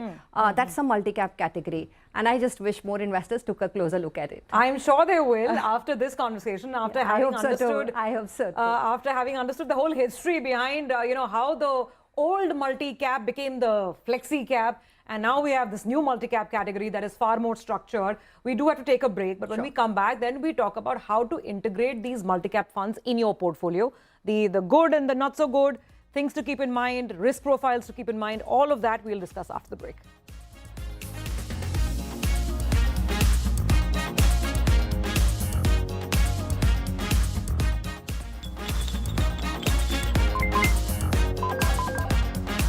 Let's talk money.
Let's talk money.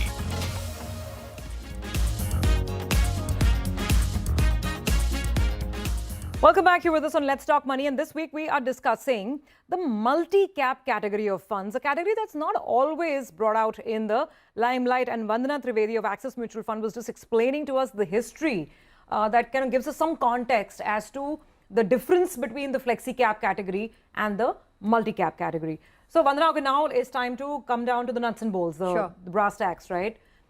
So help us do this. We all want great mid-cap and small-cap stocks in our portfolio. But like I said, we're spoiled for choice. There's flexi, then there is the actual mid and small, and then there is passive. Someone says, here, just buy the whole index. Yeah. And then now, like you're saying, obviously there's a structured multi-cap approach. First, let's understand the nature of multi-cap funds. You said that the total equity exposure must be? At least 75%. At least 75% in equities. Sure. And that has to be equally divided, minimum. Minimum. 25% across large cap, 25% across mid cap, and 25% across large cap. The remaining 25% is fund manager's discretion to allocate wherever he pleases. Sure. So by nature, because no matter the market cycle, by nature, since 25% minimum has to be in mid, 25 minimum in small, yes. By nature, will these funds be more volatile than, say, a standard diversified fund? Absolutely. I mean, I wouldn't be so sure about saying this for a standard diversified fund. Okay. The reason for that is, see, here in India, a standard diversified fund has always meant a large cap heavy orientation. Okay. Therefore, by virtue of what the experience has so far been, you can say that yes, it will certainly be a lot more volatile in the short term compared to a standard diversified equity fund, because it has a compulsory allocation to mid and the small cap space, which essentially are a little more volatile, and do not offer the same kind of stability that a large cap exposure offers, right? However, if you actually are running a true to label diversified equity fund, you'd actually not probably have a large cap bias, right? You would be moving across capitalizations the way the market is evolving and the way the market is demanding. Yeah. So essentially, yes, because of the compulsory allocation to the mid and the small cap space, whenever there is a very clear drawdown in the mid and small cap space, which is expected to continue for a longer period of time, in a normal diversified equity fund, aka something like a flexi cap fund, a fund manager will immediately, over time, without disrupting the market, of course, take a call to move away from the mid and small cap and build a large cap oriented portfolio. Yeah. However, a multi-cap fund manager would not be able to do that because by mandate, they are required to stay invested at least 25% in the mid and the small cap space. So that's where, the fund could, in the shorter run, get a little more volatile. Okay. If I may just add one more point here. Over longer periods of time, given the nature of the country that India is, you have seen, and given how the Indian markets are evolving, you are seeing that the information asymmetry in large cap space is actually shrinking.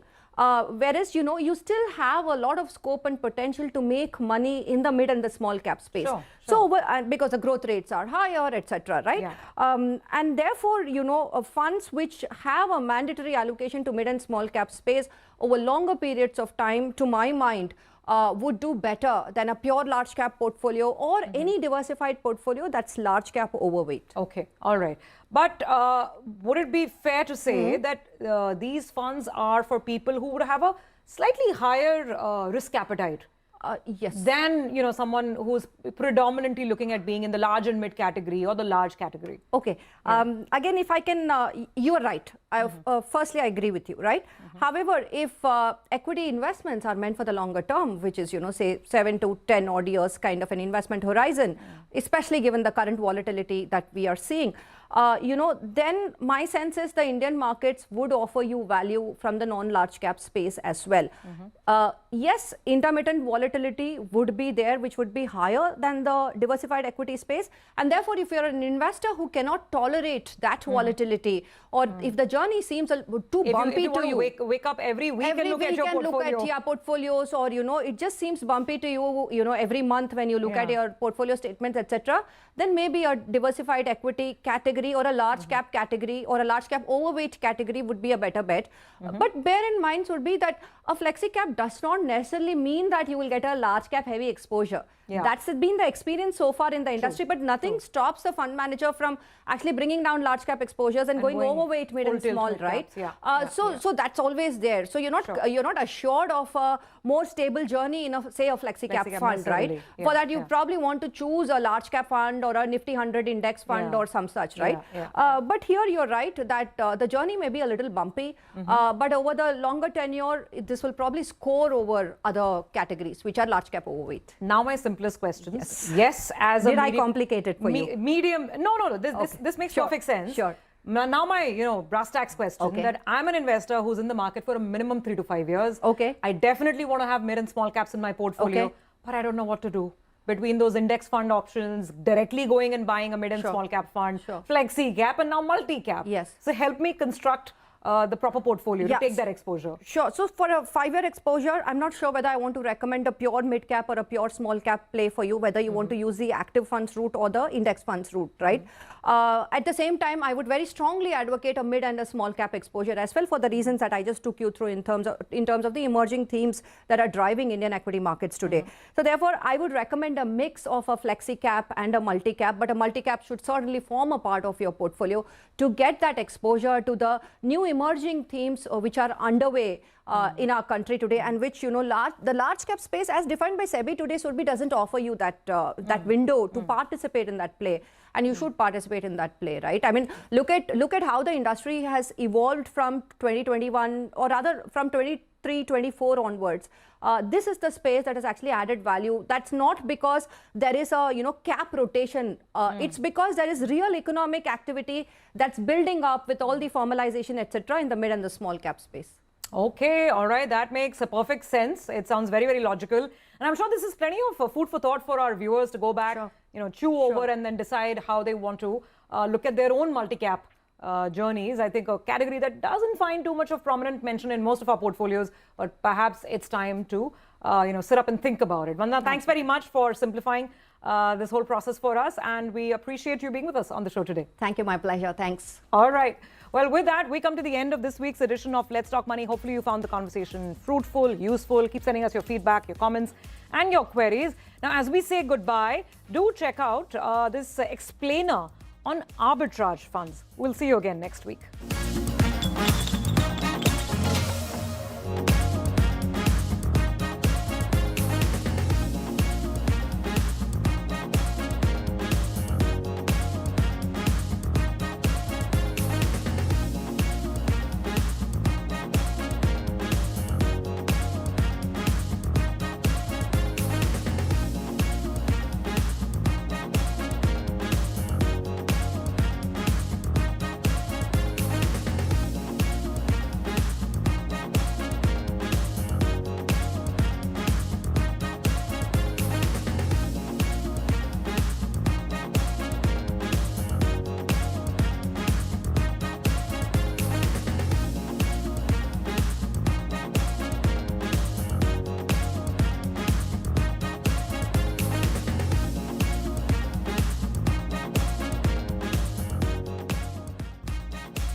Let's talk money.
Hello and welcome to News Center. I am Ashmit Kumar. Now, U.S. President Donald Trump's visit to China is shaping up to be a high-stakes summit.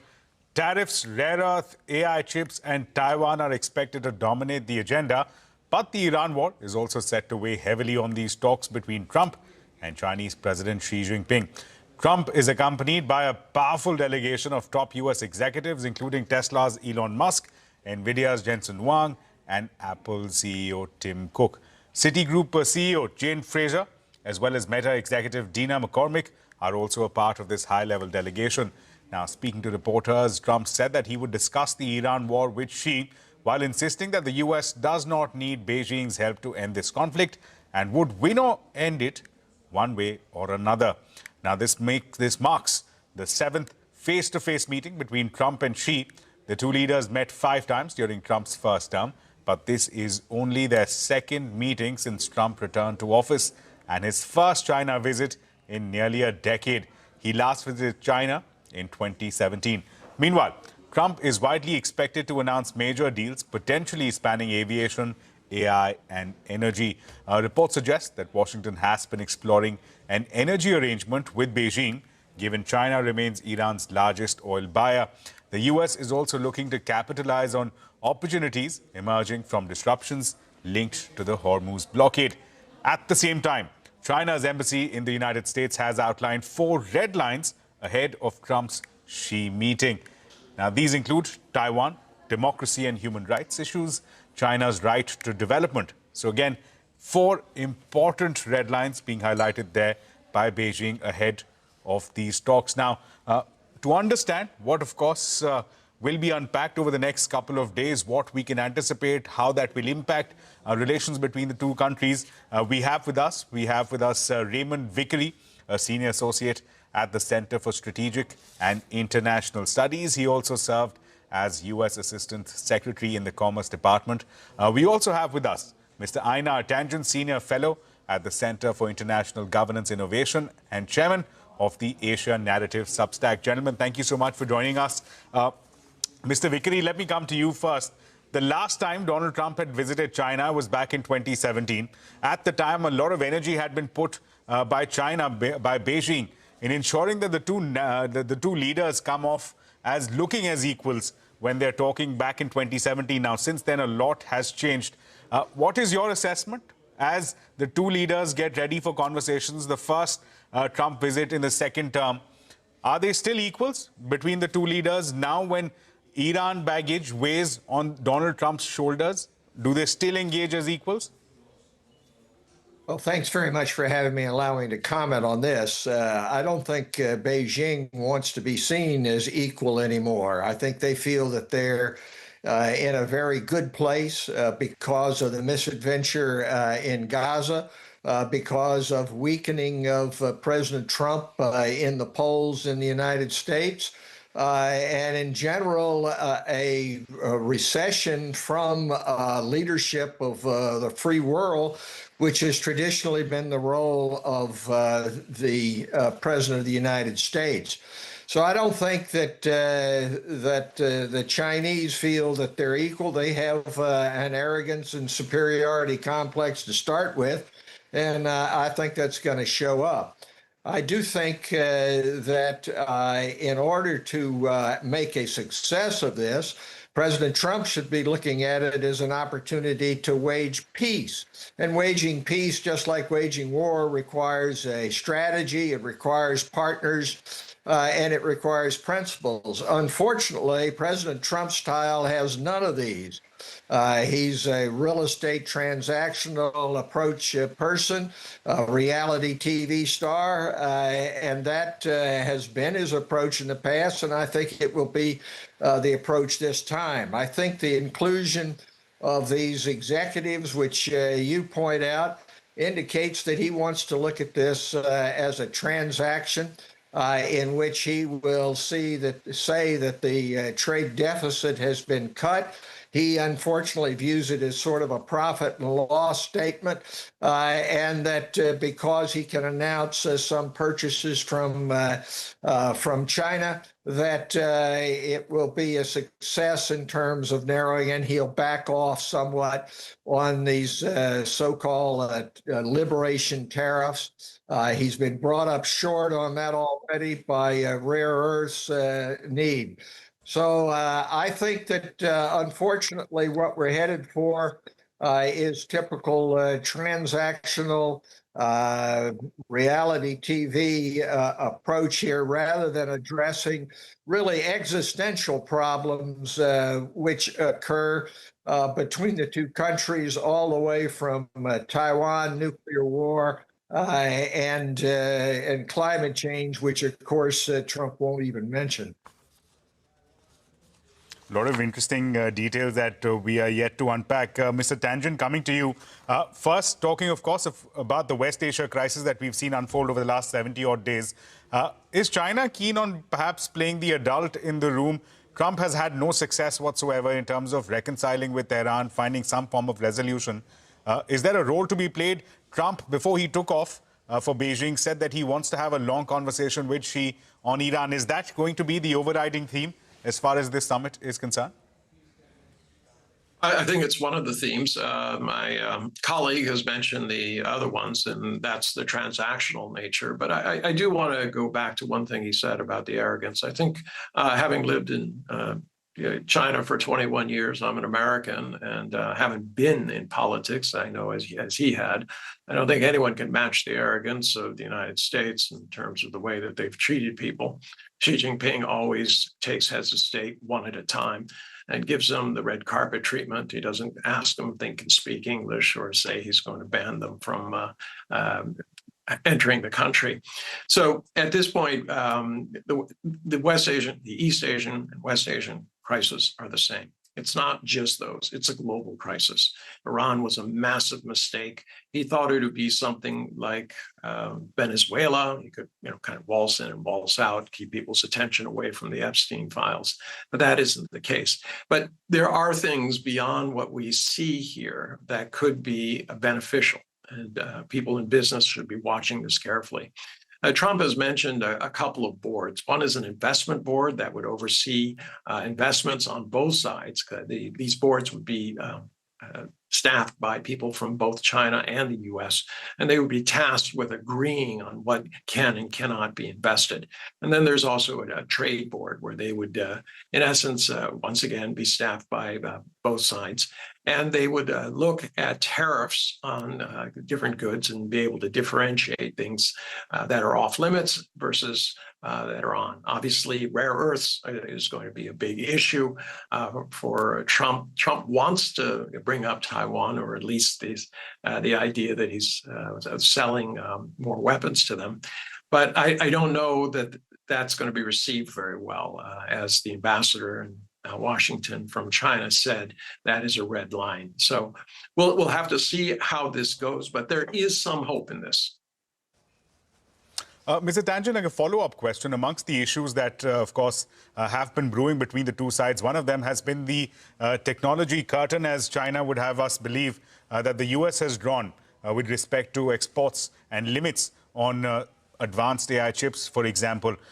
Is that a deal that could be cracked? There are reports that the US could seek China's help for brokering a deal with respect to Hormuz, provided the US opens up this technology curtain and allows for greater exports of advanced chips. Is that a deal that would be palatable for President Xi, for Beijing? Well, first off, it's not a deal that China is going to success. They do not control Iran. Iran is independent, and as we all know, they have about 30 different groups out there that are acting independently. The idea that China is going to wade in and tell them what to do is nonsensical. That's a pipe dream. In terms of other transactional things, for instance, with Boeing, China has an interest in avionics that come from the US, or they can start buying from Europe. And obviously, they could make a huge order. The number is somewhere around 500. And that's why you see the corporations lining up. They're hoping to each get something from this. Jensen Huang is there. Obviously, he, on the top of the chip list, he would like to see a free and open market. The difficulty is the U.S. is now, China is now suspicious that those chips might have, in fact, be doctored in some sort of way and represent a security threat. So there's a lot of fear and suspicion on both sides. The question is, can they get over it and start getting out of business? For China's perspective, you mentioned adult in the room. They definitely want to be that. China has to import a tremendous amount of resources. They add value and then they export them. They need free and open seas. That's why they put so much money into logistics. The idea that they would put $1.3 trillion into the Belt and Road Initiative in order to shut it down doesn't seem to make sense. So when you hear a lot of this hyperbole about China's evil and they're trying to take over the world, they're simply trying to get by. It would be better to sit down and figure out how both sides can win instead of seeing this as zero sum. Fair enough. Coming back to you, Mr. Vickery, amongst the issues that, of course, China has flagged has been, of course, the restrictions with respect to advanced AI chips. There was this back and forth. Is Jensen Huang flying to Beijing? Is he not? Finally, the White House clarified that he is. He's on board White House. Donald Trump tweeted as well. I want to get a sense, what will it take for Donald Trump, since we are talking about transactions and deals, what will it take for Donald Trump to extract out of this conversation, extract out of this summit, to allow Jensen Huang, to allow the U.S. companies to start selling these advanced chips to China? Well, I think that President Trump is desperate for an off-ramp in regard to Iran. As been pointed out, it was a misadventure, ill-advised, and there does not seem to be any strategy, partnership, principles for resolving that. If China were willing to step in and help resolve that for President Trump, that would go a long way on other issues. But I don't really expect that to happen. I believe that the Chinese think that President Trump has created his own mess and he can clean it up himself. That having been said, it is possible that there could be some resolution there. But I doubt very seriously that that could occur without, in tandem, some progress in regard to Taiwan. China has indicated many times that Taiwan is the core of its core interests. And so there would have to be some movement, it seems to me, there in terms of U.S. arms sales. I would point out that the whole area of cybersecurity, AI, is existential for both sides. But it's very unlikely that the present sort of race on cybersecurity, and particularly AI, is likely to be ameliorated by this particular meeting. The Chinese have recently restricted U.S. investment in cybersecurity-oriented companies. And likewise, the United States has doubled down, trying to maintain a lead, which is now estimated some 6 to 9 months in regard to progress on AI. So one would hope that out of this, that saner heads on both sides would prevail, and there would be amelioration of the confrontational approach, which has obtained over the past couple of years. That, it seems to me, is the best we can hope for it, because existential problems, not only in AI, but nuclear weapons, what happens with climate, freedom of the seas, are all on the table. And the approach is to try to come out with some semblance of civility rather than hostility. Well, that's an interesting perspective. But I'd request Mr. Vickery, Mr. Tangent to continue to stay on with us. We're diving into a very short break, but we'll continue this conversation on this summit going ahead on the other side.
As far as the summit is concerned between President Trump and President Xi. He's expected to land shortly, and that's when we'll begin to see this conversation unravel as to the issues. There was conversations about how this will be dominated, the summit will be dominated by 3 Ts, that's trade, technology, and Taiwan. Now, of course, there's the overhang coming in from West Asia as well. And to help us decode, to answer some of these questions, we have with us Raymond Vickery as well as Aina Tangent. Mr. Tangent, I want to get to you. Before Trump departed, there was a message posted on the social media platform X by the Chinese embassy to the US, which had highlighted 4 red lines. The first red line was Taiwan. Now, it's not very long back. We saw in December there was an $11 billion weapons package that had been approved by the US for Taiwan. What happens now as a part of this conversation following up to that weapons package deployed by the United States? Well, obviously, Trump is going to try to mention it. He likes leverage. He thinks this is a leverage point with Beijing. I don't think he understands red lines. He thinks everything is on the table. So we'll have to see how he handles that. In the lead up to this particular meeting, remember, it was delayed by a month.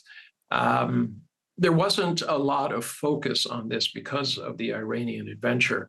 So there were some concerns on the Chinese side that Trump might kind of go off the reservation and start trying to push things in ways which they did not want to get involved in. Obviously, Taiwan is one of those. So we'll have to see, but definitely it's not going to. It'll be a very frosty reception. When I've been in these kinds of meetings, you generally just get a kind of polite stare, and then they just start talking about something else.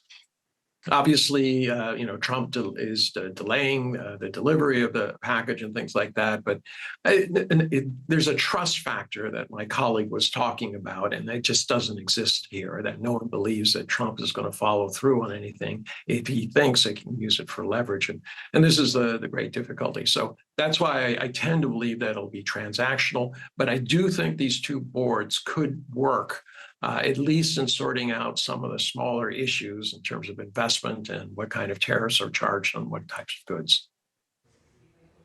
Sure. Mr. Vickery, just your position as far as the Taiwan situation is concerned. There is, again, a great deal of confusion about Washington's position. Are they in for an America First approach? Do they want to engage in forever wars? Do they want to engage in countries far out east?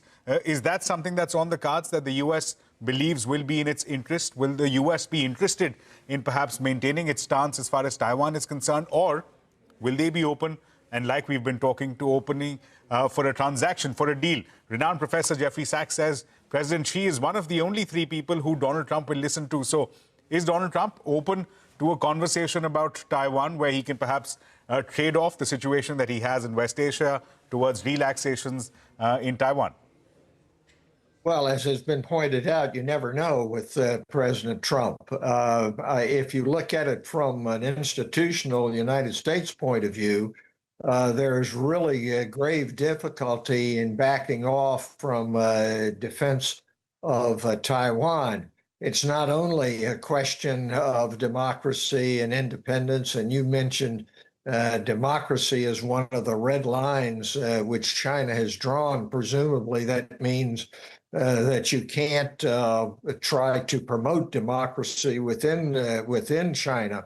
But now Taiwan has become absolutely essential to the United States in regard to advanced chip manufacturing. A very large percentage of the world's chips come from Taiwan. So it's inconceivable, to me at least, that the United States will be able to back off in terms of its ironclad kind of commitments in terms of defense of Taiwan.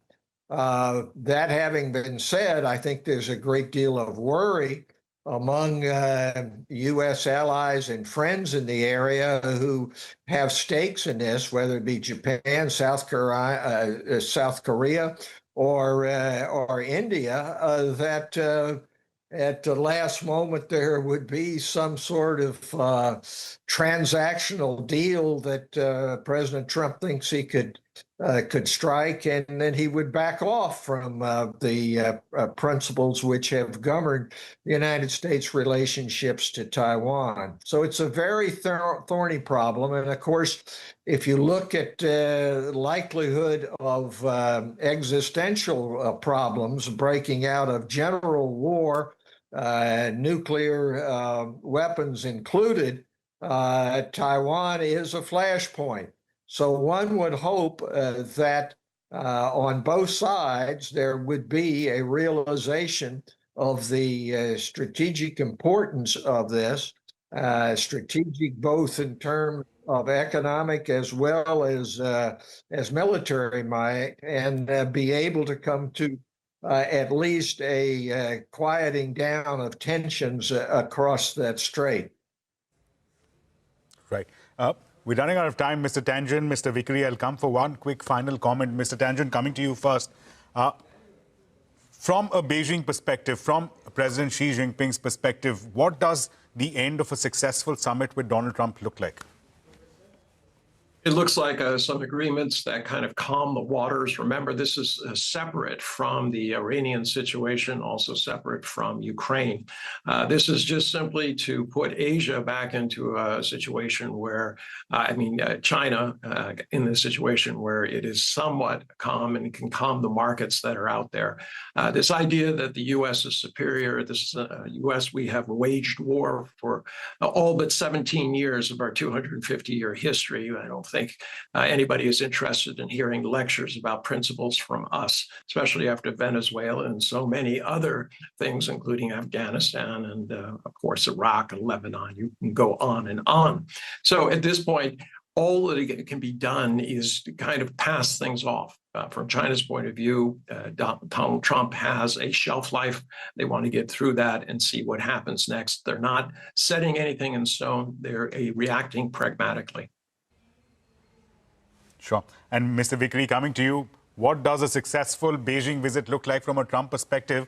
And I just want to bring in another dynamic. If Trump does manage to crack what he calls maybe a successful deal with Beijing on these counts of trade, on tariffs, on Iran, if he's able to crack a deal with Beijing, what happens then to India? Does India then begin to lose its sheen, its relevance as far as Washington is concerned? Well, I think that that's a very, very important question, and I'm glad you brought that up. I think success would look like the United States standing with partners and friends, such as the great democracy in India, Japan, South Korea, Australia. I think that what is feared here is because really of the lack of understanding that you need partners in order to wage peace, a lack of understanding on Trump's part that these other interests, particularly in regard to India, will be thrown under the bus. I think that from a Trump perspective, what he is going to look for is to be able to say that he's narrowed the trade deficit and that it's going to go forward there, that China's going to buy more U.S. goods and that there is some normalization. One would hope that out of this would come an adherence to some sort of the furthering of interaction to be able to at least ameliorate the tensions which have arisen over the past year and a half or so. It's interesting, Mr. Vikri. We have a lot to look forward to over the next couple of days, even as Donald Trump lands in China, lands in Beijing to take this conversation forward with President Xi. I'd like to thank both Mr. Vikri, Mr. Tangent for sharing their insight, their perspective. And of course, let's not lose context here as well. Even as this summit begins to unpack in China, let's also bear in mind that India will be hosting the foreign ministers of BRICS countries. Foreign Minister Lavrov from Russia will be joining. Also, importantly, Foreign Minister Araghchi from Iran will also be joining. This will be his first visit to India since the war began in West Asia. So again, a lot to unpack over the next couple of days as to the geopolitics of the region. We'll, of course, continue to remain on top of that. And of course, you have those visuals on your screen there. Air Force One landing in China. And as Mr. Vikri, Mr. Tangent was pointing out, there are many, many issues to discuss. There's the 3 T's and 1 I, that's trade, technology, Taiwan, and now, of course, there's the Iran overhang. Bear in mind that that is an issue that Donald Trump will be weighing on his minds, hoping for some consideration, some reconciliation there through the Beijing channel. That is something is also expected to come up. Donald Trump was clear when he said that he wants to have a long conversation with President Xi on the situation in West Asia. There you have the doors opening. We're expecting President Donald Trump out in only a few moments from now. Of course, this is a landmark meeting, an engagement between the two sides. The last time there was a similar engagement was during Donald Trump's first term. That was way back in 2017. It's been nearly 10 years now. And as we heard from Raymond Vikri, who pointed out that in 2017, China was putting in a lot of energy to emerge as an equal. Now, they firmly believe that they have the edge over the United States. So again, multiple aspects, multiple levers. We'll, of course, continue to remain on top of all of them as this conversation unpacks, unravels over the next couple of days. We still have Mr. Vikri with us. Mr. Vikri, if I can get back to you, we've been talking about trades and deals. Let's also not forget that Donald Trump is taking with him a very powerful delegation. His entourage includes the likes of Elon Musk, of Tim Cook, Jensen Huang. All these names, I was just crunching some numbers, just the companies that he mentioned as a part of his post on Truth Social, their cumulative market capitalization, if you also include the assets under management, that figure soars to almost as high as $20 trillion. With leading such a large delegation, what would the delegation's expectations be in terms of cracking deals with China, with President Xi?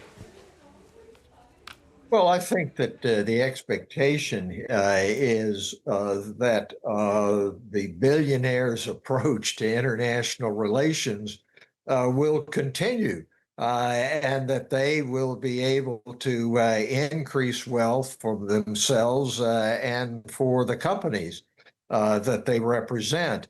And that's the businessman's approach. The problem is, of course, that the top-down, non-institutional approach to international affairs eventually runs into a very, very catastrophic situation in regard to international affairs.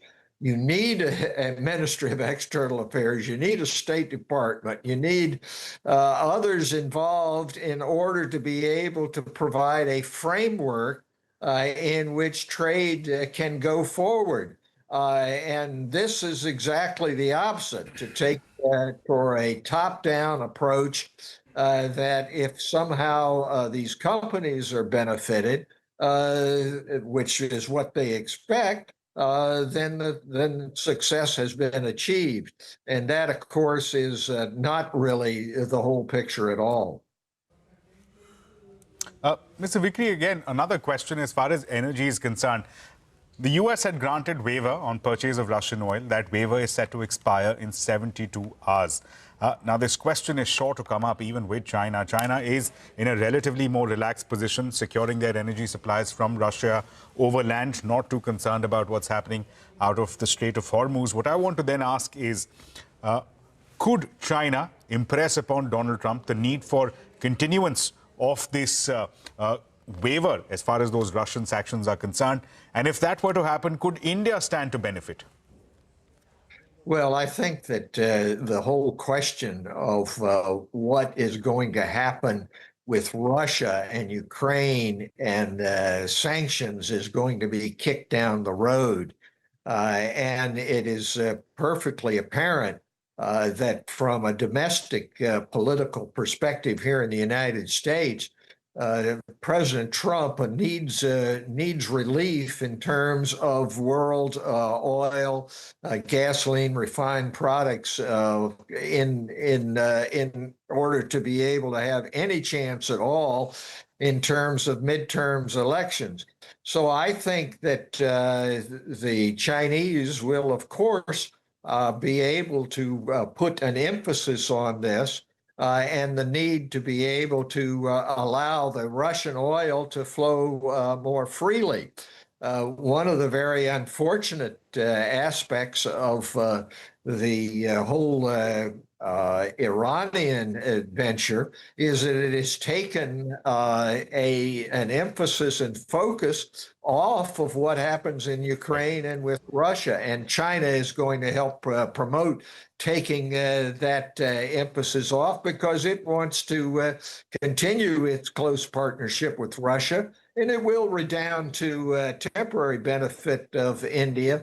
But in the longer run, these two great democracies are going to need to cooperate on bringing peace not only in South Asia, but West Asia, in the South China Sea, and in Europe.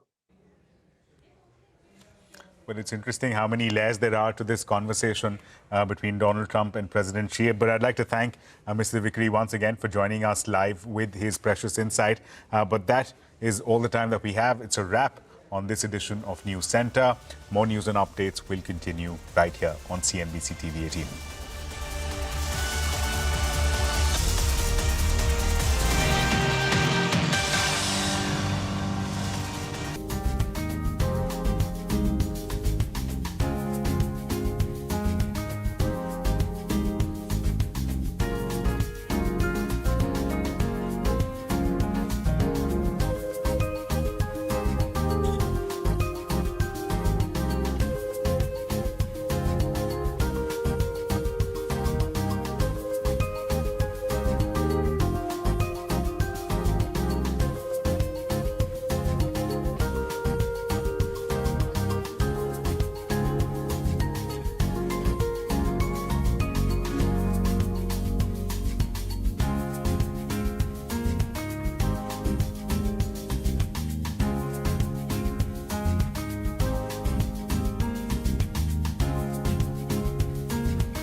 We do have history right here on stage. In 160 years, the BMC has never had a woman at the helm, never had a woman at the top. Ashwini Bide, Thank you so much for breaking the ceiling finally. You know, was that something that you were thinking of when you finally sat in that chair? Did this thought occur to you that I'm making history? Initially, it didn't, because as a women member of Indian Administrative Service, I always thought that, okay, I've always have been on the equal footing. But many people started telling me that you are the first woman commissioner. Initially, I felt, what's the big deal in it? But then I realized that in 60 years, if not a single woman has been made commissioner, then there is certainly something. There is certainly a big deal in that. There is a very big deal in that. But, you know, as you've navigated your way through the civil services, as you've navigated your way to the very top as far as the BMC is concerned, what have been some of the toughest challenges that you've had to encounter on account of your gender? And I know that there are challenges that civil servants face on account of, you know, the environment around us. But specific to your gender, what have been some of the biggest challenges you've had to face? Frankly, Shirin, in Indian Administrative Service, we experience less of gender disparity, because being in the administrative service itself puts you little ahead of the race. And as far as IAS is concerned, women's presence has always been there. Yes. The percentage has now recently increased, but presence has always been there. And we have heard stories of many of our senior officers working their way up to... when will India see a woman cabinet secretary? But yes, there is... and even Maharashtra took a lot of time to have its first women chief secretary. But many other states, there have been many women chief secretaries, actually. So at times there is some kind of a glass ceiling, but if you look at the opportunities which the service provides, even to women officers, frankly, I have never experienced that kind of disparity or any different treatment by people. But yes, there were certain posts which were always, considered that women may not be able to perform on those posts. Which posts were these? Even the municipal commissioner post, for that matter, in very early days, even the collector's post, people thought that women won't be able to, perform. But then it has become a norm now.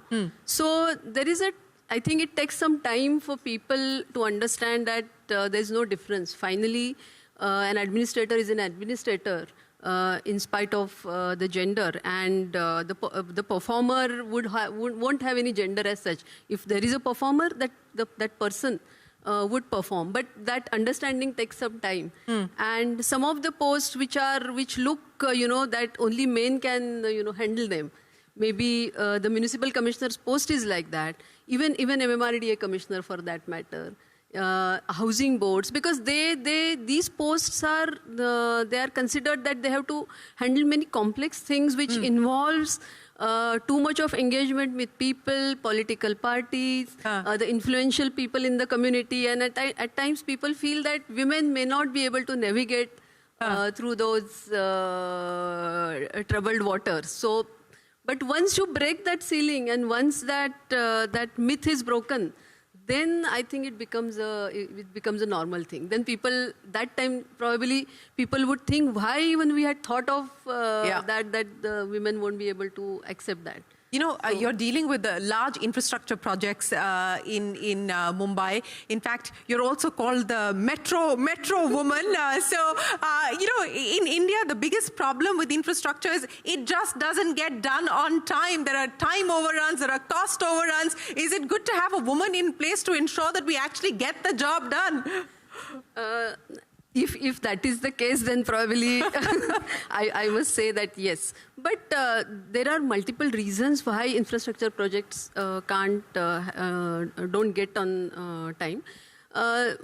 What is needed is a very focused kind of leadership for that. And at times people allow things to the providence, allow things to happen on their own. But maybe when I took over, because when I came in infrastructure, that was in 2008. And since then, I have been continuously working in urban infrastructure. And my own lesson was, unless you own it, unless you take responsibility of it, and don't look at it as a regular administrative thing, the projects won't move. And from that perspective, I worked on all these projects like the CEO of a private company who would always think of the cost and time overrun, and who would always think of the lost profit. In government companies, we don't think much about profit, but the cost and time overrun is something which we have to think about. And each and every problem which comes in the way needs to be dealt with immediately. And that dynamism in the decision making, I can't leave, I can't leave it to the next officer who takes over. Yeah. So I worked with that attitude, and that worked well. And most of the projects which I took over or I started, they got completed in a reasonable time frame, not exactly on time because there were multiple issues. So I think the women leadership brings that that sense of accountability And that ownership. sense of ownership, and that makes a lot of difference. You know, we've got a lot of young people, young women here in this audience, and many who are watching us online and on TV.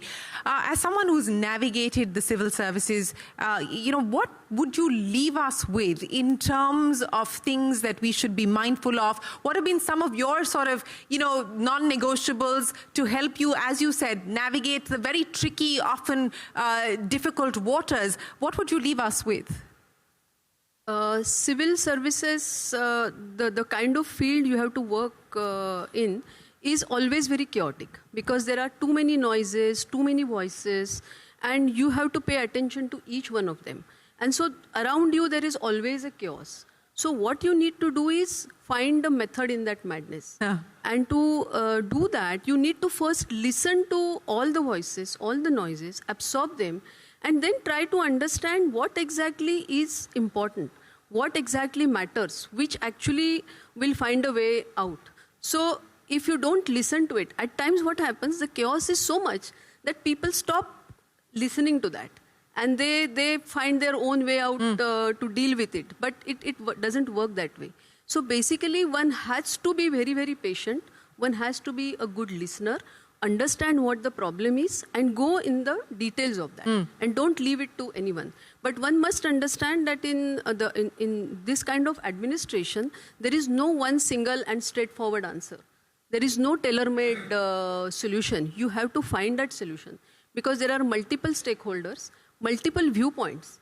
One particular thing, somebody tells you a story, and then you think that, yes, there is a truth in this story. You start acting on it, and then two other components or members would come and they will tell you a different story. So you have to be always mindful of that, what exactly, and the principle of natural justice needs to be followed thoroughly. You need to listen to all and then find a solution. Secondly, you need to work on the details because the devil is in the details. You can't go basis the superficial information and make your decision. And second is you need to always review your own decisions. There is no harm if you need to change your decisions. You need to look at the thing in a completely different perspective. There is no harm in that. So that you should be ready to. Don't be so harsh and hard on yourself as well as on the situation. And the most important part is taking ownership. Taking ownership, being accountable for what you are seeing. And the thing more important than this is being very, very honest and transparent. If you follow all these things, then probably you find the right way even among the chaos and find a solution to problems. And once you are a problem solver, then I think every issue in administration can be easily solved. You know, as many of our speakers here this evening spoke of the perfection penalty that women often burden themselves with and society also burdens us with, you know, as you've navigated a very high achieving career with also managing, you know, your family and so on and so forth, what have been some of the challenges that you've had to administer and how did you get past those? I think this trap of being a perfectionist, that initially I was also influenced by that, but slowly you realize that you don't need to. You need to navigate both, you need to manage both. And I was blessed with a very, very supportive family because that matters a lot. And if your family understands what exactly is your job, responsibilities on your job, if I'm answerable to my job 24/7, then I need to have that kind of, freedom and that kind of support from the family, which I had.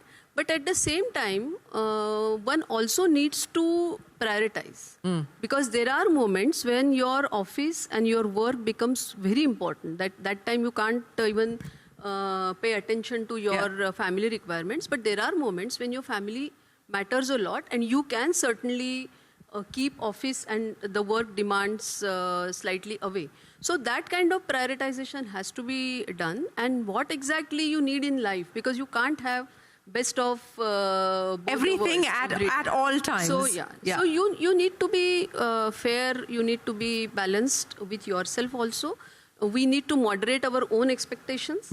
And then try to give justice to all. And sometimes, if there are failures, sometimes you commit mistakes, then you should be sympathetic to yourself. Be sympathetic to yourself. I think that is a very important message that you're sending at Ashwini Bide. I want you to leave us with, perhaps, give us an anecdote from all these years of working with politicians, or working with, the who's who. What has been that one most interesting anecdote that you will leave us with, where you had to use all of your skills to sort of navigate through?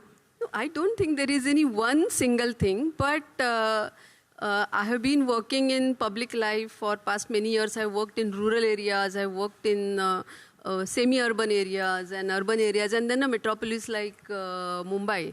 And the kind of projects I have worked with, every time you need to convince people why we are doing a particular thing and in a particular way.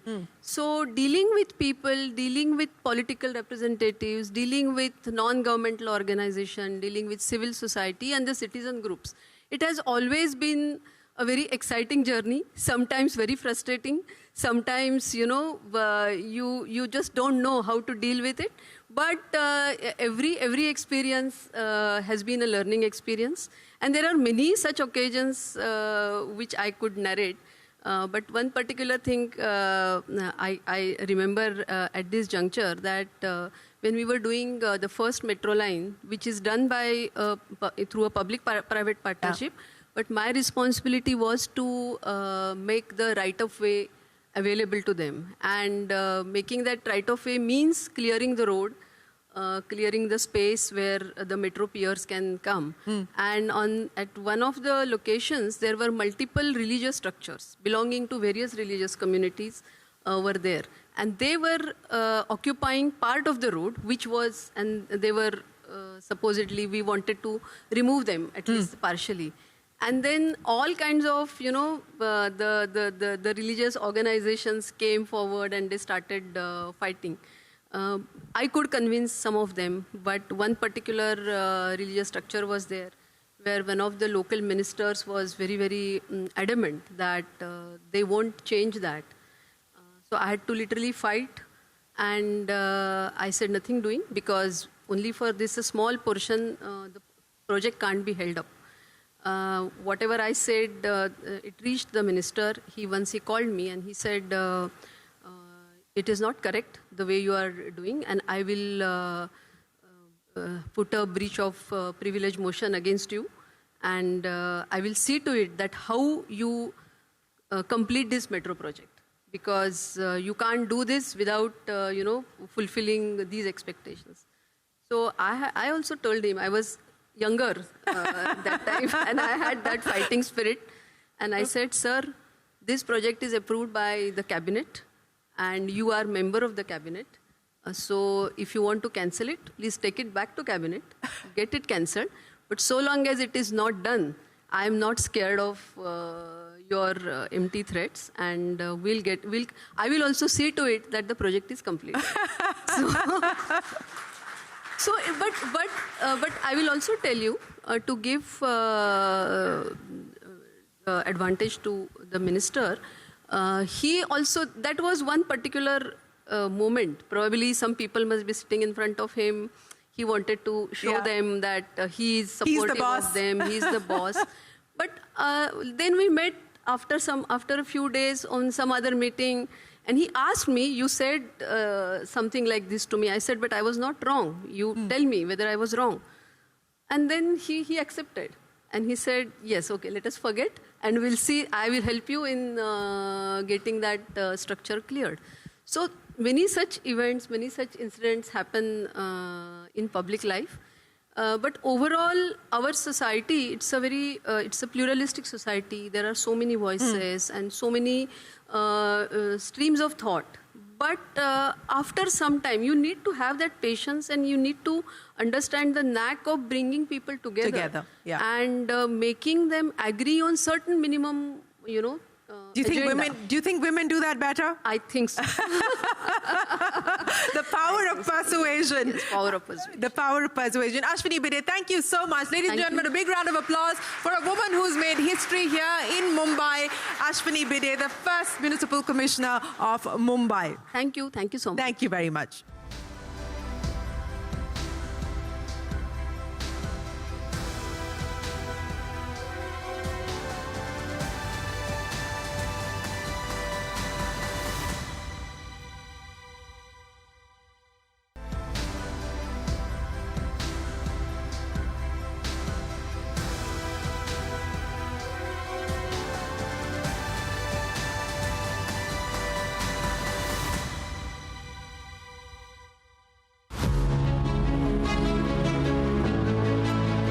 What begins as a small business can become something far greater.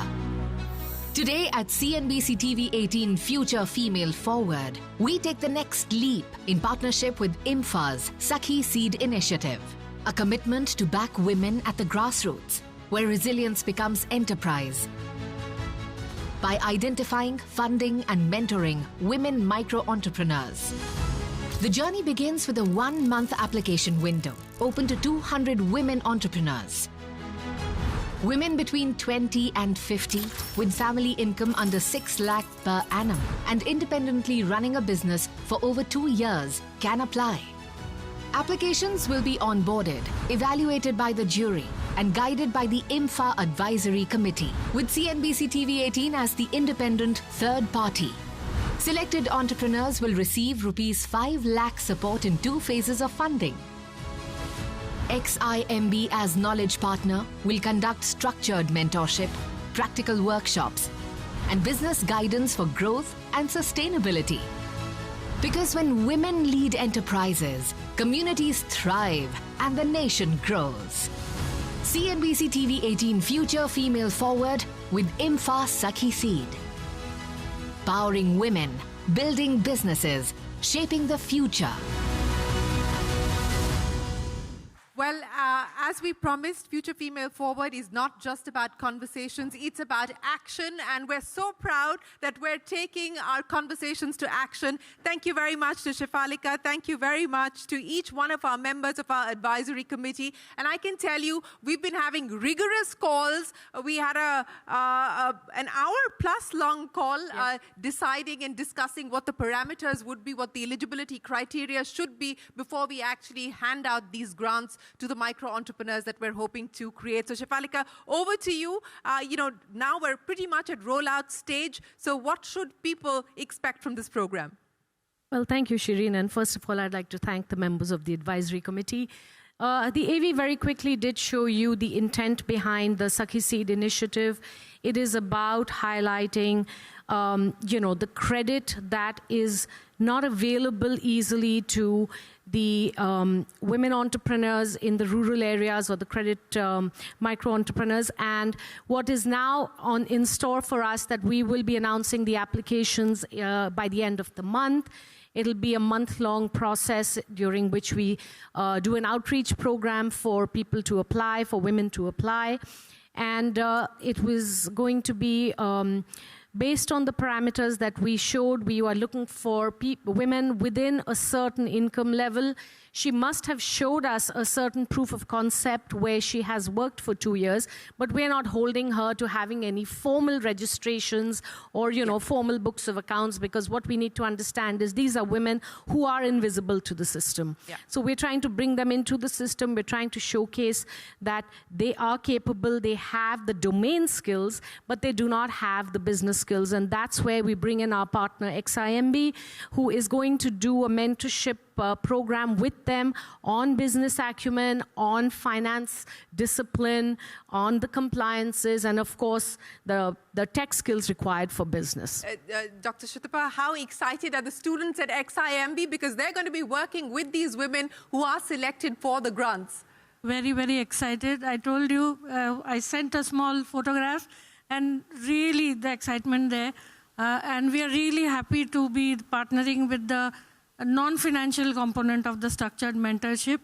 Also, as a teacher, really also important is the documentation for the 2 years that with our partner we are going to do.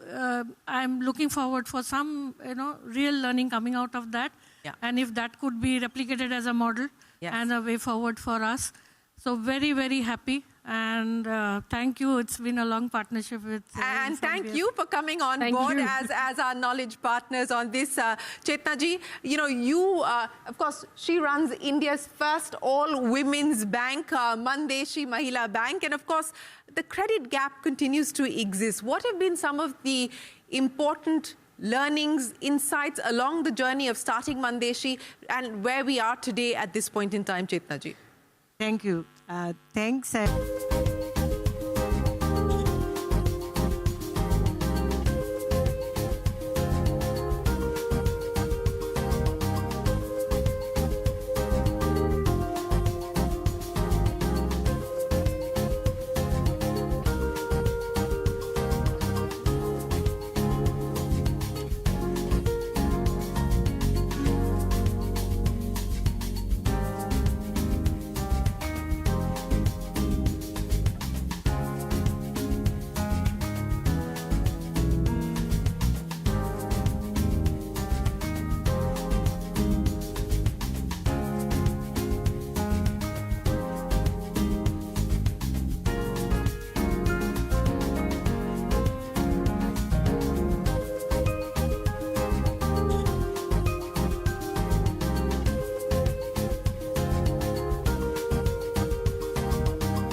We Work India presents CNBC TV 18, The Titans.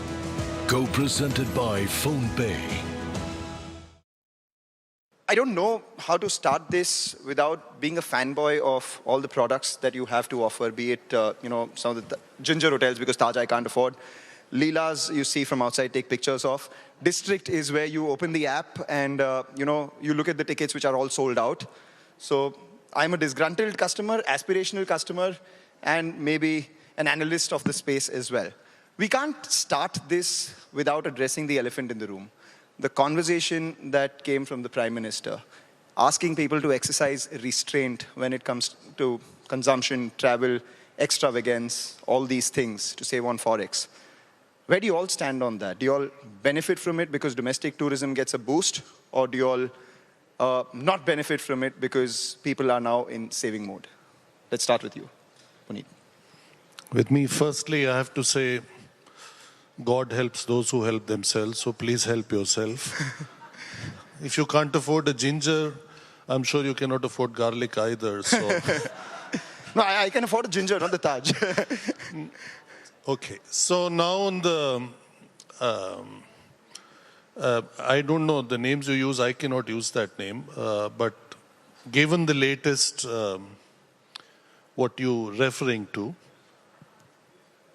I don't know. It could be very good for the experience economy. It could be very good under the aspect of Dekho Apna Desh. It could also turn out to be very good to add Make in India, Heal in India to Wed in India.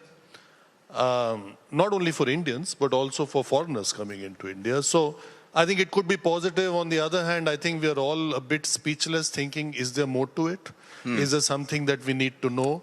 Should we be more careful? Should we be cautious or thinking about what else to expect, what is coming our way? So I think at the moment, at least I am trying to digest the news and see how things pan out day after day. We are also living in a geopolitical world where a statement made in the morning may not hold true, forget afternoon or even, no. Even late morning, the statement is false. So I think we need to get through that over the next week or a few weeks, and by the end of the month or early next month, we'll know more. Right.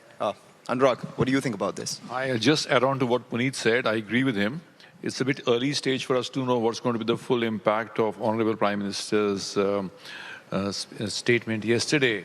But typically, if you see India's context, the months of May, June, and July are holiday seasons, school vacations, a very strong domestic uptake any which ways. So that is going to get further amplified, what we believe. And if you take a step back and look at India's overall outbound, the number of affluent Indians who take international trips is nearly 3x of the inbound. The inbound to India, the international tourists that come to India, is pretty submissive compared to anywhere else in the world. So in that sense, in the long run, it will provide a deeper opportunity for us, but it's early stages to see how specifically it will pan out in the next few months. Before we go to Rahul, I have to ask you this, because you said it's a little early to digest the impact of this news.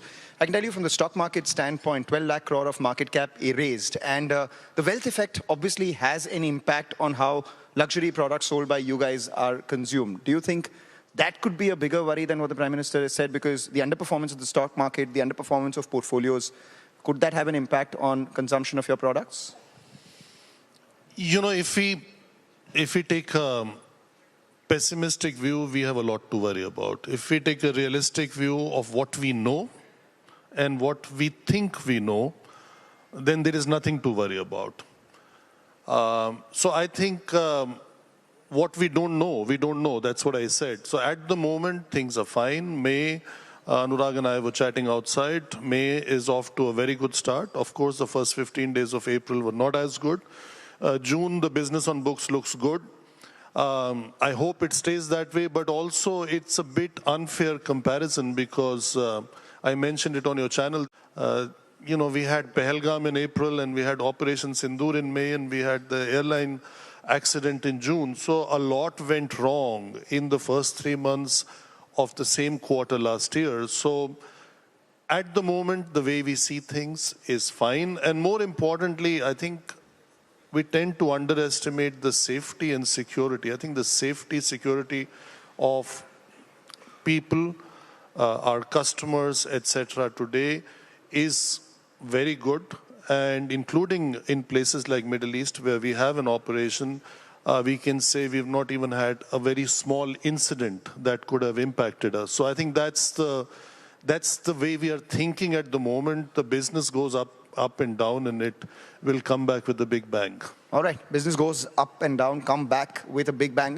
What connects the three of you all is it's a very interesting thread where, say, for instance, District is something that started from an organization that always believed in giving comfort to people in their houses, right? And now you are suddenly asking people to get out and the opportunity that there is.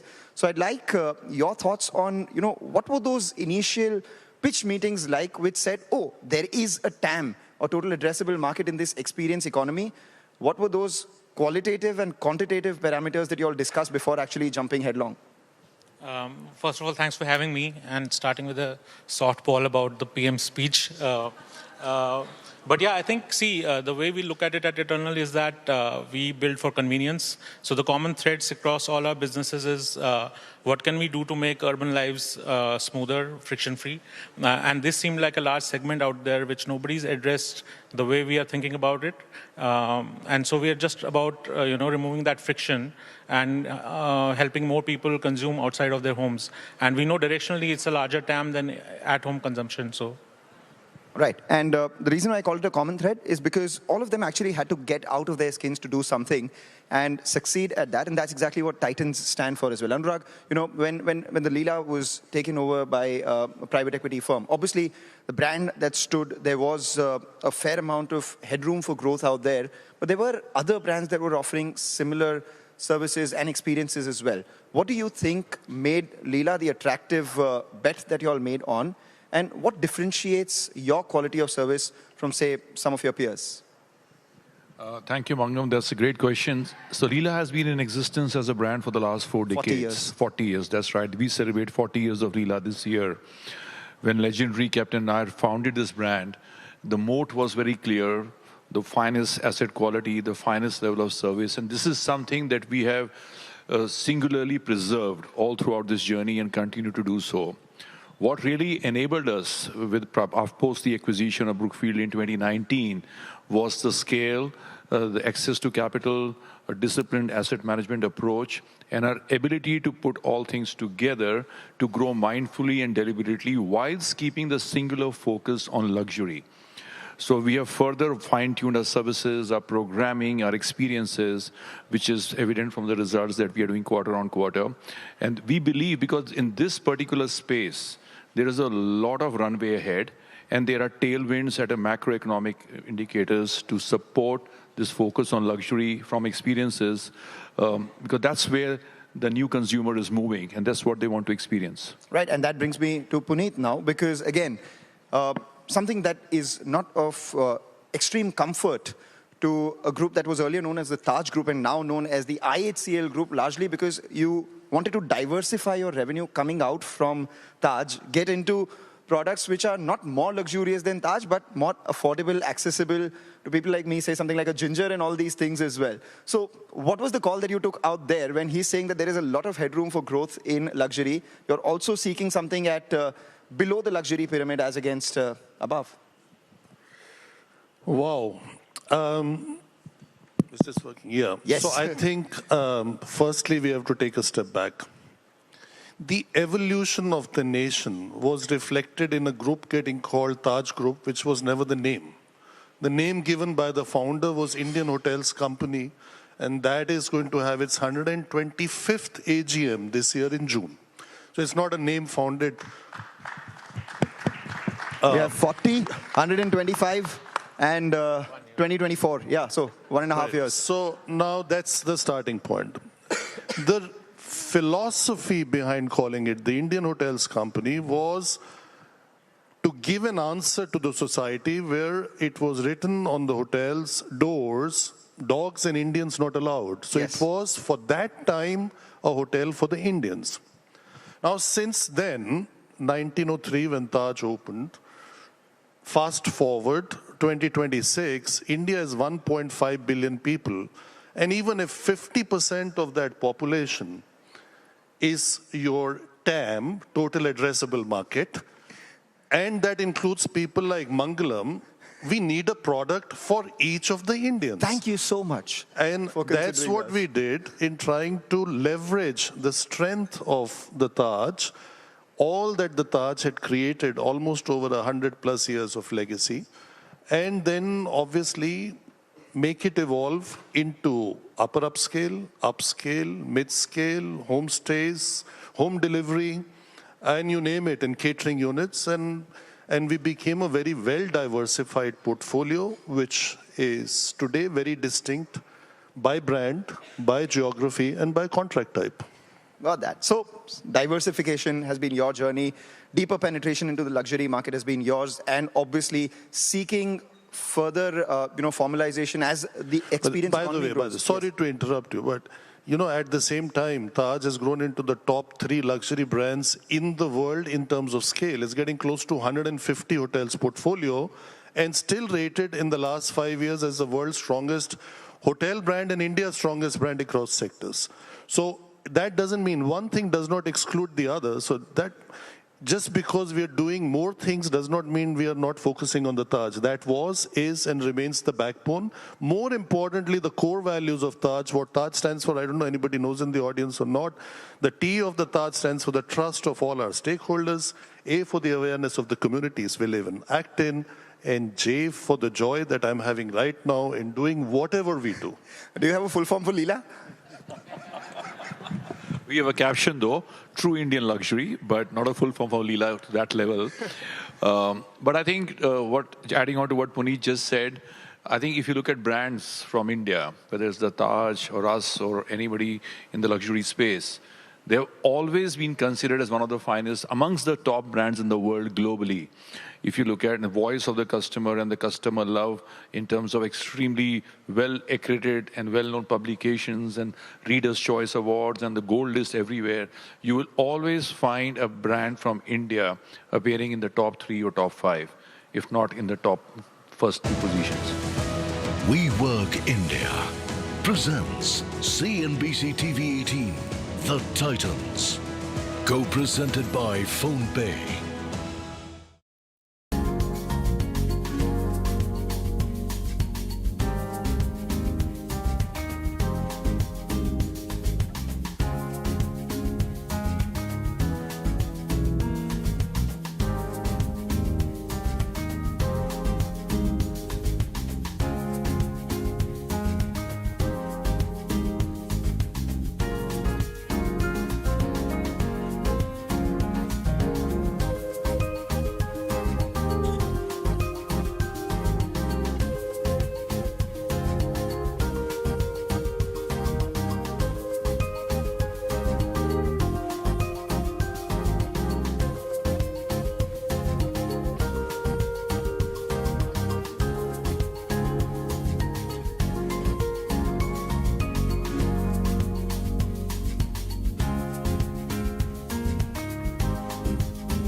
We Work India presents CNBC TV 18, The Titans. Co-presented by PhonePe. Rahul, I have to ask you, the emerging economy around experiences, which is concerts, people traveling for meals, people actually going out of their comfort zones and perhaps spending a little more than what their pockets would allow for experiences more than things. Have y'all put a number to how big this market could be, the rate at which it is growing, and the opportunities where the next $1 billion of revenue come? So yeah, I think, almost every prediction that we make about numbers, every report gets it wrong. So we don't want to hazard a... Gets it wrong on the downside. Gets it wrong in terms of how big the market and how quickly it'll get there. So without hazarding a guess on what that number is, that we know that there are behavioral shifts driving this consumption, right? So today it's not, I think the value system and the trade-off that the next generation is making about how they want to spend their time is different from ours. And we see it play out, every day in the data that we see. So moving from products to experiences, living in the moment, not really bothered about how life will be 5 years, 10 years from now. But, if you have money to spend, go get that experience. That's why we see a lot of outbound tourism just for concerts today.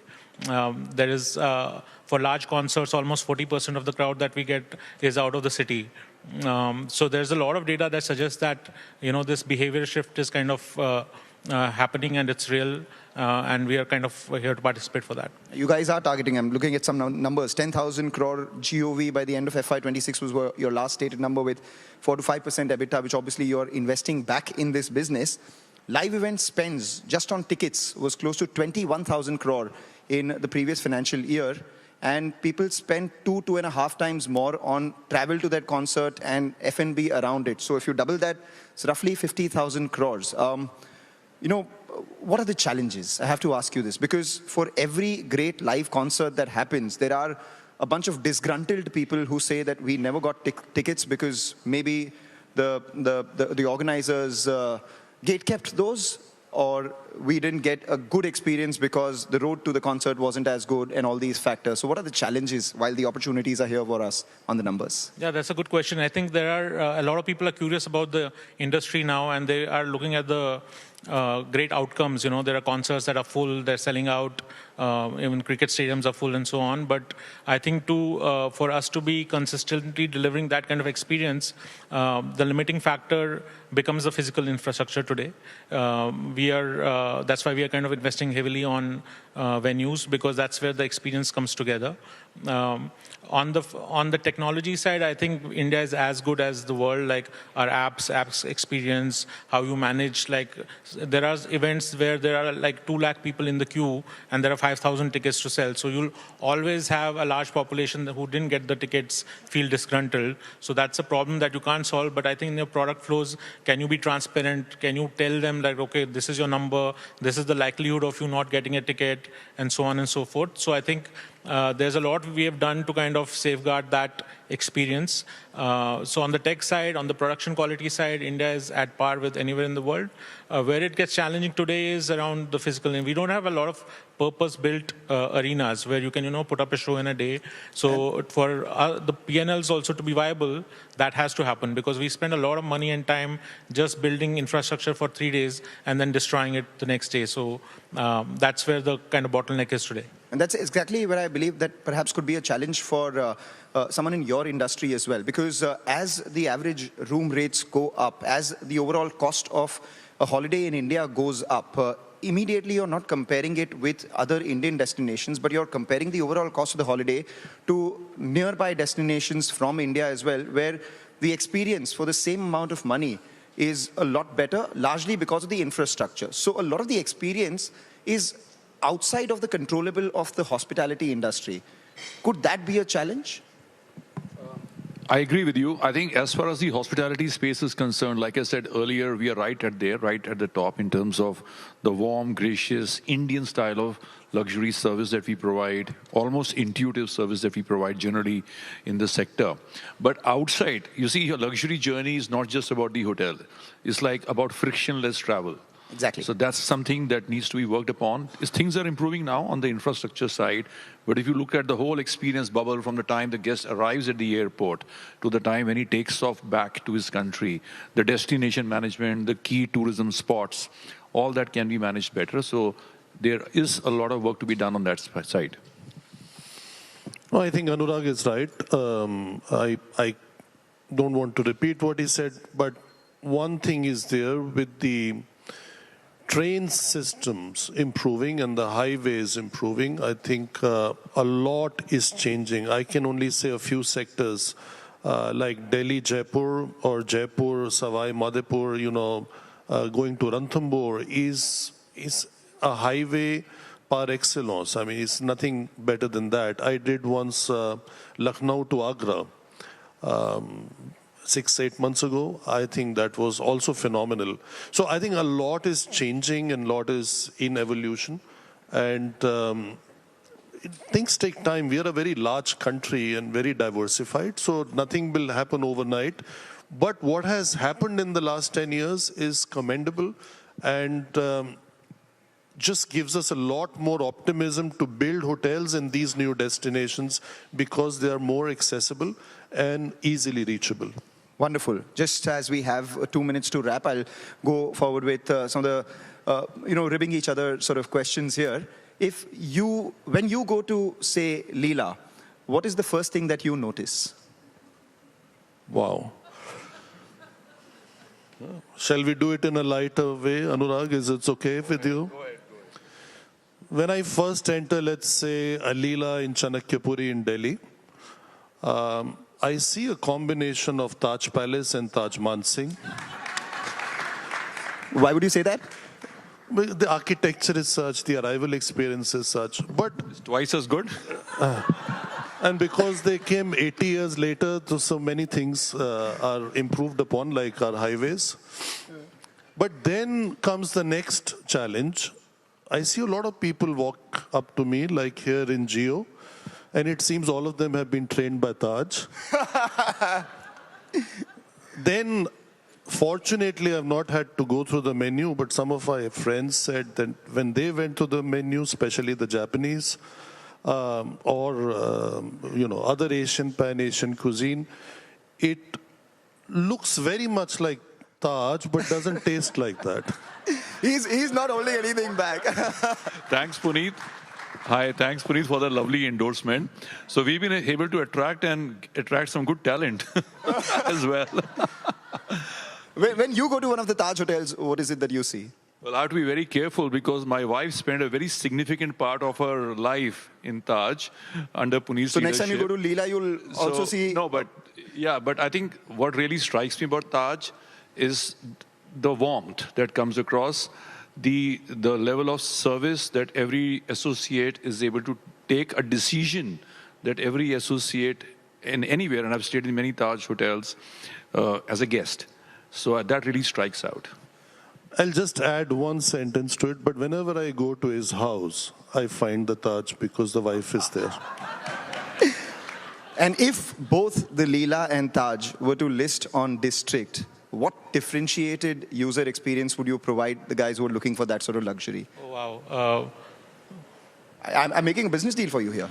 No, I think, all the feedback that we get from consumers today is that we are trying to disrupt in category where not a lot of product innovation has happened over the last 20 years. So I think that's a great kind of endorsement for how we've kind of tackled this category. And if these giants of consumer brands in India, they have to list on District, I think the credit would go to CNBC TV 18 for this. Yes, and I think it'll be happening. And a commission. And we already did, right? For Rolling Loud last year, we as I was saying, 40% of people were out of town from Bombay, and we sold hotel packages, and I think they sold out along with the tickets. So I think there's a lot of synergy there. So I'm also doing a sell here. So all right, we'll allow you all to explore the synergies back in the WeWork lounge out there. But this is all about the experience economy, emerging headroom for growth and challenges, and a lot of leg pulling between the legends as well. WeWork India presents CNBC TV 18, The Titans. Co-presented by PhonePe.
And welcome to Startup Street. I'm Ritu Singh, and these are the top headlines from the startup space. Exaforce has raised $125 million in a Series B round that was led by investors, including Harbor West, Peak 15, and Khosla Ventures. The AI-native security operations startup says this funding is going to support global expansion and platform scaling, taking total capital raised to $200 million. Zoho Corporation has invested 70 crore rupees in ONDC to support the development of sovereign digital infrastructure in India. ONDC says it enabled 218 million transactions in FY26 as it looks to expand its open commerce network. Fintech Nivasa Finance has raised 25 crores in a seed funding round led by Bloom Ventures. The company says it will use the money to expand geographically, strengthen partnerships with lenders, and scale its distribution and field network in the next year. Anthropic is reportedly in talks to raise more than $30 billion in fresh funding in a deal that could value the AI startup at $900 billion, according to Bloomberg.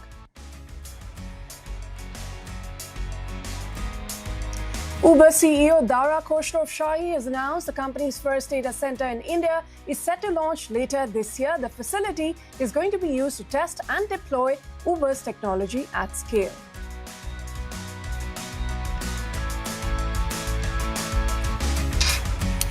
Those are the headlines that we're tracking for you today. Now, on what's brewing, quick home services startup Pronto has raised $20 billion from Lockheed Groom, the co-founder of Physical Intelligence and an early investor in Zepto, in what is an extension of its ongoing Series B round, and that takes the total size of the round to $45 million. Now, this money values the company at $200 million, which is double the valuation at which it had raised the first Series B tranche just a month or so ago. Now, with the latest check, Pronto's total capital raised to date stands at $60 million. Let's bring in Anjali Sardana, founder and CEO of Pronto, for more on this funding round and the way ahead for the company. Anjali, thanks very much again for joining us here on Startup Street.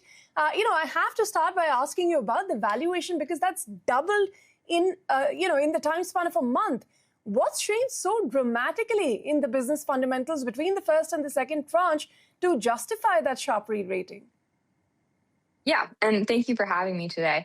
I think really the valuation jump was more of a recognition of the momentum and the growth that we've seen just in the last few months, right? So we started December at around 3,000 bookings a day, and now we're doing around 28,000 bookings a day, right? And so even in the time between December to January, February, March, we've been scaling a ton every month, and the valuation jump was a recognition of that, and also the recognition of the opportunity at hand, right? So I think Lockheed really recognized, what this could become, and the true enterprise value that could be created here.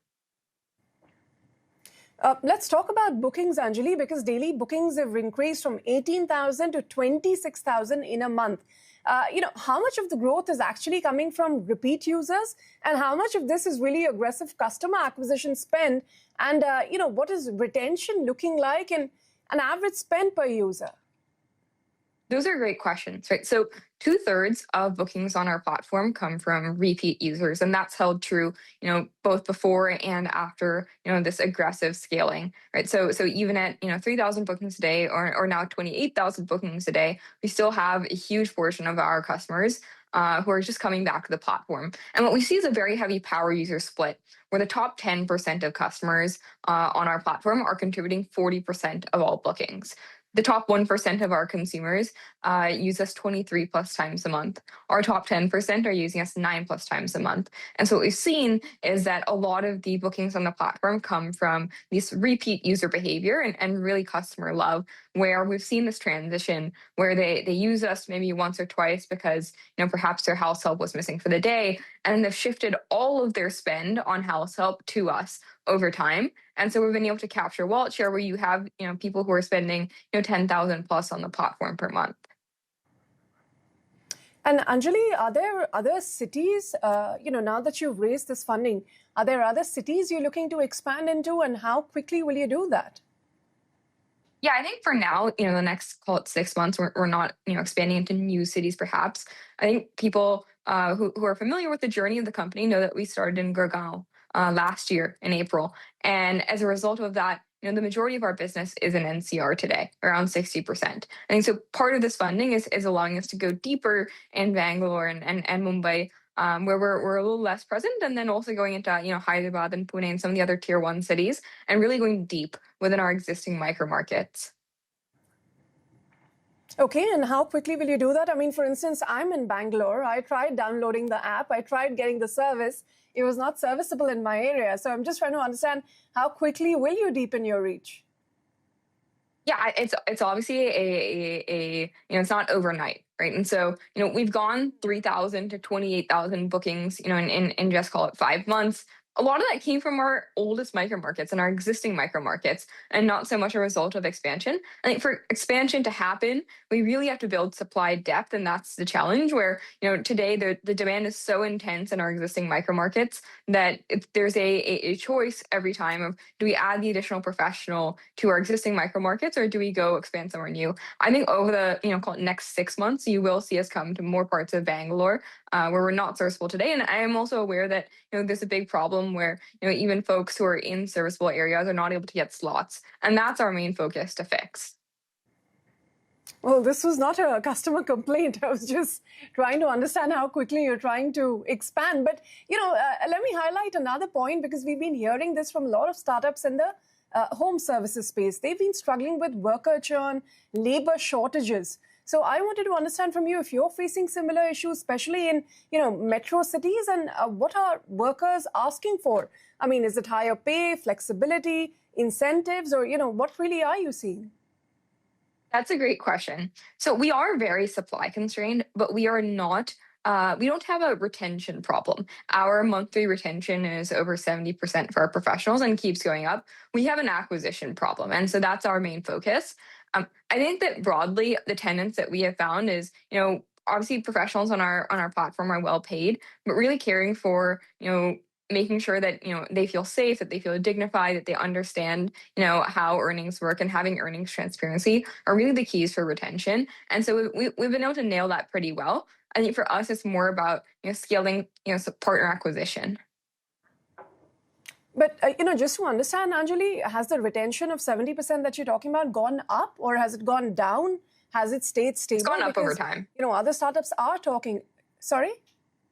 It's gone up over time for us. So every cohort of professionals, we see even higher retention. Okay, so you're not facing any challenges on the labor front. Am I correct? We are facing challenges, right? We are very supply constrained, as in we don't have enough professionals, but it's not a result of churn. And it's not a retention issue for us. Got that. Your utilization is above 65%, and that shows that there is, improving efficiency as well.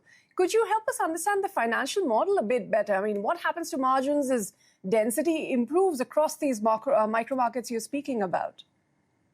Yeah. So at a 250 net AOV and a 75% utilization rate, this is a 50% gross margin business. I think we are very confident on hitting 75% utilization over time, and kind of price sanity will come on the customer side in the end state. And this is a very naturally healthy economic business model. Right. So in the end state, this should be a very healthy growth margin business. Obviously, there is a little bit of insanity right now in terms of discounts and people paying supply side incentives in order to acquire more supply, and that causes a little bit of distress to the model in terms of profitability in the near term, but that won't be the case forever. And we're very confident that in 36-48 months that sanity will come. Well, interesting to hear the word distrust being used by you as the founder. But, what the market is increasingly worried about is this burn-heavy growth in instant services businesses. When do you realistically see Pronto moving towards profitability, or at least contribution level break-even? Yeah, I think that profitability is not our focus today. What we've seen is that, in our oldest micro markets, we naturally see profitability come, right? So we have very healthy unit economics, especially in our oldest micro markets. So thinking about places in NCR, right? And these are places where demand density has come through, where, in a 1.5 kilometer radius, we're doing 1,600 plus bookings per day. Right. And those are, several pockets in NCR where that's true. And you naturally see, positive contribution margin signals there very early on, which comes through 5-6 months post launch. That being said, we have 40 plus million in the bank, and we're ready to deploy it very aggressively, and we are going to be in a very aggressive mode where we're pressing the gas for a while now. And so I think while there is obviously some probably short-term concerns on unit economics, we see the long-term to be very positive, and our oldest micro markets are a signal of that, and we'll deploy very aggressively.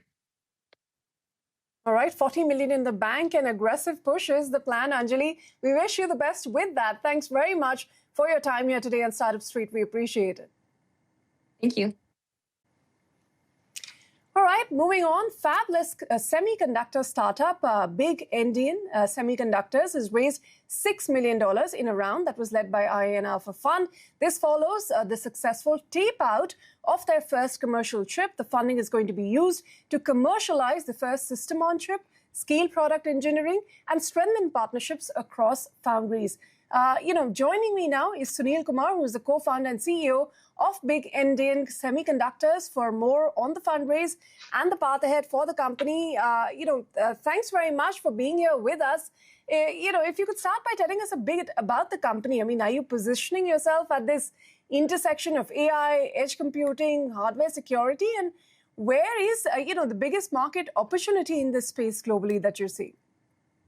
No, we are positioning ourselves as vision AI edge chips. The way you look at it is, as the infrastructure is built out for AI in the cloud and other areas, I think the future is all about how do you convert most of the activities in the vision systems, whether it is surveillance is a natural home base for it, but it can expand into payments, it can expand into industrial, medical. Obviously, you're finding places already, people are already aware of things like drones and military warfare and automotives and things like that. So vision is a very pervasive and very natural growth extension for AI. So that's where we see that as a company, we want to build all the building blocks that can allow us to penetrate various markets within the vision system. Sunil, help us understand, because the global semiconductor giants already dominate this AI and edge chips. Where exactly do you think you can compete and differentiate in this highly competitive market? So yeah, if you actually peel down the layers of the vision systems or the CCTV camera chipset, if you were to speak at a very basic level, there is a lot of white space thanks to the global mistrust of chipsets from certain country or certain geography. So there is a vacuum in terms of how do you deliver that solution offering, not compounding with legacy problem technologies or security issues that are coming up. You've seen that a lot of press on that as well. So the way we look at it is build a secure platform for vision AI systems, then expand into other markets. So in some sense, there is a white space left by large players previously no longer favored, whether it's in India, EU, Australia, US, and so on. So that's what we are entering the space into, basically building a new product in an existing market. And therefore, we want to innovate with much more cutting edge vision systems, better inferencing models, which are more attuned to global south or emerging economies. For example, a crowd control system, which is built on algorithms in, let's say, Finland or some other country, may not be relevant for the applications here. So that's the moat around building these chips. Well, let's talk about deployment then, that you raised this money. Where are you going to put it, and what should investors and customers expect to see from the company in the next year or so? So semiconductors are a very long drawn process. I wish we are like Pronto or any other company, but unfortunately, unlike most other businesses, it takes a long time to build this ecosystem. The way to understand is how are we building the ecosystem of not just silicon, but post-silicon partnerships, manufacturing partners, system integration partners, and design partners. The money we raise today or in this tranche is largely to build that ecosystem. So therefore, you can call it pre-Series A or a Series A or largely as a pre-commercial activities that we want to perform with this money. So that's how we are positioning this. We'll onboard customers. We'll onboard them with our chipset, our development board, our development environment where they can build out variety of products, be it Indian OEMs, ODMs, or even system integrators. That's the approach. That's the objective of this raise. Got it. Sunil, in your press release, you say you've already completed your first chip tape out in semiconductor terms. Yes, in those terms, how significant is the milestone? And, how significant is the execution risk from here?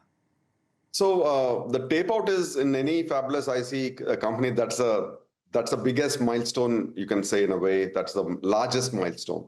So that de-risks a lot of execution capability that the team has in terms of how the chip could be looking once it's in our hand. Tape out essentially means it's coming out of the fab or we send it to the fab. So it will be in our hands in the next couple of weeks. which has been tested, validated, and made sure that it's going to work as per the specifications. So in a journey of our any fabless IC company, the maximum burn and the maximum spend happens till the tape out time. So that's what we meant. So 90% of your execution risk is mitigated with the tape out. The reason being, any diligent company will not tape out if the design metrics and the functional metrics are not aligned with what we want in a tape out. So that's why tape out is a significant milestone for us. You know, you eventually want to, you again say help India move from fabless to fab. Realistically, what does that journey look like? And to your mind, how far away is India from building a truly end-to-end semiconductor ecosystem? So we are a fabless company. So we will definitely want to look at a fab which is local, indigenized, and therefore there's a lot more control and vibrancy within the ecosystem. But I think the existing fabs will take time to fine-tune their setup. It's a long journey. Usually it takes many more years, maybe 2-3 years. But we are ready for absorbing that capacity should it be available for us tomorrow. So we are using a standardized 22 nanometer, 28 nanometer process, which is what is being built in the country. Once it comes up, we are happy to absorb it. So as of now, we are using the best case or a best available opportunity, whether it is in Taiwan, whether it is in Germany, or wherever it is. All right. Take that point, Sunil. Thanks very much for joining us here and helping us understand more about the company and your funding plans. Thanks for your time. Thank you. Thank you. Well, we have to slip into a short break, but up next, after a decade of building one of India's largest homegrown social media platforms, ShareChat is gearing up for a public listing. We'll get you details after this short break.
Welcome back. You're watching Startup Street. Now, after a decade of building one of India's largest homegrown social media platform, ShareChat is now gearing up for a public listing, with the co-founder and CEO Ankush Sachdeva telling CNBC TV 18's Meghna Sen that the company is targeting a 12 to 18-month timeline as it turns profitable and generates sustained cash flows.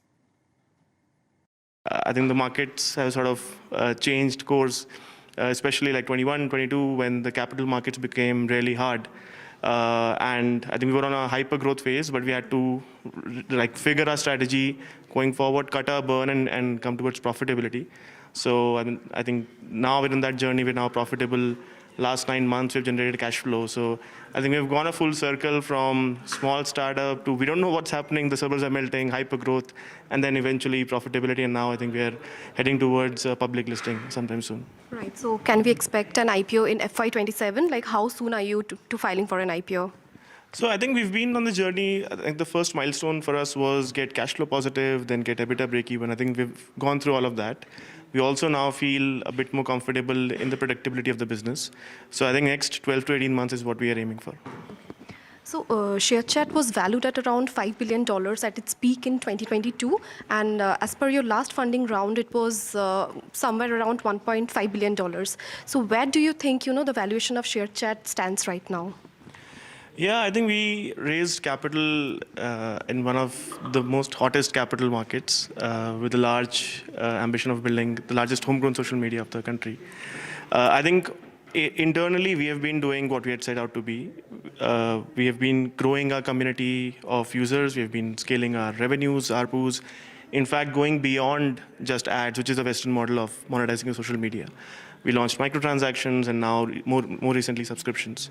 So I think we are going as per the plan internally. I think valuations are a function of capital markets. So we don't pay a lot of attention where if point in time we were 5 billion. I'm sure we are not 5 billion now. The markets are corrected. And I think we'll discover the price as we get nearer to the IPO. April 2026 is projected to be your first EBITDA positive, PAT positive, and also a cash flow positive month. So, how does FY26 look overall, and are you closer to break even? So I think we turned cash flow positive. In fact, like last 9 months, we've been cash flow positive. I think we are one of a unique business where our working capital is actually in our favor. So we turned cash flow positive before, now that we're turning EBITDA and PAT positive. So I think we're now about closure of FY26. We are expecting to close about somewhere around 1,000 crores of revenue. That will be like a 38% YOY growth.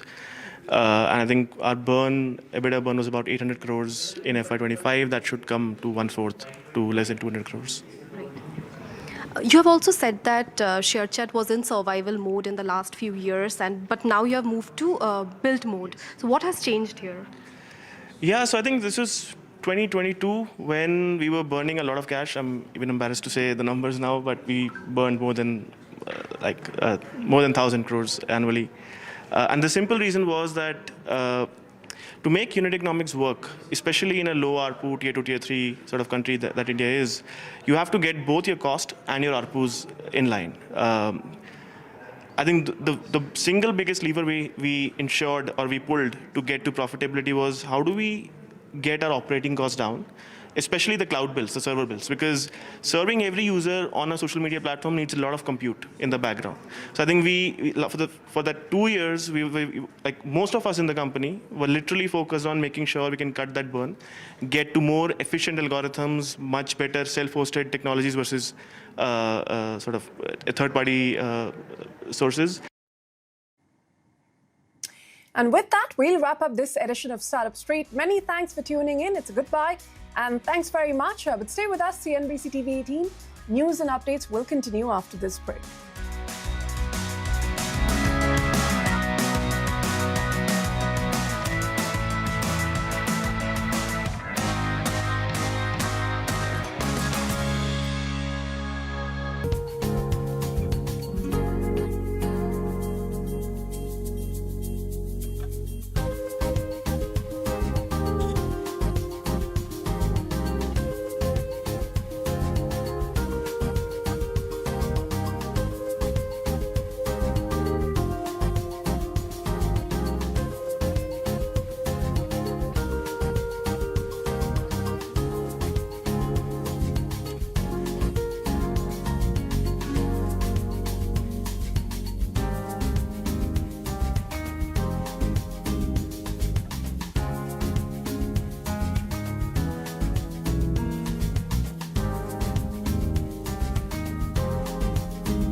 We do have history right here on stage. In 160 years, the BMC has never had a woman at the helm, never had a woman at the top. Ashwini Bide, thank you so much for breaking the ceiling finally.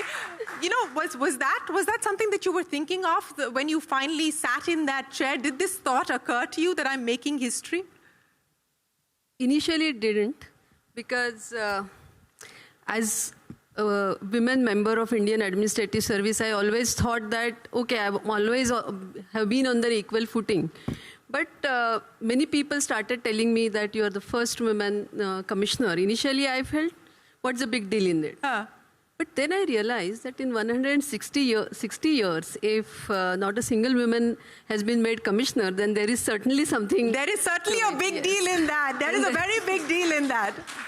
But, you know, as you've navigated your way through the civil services, as you've navigated your way to the very top as far as the BMC is concerned, what have been some of the toughest challenges that you've had to encounter on account of your gender? And I know that there are challenges that civil servants face on account of, you know, the environment around us. But specific to your gender, what have been some of the biggest challenges you've had to face?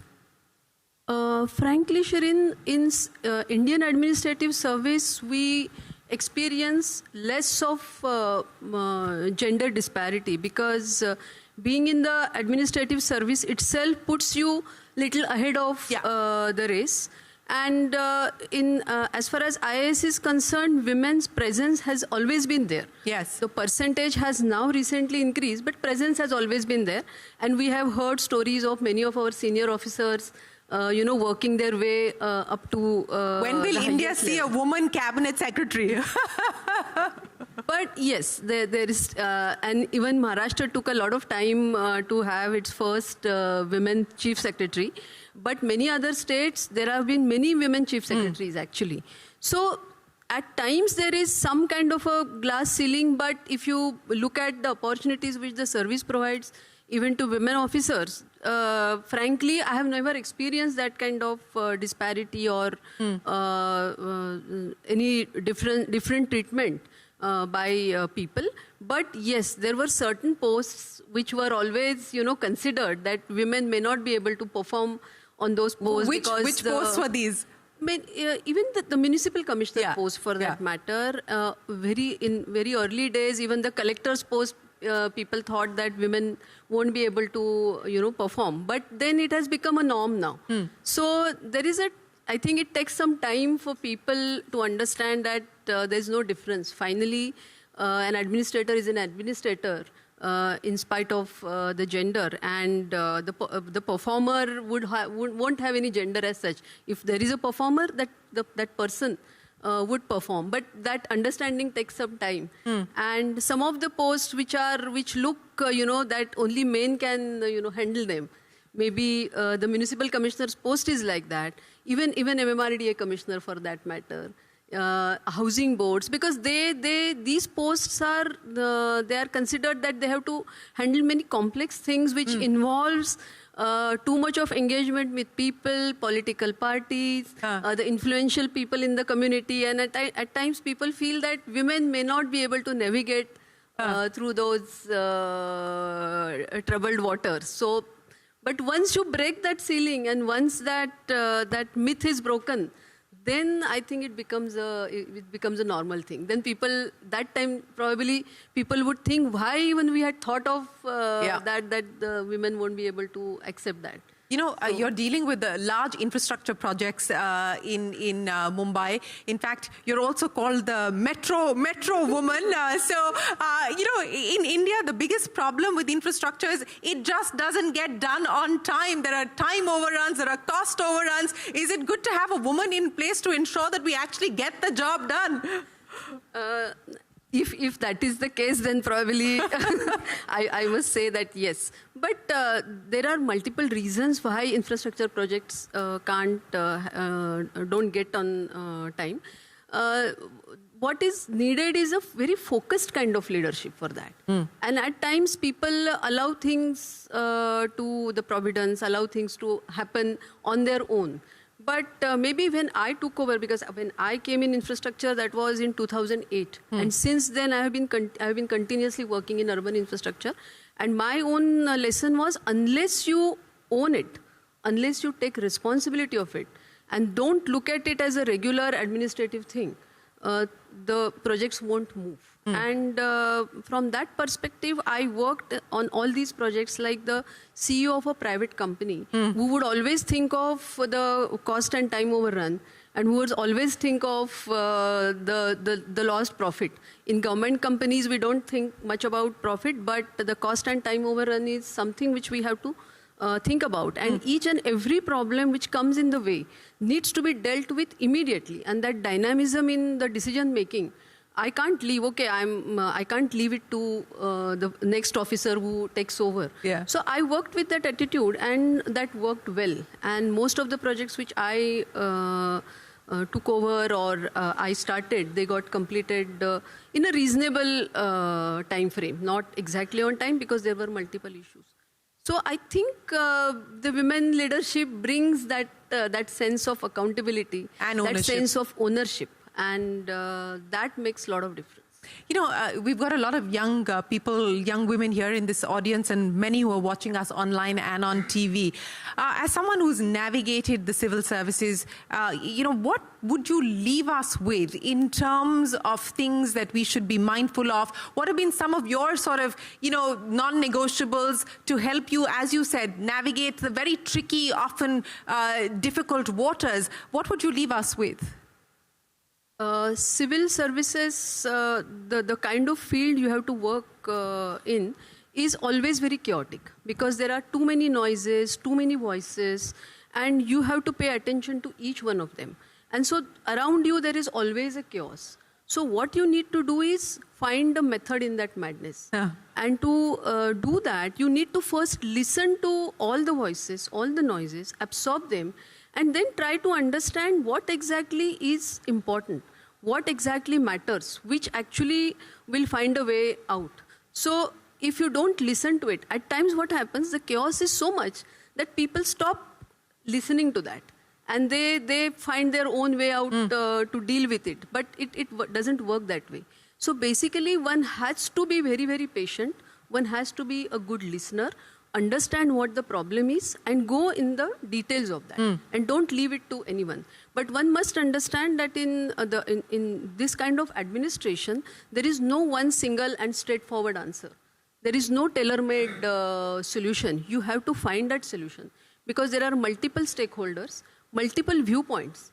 One particular thing, somebody tells you a story, and then you think that, yes, there is a truth in this story. You start acting on it, and then two other components or members would come and they will tell you a different story. So you have to be always mindful of that, what exactly, and the principle of natural justice needs to be followed thoroughly. You need to listen to all and then find a solution. Secondly, you need to work on the details because the devil is in the details. You can't go basis the superficial information and make your decision. Second is you need to always review your own decisions. There is no harm if you need to change your decisions. You need to look at the thing in a completely different perspective. There is no harm in that. So that you should be ready to. Don't be so harsh and hard on yourself as well as on the situation. And the most important part is taking ownership. Taking ownership, being accountable for what you are seeing. And the thing more important than this is being very, very honest and transparent. If you follow all these things, then probably you find the right way even among the chaos and find a solution to problems.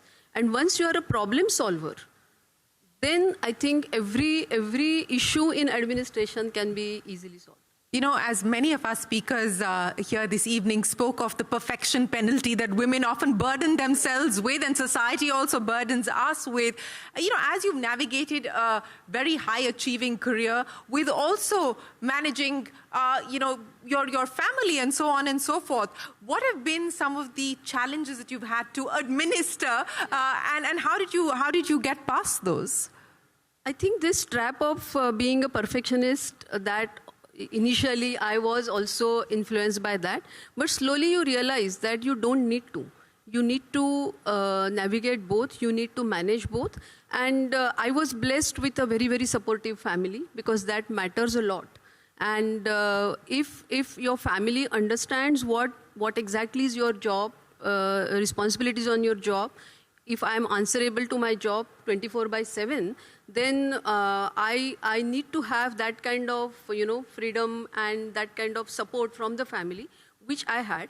But at the same time, one also needs to prioritize, because there are moments when your office and your work becomes very important. That time you can't even pay attention to your family requirements. But there are moments when your family matters a lot, and you can certainly keep office and the work demands slightly away.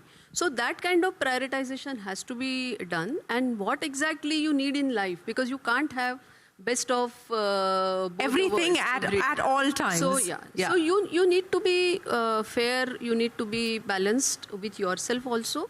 We need to moderate our own expectations and then try to give justice to all. And sometimes, if there are failures, sometimes you commit mistakes, then you should be sympathetic to yourself. Be sympathetic to yourself. I think that is a very important message that you're sending at Ashwini Bide. I want you to leave us with, perhaps, give us an anecdote from all these years of working with politicians, or working with, the who's who. What has been that one most interesting anecdote that you will leave us with, where you had to use all of your skills to sort of navigate through? No, I don't think there is any one single thing, but I have been working in public life for past many years. I worked in rural areas, I worked in semi-urban areas and urban areas, and then a metropolis like Mumbai. And the kind of projects I have worked with, every time you need to convince people why we are doing a particular thing and in a particular way. So dealing with people, dealing with political representatives, dealing with non-governmental organization, dealing with civil society and the citizen groups, it has always been a very exciting journey, sometimes very frustrating, sometimes, you just don't know how to deal with it. But every experience has been a learning experience. And there are many such occasions which I could narrate. But one particular thing I remember at this juncture, that when we were doing the first metro line, which is done by through a public-private partnership, but my responsibility was to make the right-of-way available to them. And making that right-of-way means clearing the road, clearing the space where the metro piers can come. And at one of the locations, there were multiple religious structures belonging to various religious communities were there. And they were occupying part of the road, which was, and they were supposedly, we wanted to remove them, at least partially. And then all kinds of, the religious organizations came forward and they started fighting. I could convince some of them, but one particular religious structure was there, where one of the local ministers was very, very adamant that they won't change that. So I had to literally fight, and I said nothing doing, because only for this a small portion, the project can't be held up. Whatever I said, it reached the minister. Once he called me and he said, it is not correct the way you are doing, and I will put a breach of privilege motion against you, and I will see to it that how you complete this metro project, because you can't do this without fulfilling these expectations. So I also told him, I was younger that time, and I had that fighting spirit, and I said, sir, this project is approved by the cabinet, and you are member of the cabinet. So if you want to cancel it, please take it back to cabinet, get it cancelled. But so long as it is not done, I am not scared of your empty threats, and I will also see to it that the project is complete. But I will also tell you, to give advantage to the minister, he also, that was one particular moment. Probably some people must be sitting in front of him. He wanted to show them that he is supportive of them, he is the boss. But then we met after a few days on some other meeting, and he asked me, you said something like this to me. I said, but I was not wrong. You tell me whether I was wrong. And then he accepted. And he said, yes, okay, let us forget. And we'll see, I will help you in getting that structure cleared. So many such events, many such incidents happen. Overall, our society, it's a pluralistic society. There are so many voices and so many streams of thought. But after some time, you need to have that patience and you need to understand the knack of bringing people together. And making them agree on certain minimum, Do you think women do that better? I think so. The power of persuasion. Yes, power of persuasion. The power of persuasion. Ashwini Bide, thank you so much. Ladies and gentlemen, a big round of applause for a woman who's made history here in Mumbai. Ashwini Bide, the first Municipal Commissioner of Mumbai. Thank you. Thank you so much. Thank you very much.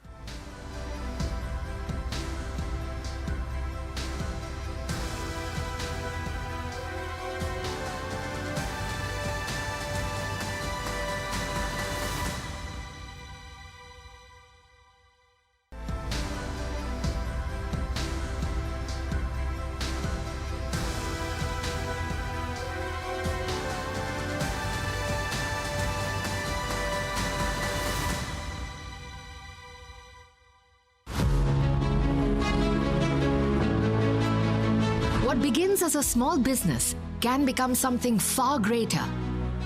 Today at CNBC TV 18 Future Female Forward, we take the next leap in partnership with IMFA's Sakhi Seed Initiative, a commitment to back women at the grassroots, where resilience becomes enterprise. By identifying, funding and mentoring women micro-entrepreneurs. The journey begins with a 1-month application window, open to 200 women entrepreneurs. Women between 20 and 50 with family income under 6 lakh per annum and independently running a business for over 2 years can apply. Applications will be onboarded, evaluated by the jury and guided by the IMFA Advisory Committee, with CNBC TV 18 as the independent third party. Selected entrepreneurs will receive Rs 5 lakh support in 2 phases of funding. XIMB as knowledge partner will conduct structured mentorship, practical workshops, and business guidance for growth and sustainability. Because when women lead enterprises, communities thrive and the nation grows. CNBC TV 18 Future Female Forward with IMFA Sakhi Seed. Powering women, building businesses, shaping the future. Well, as we promised, Future Female Forward is not just about conversations, it's about action, and we're so proud that we're taking our conversations to action. Thank you very much to Shefalika. Thank you very much to each one of our members of our advisory committee. And I can tell you, we've been having rigorous calls. We had an hour-plus long call deciding and discussing what the parameters would be, what the eligibility criteria should be before we actually hand out these grants to the micro-entrepreneurs that we're hoping to create. So Shefalika, over to you. Now we're pretty much at rollout stage. So what should people expect from this program? Well, thank you, Shireen. And first of all, I'd like to thank the members of the advisory committee. The AV very quickly did show you the intent behind the Sakhi Seed initiative. It is about highlighting, the credit that is not available easily to the women entrepreneurs in the rural areas or the credit micro entrepreneurs, and what is now in store for us that we will be announcing the applications by the end of the month. It'll be a month-long process during which we do an outreach program for people to apply, for women to apply, and it was going to be based on the parameters that we showed. We were looking for women within a certain income level. She must have showed us a certain proof of concept where she has worked for 2 years, but we're not holding her to having any formal registrations or, formal books of accounts, because what we need to understand is these are women who are invisible to the system. Yeah. So we're trying to bring them into the system. We're trying to showcase that they are capable, they have the domain skills, but they do not have the business skills. And that's where we bring in our partner XIMB, who is going to do a mentorship program with them on business acumen, on finance discipline, on the compliances, and of course, the tech skills required for business. Dr. Shutapa, how excited are the students at XIMB? Because they're going to be working with these women who are selected for the grants. Very, very excited. I told you, I sent a small photograph, and really the excitement there. And we are really happy to be partnering with the non-financial component of the structured mentorship. Also, as a teacher, really also important is the documentation for the 2 years that with our partner we are going to do. I'm looking forward for some, real learning coming out of that. Yeah. And if that could be replicated as a model and a way forward for us. So very, very happy. And thank you. It's been a long partnership with and thank you for coming on board as our knowledge partners on this. Chetna ji, of course, she runs India's first all-women's bank, Mandeshi Mahila Bank. And of course, the credit gap continues to exist. What have been some of the important learnings, insights along the journey of starting Mandeshi and where we are today at this point in time, Chetna ji? Thank you. Thanks for this opportunity. And actually, I would say like this whole Sakhi seat thing. India has a very successful narrative as far as digitization is concerned, right? Everywhere in the villages, you will see women selling vegetables, will have a QR code, and there would be a transfer. But that success of SHG is there. But that success does not come to individual women entrepreneurs. Why? Because no credit score, no collateral. Nobody is ready. These women are courageous. I always say that when women start business, everything starts from no from them. Household, family says, no, you won't be able to do it. No network, bankers will say no loan, no credit score, no collateral. But I said, like when I was coming here, I was talking to women, and when I told about this whole concept of Sakhi seeds, who are going to invest in women. You know what our women said, Shireen? They said, we had the courage. They have shown the courage. But capital never showed the courage. I couldn't agree more with you on that. Capital never showed the courage. So I say that Sakhi seed is the beginning of showing the courage from capital side. And I'm sure that, Sakhi seed will also teach the supply side that there is digitization, there are soft collaterals. Even women do not own property, they can create wealth and invest in that wealth. Country is definitely going to grow. And I would say, Shireen, another thing is, everyone we say that it will take 135 years to close the gender gap, right? Yeah. World Economic Forum, we say that. How many of us are going to wait for that? No, right? Anyone, would you like to wait for 135 years? No, tell at least no now. Yeah? So our women do not want to wait for 135 years. They will create jobs with Sakhi seeds. Thank you so much, Shafalika. Ladies and gentlemen, a big round of applause to Shafalika, Chetna Galasina, Neha, and Dr. Shutta. Thank you so much for joining us here this evening.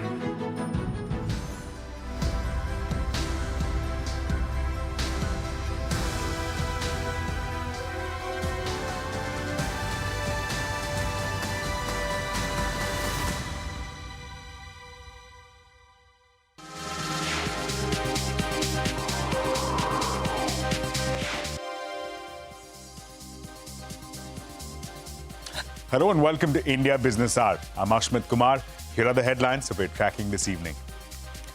Markets wipe off nearly 12 lakh crore rupees amidst the broad-based sell-off. Benchmarks end lower for the third straight session. 47 Nifty stocks close in the red.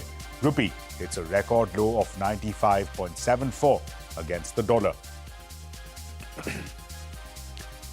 Retail inflation at a 13-month high edges up to 3.48% in April on the back of higher food prices and elevated jewelry prices. The new CPI series with a revamped basket was released in February of this year. US President Donald Trump says ceasefire is on life support after rejecting Iran's proposal as totally unacceptable. Tehran says its armed forces were ready to respond to any aggression.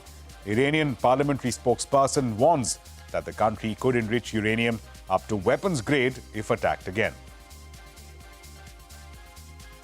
How long will the oil companies be able to take it? Frankly, that's something that worries me.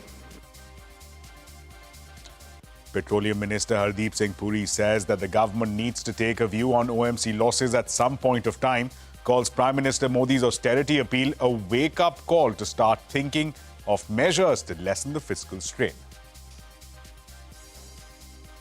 In a bid to push domestic production, Union government cuts royalty rates that companies have to pay for extracting natural resources. Upstream oil and gas companies rally in trade. We have not seen the impact in the last 2 months of the Middle East war in terms of energy price transmission. It's coming, and it's coming big. Kotak Mahindra Bank founder Uday Kotak says India is yet to experience the full impact of the Gulf War. Says the transmission of higher oil prices into the domestic economy was inevitable and that India should prepare for paranoia before the event. A delegation of 16 top industries honchos, including Elon Musk, Tim Cook and Larry Fink, to accompany Donald Trump to Beijing later this week.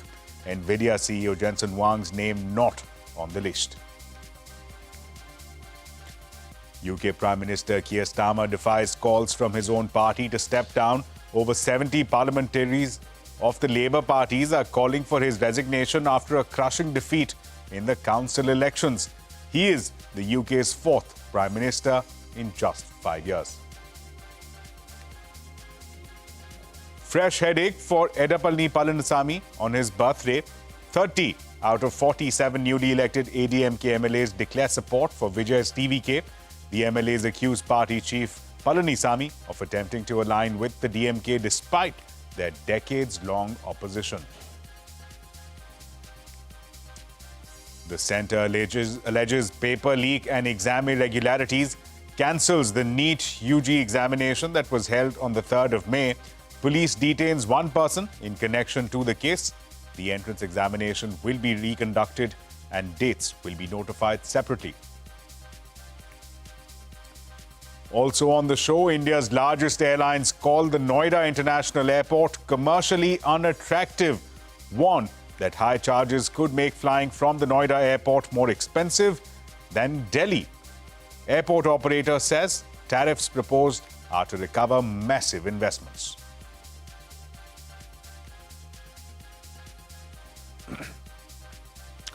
Well, on to the day's market action. First, frontline indices ended lower for the third straight session.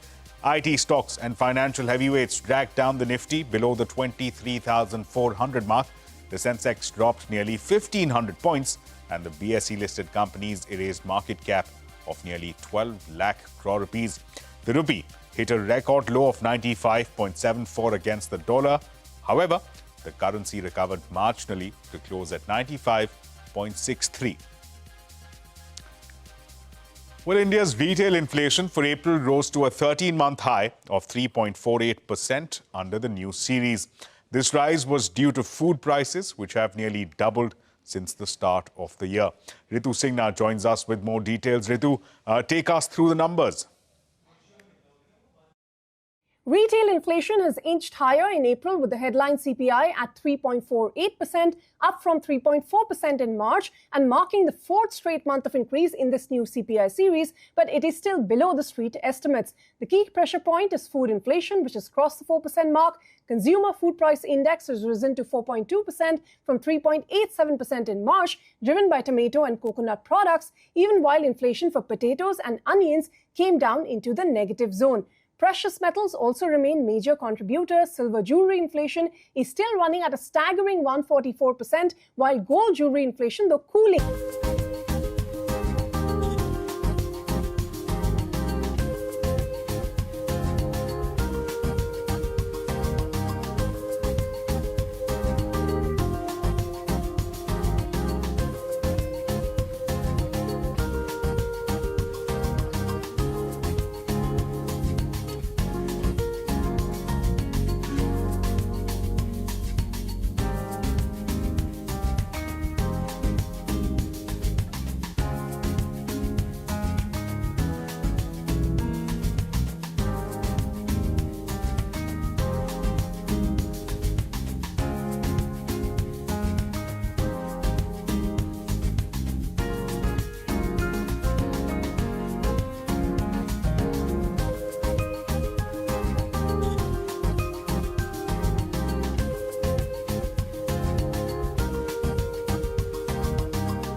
Hello and welcome to News Center. I am Ashmit Kumar. Now, U.S. President Donald Trump's visit to China is shaping up to be a high-stakes summit.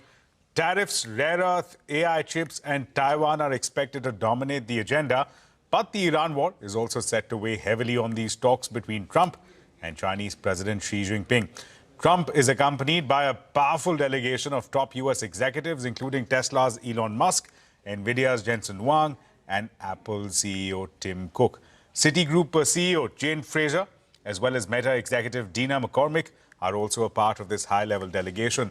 Now, speaking to reporters, Trump said that he would discuss the Iran war with Xi, while insisting that the U.S. does not need Beijing's help to end this conflict and would win or end it one way or another. Now, this marks the 7th face-to-face meeting between Trump and Xi. The two leaders met 5 times during Trump's first term, but this is only their second meeting since Trump returned to office and his first China visit in nearly a decade.